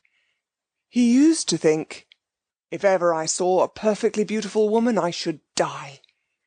And though, having now met what to his ideas was a perfectly beautiful woman, he did not die, he became very nearly as incapable of managing his own affairs as if he had. The others were obliged to arrange everything for him. By questions they extracted from him that his luggage was in the station cloak-room at Mezzago, and they sent for Domenico, and urged and prompted by everybody except Scrap, who sat in silence and looked at no one, Briggs was induced to give him the necessary instructions for going back in the fly and bringing out his things. It was a sad sight to see the collapse of Briggs. Everybody noticed it, even Rose. Upon my word, thought Mrs. Fisher, the way one pretty face can turn a delightful man into an idiot is past all patience. And, feeling the air getting chilly, and the sight of the enthralled Briggs painful, she went in to order his room to be got ready, regretting now that she had pressed the poor boy to stay. She had forgotten Lady Caroline's kill-joy face for the moment, and the more completely owing to the absence of any ill effects produced by it on Mr. Wilkins. Poor boy! Such a charming boy, too, left to himself. It was true she could not accuse Lady Caroline of not leaving him to himself, for she was taking no notice of him at all, but that did not help. Exactly like foolish moths did men, in other respects intelligent, flutter round the impassive, lighted candle of a pretty face. She had seen them doing it. She had looked on only too often. Almost she laid a mother hand on Briggs's fair head as she passed him. Poor boy! Then Scrap, having finished her cigarette, got up and went indoors too. She saw no reason why she should sit there in order to gratify Mr. Briggs's desire to stare. She would have liked to stay out longer, to go to her corner behind the daphne bushes, and look at the sunset sky, and watch the lights coming out one by one in the village below, and smell the sweet moistness of the evening. But if she did, Mr. Briggs would certainly follow her. The old familiar tyranny had begun again. Her holiday of peace and liberation was interrupted, perhaps over, for who knew if he would go away after all to-morrow? He might leave the house, driven out of it by Kate Lumley, but that was nothing to prevent his taking rooms in the village and coming up every day. This tyranny of one person over another! And she was so miserably constructed, that she wouldn't even be able to frown him down without being misunderstood. Scrap, who loved this time of the evening in her corner, felt indignant with Mr. Briggs, who was doing her out of it, and she turned her back on the garden and him, and went towards the house without a look or a word. But Briggs, when he realised her intention, leapt to his feet, snatched chairs which were not in her way out of it, kicked a footstool which was not in her path on one side, hurried to the door which stood wide open in order to hold it open, and followed her through it, walking by her side along the hall. What was to be done with Mr. Briggs? Well, it was his hall. She couldn't prevent his walking along it. "I hope," he said, not able while walking to take his eyes off her, so that he knocked against several things he would otherwise have avoided, the corner of a bookcase, an ancient carved cupboard, a table with flowers on it, shaking the water over, "that you are quite comfortable here. If you're not, I'll flay them alive." His voice vibrated. What was to be done with Mr. Briggs? She could, of course, stay in her room the whole time, say she was ill, not appear at dinner, but again, the tyranny of this. "I'm very comfortable indeed," said Scrap. "If I had dreamed you were coming," he began. "It's a wonderful old place," said Scrap, doing her utmost to sound detached and forbidding, but with little hope of success. The kitchen was on this floor, and passing its door, which was open a crack, they were observed by the servants, whose thoughts, communicated to each other by looks, may be roughly reproduced by such rude symbols as "Aha!" and "Oh!" symbols which represented and included their appreciation of the inevitable, their foreknowledge of the inevitable, and their complete understanding and approval. "Are you going upstairs?" asked Briggs, as she paused at the foot of them. "Yes." "Which room do you sit in? The drawing-room or the small yellow room?" "In my own room." So then he couldn't go up with her. So then all he could do was to wait until she came out again. He longed to ask her which was her own room. It thrilled him to hear her call any room in his house her own room, that he might picture her in it. He longed to know if by any happy chance it was his room, for ever after to be filled with her wonder. But he didn't dare. He would find that out later from someone else. Francesca. Anybody. "Then I shan't see you again till dinner." "Dinner is at 8, was Scrap's evasive answer as she went upstairs. He watched her go. She passed the Madonna, the portrait of Rose Arbuthnot, and the dark-eyed figure he had thought so sweet seemed to turn pale, to shrivel into insignificance as she passed. She turned the bend of the stairs, and the setting sun, shining through the west window a moment on her face, turned her to glory. She disappeared, and the sun went out too, and the stairs were dark and empty. He listened till her footsteps were silent, trying to tell from the sound of the shutting door which room she had gone into, then wandered aimlessly away through the hall again, and found himself back in the top garden. Scrap, from her window, saw him there. She saw Lottie and Rose sitting on the end parapet, where she would have liked to have been, and she saw Mr. Wilkins buttonholing Briggs and evidently telling him the story of the oleander tree in the middle of the garden. Briggs was listening with a patience she thought rather nice, seeing that it was his oleander and his own father's story. She knew Mr. Wilkins was telling him the story by his gestures. Domenico had told it her soon after her arrival, and he had also told Mrs. Fisher, who had told Mr. Wilkins. Mrs. Fisher thought highly of this story, and often spoke of it. It was about a cherrywood walking-stick. Briggs's father had thrust this stick into the ground at that spot, and said to Domenico's father, who was then the gardener, "Here we will have an oleander."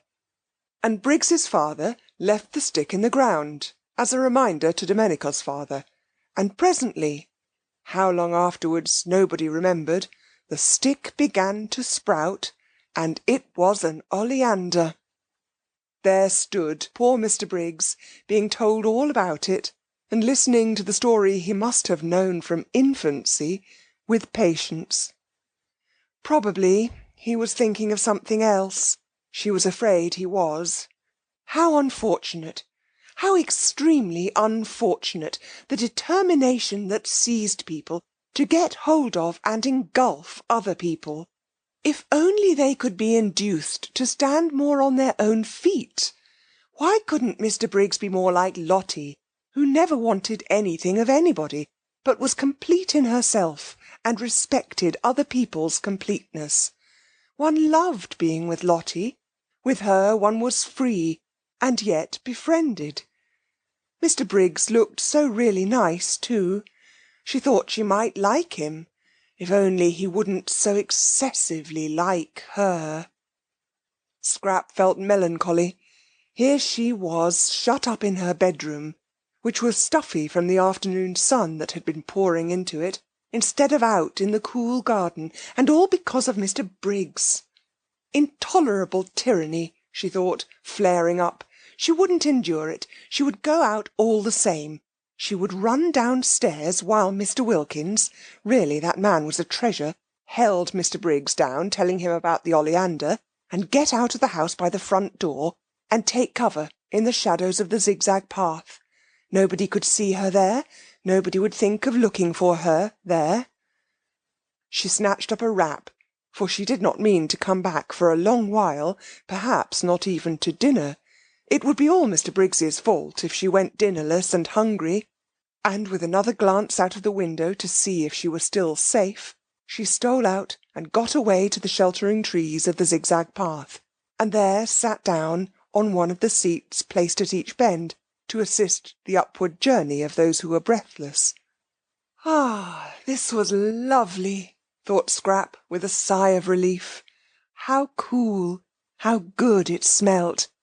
She could see the quiet water of the little harbour through the pine trunks, and the lights coming out in the houses on the other side, and all round her the green dusk was splashed by the rose pink of the gladioluses in the grass, and the white of the crowding daisies. Ah, this was lovely, so still. Nothing moving, not a leaf, not a stalk.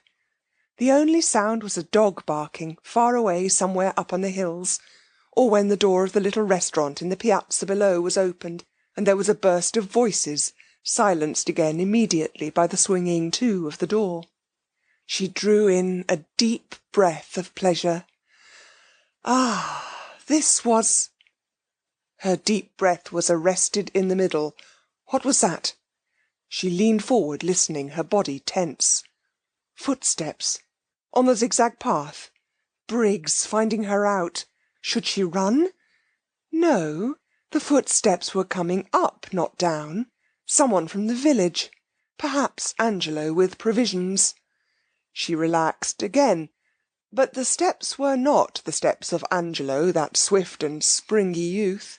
They were slow and considered, and they kept on pausing. Someone who isn't used to hills, thought Scrap. The idea of going back to the house did not occur to her. She was afraid of nothing in life except love. Brigands or murderers, as such, held no terrors for the daughter of the Droit witches.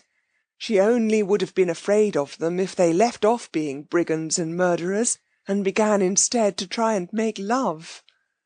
The next moment the footsteps turned the corner of her bit of path, and stood still. Getting his wind, thought Scrap, not looking round. Then as he, from the sounds of the steps she took them to belong to a man, did not move, she turned her head, and beheld with astonishment a person she had seen a good deal of lately in London, the well-known writer of amusing memoirs, Mr. Ferdinand Arundel.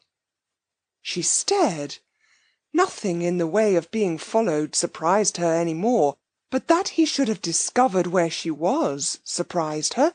Her mother had promised faithfully to tell no one. "You?" she said, feeling betrayed. "Here?" He came up to her and took off his hat. His forehead beneath the hat was wet with the beads of unaccustomed climbing. He looked ashamed and entreating, like a guilty but devoted dog. "You must forgive me," he said. "Lady Droitwich told me where you were, and as I happened to be passing through on my way to Rome, I thought I'd get out at Metsago and just look in and see how you were." "But didn't my mother tell you I was doing a rest cure?" "Yes, she did. And that's why I haven't intruded on you earlier in the day. I thought you would probably sleep all day and wake up about now so as to be fed." "But—" "I know. I've got nothing to say in excuse. I couldn't help myself." "This," thought Scrap, "comes of mother insisting on having authors to lunch, and me being so much more amiable in appearance than I really am." She had been amiable to Ferdinand Arundel. She liked him, or rather she did not dislike him. He seemed a jovial, simple man, and had the eyes of a nice dog. Also, though it was evident that he admired her, he had not, in London, grabbed. There he had merely been a good-natured, harmless person of entertaining conversation, who helped to make luncheons agreeable. Now it appeared that he, too, was a grabber. Fancy following her out there, daring to! Nobody else had. Perhaps her mother had given him the address because she considered him so absolutely harmless, and thought he might be useful and see her home. Well, whatever he was, he couldn't possibly give her the trouble an active young man like Mr. Briggs might give her. Mr. Briggs, infatuated, would be reckless, she felt, would stick at nothing, would lose his head publicly. She could imagine Mr. Briggs doing things with rope ladders, and singing all night under her window, being really difficult and uncomfortable. Mr. Arundel hadn't the figure for any kind of recklessness. He had lived too long and too well. She was sure he couldn't sing, and wouldn't want to. He must be at least 40. How many good dinners could not a man have eaten by the time he was 40?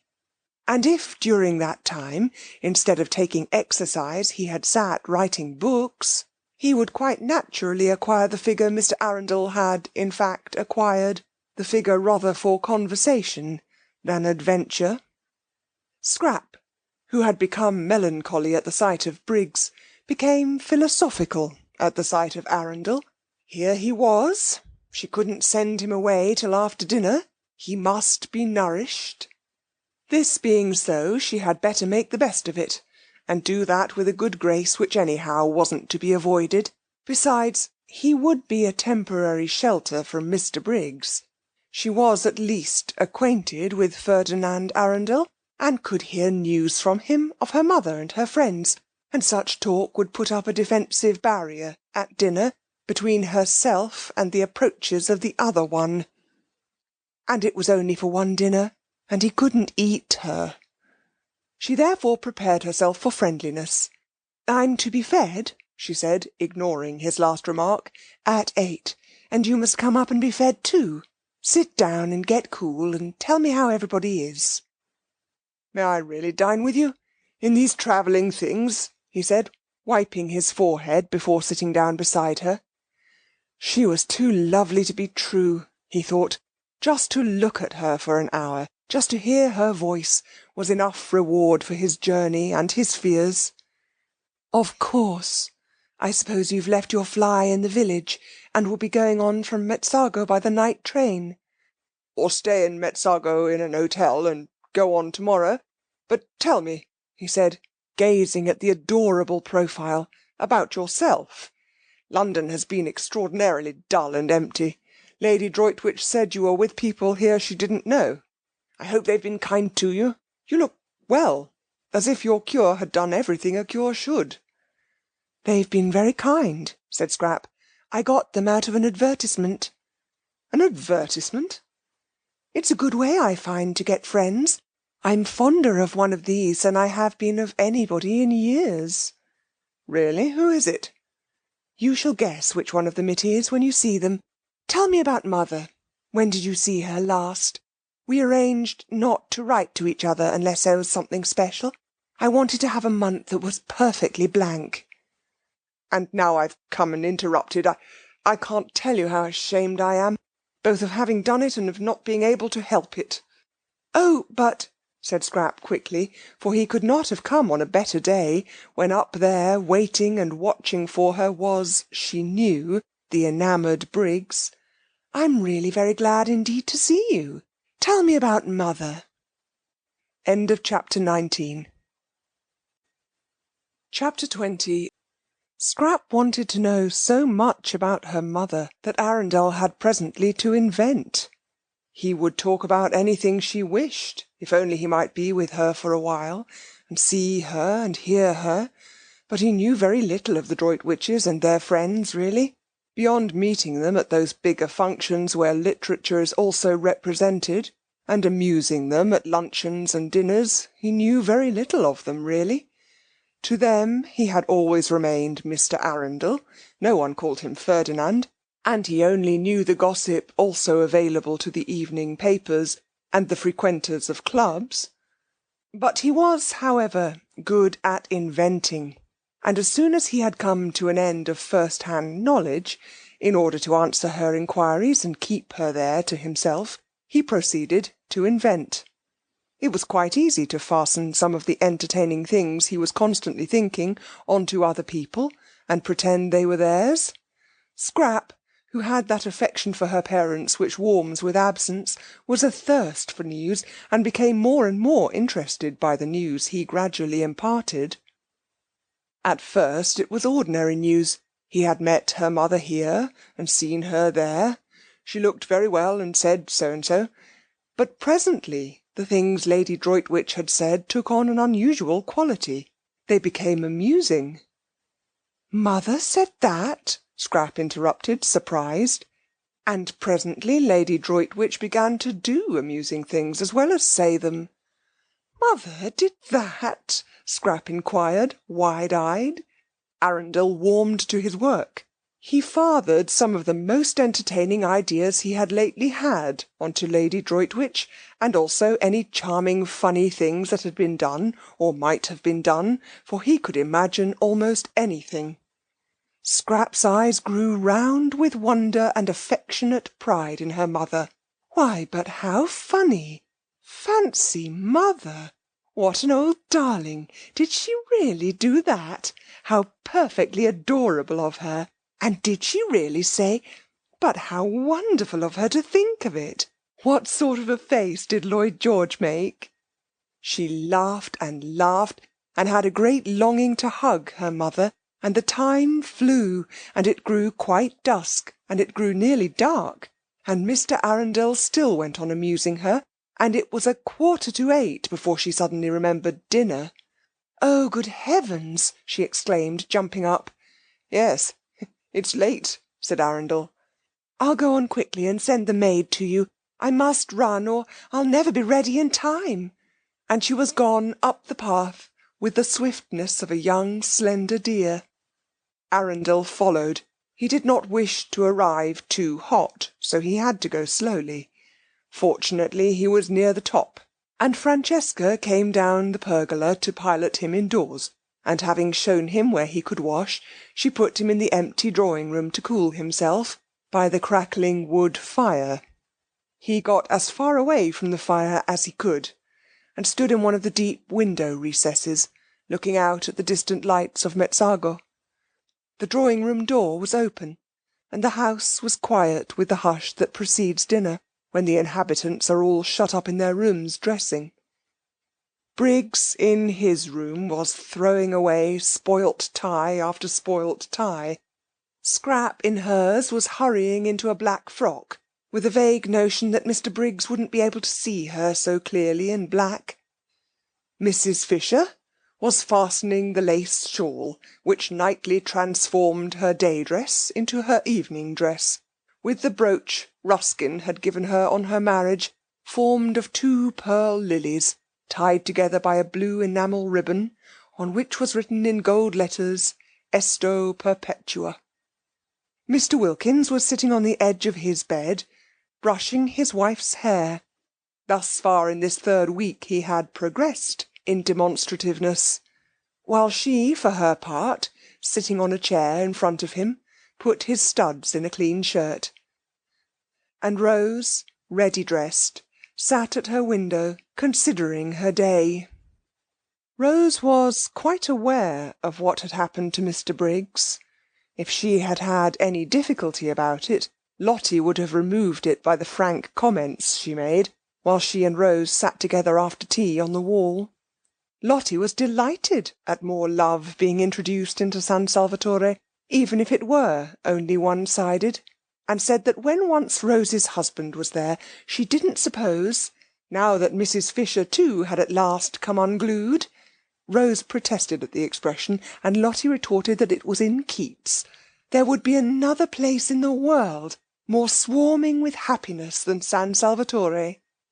"Your husband," said Lottie, swinging her feet, "might be here quite soon, perhaps tomorrow evening if he starts at once, and there'll be a glorious final few days before we all go home refreshed for life.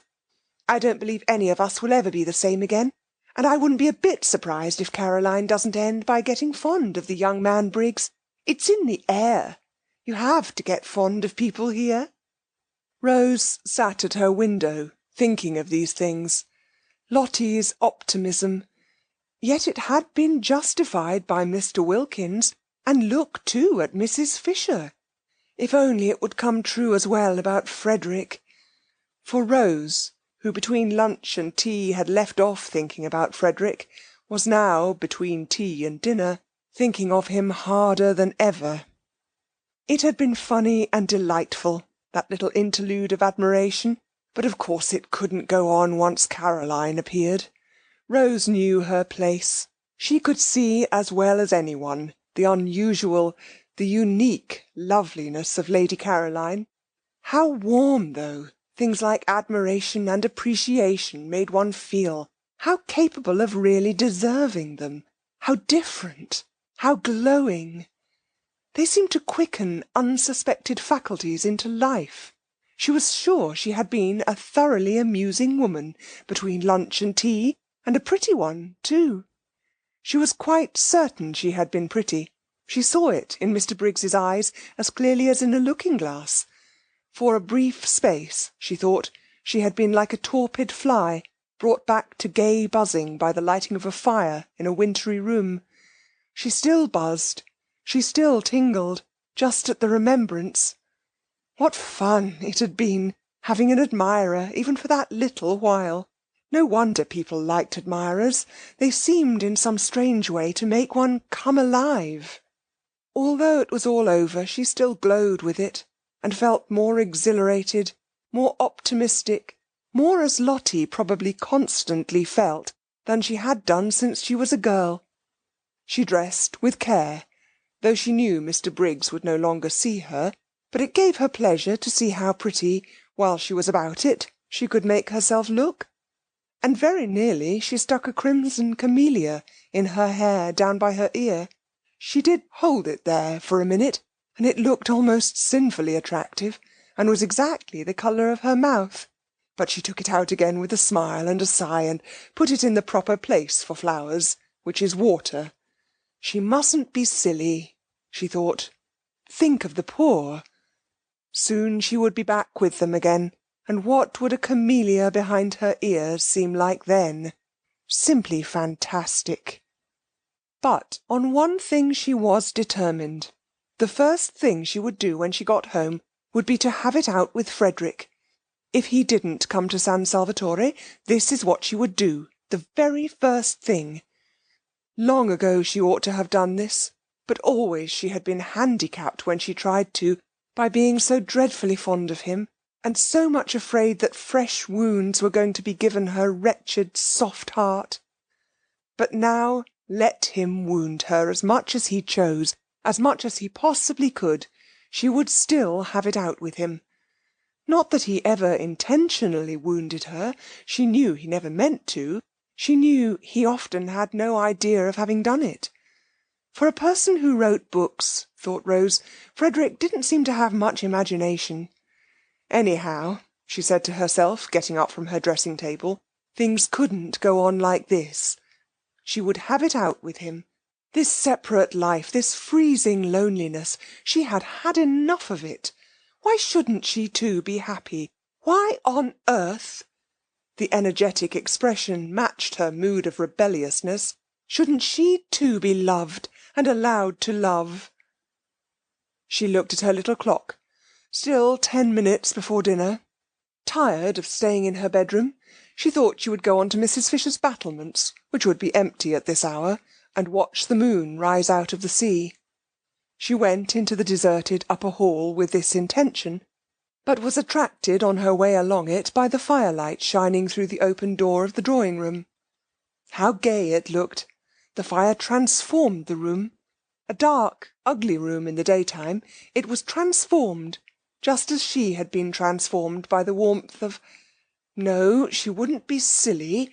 She would think of the poor. The thought of them always brought her down to sobriety at once. She peeped in. Firelight and flowers, and outside the deep slits of windows hung the blue curtain of the night. How pretty! What a sweet place San Salvatore was! And that gorgeous lilac on the table. She must go and put her face in it. But she never got to the lilac.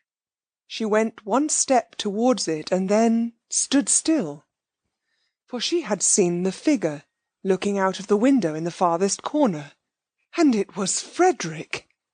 All the blood in Rose's body rushed to her heart, and it seemed to stop its beating. She stood quite still. He had not heard her. He did not turn round. She stood looking at him. The miracle had happened, and he had come. She stood holding her breath.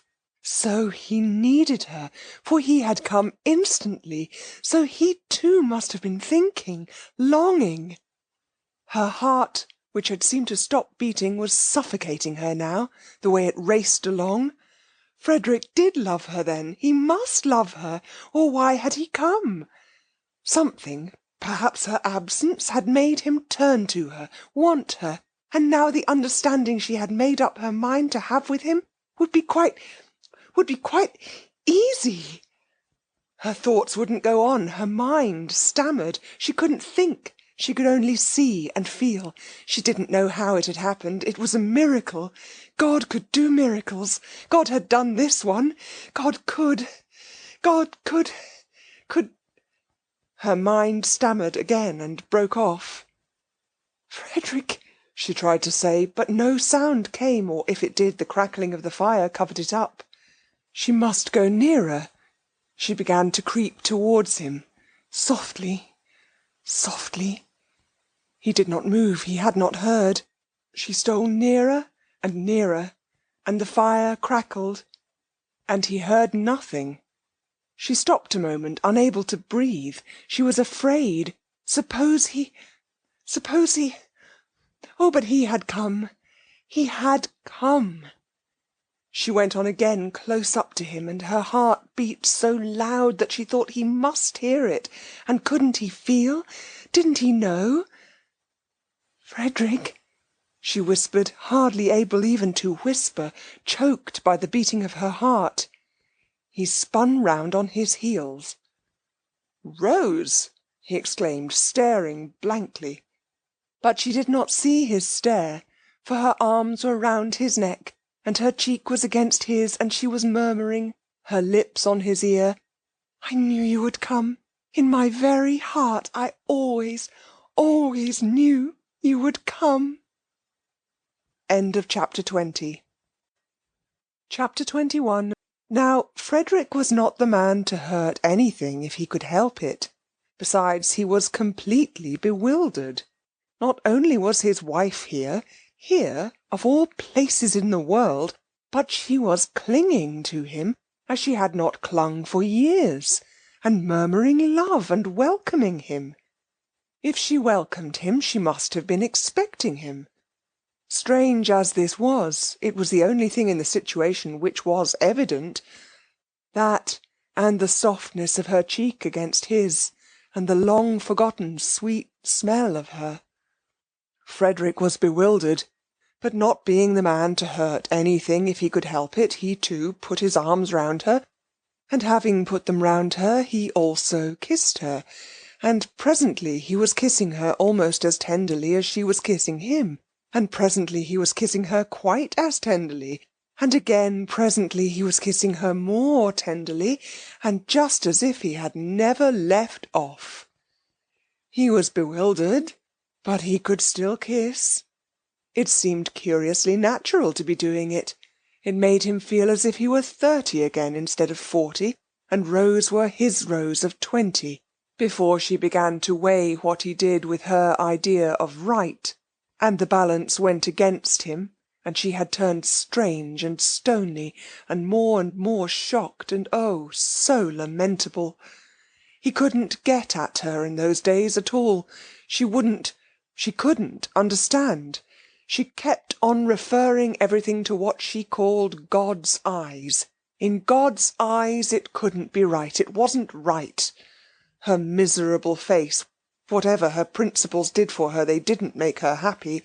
Her little miserable face, twisted with an effort to be patient, had been at last more than he could bear to see, and he had kept away as much as he could. She never ought to have been the daughter of a low church rector. Narrow devil! She was quite unfitted to stand up against such an upbringing. What had happened, why she was here, why she was his Rose again, passed his comprehension, and meanwhile, and until such time as he understood, he still could kiss.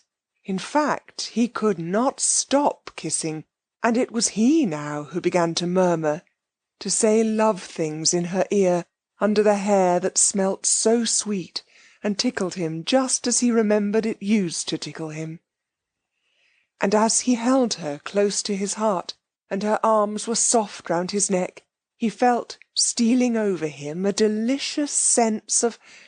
At first he didn't know what it was, this delicate, pervading warmth, and then he recognised it as security. Yes, security. No need now to be ashamed of his figure, and to make jokes about it so as to forestall other people's and show he didn't mind it. No need now to be ashamed of getting hot going up hills, or to torment himself with pictures of how he probably appeared to beautiful young women, how middle-aged, how absurd in his inability to keep away from them. Rose cared nothing for such things. With her he was safe. To her he was her lover, as he used to be, and she would never notice or mind any of the ignoble changes that getting older had made in him, and would go on making more and more. Frederick continued, therefore, with greater and greater warmth and growing delight, to kiss his wife, and the mere holding of her in his arms caused him to forget everything else. How could he, for instance, remember or think of Lady Caroline, to mention only one of the complications with which his situation bristled, when here was his sweet wife, miraculously restored to him, whispering with her cheek against his in the dearest, most romantic words how much she loved him, how terribly she had missed him. He did for one brief instant, for even in the moments of love there were brief instants of lucid thought, recognise the immense power of the woman present and being actually held compared to that of the woman, however beautiful, who is somewhere else. But that is as far as he got towards remembering Scrap. No farther. She was like a dream, fleeing before the morning light. "When did you start?" murmured Rose, her mouth on his ear. She couldn't let him go. Not even to talk she couldn't let him go. "Yesterday morning," murmured Frederick, holding her close. He couldn't let her go either. "Oh, the very instant, then," murmured Rose. This was cryptic, but Frederick said, "Yes, the very instant," and kissed her neck. "How quickly my letter got to you," murmured Rose, whose eyes were shut in the excess of her happiness. "Didn't it?" said Frederick, who felt like shutting his eyes himself. So there had been a letter. Soon, no doubt, light would be vouchsafed him, and meanwhile this was so strangely, touchingly sweet, this holding his Rose to his heart again, after all the years, that he couldn't bother to try to guess anything. Oh, he had been happy during these years because it was not in him to be unhappy. Besides, how many interests life had had to offer him, how many friends, how much success, how many women only too willing to help him to blot out the thought of the altered, petrified, pitiful little wife at home, who wouldn't spend his money, who was appalled by his books, who drifted away and away from him, and always, if he tried to have it out with her, asked him with patient obstinacy what he thought the things he wrote and lived by looked in the eyes of God. "No one," she said once, "should ever write a book God wouldn't like to read. That is the test, Frederick." And he had laughed hysterically, burst into a great shriek of laughter, and rushed out of the house, away from her solemn little face, away from her pathetic, solemn little face. But this Rose was his youth again, the best part of his life, the part of it that had had all the visions in it and all the hopes. How they had dreamed together, he and she, before he struck that vein of memoirs. How they had planned and laughed and loved. They had lived for a while in the very heart of poetry. After the happy days came the happy nights, the happy, happy nights, with her asleep close against his heart, with her, when he woke in the morning, still close against his heart, for they hardly moved in their deep, happy sleep. It was wonderful to have it all come back to him, at the touch of her, at the feel of her face against his. Wonderful that she should be able to give him back his youth. "Sweetheart, sweetheart," he murmured, overcome by remembrance, clinging to her now in his turn. "Beloved husband," she breathed, "the bliss of it, the sheer bliss." Briggs, coming in a few minutes before the gong went on the chance that Lady Caroline might be there, was much astonished. He had supposed Rose Arbuthnot was a widow, and he still supposed it, so that he was much astonished. "Well, I'm damned," thought Briggs, quite clearly and distinctly, for the shock of what he saw in the window startled him so much that for a moment he was shaken free of his own confused absorption. Aloud he said, very red, "I say, I beg your pardon," and then stood hesitating and wondering whether he oughtn't to go back to his bedroom again. If he had said nothing, they would not have noticed he was there, but when he begged their pardon, Rose turned and looked at him, as one looks who is trying to remember, and Frederick looked at him too, without at first quite seeing him. They didn't seem, thought Briggs, to mind or to be at all embarrassed. He couldn't be her brother. No brother ever brought that look into a woman's face. It was very awkward. If they didn't mind, he did. It upset him to come across his Madonna, forgetting herself. "Is this one of your friends?" Frederick was able after an instant to ask Rose, who had made no attempt to introduce the young man standing awkwardly in front of them, but continued to gaze at him with a kind of abstracted, radiant goodwill. "It's Mr. Briggs," said Rose, recognising him. "This is my husband," she added. And Briggs, shaking hands, just had time to think how surprising it was to have a husband when you were a widow before. The gong sounded, and Lady Caroline would be there in a minute, and he ceased to be able to think at all, and merely became a thing with its eyes fixed on the door. Through the door immediately entered, in what seemed to him an endless procession, first Mrs. Fisher, very stately in her evening lace shawl and brooch, who, when she saw him, at once relaxed into smiles and benignity, only to stiffen, however, when she caught sight of the stranger. Then Mr. Wilkins, cleaner and neater and more carefully dressed and brushed than any man on earth, and then, tying something hurriedly as she came, Mrs. Wilkins, and then nobody. Lady Caroline was late. Where was she? Had she heard the gong? Oughtn't it be beaten again? Suppose she didn't come to dinner after all? Briggs went cold. "Introduce me," said Frederick on Mrs. Fisher's entrance, touching Rose's elbow. "My husband," said Rose, holding him by the hand, her face exquisite.